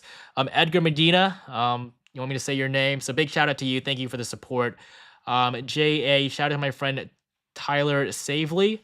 Shout out to Tyler, who put me on to you. So I appreciate that. All right, Ron and Jerry, thank you for keeping us well informed. Thank you for your support. Brody says, how old are you? Very good job. Glad I found out so I don't have to watch mainstream news. I will say this is the first time that I have voted, so that gives you a hint. Dax Zim, what will you do after the election? Just focusing on the midterms. There's still a lot of elections going on, a lot of politics to cover. 2026, we have a much more interesting Senate map than we did this time. And the Senate map for 2024 was pretty boring. And then, of course, 2028 will start to heat up a lot quicker than people expect. And, this isn't my full-time job, so I'm going to enjoy the break as well. I've been doing this every single day on top of, other things. So totally okay with taking a step back a little bit from this. Tom Klein, thank you again for your super chat. I think I noticed this is at least your second or third one, so thank you so much. Lisa says, we've only watched your coverage tonight. Thanks so much for the non-drama results. Excellent content and explanation. Easy to follow along graphs. Yeah, I'm glad you're enjoying it. Thank you to the Flying Clownfish. You want me to give a shout out to Mark Cuban? Shout out to Mark Cuban. I feel like he's really been trying to get political over the last few months. We'll see what he does with it. Thank you, John, for your support. And so I guess we'll come back to that. Pennsylvania is now at 78%, Michigan 38%, Wisconsin 68%. I would expect that before 1 to 2 in the morning, we probably should get a full projection, or at least very close to it. It'll be abundantly clear how this election is going to go. New Mexico, they still even haven't called this for Kamala Harris yet, just because she isn't doing that well. Virginia as well, and up in Maine and New Hampshire, although ultimately, these races are going to go one way or the other. Mark says, been watching you for weeks. Thanks for the hard work. Buy a beer book on me. Yeah, I appreciate that, Mark. And thank you so much for your super chat. Kenneth, I'm so glad I found you tonight. Not having to watch the network filler is such a relief. Yeah, I appreciate that. If there's any other questions you guys have, just make sure you let me know in chat. I'm constantly reading through it, trying to get to everything. Obviously, it won't be perfect, but, I'm trying to give you guys what you guys want. Huffy says, thanks for the updates over the past few months. I looked forward to them every day. What does the New York Times have the margin of victories for Michigan, Pennsylvania, and Wisconsin? Yeah, so I can show you those three right now. Wisconsin, currently the margin is going to be 1.8% for Donald Trump. Definitely a lot bigger than I personally would have expected. But still, this is a good victory, a good number for the former president, his largest victory in Wisconsin ever. And in Michigan, Donald Trump is on track to win by 2.4. This is very close to Biden's margin from 2020. He won it by 2.8. And Michigan is supposed to be the bluest of the three Rust Belt states. And then finally in Pennsylvania, Trump is on track to win by 1.9. So all three of them, it looks pretty clear that Trump is going to come out on top. Just look at the betting markets. They're all basically in the darkest shade of red that is possible. Michigan a little bit lighter. Somebody said, it's Anthony. Can you give a shout out to Tim Ensor for telling me about you? Yeah, shout out to Tim Ensor. I appreciate the super chat. Thank you, Dina, for the support. Thank you to Jay. I'm stationed in Japan and was worried about not being able to stay fully informed with the time difference and such. Great job. I love the non-bias. Let's help this man with his student loans. Well, I do appreciate that. Thank you to that one channel for your super chat as well. And so, I just want to show you guys these graphs here. On Polymarket, it's just been insane how this race has played out over the last few months. Look at where Trump was before Joe Biden dropped out. He was at a 70% chance to win. People thought at this point that, the Democrats were done, but then when they replaced Joe Biden as the nominee, they were able to really do a lot to increase their odds. But then now, as we headed into Election Day, Trump's odds continued to go up. They dipped down a little bit in the last few days. And then ultimately, of course, Trump came on top by a big margin. Not even close, really. This election has definitely been one of the most interesting. It's a lot less competitive than many people expected. But Trump is in a good spot right now. And I would say it aligns very well with what I've been seeing over the last few months. I'm trying to get to all the chats right now. Dog, please stream and chill. A winner is called. Yeah, I'm gonna do my very best. I'll be here for as long as possible. I think in 2020, my stream lasted 9 hours. So maybe we'll go for the record. We started at 6. We're almost approaching 6 hours on the stream. So a subscribe would be really appreciated. Thank you to Yahiko, JK Gaming, Chris Beaver, Jake Anderson, KS. Thank you guys so much for your support. Thank you to John, to Carefree, to Tev Sanders, um, Izidro, Damoxel. Thank you guys so much for your super chats. Thank you, Richard. Thanks for providing us for this for us, just straight up information, data without having to hear the politics. I mean, yeah, I think definitely with the mainstream media, it's just a lot of talking about random things that nobody really cares about, and then when it comes to making these projections, they're incredibly slow. And so I think being able to bring these near certain calls to you guys a little bit faster, I think it's definitely helpful. Thank you to Illumination. Hey, Media Stream has been the best. Turn on notifications and subscribe. I've been watching your videos so far. One of my favorite YouTubers when it's come to the election. Yeah, I mean, thank you so much for your super chat. I really appreciate your support there. Glad you've been enjoying the content as well.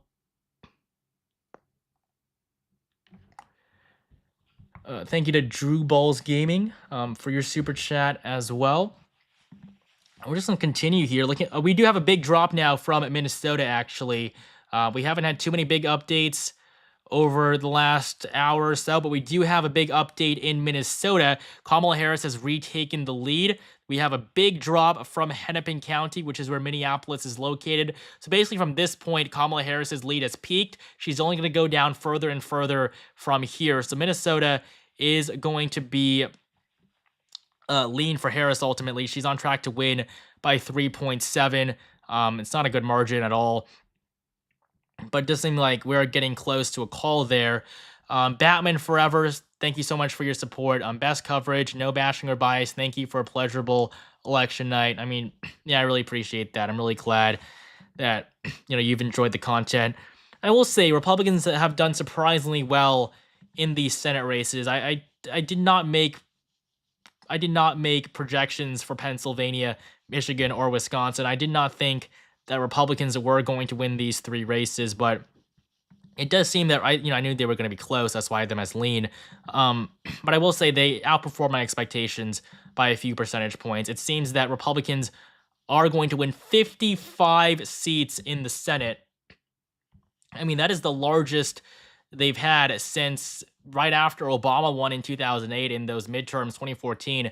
I think that was the best Republicans have had before this.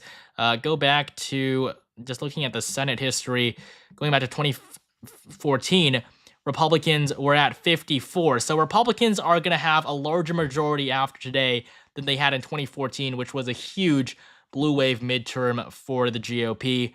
I mean, it's incredible. It's basically going to be the largest margin in the Senate for any party going all the way back to 2008 when Democrats won 59 seats. So, they're really in a good spot here. Just trying to get through with all the comments here. Your imagination gets some rest and a cough drop. Yeah, definitely will. Glenn Clinny, thank you so much for your support, or Glenn Kinney. Michigan County Dive. Yeah, we can definitely take a closer look at Michigan. It's basically all red with the exception of Detroit, Grand Rapids, Ann Arbor. Kamala Harris is not performing nearly as well as Joe Biden is in these three. She's down by around a few points in all the big cities, and that's going to have a huge impact on the overall numbers in the state, which is why she's going to lose Michigan, a state that she really cannot afford to lose. And I think at this point, we're not even talking about how she can win. It's really all the conversation is focused on what she can possibly salvage from her situation right now. Texan for life, thank you for all your updates. I watch all your updates. You've been the most informative YouTuber over the election. Keep up the great work. Yeah, I appreciate that so much. Thank you for your support. Hazen Dunnigan, thank you for the super chat as well. And the Snowman, Crush My Oreo, Richie Rowe, thank you guys so much for the super chats. Really appreciate it. Really trying to get to all of them, but it is difficult. But all of your support has just been incredible these past few hours. Somebody wants to see New Jersey compared to 2020. We can definitely look at that. New Jersey right now, Kamala Harris leads by 4%. I actually did not focus on this race all that much, but this is this is terrible. I mean, this is unbelievable. Kamala Harris is going to win New Jersey by 6.5%. For context, Joe Biden won New Jersey in 2020 by 16%. In the Senate election, Andy Kim is going to win by 8%. So Democrats have been significantly hampered as a result of Bob Menendez. I don't think people expected him to have that big of an impact, but his scandals have totally destroyed the reputation for Democrats in New Jersey. It might even become a battleground state in the future. If Republicans put more money into that Senate race, I think they maybe could have even won. But New Jersey, with Trump campaigning in New York as well, I mean, this is just incredible. Donald Trump behind by just 4 points in one of the bluest states in the country. Even Hillary Clinton won New Jersey by double-digit margins. Somebody asked if Georgia's been called. Yes, Georgia has been called. It's going to go to Trump 100%. Sen said, thank you for this. Second round of mail-in ballots have not been counted yet in Pennsylvania. CNN said tens of thousands on that batch. What do you think about the upcoming results? Yeah, so right now, Trump leads by 3 points in Pennsylvania. His margin is only going to go down from here. It might go up a little bit more with some new batches, but it's going to go down. It's going to go down by around 1%. The New York Times needle is pretty accurate when it comes to this kind of stuff. So it is going to go down. The mail-in ballots are going to help Democrats, but it's not going to help them enough for them to actually win. You can see here the New York Times just predicted that Virginia is going to go to Kamala Harris. Finally, it's going to be close, though. This is yet another state where her performance just has not been up to par. She leads by 4 points. Ultimately, she's on track to win, I believe, by 5.1. So I guess that would align perfectly with my prediction, but not where she wants to be, really. Doug said, only day I might view tomorrow just to see them cry. Well, I mean, I think this could not have gone any worse for Democrats. And I'm looking at CNN right now, and I don't even hear what they're saying, but it definitely seems that a lot of people over there are upset. Thank you, Jacob, for the super chat. I'm going to do I think Trump wins 100%? Well, I wouldn't want to say 100%, but I would say maybe 99.9. So at this point, it doesn't seem like the election is going to go any other way. Donald Trump his performance has been probably one of the best for Republicans in modern history. I mean, he's the first GOP president to win the popular vote in 20 years. And only the second one in the last nearly 40 years, going all the way back to the Reagan era. We have now crossed over 3.5 million viewers on this stream over the last 5 hours. Thank you guys so much for that. We're still at around 140,000 concurrent viewers. I would really like to hit my goal of 400,000 though. If you guys could, just hit that subscribe button right now, it would mean the world to me. I've been covering this race for 4 years, and this night has just been incredible, the outpouring of support from you guys. But if we could all hit that subscribe button right now, see that number shoot up. If we all did it, we'd be at 400 instantly. But I mean, again, no matter what, I mean, I really appreciate your guys' support tonight. Somebody asked about Maine. Maine it's going to be blue. Kamala Harris is going to win, probably not by the biggest of margins, but she is currently on track for a victory. Harris plus 5.9 in the middle of Clinton and Biden's margins from the last 2 elections, which is another one of the talking points that I use exactly in my most recent videos. So, nothing too surprising here. I think some people want to see Louisiana. Trump is up by 21 points. This is a really good result. In 2020, he won it by 18.6. So we're seeing Trump improve basically all across the map. Indiana as well. Kentucky, Trump is up by 31%. I mean, that is a pretty big margin. Trump is doing really well in these rural states, the states that he always wins, but he's doing a lot better than anyone could have expected. Real Anarchy says, been watching for the past month. You have been spot on. Thank you for keeping us informed. Yeah, of course. I mean, I appreciate that so much. And I've really enjoyed doing this for you guys. I mean, look at the margin in West Virginia. I just want you guys to imagine all the people in West Virginia. 7 out of 10 voted for Donald Trump. Every single county is red. Trump is leading here by 42%. This is his largest margin in West Virginia. I believe it's even outdoing how he performed in 2016. Yeah, we're about pretty close to that. And then in Wyoming, Donald Trump is leading by 48%. So another incredible performance. Decent Garner says, I'm a full-time lawyer and part-time podcaster. I watch your channel to prepare for my show. When I listen to you, I get nostalgia of news from 30 years ago. You don't pull any punches. Yeah, I appreciate that. I'm glad that, maybe I could serve as inspiration or whatever before you prepare for your show. I'd love to check out your show as well. It's cool that you're a lawyer as well, because I guess that is probably what I want to do after school. Thank you, Sham Graval, for the super chat. Appreciate that. Shark Nugget asks, what time will all polls be closed? Yeah, so basically, polls have closed in the entirety of the continental US. So basically, that's all 48 states up top here. And then in 13 minutes, polls will close in Hawaii. This is at 12 a.m. Eastern time on November 6th. And then it will close in basically all of Alaska at 12 a.m. as well, except for the Aleutian Islands, which isn't even on the map here. That closes at 1 a.m. So that's why technically Alaska polls close at 1. But really, it's all done. We're not going to get results from Alaska, though. They're slow, just like Nevada. It's going to take a very long time for us to see any changes there.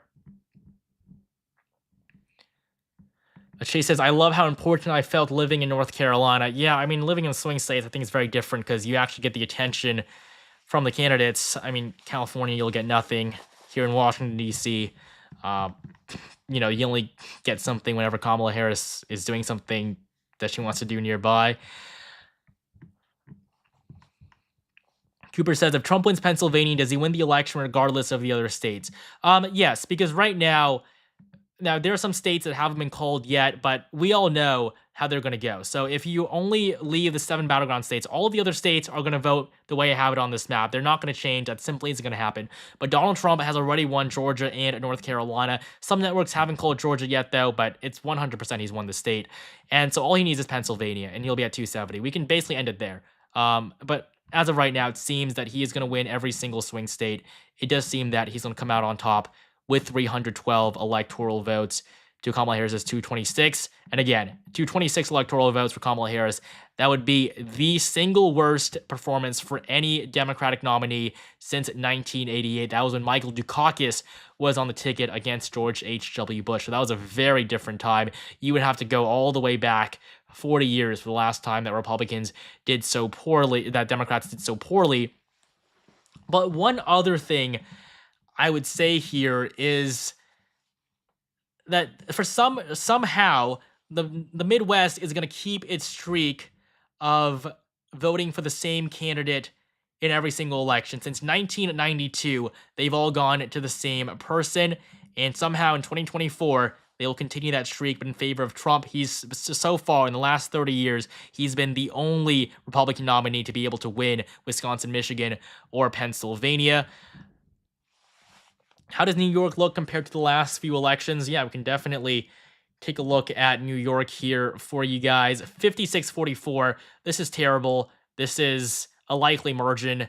This is not where Democrats needed to be. Kamala Harris, this is terrible. I mean, this is half of Joe Biden's margin from 2020, and this is one of the main reasons why Trump is going to win the popular vote, because in these blue states, even in states like New York, Kamala Harris simply hasn't been doing what she needs to do. She hasn't been doing what Democrats should be expected of.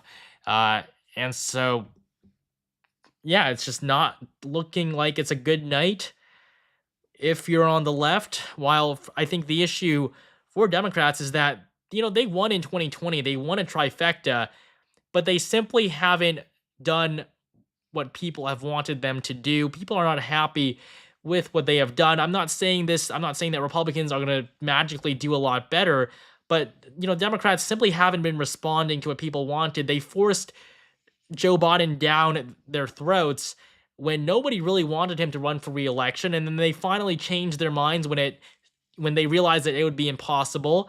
And so, yeah, I mean, Democrats just haven't done well. They did well with Joe Biden. Joe Biden was the right nominee 4 years ago, but this time they've made huge mistakes throughout the campaign, and now, they're finally paying for it.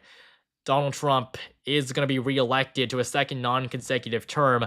I mean, that hasn't happened since 1892. Somebody wants me to shout out Chip Pip in Indiana, so shout out to you, Chip Pip. And thank you, Mark, for the super chat. All right, I guess we do have a projection in Minnesota, though. Amy Klobuchar is going to win her re-election. She leads by 19 points against Royce White. I mean, Amy Klobuchar won by 24 points last time. She'll probably win by a little over 10 this time, maybe even less than 10. The numbers for Republicans here are going to get better in the next few hours. But the Senate map will have Minnesota as solid red. Nebraska, it seems that Deb Fischer is going to pull off a victory, but we're going to wait a little bit on that. In Montana, Tim Sheehy is going to win. There's really no other way around it. It's going to go red. And in Arizona, Kari Lake is still on track to lose. I mean, I feel that for the people that think that Kari Lake is such an incredible candidate, or not just such an incredible candidate, but for the people that don't think that Kari Lake was a mistake, I mean, if Republicans can win in Wisconsin, Michigan, and Pennsylvania in these Senate seats against some of the most popular incumbents in the country, I mean, look at how those 3 elections went back in 2018. They were blowouts for Democrats. Bob Casey won his re-election by 13 points. Now he's on track to lose. Michigan, Stabenow won by 7. Now Alyssa Slotkin is on track to lose. It's not the same person, but, essence is the same. Wisconsin, Tammy Baldwin wins by 11 points. Now she is on track to lose. If in this environment where Republicans are able to win these 3 states, if Kari Lake cannot even win against a non-incumbent, I think that there's a problem there. And it has been Kari Lake this entire time. She just has not run a good campaign. She is not appealing to the people she needs to appeal to. And that is why I've been so against her being the Republican nominee. If I were a Republican, I think she would be the worst possible choice. S4V4 says, I absolutely love your channel. What are the odds that Trump wins Pennsylvania, Michigan, and Wisconsin? If you want a number, I would say right now that number would be around 90%. I think it would be very hard to see Trump lose any of these 3 states. He's just doing so well. He is outperforming the polls like he always has. I did expect the polls to be more accurate, and they have been a lot more accurate than they were in the past. But still, Trump has managed to outperform expectations just a little bit by around 1 to 2 points, basically across the country. And that's when he's been able to do so well. Someone wants me to shout out Rosie O'Donnell. So I guess shout out to you, Rosie O'Donnell. Michelle King asks, are you still studying political science in school? You definitely have a future in it. We've been watching from Chicago for the past year, and you are all we trust. Studying international economics right now, so pretty similar, I would say. Government, politics has, a big part to do with that, but also the econ side. Fox, the Senate is 51, 2 seats flipped red. Yeah, so we're going to see some more flips. We already got flips with Ohio and West Virginia. Those are the 2 flips we've seen so far in the Senate. Michael H. is going to get a shout out in Fort Campbell, Kentucky. Shout out to you, Michael, in Kentucky. And then at Trent Smith. So why is Nebraska separated into different zones? Think we should do something similar in Georgia. Well, it's just with the state laws. So with the elections, they're all governed by state laws. And for some reason, Nebraska, Maine, they just chose to do that. And so that's simply what they're doing. And there was a petition to change it because Trump would get an extra electoral vote from that 2nd district. That didn't end up happening. But if Trump was able to do that, just hypothetically, it would mean that he would be able to get to 270 just a little bit easier if this scenario, sorry, not this scenario. I'm trying to figure out exactly which one it is, but there was a scenario where Trump could get to 270 with that 2nd district, but wouldn't be able to without it. Then he'd just be at 269. Honestly, I don't remember exactly which one that is. But, that 2nd district was something that Republicans tried to fight for. Ultimately, they lost that battle, but it's not going to matter because Trump is winning everywhere else.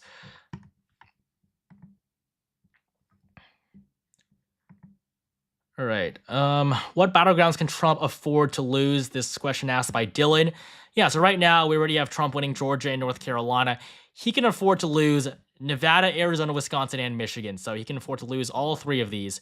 All 4 of these, every single one. All he needs is Pennsylvania. So all 3 of these states, which he is clearly on track to win, that's all he needs. He doesn't need anything else. So it's going to be a pretty easy victory for Trump. It's basically smooth sailing from here. Minnesota on the presidential level, Kamala Harris leads by 8. Amy Klobuchar is doing significantly better. That's not too surprising. Harris is on track to win by 3.6. Pretty weak margin, though.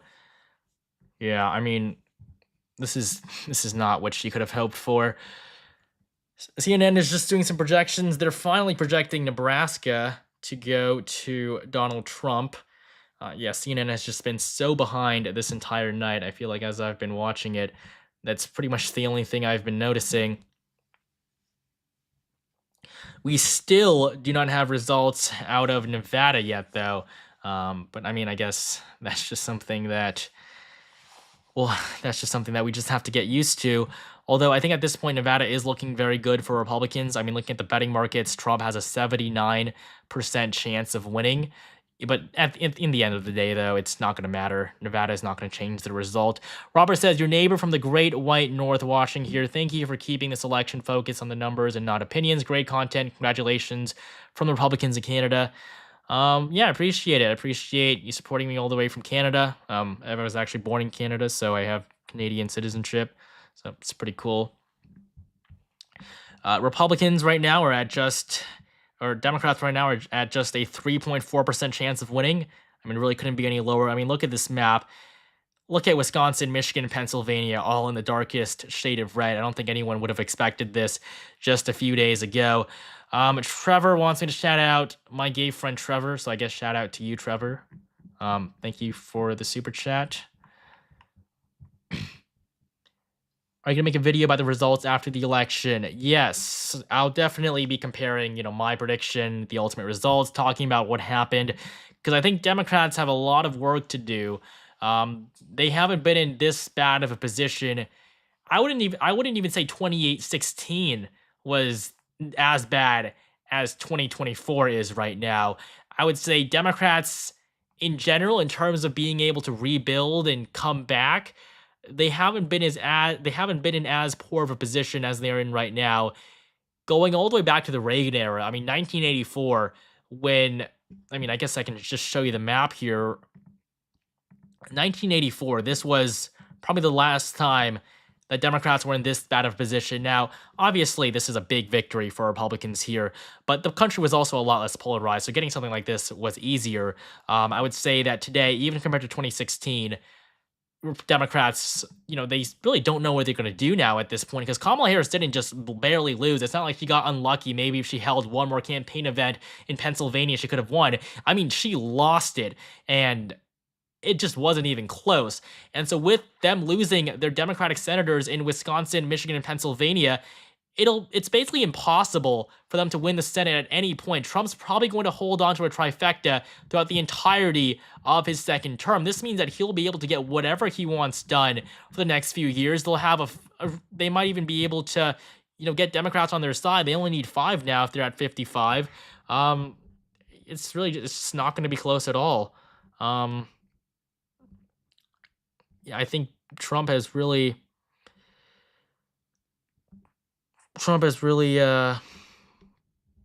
outperformed everyone's expectations. Cam Shaft wants me to shout out Peyton. Shout out Peyton in Chicago. Appreciate you guys being fans of the channel. Harris campaign released a statement reaffirming their confidence in the blue wall. Mail-in ballots are still being counted. Really, has the Harris campaign released a statement? I'll take a look at that. I think that's interesting, though. I really don't know why Harris hasn't given up yet, to be honest. I feel like the writing is on the wall. It couldn't be any clearer. Her campaign is over. Yeah, I mean, I haven't, if you could send me the link to where that is, but personally, I haven't seen anything. I haven't seen any posts from her over the last 5 hours. However, we are approaching 369,000 subscribers. We're now actually just 31 away from 400,000. So if you guys could hit that subscribe button right now, all at once, we can shoot up to maybe 375. We'll get to 400 hopefully. But again, thank you guys so much for your support throughout the night. Really appreciate it more than anything. But if we could all subscribe right now see that number go up. If we all did it, we get to 400 basically instantly. But we do actually have a poll closing in Hawaii. It is now 12 a.m. It's midnight on the East Coast. Obviously not midnight in Hawaii, but voting has just ended. We have just one final poll closing after this. And no surprises here, of course. Donald Trump is going to lose Hawaii. Sorry, don't know why I said it like that. But Kamala Harris will carry Hawaii, and it's 4 electoral votes. This is obviously one of the most expected calls of the night, although it'll be interesting to see the margin because we've already seen Democrats crash and burn in New York and New Jersey. Kamala Harris is also doing poorly in Illinois. This is probably going to be one of the worst margins ever for a Democrat in the last few decades. And so New York, New Jersey, it's looking bad. Hawaii, I will be interested to see because even though this is one of the top 5 most liberal states in the country, it generally has been shifting to the right every single election cycle. But we also have another projection to make here, actually. That is the one in Nebraska. Incumbent Republican Senator Deb Fischer is on track to win her re-election. She was one of the most vulnerable incumbents on the map for Republicans. I honestly am not her biggest fan. She has not run a good campaign against Dan Osborne. I mean, I don't agree with Osborne on a lot of issues, but I would say that as an independent, he's run a good candidacy. Getting close to the incumbent senator, I think that's definitely something to be proud of. I think Republicans dropped the ball here, especially with Deb Fischer. They had to put in a lot of money there in the very end, but ultimately things have gone well for them. But Nebraska should not have been this close by any means. And so on our Senate map, we can give Republicans another seat. They are now at 51, and so it's official. Republicans have taken control of the U.S. Senate. They're going to probably be in control for the foreseeable future. It's a big majority they're going to have by the time the night is over. I can mark out the flips for you too. So far, we have West Virginia, Ohio, and well, that's it for now, but we will have a few more in just a few hours. Montana is going to come very soon. Tim Sheehy is no doubt going to unseat John Tester. Coming back to the New York Times map, we can see a lot more of it has been filled in. Arizona, no updates there. But Pennsylvania, we're at 84%. I would feel pretty comfortable with making a call here sometime the next hour, so make sure you stay tuned for that. Wisconsin, Trump leads by 4 points. There's no doubt he's going to win. Turtles and Chill says, can I get a shout out to my wife, username, and China Purse? Shout out to your wife, to Turtles and Chill, and to China Purse, I guess. Hope that was what you wanted. But yeah, I mean, the Midwest is all swinging to the right. Minnesota, we probably will be able to call for Kamala Harris pretty soon, even though this is an embarrassing margin for her. Minneapolis, 70% for Kamala Harris. I mean, looking at where the results were in 2020, you'll see a huge drop-off.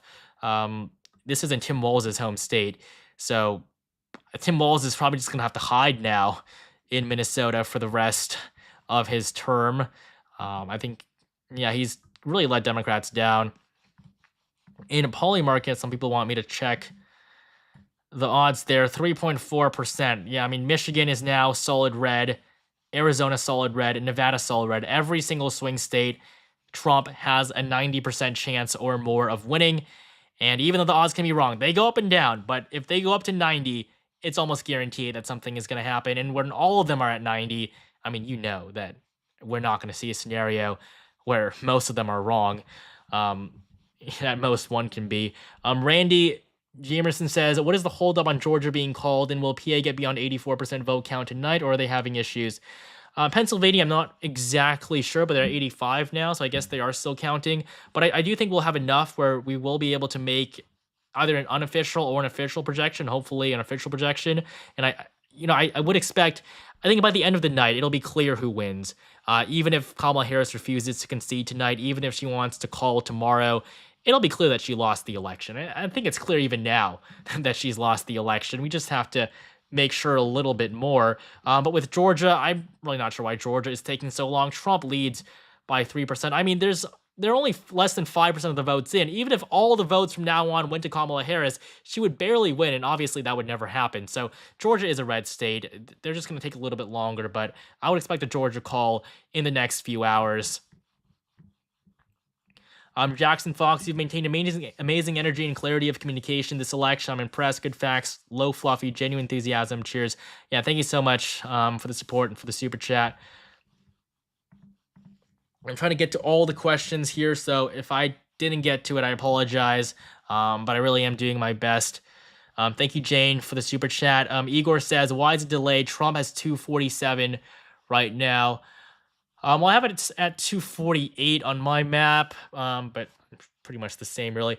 The reason why it's delayed is because the news networks like to be more so 100% sure, but I would honestly say 95% certainty is more than good enough, especially when we have a pretty clear picture of how the night is going. I mean, Trump is going to win these states, whether or not the mainstream media wants to wait or not.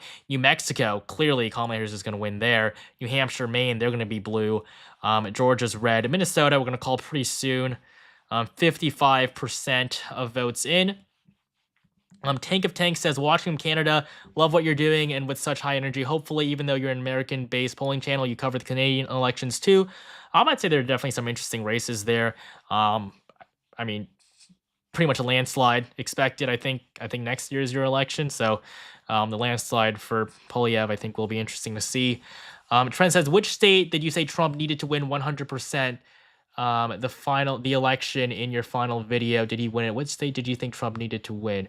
Yeah, so the two states that Trump needed to win this election cycle were Arizona and Georgia. Now, we haven't gotten all the numbers from Arizona yet, so we haven't made an official projection, but Georgia has been called. He's also in North Carolina, which I guess was the third must-win state for Trump. He is going to win Arizona, and he's also on track to win all the Midwest. So he's won everything he needs to win. You know, all the states he has to win, he has already done that. North Carolina, Georgia, they've already gone red. Do you think Trump will have more votes than Biden did in 2020? I personally do. Well, I guess the thing is that Trump's popular vote margin is not going to be as big as Joe Biden's. He's going to win it by around 1. Joe Biden won the popular vote by 4.5. And so I guess the issue here is that if Trump wins the popular vote, he may not win it by large enough of a margin for him to actually break the record. But he will definitely get close. He's going to win the popular vote. And I think turnout, we're going to see records here as well. But depending on his margin and the turnout, it'll be close. But I don't think it matters too much. But it will be a very large victory. And Trump will, of course, receive more votes than he did in the last election, which I think is almost guaranteed. And so we can also look at the popular vote just right now. I mean, this is the Google map here. Like I said before, I mean, this map is a lot better than what it looked like before. But Trump is at 61 million votes. Kamala Harris at 57. Trump at 51%. Kamala Harris at 47.6. We're going to see the numbers go up a little bit for Kamala Harris in the next few hours. What's surprising, though, is that Jill Stein is at 0.4%. She's outperforming both Robert F. Kennedy and Chase Oliver. The Libertarians almost always in third place. For some reason, this time they're actually in fifth. So they're gonna have to do some soul searching there. Big issue probably is just because of how well Trump is doing, and he will of course take votes away from the Libertarians just because of the similarity in ideology there.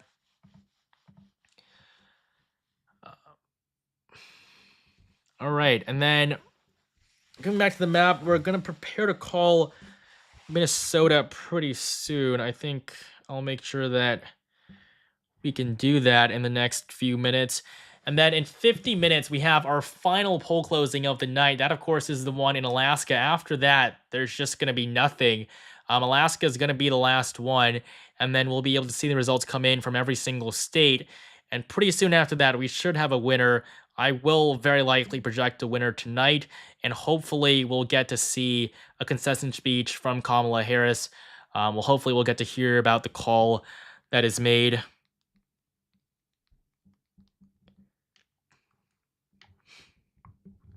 Lucas Torres says, which states do you see shifting from blue to swing, if any? Cheers from Argentina. I mean, I guess just based on the results tonight, New Hampshire is going to get more and more competitive. Virginia, which shifted significantly to the left from the end of the Bush era to today, it's also shifting back to the right. I mean, with Glenn Youngkin elected as governor in 2021, of course, as a Republican, and then I see Minnesota, it's shifting more and more to the left or to the right. It's actually the state with the longest Democratic voting streak. It hasn't voted red since 1972, but it's not going to be a state that Democrats will hold on to much longer, especially considering the close call they had in 2016 and now again in 2024. New Mexico, as well, Hispanic voters, Democrats are doing really poorly with them, and that's why they're doing pretty badly there too. People want me to fix Maine on the map. Not sure if I know exactly what you're referring to there. Yeah, if somebody could tell me what they mean about fixing Maine on the map. I'm pretty sure I've called it correctly. Maine is going to vote for the GOP. It's not going to go red, or it's not going to go. Sorry, it's going to vote for Democrats. It's not going to go red. Anthony says Harris is going to win all the swing states. Just watch and see. MAGA tears incoming. Well, I mean, I don't know if you'll see that, but I guess you can always hope. You can always cling on to the 3.4% chance that Kamala Harris has of winning this election. I mean, those odds are always there for you, I guess. I mean, look at this graph. There's no coming back from this. Trump has a 92% chance of winning the popular vote. Nobody really thought this was possible because you have to consider that at this point in March, we saw Joe Biden in the race, and of course, he was leading. There was only a very short period of time where Trump was ahead. This was right before Joe Biden dropped out. Polymarket, you want me to check the House? Republicans at 56%. All right, I guess, or Democrats at 69. All right, I guess Democrats are doing surprisingly well in the House now. We'll have to see about that. We can check the map here. Democrats, they've won 8 competitive districts. Republicans, they've won 6, but so far, still no flips from either side. So they've all held on to their seats. I mean, Democrats, they're doing okay with the House, but I would say they're going to struggle in New York. Tom Suozzi, if he pulls off a victory, that'll be good for Democrats. Laura Gillen, I think if she defeats Anthony Despacito, the Republicans will be in trouble there, but I do doubt that. I mean, Lilota has been able to hold on in the first district. So yeah, I don't think the House is looking terrible. Republicans are still favored, so really nothing to worry about yet. We do have a lot of competitive races down in Southern California as well. Michelle Steele is one of the most vulnerable Democratic incumbents, or one of the most Republican incumbents.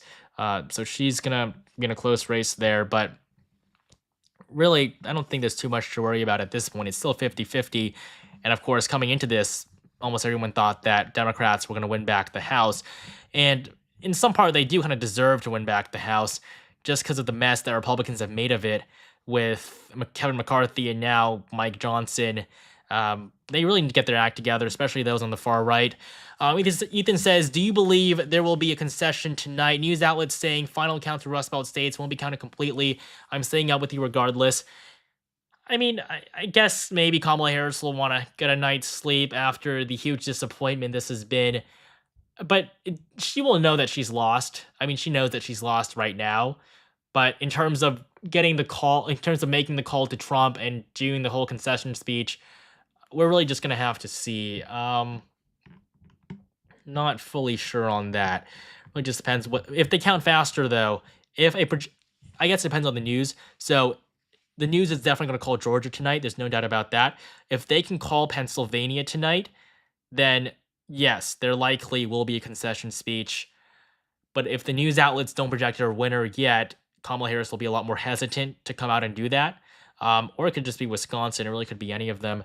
Arizona, though, that's going to take a while. It's really just about how sure they are about these results. And even though they know what's going to happen, I guess they just would prefer to be a lot more sure about it, for better or for worse. However, I do believe we can make another projection here very, very soon. and it will likely be in Minnesota. People want me to fix Maine. Maine is red in the map. Yeah, so if you zoom in here, Maine as a whole is blue, and then the first district is down there. The second district is up there. So it does seem red, but I can show you that Maine is blue on the map. Just the second district is red, and of course the second district is the more rural district. It's the larger district, which is why, it is a little bit bigger there. But yeah, I mean that is pretty normal, I would say. Maine has 2 districts. Yes. 1 vote for each district and 2 for yeah. All right. Apparently Georgia has been called by a lot of the news networks. That's what people are saying in chat here. We've actually just hit 4 million views on this stream. Over 4 million people have clicked on it over the last 6 hours. I mean, that's just incredible. It's by far my most viewed video ever. So we're now just 29,000 subscribers away from 400,000. If we could get there, that would be absolutely amazing. We started at 287, I believe, when the stream started, so it's already been incredible. But if we could get to 400, I mean, I would appreciate that so much. We've been covering this race for 4 years nonstop, daily videos for 3 to 4 months. We're going to be here for quite a few hours. So if you guys could all help me out, all click that subscribe button at the same time. We'll see how high it goes. If we all subscribed right now, we'd hit 400 basically instantly. But, again, thank you guys so much for your support. Something else I guess I will just make the projection now at this point with Minnesota. Minnesota is going to go in favor of Kamala Harris. This was, of course, highly expected, but still, her margin has been abysmal. I mean, it is so much worse than what anyone could have expected. Nobody thought that Harris would do this poorly in Minnesota, but somehow, that's just how this is playing out. So I can just get this out in just a moment here.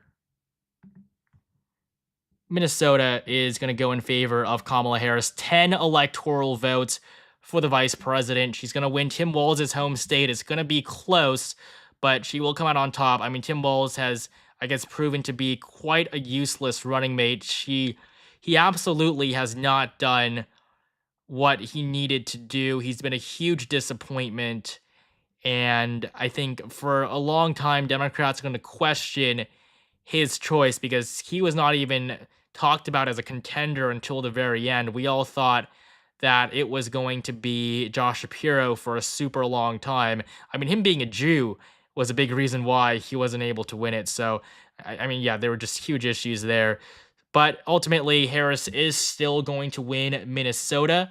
It's 10 electoral votes, and this leaves us with just 5 states. They're all going to be battlegrounds, so all of the non-battlegrounds have been filled in, along with Alaska's also left blanks right now, just because polls haven't closed, but we are going to make a projection there in just 41 minutes. I think Trump can actually win it by a solid margin now, considering how well he's doing everywhere else. Jason says, what would be a good ticket for 2028 for the Democrats to come back from this defeat? I mean, I would say they actually had some good candidates for Harris's running mate, when she was choosing a few months back. I would say Tim Walz definitely was not the most natural choice. They want someone from Wisconsin, Michigan, and Pennsylvania. And the issue now is that Democrats have lost 3 of their senators from these 3 states. So Tammy Baldwin is going to lose in Wisconsin. So they don't have any senators from Wisconsin. In Pennsylvania, they're never going to choose John Fetterman because John Fetterman has been an utter disappointment for Democrats and I guess for everyone. So Pennsylvania, nobody there. Michigan, I guess, we have Gary Peters, who is the most uninspiring candidate in history. So they preferably would want someone in the Midwest, considering the losses there today. And so I would say Gretchen Whitmer and Josh Shapiro are probably the 2 best bets right now for Democrats. For some reason, I just reloaded this screen. So give me 1 second. Let me get it back set up. But yeah, Gretchen Whitmer, Josh Shapiro in Pennsylvania and Michigan. Those are probably the two people that are going to be talked about the most. We also have Tony Evers in Wisconsin. He outperformed expectations when he won his re-election as governor, but the fact that most people thought he was going to lose definitely is not the best thing when it comes to instilling confidence, in your candidates. So I would say that's one route they could go, because without the three upper Midwestern states, they have no chance of winning elections. It's going to be incredibly difficult. But down south in the Sun Belt, Democrats have a lot of potential there as well. I mean, Georgia, North Carolina, Arizona, these are states where Democrats generally are making gains, just not this time around. The midterms were pretty good for them, but it's going to be hard. I think Democrats are not going to do very well in the next few election cycles, whether it's the midterms or it's a general election. They're really starting to struggle. I think people are saying that they called New Mexico. Yeah, so I guess New Mexico is blue now, finally. I mean, that was pretty obvious. We've known this whole time. Are there any results out of Nevada yet? Because I think that's something I'd definitely be interested in seeing. I'm just going to get the map filled in again for you guys here. We still only have a few states remaining. Out of the swing states, North Carolina, Georgia have been called, and then the remaining ones are still a little too early to call. Nevada, we still don't have results from there yet. Pennsylvania, apparently the gap is shrinking. I guess we'll look at that. 87,000. Trump leads by 3 points. I mean, the gap is going to shrink. Trump is going to win the state by 2 points. He's currently up by 3. So yeah, that's totally expected. I'm not surprised by that at all. Somebody says, you've done a fantastic job and I appreciate your coverage. You're extremely talented at this. I especially enjoy the subtle roasts. Well, I'm glad you're enjoying the content so far. Whoever said I'm making Maine red again, it's just because the electoral votes here are split. So you see, this is Maine, but this down here is also part of Maine. So that's why it looks like that on the map. But I assure you, Maine is blue. It's definitely going to Kamala Harris. But, I guess it's small, and totally understand if you're unable to see it that well. Why do you think J.D. Vance is GOP's best option for 2028? I mean, I wouldn't say that I think he's the best option. I think he's a good option. But just the fact that he really has instilled a lot of confidence in Republican voters with that debate performance against Tim Walz. I think he was seen as a mistake for Trump to pick for a long time, but then ultimately he proved himself, and he has the momentum, especially now that he actually won the election with Donald Trump. He's a sitting vice president. Nobody is in a better position than him, not Ron DeSantis. Ron DeSantis kind of is old news at this point. I think people have given him a chance and they haven't liked what they saw. And so 2028, I expect he would run again. He definitely wants to be president, but it doesn't look like it's happening for him. He'll, of course, remain a big name in Republican politics, but as the nominee, I do doubt it. What are your thoughts on the reports in the last 5 hours about mysterious pipes breaking power outages in swing states? Trump tweeted about, said the police were on their way to Texas. I mean, I will say a lot of things that Trump says probably don't help him, especially on social media. The rants he goes on. I think Trump would have won this election a lot more easily if he had just talked less. I think people like to see Trump being more compassionate and just being more positive in general. I mean, I'm sure the fear-mongering helps to some extent, but I would say people get tired of it. And I don't think in terms of strategy, it's the best, but, he's done well enough with it, so I guess props to him.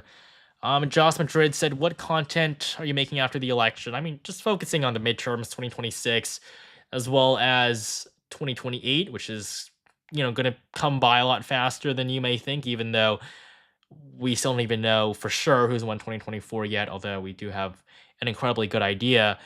But, just a lot of other topics to talk about. Not everything has to be about the election. I'm going to try to vary it up a little bit. So make sure you stay tuned and make sure you subscribe to get updated on the content there. We're at 372,000. We're approaching 375. We're about to get to 400, so if we could get to 400 tonight, I mean, that would just be incredible. We're still at 140,000. There are 140,000 of you guys. If you guys all click subscribe right now, we would get to 500,000 instantly. So, please do me the favor here and click that subscribe button. See how high it can go if we all click at the same time. But again, I mean, your support has been incredible tonight. Yeah, a lot of people are asking about Georgia. I don't know why it hasn't been called yet. I feel like it's pretty clear who's won the state. But to anyone with eyes, Georgia is a red state now. Minnesota, Kamala Harris's lead is now just 4%. She's supposed to win by 3.5. She will end up winning the state, of course. Up in the Northeast, New Hampshire, Maine, I feel like they should be called soon. Really don't know why the news media insists on taking so long with this kind of stuff. Thank you to Luke, I believe, who's been here for 5 hours. I appreciate you sticking with me throughout the night. How long until we find who wins? I think we already know who's won. I think just looking at the map, it's pretty clear who's won. But in terms of an official projection from like CNN or a call, it really just depends how fast the counting in the upper Midwest is. Pennsylvania, Michigan, Wisconsin. If they can project Georgia and one or two of these races going to Trump tonight, I do think that Kamala Harris will make the call. Her concession speech might be tonight, might be tomorrow. But really, we're just waiting at this point. I think I'll be streaming here hopefully until we get a winner. But we'll see. I do think we'll be here for quite a while. Especially as Trump is, doing so well with all the new returns. Pennsylvania 87, I do think it'll be counted pretty soon. Although people do believe that the mail-in ballots will be counted a little bit later because, of course, they are submitted. They can also arrive at the polling places after polls have closed, and so that's going to be another thing that drags this process on. Headshock says, I've been here since you started as well. Yeah, I mean, I really appreciate you guys, for those of you staying, with me. Luke Kutchin, still here. It's awesome to see. A week ago, I saw an ABC News map that showed Harris winning the key swing states. They cleared it immediately afterward. Would you say this map is just a test? Yeah, I mean, obviously, I think it's a test. I mean, they do the tests all the time. In preparation for big things like this. So, what they do on the test doesn't really mean too much. I mean, obviously, the people at ABC want Kamala Harris to win, but, they have no idea of knowing the results before. Thank you, Matthew, for your super chat. Thank you for your hard work. I found your channel 5 days ago and moved your analysis of early voting. Instant subscribe. Great work. Would love if you did Canada elections. Yeah, that's definitely something I'm considering, especially with one coming up, one that I think a lot of people in Canada have been waiting for. To finally get rid of Trudeau. But yeah, we have another poll closing in just half an hour, so make sure you stick with us here. Some people are saying Pennsylvania is moving. Yeah, it's going to move away from Trump. Pennsylvania is going to get worse and worse for Trump over the next few hours, but Trump is going to come out on top. It's pretty clear at this point. He's going to win Pennsylvania, and that's really all he needs. We just need to wait for the call, really. Georgia's going to happen soon. Do you ever plan on expanding your channel further than polls, maybe news coverage? Yeah, that's definitely something I've considered. I think after this cycle, we'll try to add some more variety into what we put out. But, I think, this year's been, just incredible with all of your support.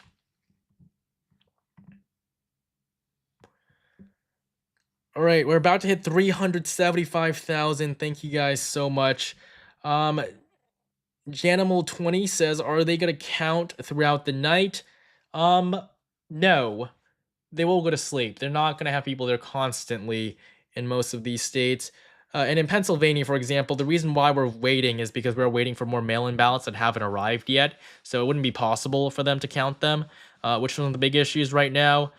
Jared Runner, face reveal if you hit 400K. If we hit 500K, I would definitely do it. But I don't think I have things set up for a face reveal in the next few hours, to be honest.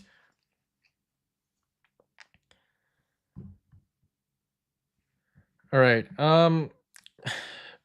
Wisconsin, we have more votes from Wisconsin coming in though. 47 for Harris, 51 for Trump.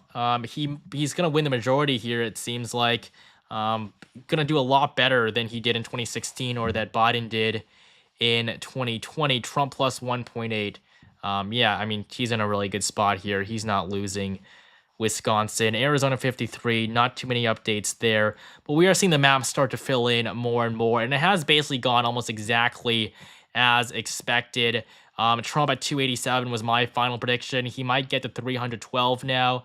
I was just 2 states off, but I would say Wisconsin, Michigan, they're going to be decided by the thinnest of margins. And I did mention that, but I'm happy with how he did. I think if I had just stuck with my earlier prediction before this, I would have been exactly correct. But it is what it is. With the Senate, though, I think definitely almost everyone has been surprised. Nobody thought that the GOP was going to flip Wisconsin, Michigan, and Pennsylvania, but at this point, it seems like they are, which would give them 55 seats, which isn't even it's a huge majority. It's the largest majority that any party has won since 2008. Yeah, and so looking at the House races, we'll take another look at this. I think some people were worried that Republicans were going to lose it for a while earlier. I mean, look, Trump is at 97, Harris at 3, continuing to go up. Yeah, 62% Republicans win the House now. So the odds did go down for a little bit. Democrats actually took the lead for a while, but now it does seem that once again, the GOP is going to hold on to the House of Representatives for another 2 years after they first won it back in 2022. 2022 was a disappointment for Republicans, but 2024 is going to be basically the exact opposite.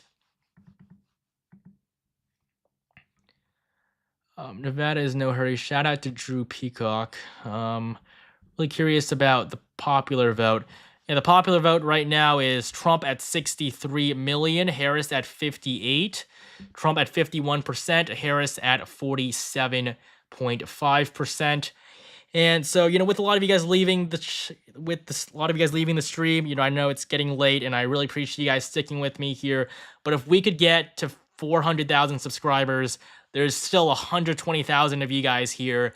If just 25,000 of you guys subscribed, I mean, that would mean the world to me. If each and every one of you guys would click that subscribe button, we could instantly get there. So if you guys could click that button right now, help us reach that goal. That would be amazing. But coming back to the map, Pennsylvania, Wisconsin, Michigan. We do have some updates from Michigan, though. Trump at 52, Kamala Harris at 46. A 6-point lead now for the former president. According to the New York Times' Needle, they currently have Trump on track to win the state by 2.3. Yeah, they're doing pretty well. I suggest the water bathroom break recommendation. Not much news going on. Yeah, I mean, I'm definitely going to be taking a break in these next probably an hour or so. But I did take a break pretty recently, so I do think I'm fine right now. There's nothing to worry about. But Michigan is looking incredibly strong for Trump. It's probably going to vote to the right of both Pennsylvania and Wisconsin. I don't think anyone really expected that. A lot of people said Trump would win Wisconsin, Pennsylvania, but not Michigan, or just Pennsylvania, not the other two. But the fact that Pennsylvania goes first, I think is just a gut punch to Democrats who had always thought that Michigan was the one that was the most on their side. That clearly has proven to be untrue, as Pennsylvania is expected to now vote to the left of its two western neighbors. Wisconsin, though, we'll have to see there. But looking at just the New York Times here, I mean, Trump shows strength as swing states count votes. This is exactly what you'd want to see if you were a Republican. He's currently on track to win 302 electoral votes on average, with a 91% chance of winning. Sushi Armageddon says, let's treat the subscriber button like GameStop stock. I mean, yeah, I'd really appreciate that, guys, but, the support already has just been incredible. I mean, I couldn't really ask for any more from you guys. Georgia stopped counting at 95% and not calling it is very sus. I do expect a call tonight, but it is a little annoying just how long they're taking. I feel like it definitely doesn't need to be like this. Amit says, watch from India, loving the analysis. Great work. Cannot wait to see Jimmy Kimmel lose his shit on late night tomorrow. Um, yeah, I think the late night hosts are, I think secretly they'll be a little happy about it because they do benefit a lot from Trump making the news and the impressions they can do as a result of it. So, I mean, I don't think the late night hosts are going to be too bothered for themselves personally. Obviously, they would never say that. Eglass says, why is NBC saying Georgia is too close to call? It is close. It definitely should be called by now. I mean, there's less than 5% of the votes left, and Trump leads by 3 points. I mean, even if you gave Kamala Harris all the remaining votes, she still really wouldn't be able to win. So, I mean, it'll get called soon, but I guess it really just depends on the site you're looking at. All right. See any other questions here? Please watch Georgia's closer. Trump lead falling. Lol, last time we were seeing 1.7% on AP site. Yeah, I mean, his lead is not going to expand from this point. It is going to go down, but the New York Times estimate is actually now Trump plus 2.5. So this is actually a lot better than it was just a few hours ago, a few minutes ago. So I don't think things are getting worse for Trump here. Definitely not as, definitely he's going to win, and I feel like they should call it soon. But CNN has actually just called Georgia. So Georgia has been called. It's not really an issue anymore. Georgia, North Carolina, they have both been called. And so our map basically reflects what we're seeing from CNN right now and the major news networks, except they haven't called Minnesota, New Jersey, New Hampshire, Connecticut, Maine, or New Mexico for Kamala Harris yet. I don't know why they're so slow with the Harris calls. But besides those states that we've always known Democrats are going to win, they basically started to catch up now. We only have 6 states left, so make sure you stay tuned. In just 23 minutes, we're going to have our final poll closing of the night. This will basically, it'll be the end of us waiting for new numbers in terms of, from new states. But, of course, we still have quite a bit of waiting to do. I mean, that's honestly what we're doing at this point. It's not about knowing who's going to win. We already know who's going to win. It's really just about trying to see that tonight, and I think that's very possible. Just given how well Trump is doing, if Pennsylvania, Wisconsin, Michigan, if they were closer, if it looked like they weren't all going to go to Trump, I wouldn't expect anything tonight. But considering that he is on track to win every single one of them, I wouldn't be surprised if we did get an announcement. But in Pennsylvania, Donald Trump, we have 89% of the votes in now. Trump's lead basically unchanged. The percentage of the votes counted, though, has gone up ever so slightly. He's down 51%. Kamala Harris at 48.1.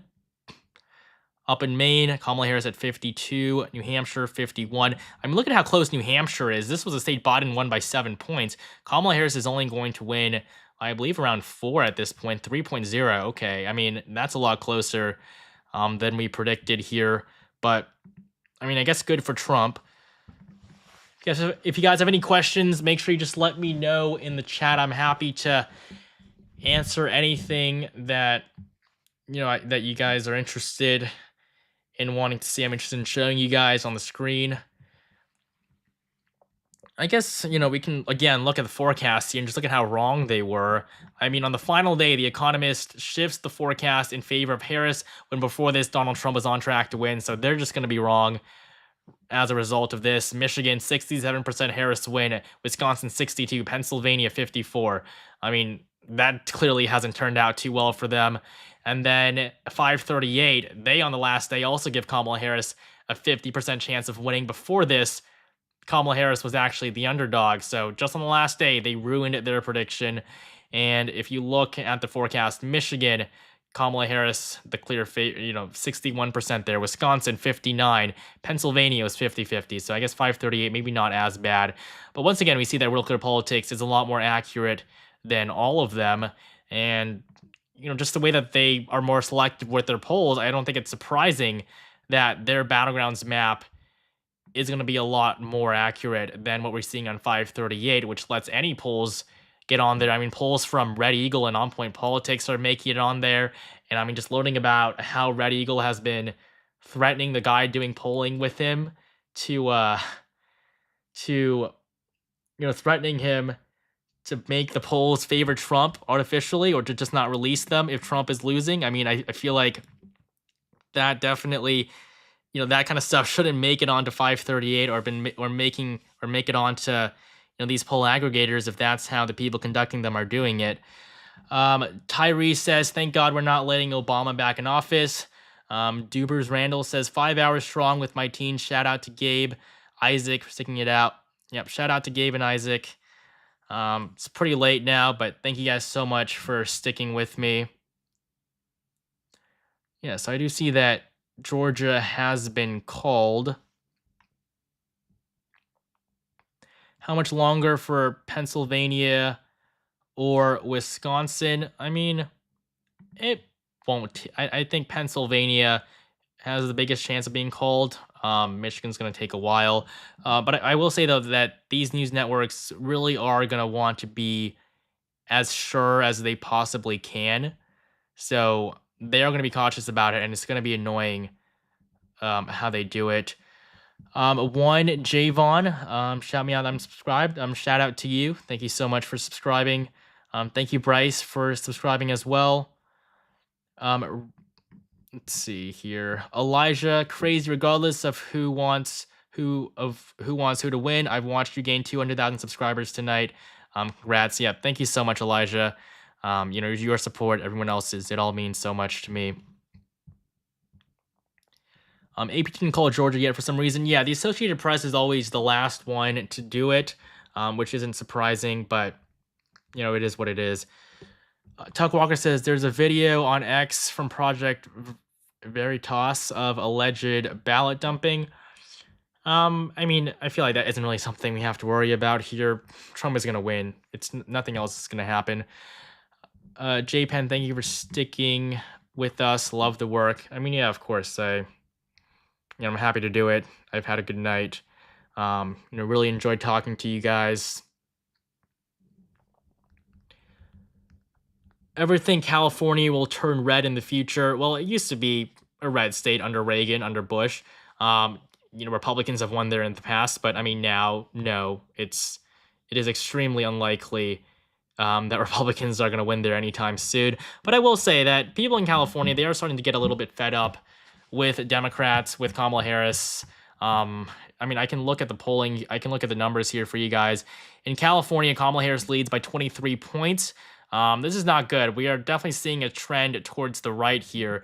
This is my home state, so I think it'll be interesting to look at these numbers here. Down in LA, Kamala Harris at 65%. Up in San Francisco, this is the most liberal region. I can definitely tell you that. But in San Francisco County, Kamala Harris at 80%. Not the best, I don't think. I think Joe Biden was at around 85 to 90. Santa Clara County, 70% to 27. San Mateo, 75-22.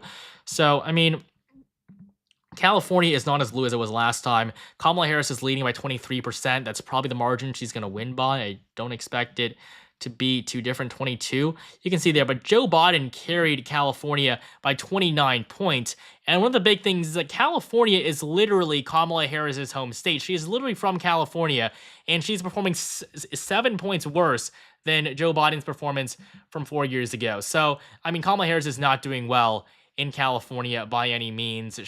Her performance is going to be quite abysmal. We actually have Cedric Richmond speaking right now at Kamala Harris's HQ in Washington, D.C. I believe it's at Howard University. I think that's where it is. But he's the Harris campaign co-chair.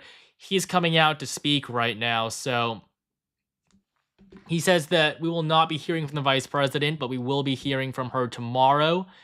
She'll be back here tomorrow to address not only the Howard family, but to address our supporters, but to address the nation.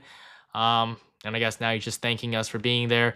So, I mean, just the way he said it, it was a quick statement. Kamala Harris, it seems, is not going to speak tonight, but that doesn't mean that we can't call the race for Trump tonight. That is certainly something that we are able to do, especially in the next few hours. I think as more and more votes come in, I'll be able to at least personally give you guys a pretty tentative projection. Hattie Ollie says the AV daddies all appreciate your work. Yeah, I'm glad you guys are enjoying the content. Um, yeah, I appreciate it. Yeah, looking at the chat here, trying to keep up with everything. Yeah, I mean, the people are still actually at Howard University waiting for Kamala Harris to speak, which is funny considering that she's lost the election already. Normally you would expect a lot more people to actually leave, but I guess they're really sticking it out with her. Thank you, Grim, for the super chat. Mr. Seeds of Change, do you believe in the Constitution? I mean, yes, of course. I would say that I do. I guess you can be more specific about that. I'd be happy to answer your questions. And Jay Gregory, thank you for your accurate coverage. Yeah, of course. I mean, I feel like being accurate here, being nonpartisan, is the most important thing. I mean, I wouldn't even say who I voted for. And to be honest, I didn't have too strong of an urge to vote for either one candidate. It was more of a sporadic decision on my part. But Wisconsin's now at 84%. Trump holds on to a 4-point lead. I mean, that's basically foolproof. Arizona, Trump leads by 0.8. He's going to win there. For the Senate, I do think, though, that the Senate races are not going to be called, especially in Wisconsin, Michigan, Pennsylvania. These races are not going to be called until tomorrow, which is good because then it gives me time to make the projection slides for the Twitter. But, yeah, these 3 states, they really are going to take a while. Now, while we're waiting, we still do have quite a bit to go over, though. I do have a Discord server here. They're doing all of these real-time projections. They're covering the election just like I am here. And so if you guys could join that, we're at 5,000 members. We'll try to overtake the Let's Talk Election server. They're at, I think, 7,000 members. So if you guys could all join my Discord server at discord.gg/elections, that would be incredible. I mean, here, I guess I can even I can show you guys the link here to discord.gg/elections to join my Discord server. If you guys could do that, I'd really appreciate that as well. But thank you guys for sticking it out with me here. We're still going to look at a few more things tonight. Hopefully, we will be able to make a call for the election entirely, even though the Harris campaign says the vice president will not speak tonight. I mean, I really think that she should have came out and said something. I mean, I guess it's up to her. Obviously, this has probably been the worst night of her entire life, so I guess I don't blame her that much, but really, she hasn't run a good campaign. And I think just the way the Democrats have done things the last few years, it shouldn't be too surprising that they've gotten what they've gotten. All right. We're also going to now just take a look at the betting markets again, see where we're at, especially with these other races. Trump at 97. Kamala Harris is now under 3%. She's at just 2.9. It says Georgia's been called. It seems like, yep, probably by the Associated Press now. So Georgia is officially red. Cookie says, what states Harris need to stay competitive? Well, Harris has to win every single remaining state if she wants to stay competitive. I don't even need to put these in the likely category anymore because they've just been fully called now. For Kamala Harris to win, she needs to win Arizona, Nevada, Wisconsin, Michigan, Pennsylvania. Well, I guess she doesn't need Nevada or Arizona, but she needs Wisconsin, Michigan, Pennsylvania, all 3 states where she's currently on track to lose. She's also on track to lose Arizona, and winning Nevada isn't really going to do too much for her. Fox called Georgia. Okay.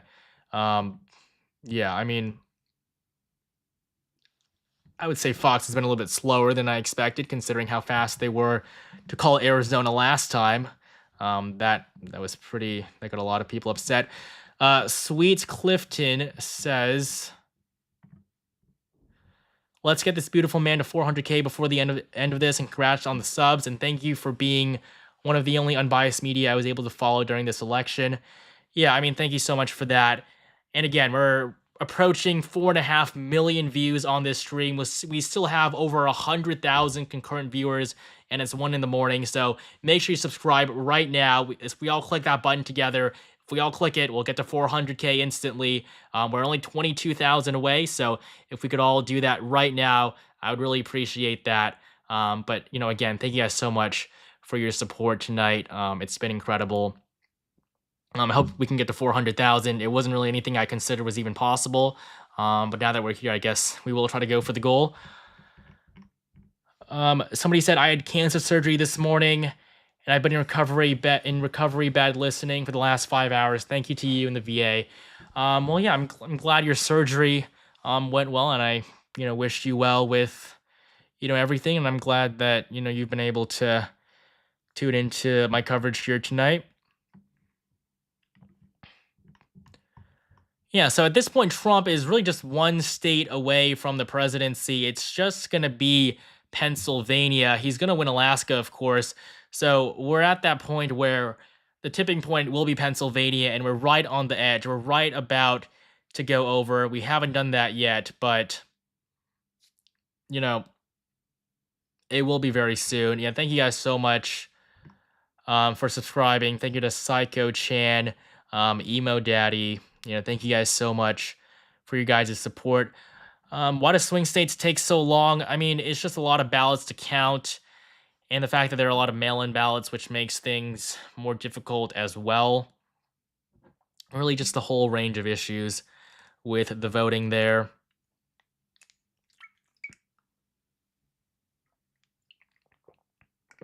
Alan Lichtman admitted that Kamala Harris will lose on his stream.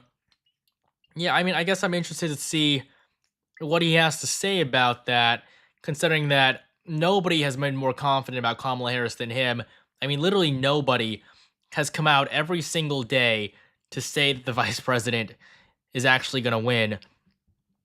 Cam says, been watching you for 9 months, man. I appreciate you. Keep it up. Don't leave yet. I'll hang with you.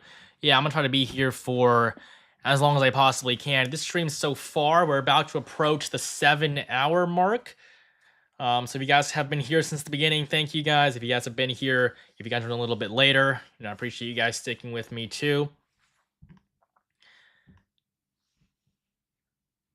When do you think we'll get a call for Pennsylvania? I mean, I guess it really depends. Okay, but we do have the New York Times here. The first flip on the map for Trump, it is going to be Georgia. The other ones haven't happened yet, but as of right now, we do have a flip officially registered on the map for Donald Trump, considering that he did lose Georgia in the last election. But with Wisconsin, Michigan, Pennsylvania, we're at 92%. Trump still leads by 3 points. The needle gives him, well, the New York Times needle is currently projecting, if it'll actually load here, it's projecting a 2-point margin of victory for Trump. So with 92% of votes in, I think if we can get over 95 in the next hour or so, I do think Pennsylvania could be called, and that basically is going to be it, because Alaska might not be called until later on, because voting just votes don't really get counted in there for a long time. But if Pennsylvania can be called tonight, I think we'll have an official winner, or at least we'll be like nearly 100% sure. Wisconsin too. If Trump could also win Wisconsin tonight, where the vote count is going up, I think we'll have a projection. Michigan too. I mean, all three of these states, the numbers are continuing to go up. It is slow, but it is definitely happening, and it will happen sometime soon. Thank you, Thompson Reimer, for the super chat. Thanks for all your work. Been watching for the past few months. Top-notch quality. Cheers. Yep. Thank you so much for your support. John C., we're staying up with you till the end.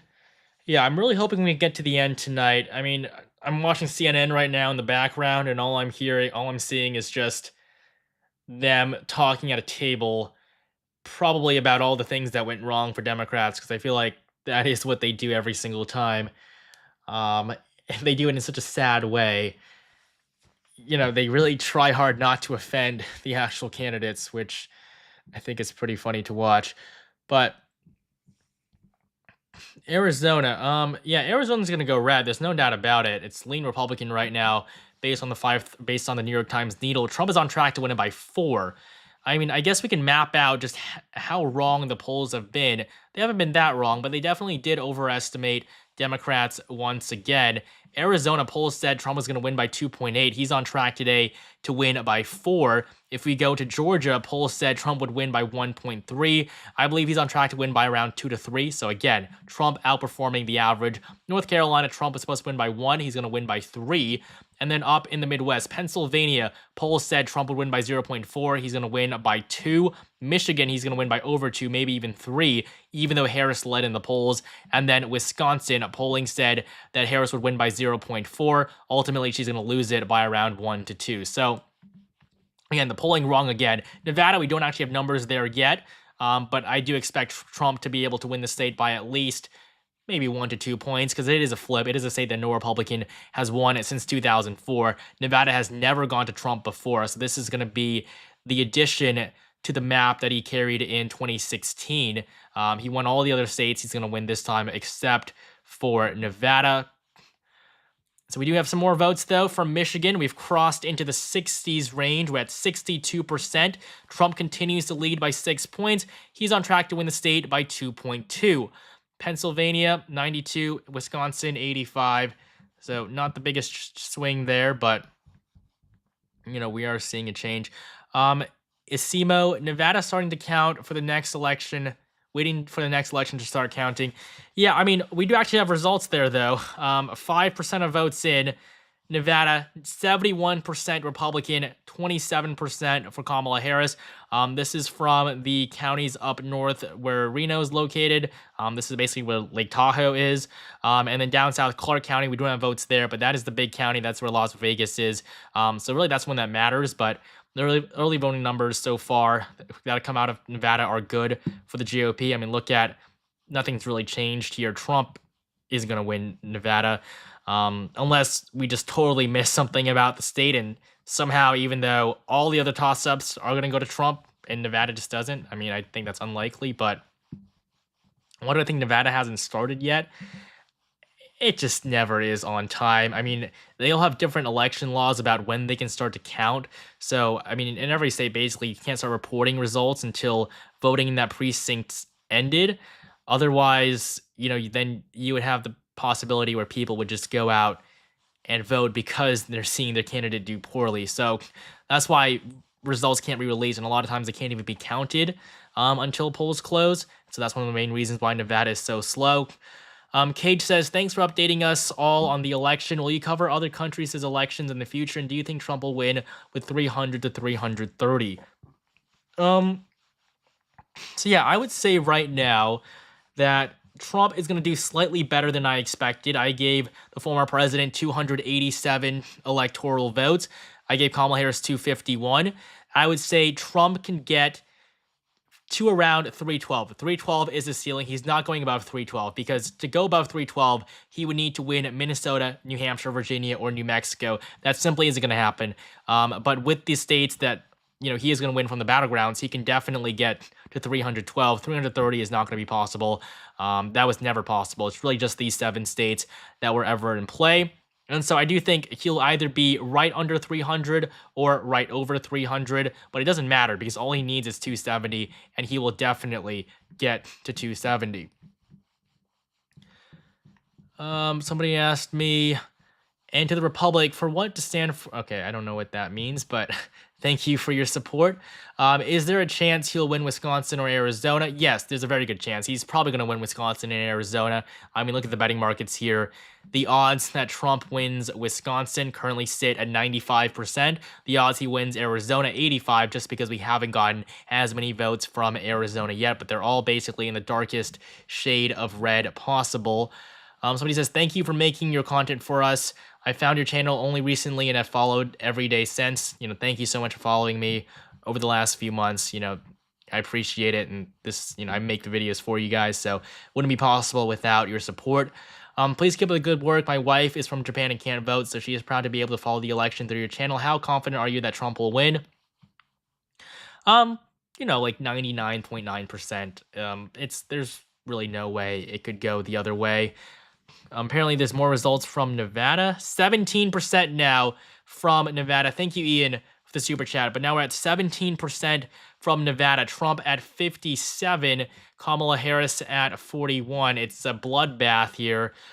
Trump is doing exceptionally well up north. We don't have numbers from Clark County yet. That's the one that we're waiting on. But I would expect Trump to do quite well there as well.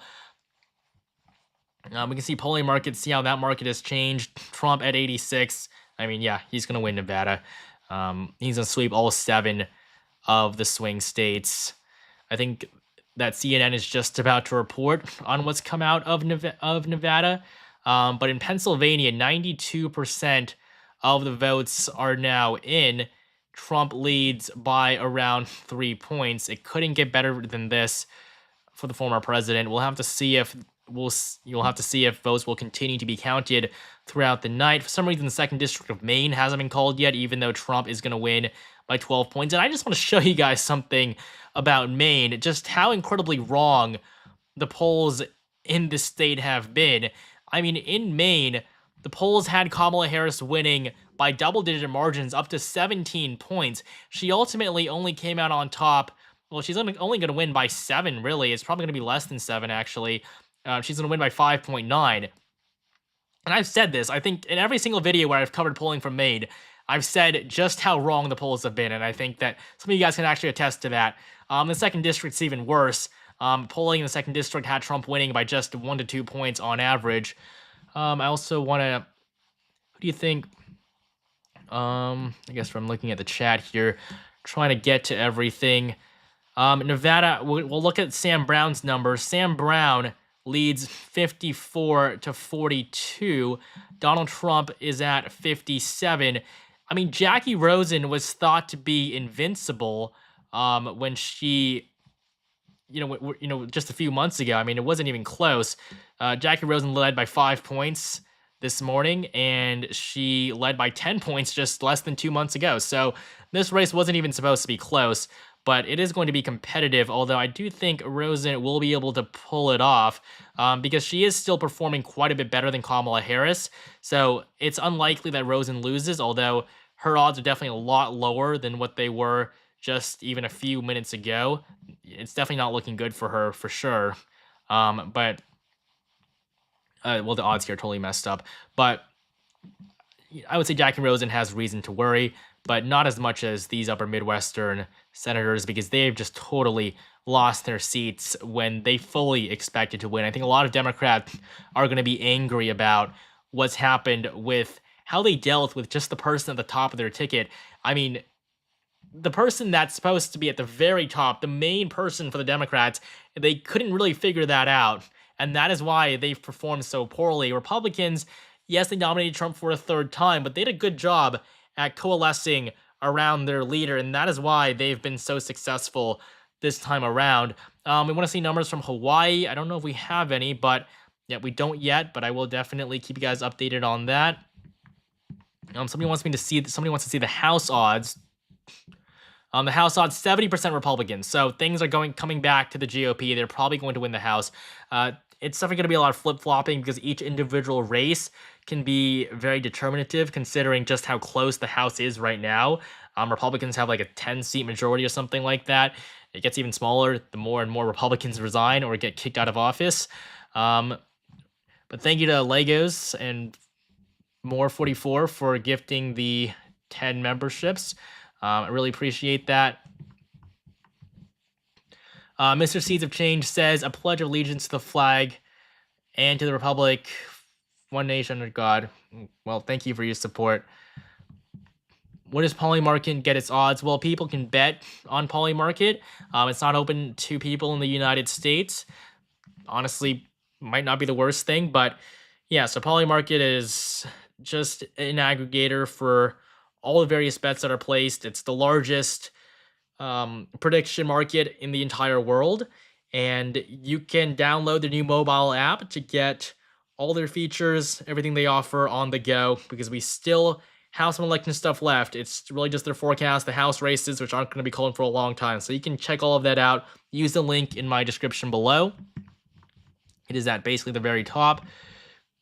Let's see what other comments we have here. Grim says, crowd has footage of trucks being escorted in after poll workers are leaving Pennsylvania. It could be an issue. I mean, I'm not really sure about these claims. We'll have to see, but I would say that there should not be an issue. Republicans should not be worried about losing this election. As far as I'm concerned, they basically have already won this election. There's no doubt about it. D. Rustic, you really are the best unbiased channel. You predict Biden would win in 2020, and you have predicted this outcome thus far. Keep up the good work, and you're my go-to for all elections. Well, thank you so much. for your support. I do try my best to be as accurate as possible. Ryan said, I got in here at 450 from Houston, and Bitcoin has gone up 8% since the first polls closed. Media needs to close these states out. Yeah, I mean, I feel like they need to make these projections soon. It's already clear what's happening, but I mean, in 2020, they did drag it out for quite a while. That's just something that we're just going to have to get used to. New Hampshire, though, 88% of the votes are in, and Kamala Harris leads by just 3 points. It really couldn't be any worse. She's on track to win by 2.8. This should be pretty depressing for Democrats. Minnesota, Kamala Harris leads by just 2 points. She's on track to win by 3.4. Still not the greatest. Arizona, though, Trump is going to win there. So a really good night for Republicans. Nevada, we actually have a big update now from Nevada. 68% of votes are in. We also have 71% from Clark County. Kamala Harris leads by just 2%. I can tell you right now, this is not what she needs. I can show you guys the results from 2020. And 4 years ago in Clark County, Donald Trump lost it by 9 points. Today, Kamala Harris leads here by just, or I guess this is the Senate race, but today Kamala Harris leads here by just 2. And so Nevada is gone. It is going to go to the GOP. Hopefully we can make a projection there, but we'll just wait a little bit for now. But it does seem like Trump is not going to have any trouble winning any of the 7 swing states. He's already got North Carolina and Georgia 100,000%. He's already got Pennsylvania, Michigan, Wisconsin, Arizona, Nevada. I mean, he's got them all in the bag. Nevada is going to be a toss-up for now, but as we see more votes come in, Trump is on track to win by 2.8%. That needle is going to end up being relatively accurate. So we do see Trump outperforming all across the board, not by as much as he did in 2016 or 2020. The polls have generally gotten better, but definitely not as big of a difference as in the past. Evan S says, do you think JD Vance will run for president in the future? I definitely do believe that he'll run for president in the future. I mean, he's quite an ambitious guy. He ran for Senate, now he's vice president, and he will definitely run for president, considering that his campaign was successful with Trump. He is the clear successor now that he's won, and now that he was able to prove himself in that VP debate. Brooke Boy 69 just turned 22 6 minutes ago, so happy birthday to you. Taylor Bates says, you rock. It's only a 2% difference in Minnesota. That's nuts. Yeah, I mean, Minnesota has just... If Tim Walz wasn't on the ballot, Kamala Harris probably would have lost Minnesota, and I think this is like that one talking point that I like to repeat a lot. And I've said this many times. Without Tim Walz, Kamala Harris would probably be losing Minnesota, and that's clearly what's happened here. But with Tim Walz on the ballot, I've always expected him to win it, because it would be incredible if Democrats actually lost the state that hasn't voted Republican in 52 years, but also is the home state of the literal vice presidential nominee. Some people are saying that they called Pennsylvania. Not sure if that has happened, but Pennsylvania right now is likely red. Could you guys tell me what news source it is that they were able to call Pennsylvania on? If you guys could let me know where they called Pennsylvania. Also, it is now 1 a.m. Eastern time, and polls have closed in Alaska. We can make the projection that Donald Trump will be the winner in Alaska. Trump is going to carry the state's 3 electoral votes. I do have some more projections to make, though, at this hour, but for now, we're just going to look at Alaska first. But if you guys could tell me again, where is Pennsylvania being projected on the map here? Appreciate that if you guys could let me know. But I do have a really big projection coming up right here. So give me just 1 minute for me to make this call. This is probably going to end the race right here, to be honest with you guys. For some reason, the Alaska slide never ended up posting, but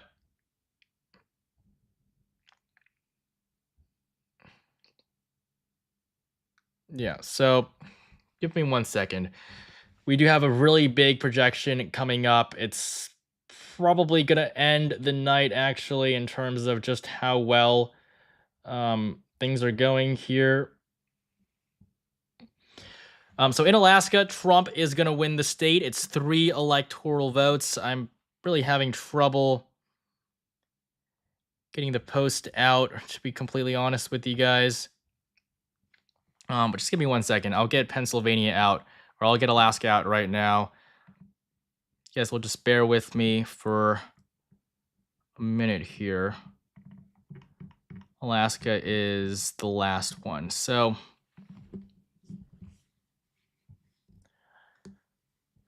all right, just need to get red.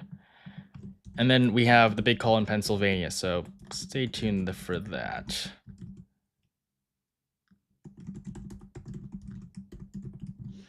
So Donald Trump wins Alaska, 3 electoral votes.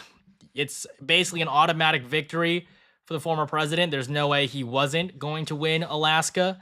We actually do have some of our first votes out right now from the state. 17% in, Trump at 56. It's likely Republican. Trump is going to win there. And then now at this point, I think this is when the night really starts to come to an end here. But we can make the big projection that Donald Trump is going to win Pennsylvania, the Keystone State's 19 electoral votes. You can see on the map there at the bottom right, Trump is at 251. To get to 270, of course, he needs 19 electoral votes, and it's going to be the votes from Pennsylvania that get him over the top. Trump is now at 270, Kamala Harris at 226. With those victories in Alaska and Pennsylvania, we can project that Donald Trump is going to win the presidency. Now, the mainstream media is going to take a lot longer to call this, but it is pretty clear to us here that Donald Trump is going to win Pennsylvania, and he is going to win the election. He is in an incredible spot right now. But Pennsylvania, that is the big call. 19 electoral votes, the Keystone State. It's the state that we've been talking about. That's going to be the state that gets either candidate over 270, and it does end up being Pennsylvania. This was one of the states that I had going to Trump in my final forecast. And so this also, of course, does mean that we are projecting that Donald Trump will win the entire election. I think, that's obviously the bigger call at this point. If you guys just give me 1 second here to get that set up.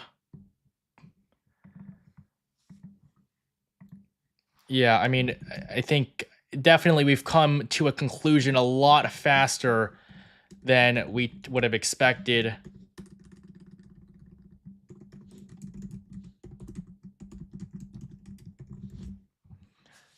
Yeah, so give me 1 second here. I'm just getting it all done on my Twitter so I can show you guys the projection.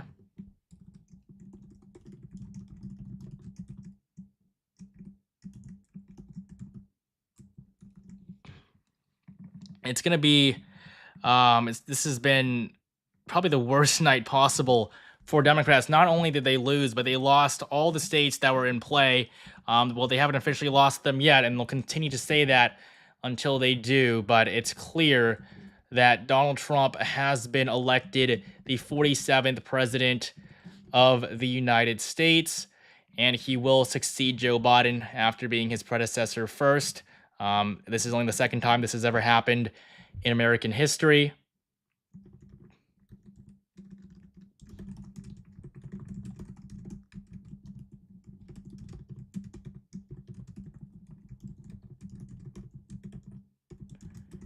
We can see, we might expect to see Trump speak tonight, actually. So we will definitely keep an eye out for that. But yeah, that would be big if Trump could actually come out tonight, see what he has to say. But so yeah, we can now make the projection we've all been waiting for, basically, over the past few hours. And that, of course, is the one for the presidency. Donald Trump has won the 2024 election, and he has been elected the 47th president of the United States. This means that the second female nominee for president has been defeated, and both times they've been defeated by Trump. Of course, the first was Hillary Clinton, and then now Kamala Harris. So, I'll remove the map there for now. just so that we can focus on what's on the screen here. Donald Trump wins the 2024 election. It's his second victory. He's run in 3 different campaigns, and he's been successful in 2. He knew he wanted to come back after losing in 2020. And not only did he come back, but he came back and won. He did what he said he was going to do. And, this will, he'll continue to be a legend among Republicans, of course, not Democrats, but among Republicans. He has been a really huge electoral asset because on top of this, Republicans will probably win 55 seats, significantly more than expected in the U.S. Senate. And then in the House, he'll also win the House, which was also expected to go blue. And so, yeah, I mean, so after a 7-hour stream, we finally come to this conclusion. We're now just 20,000 subscribers away. There are over 100,000 people here. So if each of you guys subscribed right now, we would get to 400,000 subscribers in an instant. So if you guys could all subscribe at this very moment, we'll get to 400,000. We're at 379 right now, but Donald Trump just won. You guys can celebrate by subscribing to the channel. Your support has been incredible over the past few hours. I'll keep staying here. Hopefully Trump will actually get to speak in a few minutes here tonight. But again, it's been amazing. It's been incredible. But Donald Trump has been projected the winner of the 2024 presidential election. He's going to defeat Kamala Harris. And so that really is a big headline. Thank you, Rene, for the super chat. Thanks for your coverage, man. And thanks for staying up late as well. Yeah, I mean, I really appreciate your support, everyone's support here.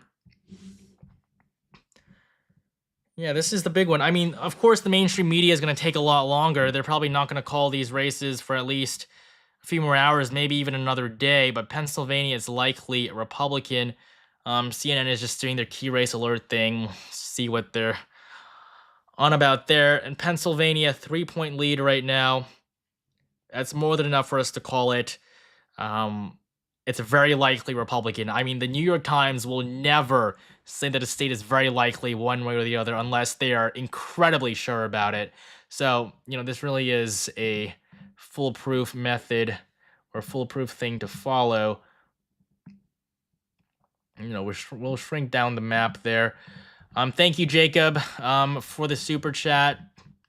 Thank you, God's Doomer, for your support. Thank you, Jeff Thomas.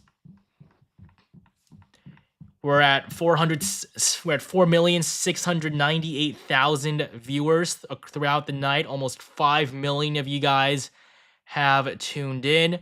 New Hampshire has been called for Kamala Harris, so another state off the map there from these projections. Minnesota, it's probably going to be called pretty soon by the mainstream media as well.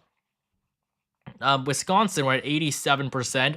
We might even be able to call Wisconsin tonight, too. I think that's one of the goals that I have. I think I want to stay on until at least Wisconsin is called. I want to stay on until Trump speaks. I want to just be here for as long as possible with you guys because your support for me tonight has been incredible.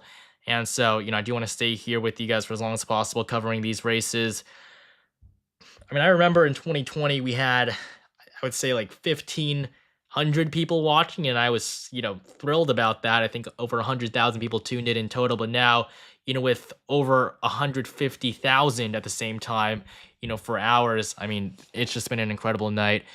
Wouldn't be possible without you guys. But we still do have some more things to look at here. I mean, just on Poly Market, Pennsylvania is now 98% Trump, so it is higher than Wisconsin and Michigan. If that really means anything, it's already been pretty high, so not much was ever going to change. Of course, you can keep up with all this on the Twitter, but Donald Trump has been elected the 47th president.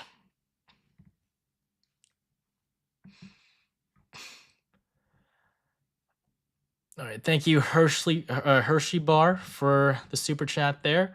Thank you for the support. And then coming back to the popular vote, we'll take a look at this again. Donald Trump at 66 million, Kamala Harris at 61. Jill Stein is still in third place. I mean, Jill Stein is doing a good job on behalf of the Green Party here, Robert F. Kennedy is still outperforming Chase Oliver. The Libertarians always get third, but I guess this election will be the exception. Libertarians obviously not having a good night.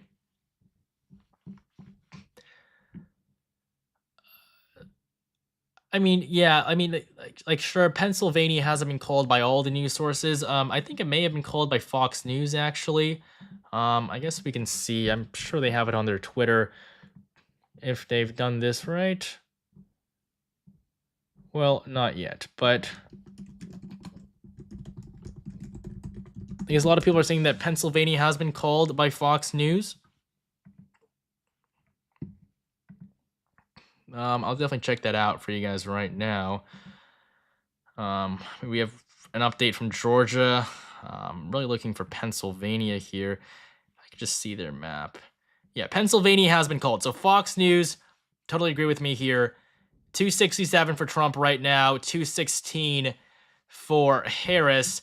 It's just the 5 states remaining, but they don't have Trump at 270 yet because they're hesitant to give Trump Alaska, a state where it would be impossible for him to lose. So at this point, the Fox News has called the election for Donald Trump. He's gotten it basically in the most simple way possible.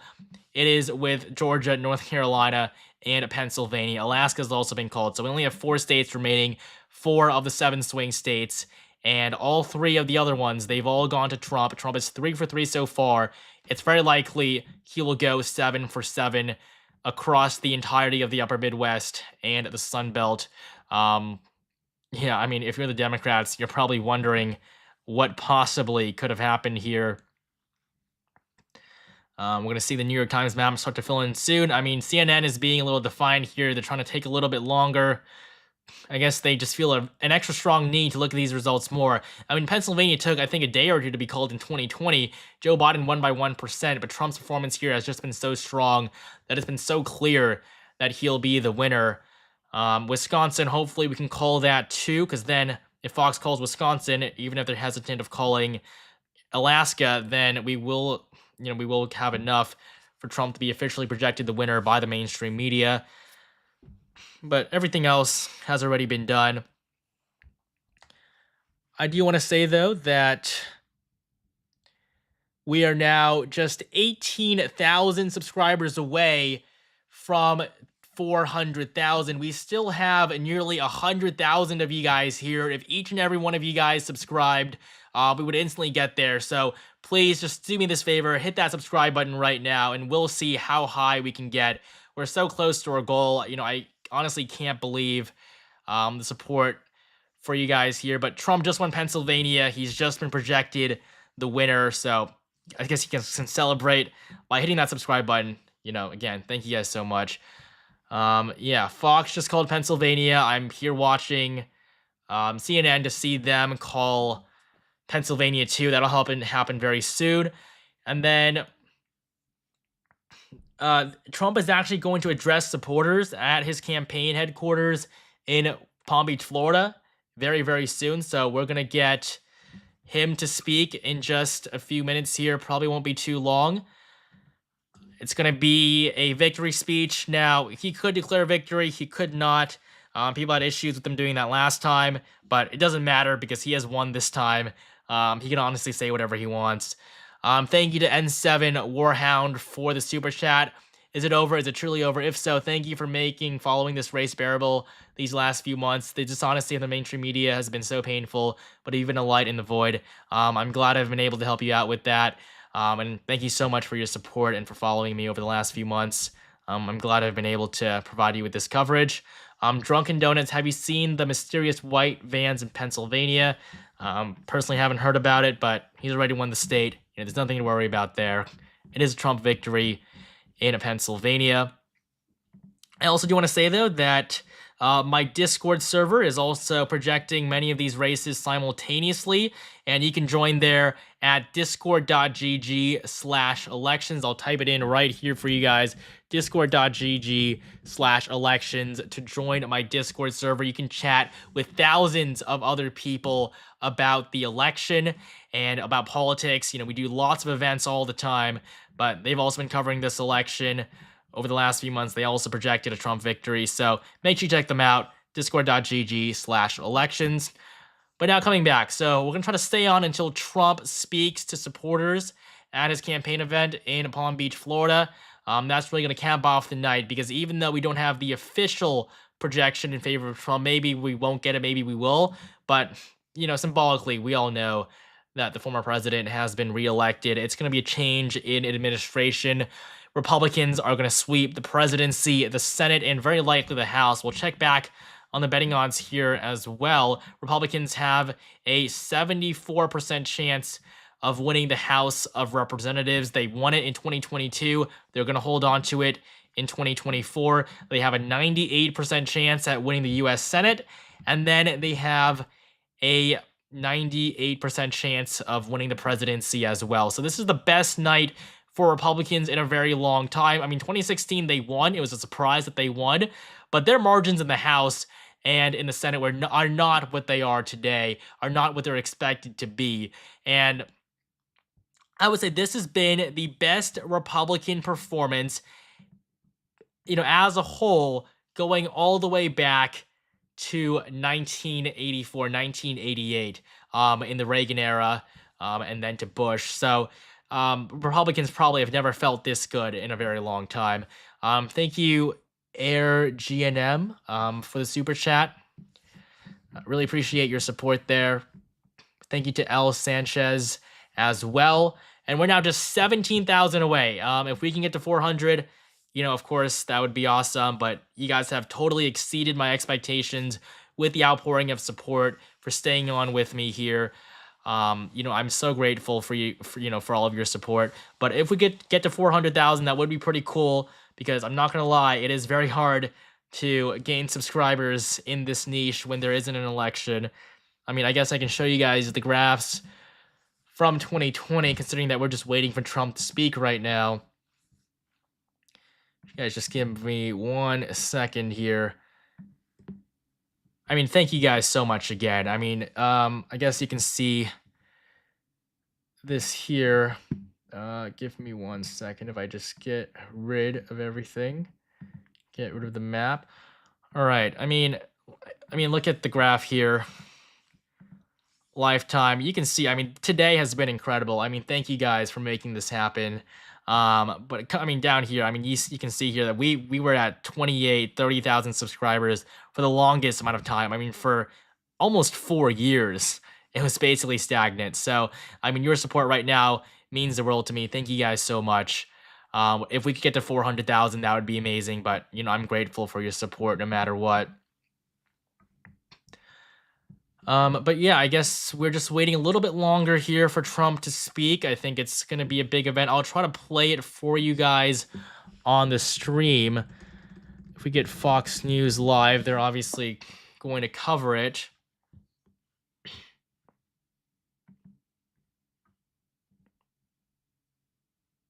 And yeah, so we'll be playing that once Trump's speech actually starts. We also have a Senate race in Montana.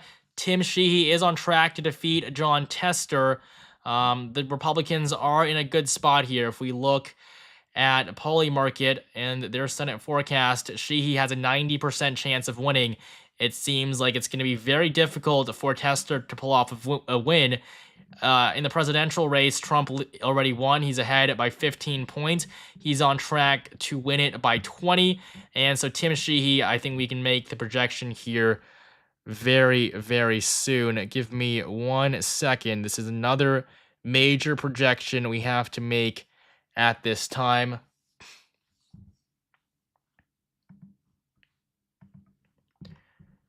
Tim Sheehy is going to win the Montana Senate election. He'll unseat incumbent Democrat John Tester, who has been in the upper chamber of Congress for the past 18 years. This is a pretty big deal. Tim Sheehy is now going to be the junior senator from Montana. He is going to join the senior one who was elected in 2020.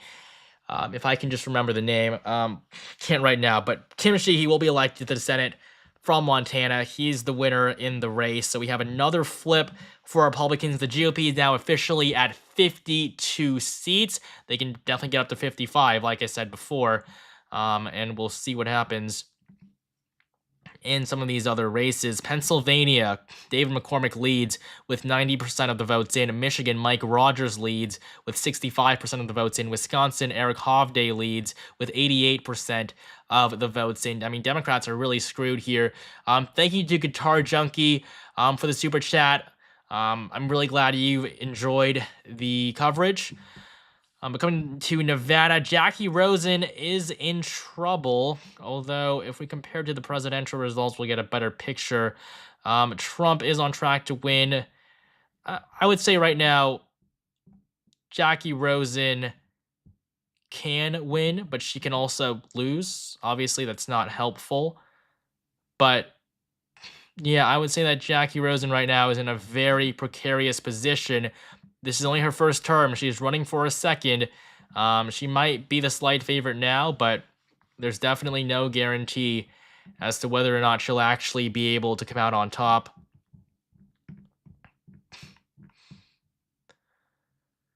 Thank you, John Paul, for the super chat. We're about to hit 384,000. We're just 16,000 away.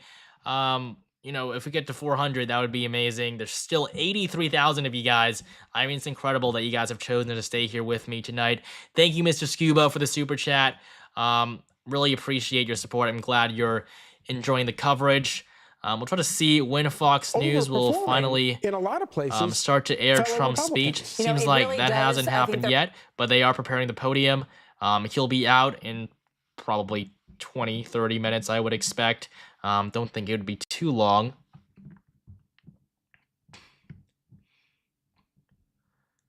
Wyoming stats from 2020. I guess some of you guys want to see Wyoming. Donald Trump today is on track to win the state by 49%. In 2020, he won in Wyoming by 43, and in 2016, he won it by 46. So an all-time best for Trump in the most Republican state in the country. Dion, thank you for the super chat from the Philippines. Yeah, it seems that all the pieces are falling in place. It's basically a guaranteed Trump victory here. He's already got Georgia, North Carolina. Now everyone's projecting Pennsylvania. And then with Alaska, which is a Trump lock, he's at exactly 270 electoral votes. So I really don't understand why everybody feels the need to stall this, as the truth couldn't be any more inevitable at this point. But Trump is on track to win.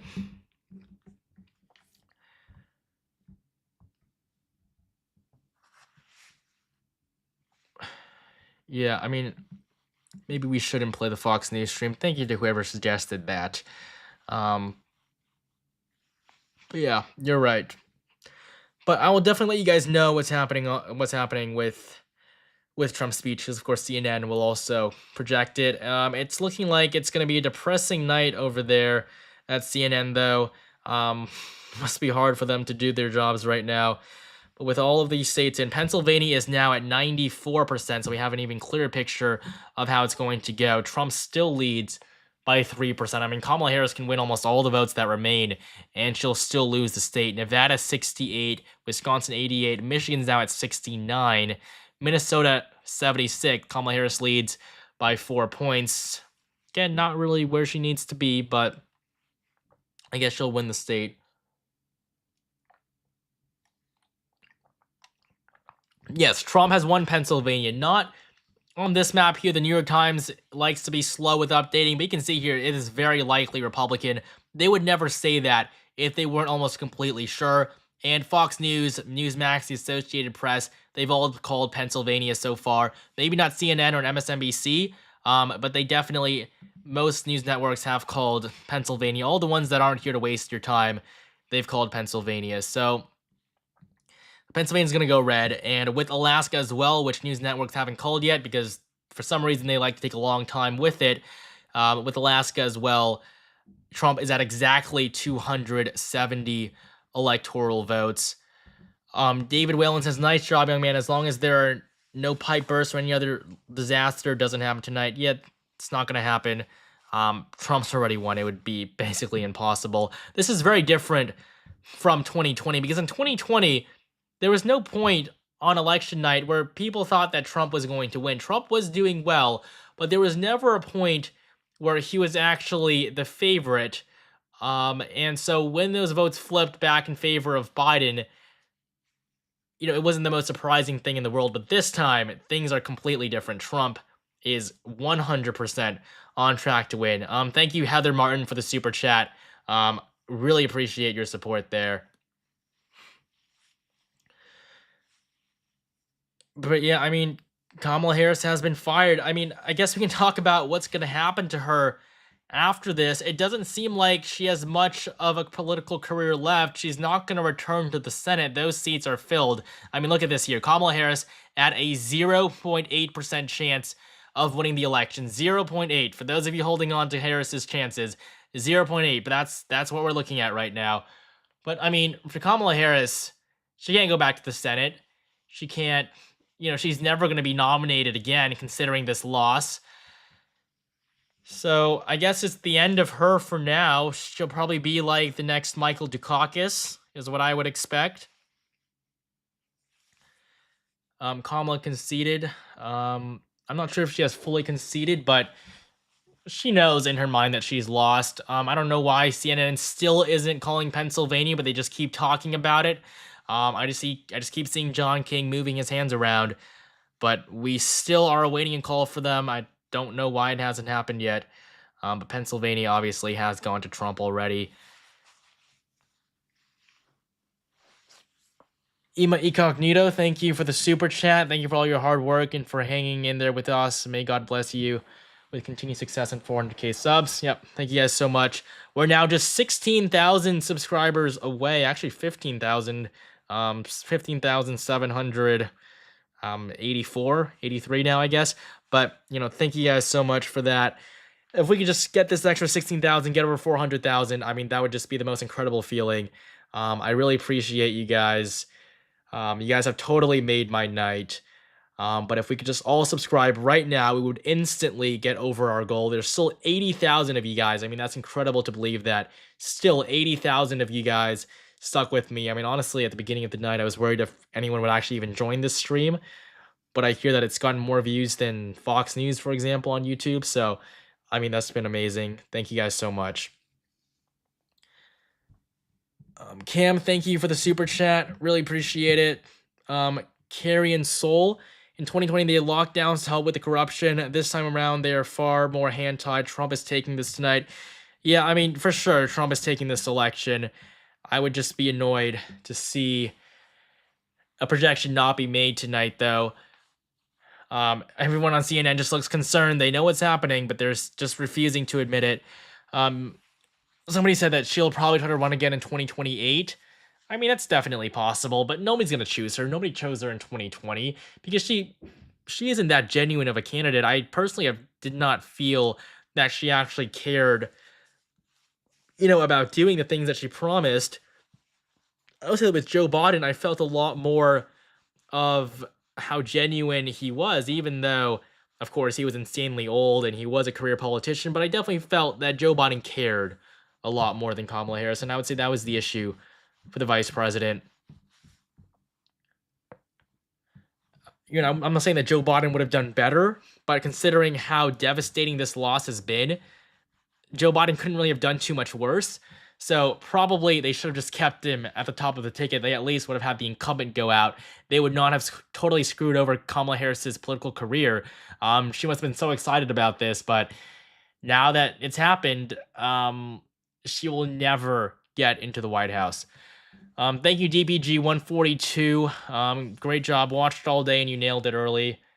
Yeah, thank you guys. I mean, I'm trying to do my best here to not only stay awake, but to get you guys the information early without having to wait. I mean, we don't need to be 100,000% sure with all of this stuff.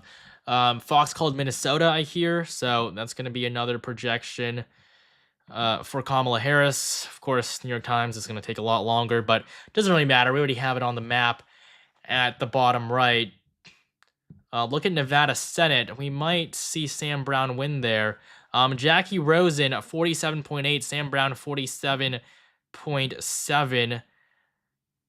Yeah, so I would say that as of this moment, Nevada will go down to the wire. It'll be even closer than it was in 2022 when Catherine Cortez Masto survived her reelection bid, winning by just 0.8% against Adam Laxalt.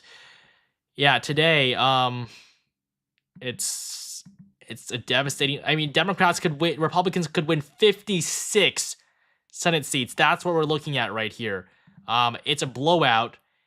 It's a tsunami for the Democrats. Um, but we'll see what happens. Thank you, JPnoy83. Get this channel to 400K and subscribe. Thanks for the great, accurate, unbiased coverage. Thank you so much. Cody W. Any Republican women that could run for president? Um, yeah, I mean that's actually a really good question. It's a really interesting question. I would say Republicans. They had Kristi Noem before she wrote about eating her dog or killing her dog. Um, she was definitely a top contender for the VP slot before. I don't know why she totally sabotaged her entire career, but we have Kim Reynolds in Iowa, governor of Iowa. She would appeal to those in the Midwest. I think she would be a good choice. In terms of women elsewhere, I would not say that we have the longest list of women that could potentially run for the presidency. I mean, if Carrie Lake didn't suck so much, if she could actually win, she would definitely be a top contender for the nomination. Nikki Haley probably will never run again. She knows that she won't win. Her run was mostly a protest run. And then Tulsi Gabbard. I think Gabbard will get a cabinet spot in Trump's administration. I think that's what she and RFK Jr. are going to get for supporting him. And then maybe they'll run as Republicans in the future. Maybe they'll run together. But I think Tulsi Gabbard has a future in the Republican Party, especially as the one that brought down Kamala Harris's campaign in 2020.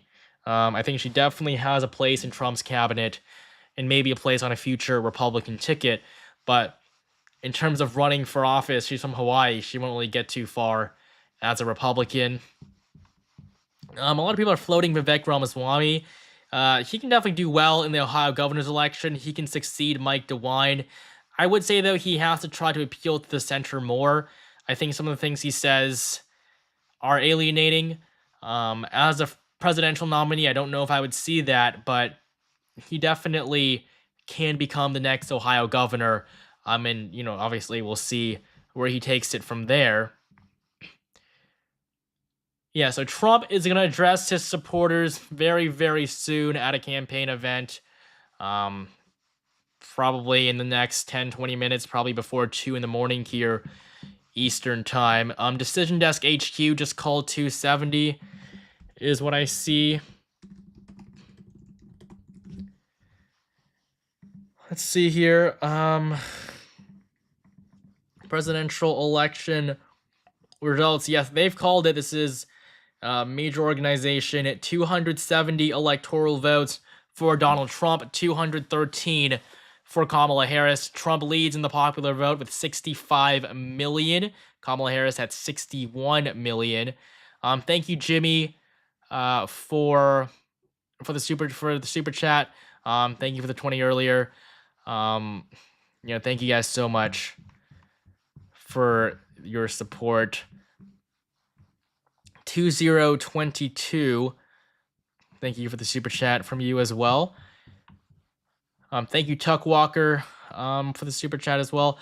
And so looking at the map, we still have Maine and Minnesota outstanding, but they're going to be filled in very soon. Michigan, Wisconsin, Arizona, Nevada, though, the 4 swing states that are left, all of them are going to go to Trump. It's game over for Kamala Harris. She is going to peak at 226 electoral votes. I mean, look at this here. Basically, all we have left is for Trump to win Michigan, Wisconsin, Nevada, and Arizona. It'll be 312 against 226.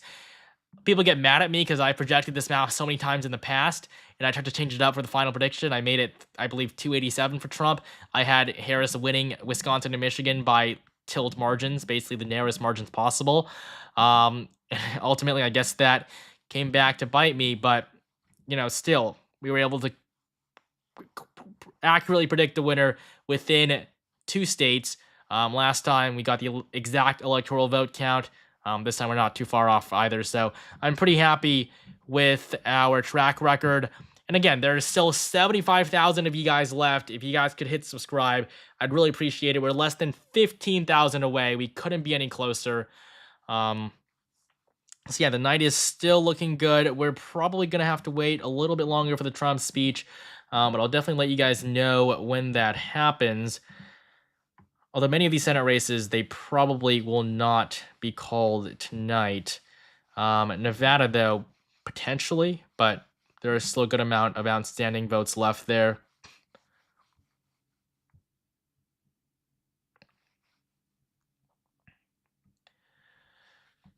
Yeah. News Nation just called it 5 minutes ago. Yep, I believe we're getting all those projections now for Trump. Maybe not CNN or MSNBC. Maybe not Fox News either. Maybe they'll want to take a little bit longer. But by the time we wake up tomorrow, like, we'll know Trump has been elected the next president. It's not even going to be remotely close.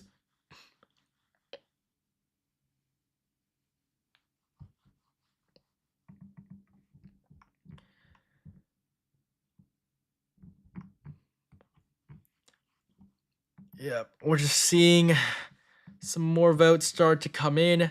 Minnesota is now 3/4 of the way there. Kamala Harris is on track for a super narrow margin of victory, but I guess a victory nonetheless, even though it isn't even close to what she probably hoped for. Honestly, quite disappointing for Democrats there. Jared S., thank you so much for the super chat. Thank you, Dr. P.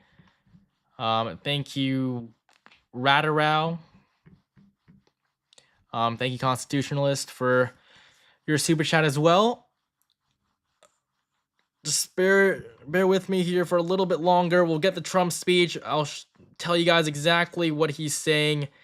We'll make some final projections. We'll try to see if we can call Nevada, Arizona, Wisconsin, or Michigan. We'll see about that, but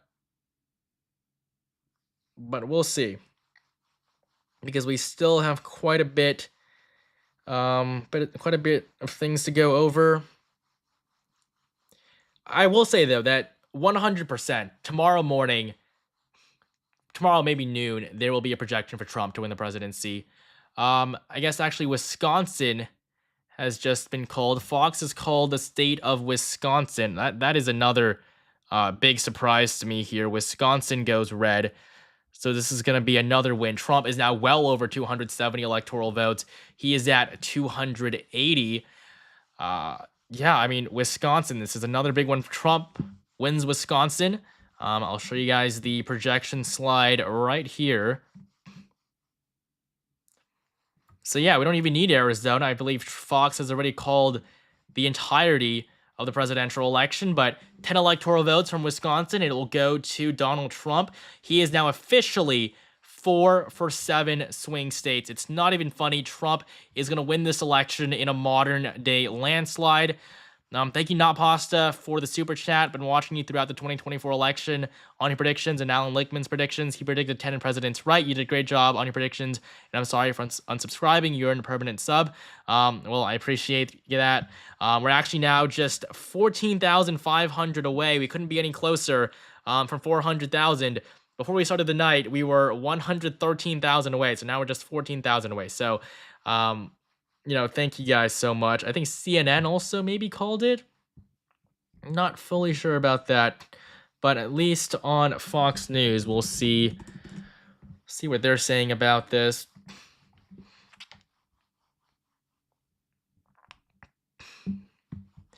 Yep, Fox News now has Donald Trump as the official winner of the 2024 presidential election. It's 277 electoral votes for the former president right now. Of course, Alaska will get him to 280, and then Michigan, Nevada, Arizona. I mean, it's not even going to be close.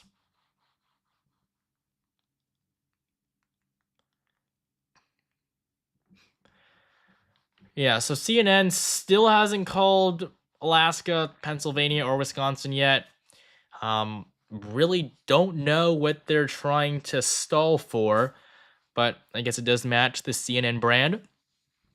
Something else I'd like to note is that we have now officially crossed 5 million viewers during this stream. 5,008,440 people have tuned in over the last 8 hours. Thank you guys so much for watching. There's still 72,000 of you guys, and it's literally 2 in the morning. We are just 14,000 subscribers away from 400,000. So please subscribe right now. Get us to 400,000. If we all subscribed right now, we would instantly get there. So let's see how high we can go. I really need all of your help, each and every one of you. But again, I so appreciate the support. I'm so grateful for it. It's just been incredible tonight. I'm a hatch. It says, how is Alaska not an automatic win yet? And PA needs to be called already. Like, damn. Well, Pennsylvania has been called by a lot of news sources, not CNN, not MSNBC, but Fox News, Newsmax, Decision Desk HQ, the Associated Press, I believe, as well. They've all called Pennsylvania. So effectively, it's been called. And Alaska is an automatic. Not really sure why, but they do take a long time to count their votes. They also use ranked choice voting, so it just adds some more nuance to the system. But I mean, ultimately, Trump is going to win. There's no doubt about it, and the news channels know that. I guess they're just particularly anal about it. Ren's Straight, thank you so much for the super chat. Wes Beeman, loved your content for a long time. Really appreciate you taking all the time to do this. So thank you. So happy you're seeing all the new subs. You deserve it. Thank you so much for your support. Thank you, GG from South Korea. Yep, race is called on Fox. The election's over. I mean, we should be getting a call. Don't know why Kamala Harris is just going to go to bed. Trump is speaking. All right, it seems like Trump is about to start speaking.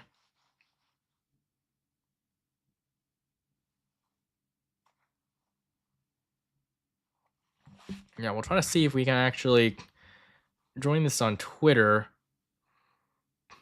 Yeah, apparently Trump isn't speaking yet. We'll see. I mean, it's really interesting, I think, to see the people online who have just been constantly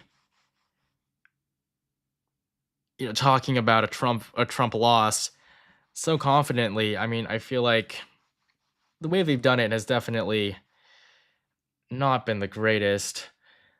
I mean, I've always, I've never said that it's guaranteed that Trump will win. It's always that he's favored.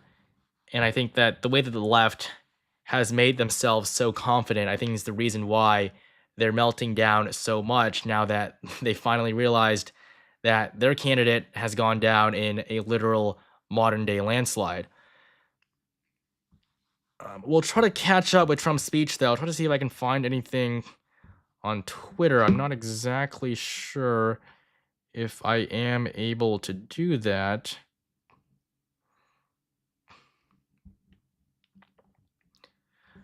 For those of you guys asking, yes, Donald Trump has won the election. It has been called by every single major news media, but it has been called by Fox News, which is arguably the biggest news channel in the entire country. It's been called by Decision Desk HQ. It's been called by Newsmax. So Donald Trump is the president. He's going to be the next president, 47th and 45th. Sam Brown has actually just taken the lead in the Nevada Senate race. This is more bad news for Democrats. It seems that the GOP could actually win 56 Senate seats. We'll have to watch that in the morning, though. We'll have to see what happens there. But Republicans are on track for a huge Senate majority. And with the House, there's a 91% chance that Republicans will hold on to control of the lower chamber of Congress, 10% chance for the Democrats. So it's over. We are projecting a trifecta for the Democrats: the presidency, the Senate, and the House of Representatives. It is not even going to be close. Trump and the GOP have just dominated this cycle. It's really quite incredible what they've been able to do, even with all the doubt, with all the polls that showed that Biden or that Harris was going to win in Michigan, Wisconsin, Pennsylvania, all the polls that showed that they were going to sweep the Midwest with those Senate races, they all ended up being wrong, as Donald Trump wins the presidency. Republicans win back the Senate and they hold on to the House. Again, the best night for Republicans probably in terms of morale, and the worst night for Democrats probably in 20 to 30 years. Because if you're a Democrat right now, you're really thinking, what are we going to do after this? And there really isn't any clear path forward for them, considering just how poorly they've done. They put up someone that they thought was such a strong candidate. I mean, people thought that Kamala Harris had saved the Democratic Party after Joe Biden left the race. I mean, Donald Trump was still one of the most unliked politicians in the country. He should not have been difficult to defeat, but somehow he won by a lot. He won by his largest margin yet, the third time that he ran.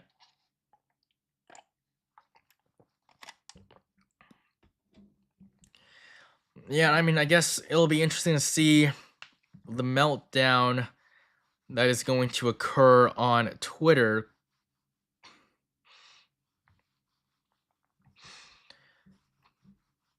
Yeah, I mean, it's really.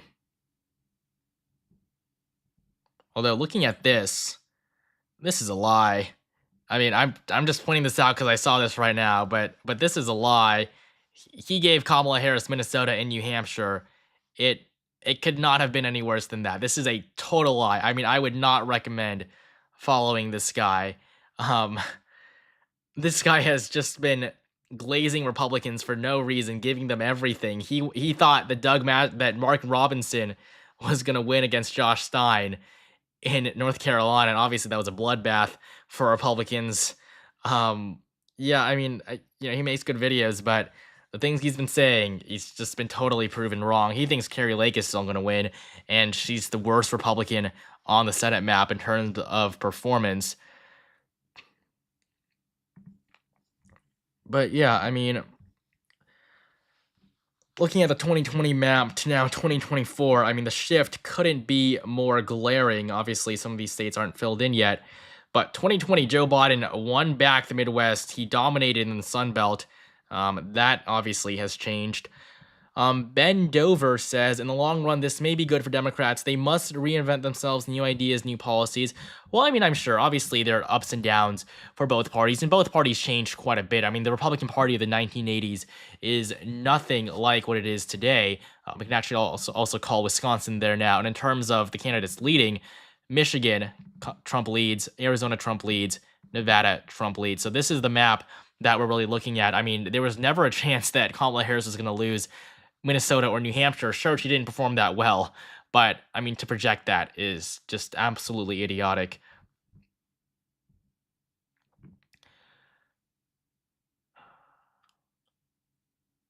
Yeah, what's going to be the closest swing state?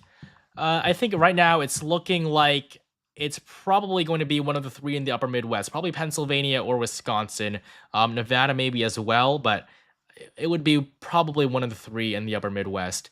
Because Trump really has performed incredibly in North Carolina, Georgia. He's going to do very well in Arizona as well. And despite that, Carrie Lake is still going to lose, which is just, I mean, yeah, I mean, Carrie Lake has been a disappointment. No other way to put it.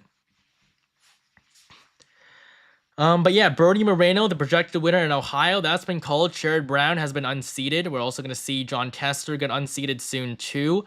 Potentially even Bob Casey, Tammy Baldwin, and Jackie Rosen. I mean, think about all the Democratic senators that are leaving. There were only around 20 of them that were up for election, but we'll be saying goodbye to Joe Manchin, to Sherrod Brown, Bob Casey, Tammy Baldwin, Jon Tester, and potentially even Jackie Rosen. I mean, that is over 10% of the entire Democratic Senate delegation just wiped out in one night for these new Republicans to come in. I mean, the U.S. Capitol is going to be a very different place over the next 2 years. Republicans are going to dominate Washington, and we'll see what they can do with this newfound power. They're going to have to do a good job if they want to hold on to it in 2026 and 2028. But for now, they're in a very good position. Donald Trump has delivered on his promises, even against all of his doubters. I think we're still waiting for Trump to speak, though, actually. We still haven't gotten there, I believe. Um, yeah, but Fox News has made the projection. There we can see it. No speech yet from Trump, but 312, 226. That's what the map is looking like. Trucking with Jetter says, so proud of you for doing this and teaching us that we don't know how the election works. And teaching us that don't know how the election works. I mean, yeah, I think trying to reach more people, informing them about this kind of stuff is probably the main goal of the channel. I'm glad that it seems like I've been able to achieve that tonight. Wisconsin called. Michigan probably is actually going to vote to the left or to the right of both Wisconsin and Michigan, but the only reason it hasn't is just because there are just more outstanding votes there to count. Nevada, Arizona, we've known are going to take quite a while, but somehow we've gotten to the point where we know that Trump has won tonight. And at the beginning of the night, I honestly doubted if we would know who would win for at least a day or two, but I'm glad we got to this conclusion. I'm glad we actually know who's going to win the election. And so again, I mean, there's still 60,000 of you guys. Thank you guys so much. If just all of you guys subscribed right now, we would instantly get to 400,000. I'm really trying to hit this goal. It's really hard to gain subscribers in this niche without the election. So if you guys could do me the biggest favor in the world and hit that subscribe button all at the same time, we'll see how high we can go. We can push even closer to 400,000, but thank you guys so much again, regardless of whether or not we get there. I mean, the people that are saying that Trump hasn't even won Pennsylvania yet, I mean, he basically has. I mean, I guess he can come back tomorrow and check again, but Pennsylvania is not moving. It's going to be a red state. There's no doubt that Trump will come out on top.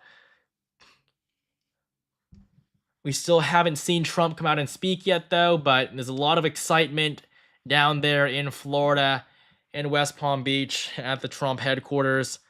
This is the Fox News map, though. You will see that Pennsylvania is actually colored in.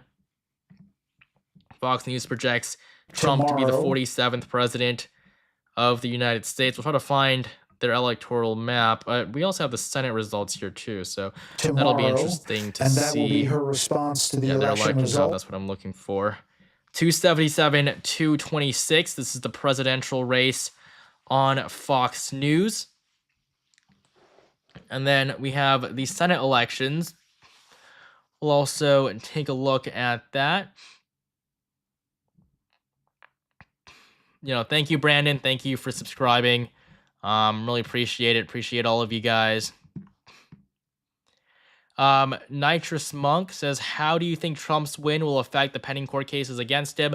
It would definitely help him. It would be very hard for him to really be impacted by that too much if he's the president. So he kind of has freed himself from those cases. We now have the 2024 Senate results here from Fox News. Republicans already at 51, but they'll probably be able to also win Montana, as well as Wisconsin, Michigan, Pennsylvania, maybe even Nevada. So it'll be a bloodbath. I mean, the one place where Republicans have actually performed the best is in the U.S. Senate. There's nowhere else where Republicans have done better. But of course, with the presidency, I mean, Kamala Harris is now at a 0.5% chance of winning. For those of you guys holding on to the Harris, for the Harris buys, I mean, props to you. Somehow you're able to still feel that she can win.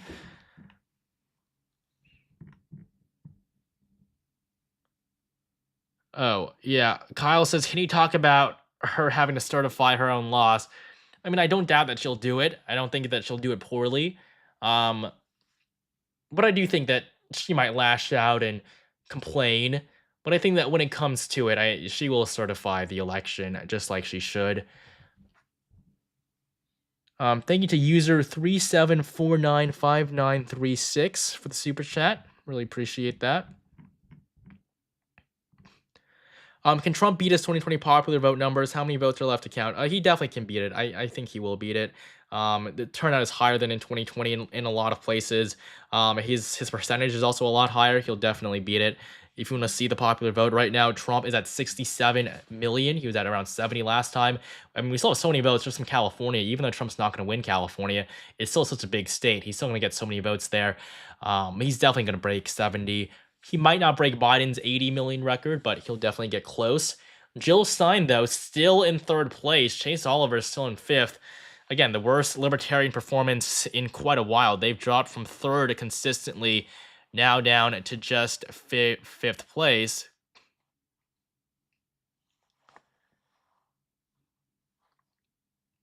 But yeah, I mean, Trump has taken down the blue wall for the second time in his political life. Somebody who has never run an election that isn't for president. I mean, 2012, I mean, just look at the map in 2008. This is the Midwest, and the Midwest is really where Trump has made his biggest dent. In 2008, the entirety of the region is blue. Barack Obama wins every single state. In 2012, only Indiana goes to Romney. All the other Midwestern states remain blue. This is why Democrats were so confident in 2016, but then they lost everything. They lost Iowa, they lost Ohio, they lost Wisconsin, Michigan, and Pennsylvania. In 2020, they win the three upper Midwestern states back. But then today in 2024, they lose it again to the exact same person that won it the first time. Sham Boopy says, what do you think of the odds that they'll cheat at 3 a.m. or at all? I don't think that'll happen. They're not going to cheat. They can't cheat. They've already lost. But we do have a call from CNN as well as MSNBC. They called Pennsylvania for Trump. That really is it. There's nothing else to talk about here.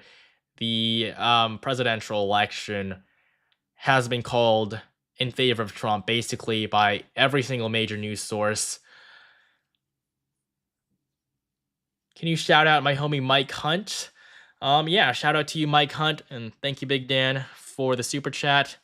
We're just 13,000 away from 400,000. You know, I apologize for asking, but again, I mean, we gained, I think, 3,000 subscribers from 2020 to 2024. So, you know, moments like this don't really happen very often. So thank you guys so much for your support. But if we could just get to 400,000 tonight, that would mean the world to me. I really appreciate it. We've been here for over 8 hours now. We might even go for 9. 9 was how long we were live for last time. And honestly, this one has gone by pretty fast just because of how enjoyable it has been, you know, to be on here with you guys. But, you know, I'd really appreciate it if we could all hit that subscribe button. There's still 60,000 of us left.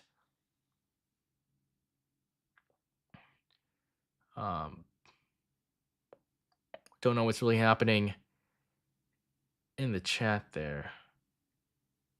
Well, I guess lots of super chats to read out, so, you know, hard to think about each and every single one of them.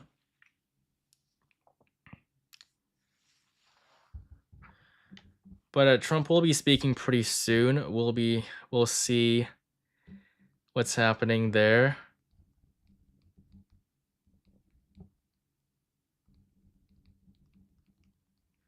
I guess the Mike Hunt thing has become a big thing here. I honestly just want to see what's happening on Twitter at this point. Yeah, I mean, the Democrats really are just melting down. Eric Trump right now just posted his father looking at his victory speech.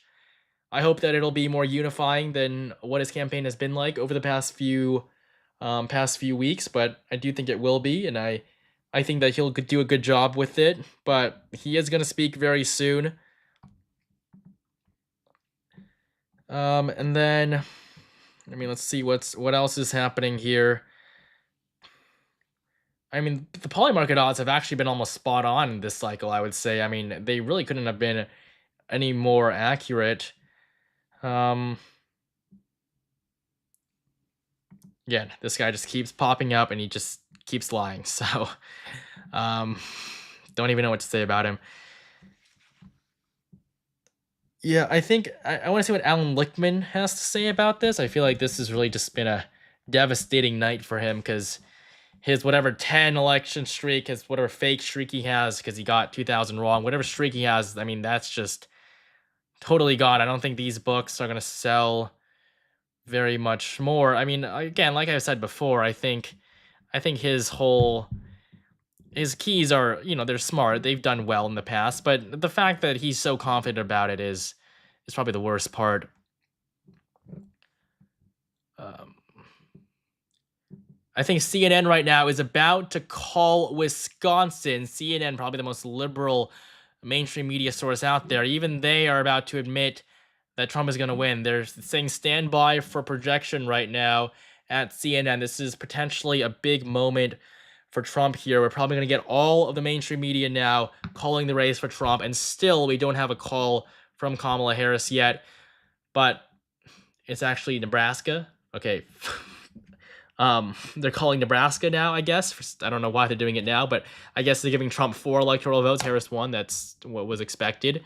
I don't get why they haven't gone to Wisconsin yet, but it will happen extremely soon.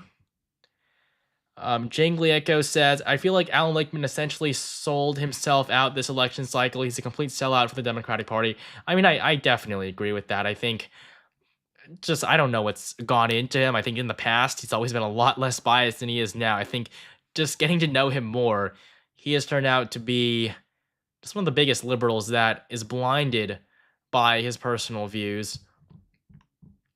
That's why that's why he applied the keys so poorly, because I honestly could have applied them very differently, and I've gone through and looked at them, and they definitely did not project a victory for Kamala Harris.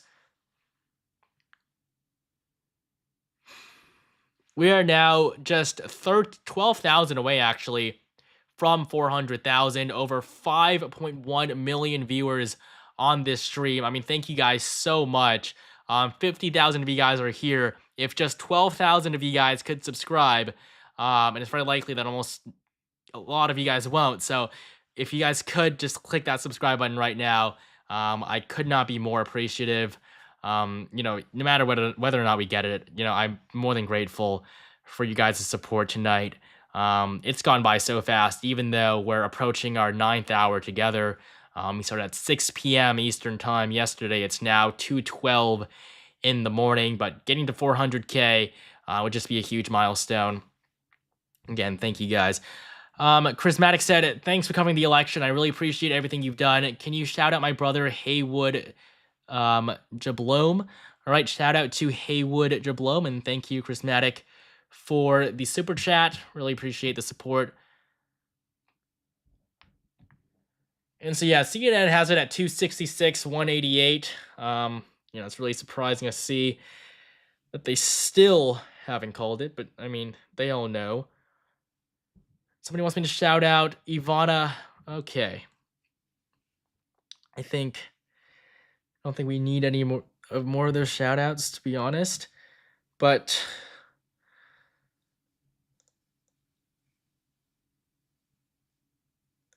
yep, I guess CNN stopped stream. Is that true? We're still expecting Trump to start to speak soon, so hopefully he does hurry up a little bit with that. But it does seem that CNN has stopped their stream. Yeah, probably because all their viewers left. But yeah, we're looking at the Trump event right now on CNN. I mean, the funny thing with Alan Lichtman is that, I mean, in 2000, he was wrong by one state. It was one state that was very contested. It was decided by a close margin. I mean, I wouldn't blame him for being wrong there. But now it's like he was just totally wrong. I mean, Trump is going to win the popular vote, something that nobody really expected. So, I mean, just the way in which he's been wrong, I think, has been the most incredible. They're zooming into the Trump headquarters right now. I mean, we're seeing Doug Burgum there, Vivek Ramaswamy, a lot of big names in the Republican Party. This is obviously a huge night for the GOP. It could not have gone any better for them. I mean, after 2020, when Joe Biden flipped Georgia and Arizona, a lot of Republicans were panicking. They were thinking, they might not be able to win these states again in the future, especially as they shifted left, but they took a hard turn back towards the right. And that is the most incredible thing about what's happened tonight for Trump. He has totally reversed these trends. The Midwest, he's actually sped up its shift to the right. I think Democrats are going to struggle in the Rust Belt in the future. And if that happens, they're going to have a very hard time winning presidential elections unless they can get Texas. Doesn't seem like that's going to happen at any point in the near future.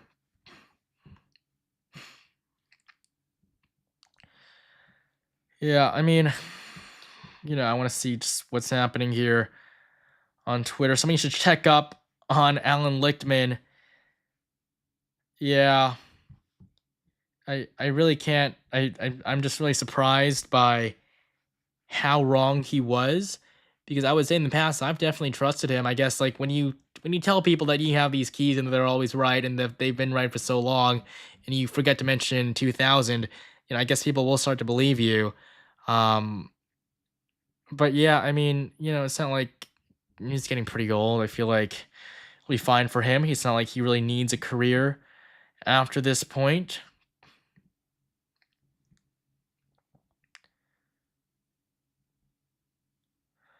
And then, I mean, I guess this is just funny to look at. Yeah, the mistakes that Kamala Harris has made throughout this campaign, I think they're going to be studied. It's going to be like with Hillary Clinton, but this time, Democrats should know that they need a nominee that people like, not just the nominee that the establishment wants. And yeah, I mean, I just feel that Kamala Harris hasn't been the most charismatic campaigner, and she's really proven that with what's happened tonight. Venturing Brainiac, I bet 30,000 on this election. I mean, yeah, I'm sure you must have done incredibly well. Congratulations to you. Well, thank you, Grant, for the super chat.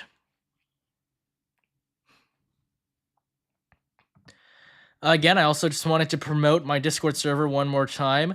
We're trying to get to 7,000 members. They're doing around the clock reporting of not just the U.S. elections, but politics. There's also global election reporting, and there's spaces to chat with thousands of other people. Just make sure you join at discord.gg/elections. Just search that up, and then you'll immediately get the server to pop up.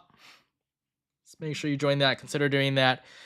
But yeah, I mean, looking at the map here, not much has really changed.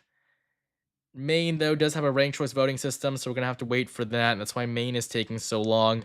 Minnesota, it's very likely Democratic. Not much is going to move. But Wisconsin, Pennsylvania have been called already. Alaska, it's basically done. We do have new numbers from Alaska, though, with Trump ahead 55% to Harris's 41%. Basically what we expected. Similar results to the last two cycles. Nevada, Trump leads by 5% with 71% of the votes in. Apparently, Trump is live on Instagram. And then Hawaii, though, we have Kamala Harris at 0. Okay, so no numbers out of Hawaii yet. I'll try to see if I can get Trump's stream here on Instagram.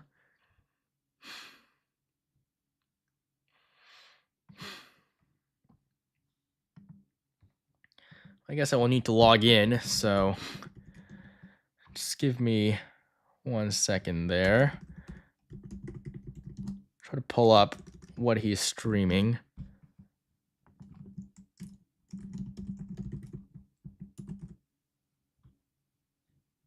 Yeah, it turns out I maybe don't know my password.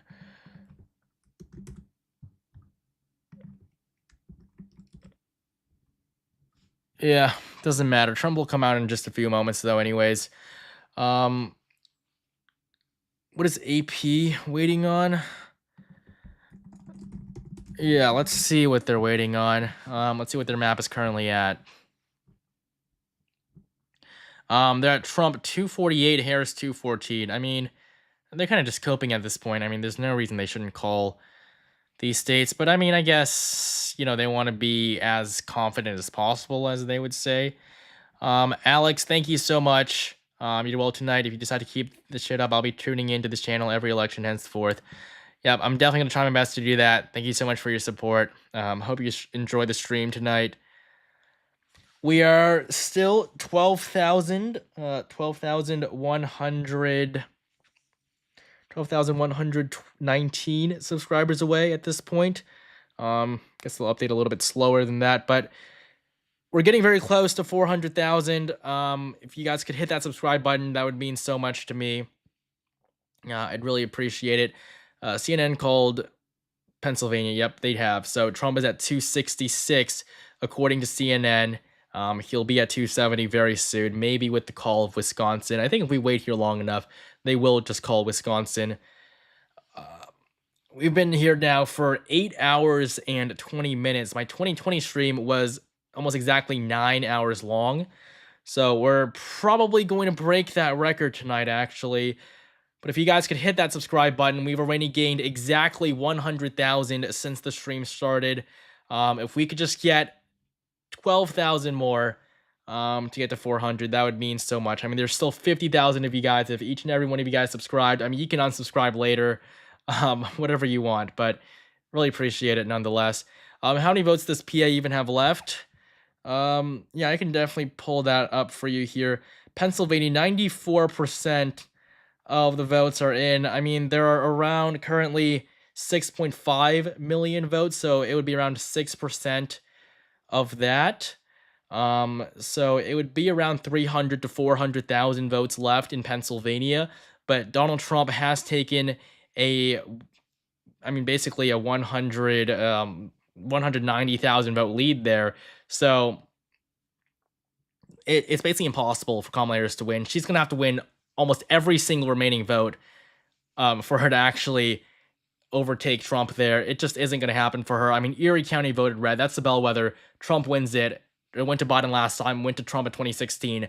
That's a bellwether county in Pennsylvania, and Republicans weren't able to win it. Kamala Harris didn't do well enough in Philadelphia. She didn't do well enough in Allegheny County, where Pittsburgh is. She simply just didn't do well enough all across the board. In every single state, we've seen a huge drop-off in support for Kamala Harris from where Democrats were 4 years ago.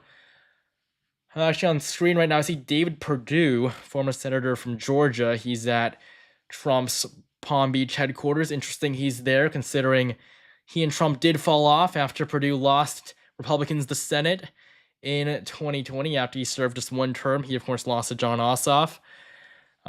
He ran a pretty terrible campaign just from a strategic standpoint. And now we're less than 12,000 subscribers away.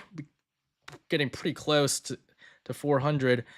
Gray Garden said, we have a bet going, either you're 17 or 85, regardless you're a diamond. I'm not 17, but I would say the 17 side definitely would win by a lot.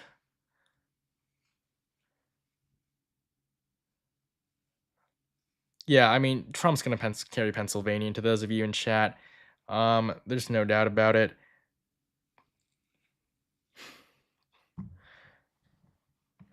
Wow, I mean, 538,000 of you guys voted in our poll at the top. 90% of you guys thought that Trump would win. 450,000 of you guys thought that Trump would win. Kamala Harris, 10%. So, thank you guys for that. Yeah, the New York Times has kind of been on strike. Maybe that's why they've been so slow. But, I mean, this is really the map that we're looking at right now. Trump is going to sweep all of the swing states, all 7. He's at 312. Now, do you want to just go over some of my final predictions here I gave for the election? So, obviously, I had my prediction from yesterday. That was my official final prediction. Probably should have just not made an official final prediction. Maybe if I got sick, that probably wouldn't have been a good thing. But, I mean, this one right here at the top of my Twitter, 287 electoral votes for Trump, 251 for Kamala Harris. I had Trump winning all the swing states except Wisconsin and Michigan. I guess just in the end, I started to feel that Harris was going to perform a little bit better in the Midwest, just considering how well Democrats did in the midterms. But I mean, just a few days earlier, it would have been spot on. I mean, October 26th, 2024, Trump 312, Harris 226. Even the margins were almost exactly accurate. So, Yeah, I mean, it's whatever. I'm happy about it. I think we did quite well this cycle. Also, if you guys could do me a favor and follow me on Twitter at @electiontime_, that would mean a lot. I've been posting there quite a bit. It's not the most natural thing in the world. I don't actually really use Twitter that often, but I've been trying to grow on there. So if you guys could follow me at @electiontime_, maybe we can get to 40,000 tonight.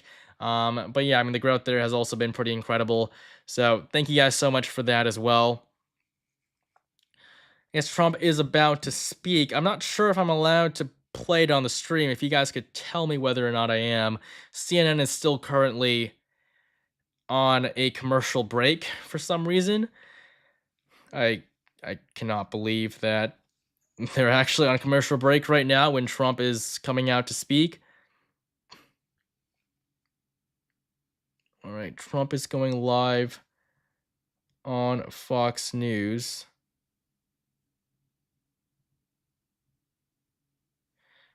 I think the Associated Press called the election, or they just called Pennsylvania. So Trump's at 267. We're just 3 electoral votes away from Trump officially winning the election, according to the Associated Press, which is probably the slowest of them all.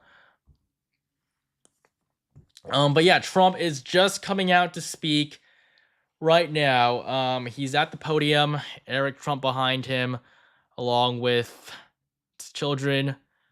Joe Rogan also seems to be there. Or I guess it's Dana White. Honestly, not sure. Yeah, basically all of the Trump family. A lot of people close to him. Melania is up there with Barron, JD Vance as well. I guess Pennsylvania was officially called, so that is that. But I mean, a huge crowd of people on stage right now for Donald Trump. Thank yous to you, Legos, and more. You deserve it all. The subscribers I've been watching for 3 to 4 months, almost every day. You've been so accurate, informative, and straight to the point. Thank you guys so much. Thank you for the super chat. I really appreciate it. Yeah, so this is just going to be Trump's victory speech. I mean, he came back. He came back from a pretty devastating loss in 2020. Biden flipped 5 states across the map, and now Trump is back. He's back in the White House. He'll serve another 4 years. He's now a 2-term president. Mike Johnson's also on the stage, by the way, at the very edge there. Interesting to see him there.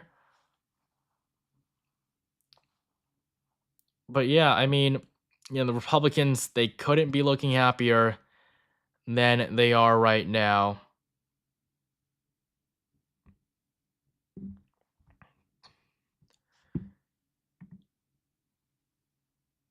Still no speech officially having started yet. But we're basically getting close to that.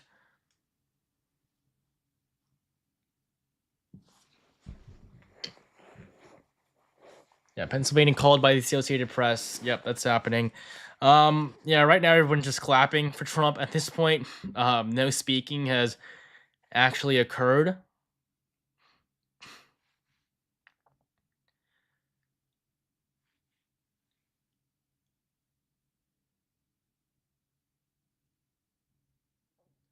Yeah, I mean, I'm sure a lot of you guys are going to go tune in to Trump's speech now. But there's still 42,000 of you guys left. If you guys could hit that subscribe button, help us get to 400K or help us get close to it. Thank you guys so much. I totally understand if you guys just go watch Trump's stream. But I mean, for now, thank you guys so much for all of your support, throughout the night.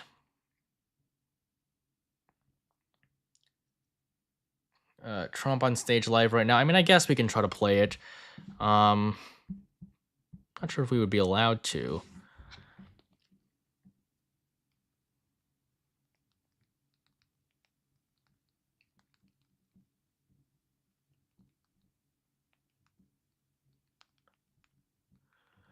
Yeah, so Trump has just started speaking. Basically, speech has just started. Although I am going to avoid playing it here myself just to avoid any legal issues regarding this. But, Trump has won the election. This really is it. Yes, and of course, I will make a final video about the final results.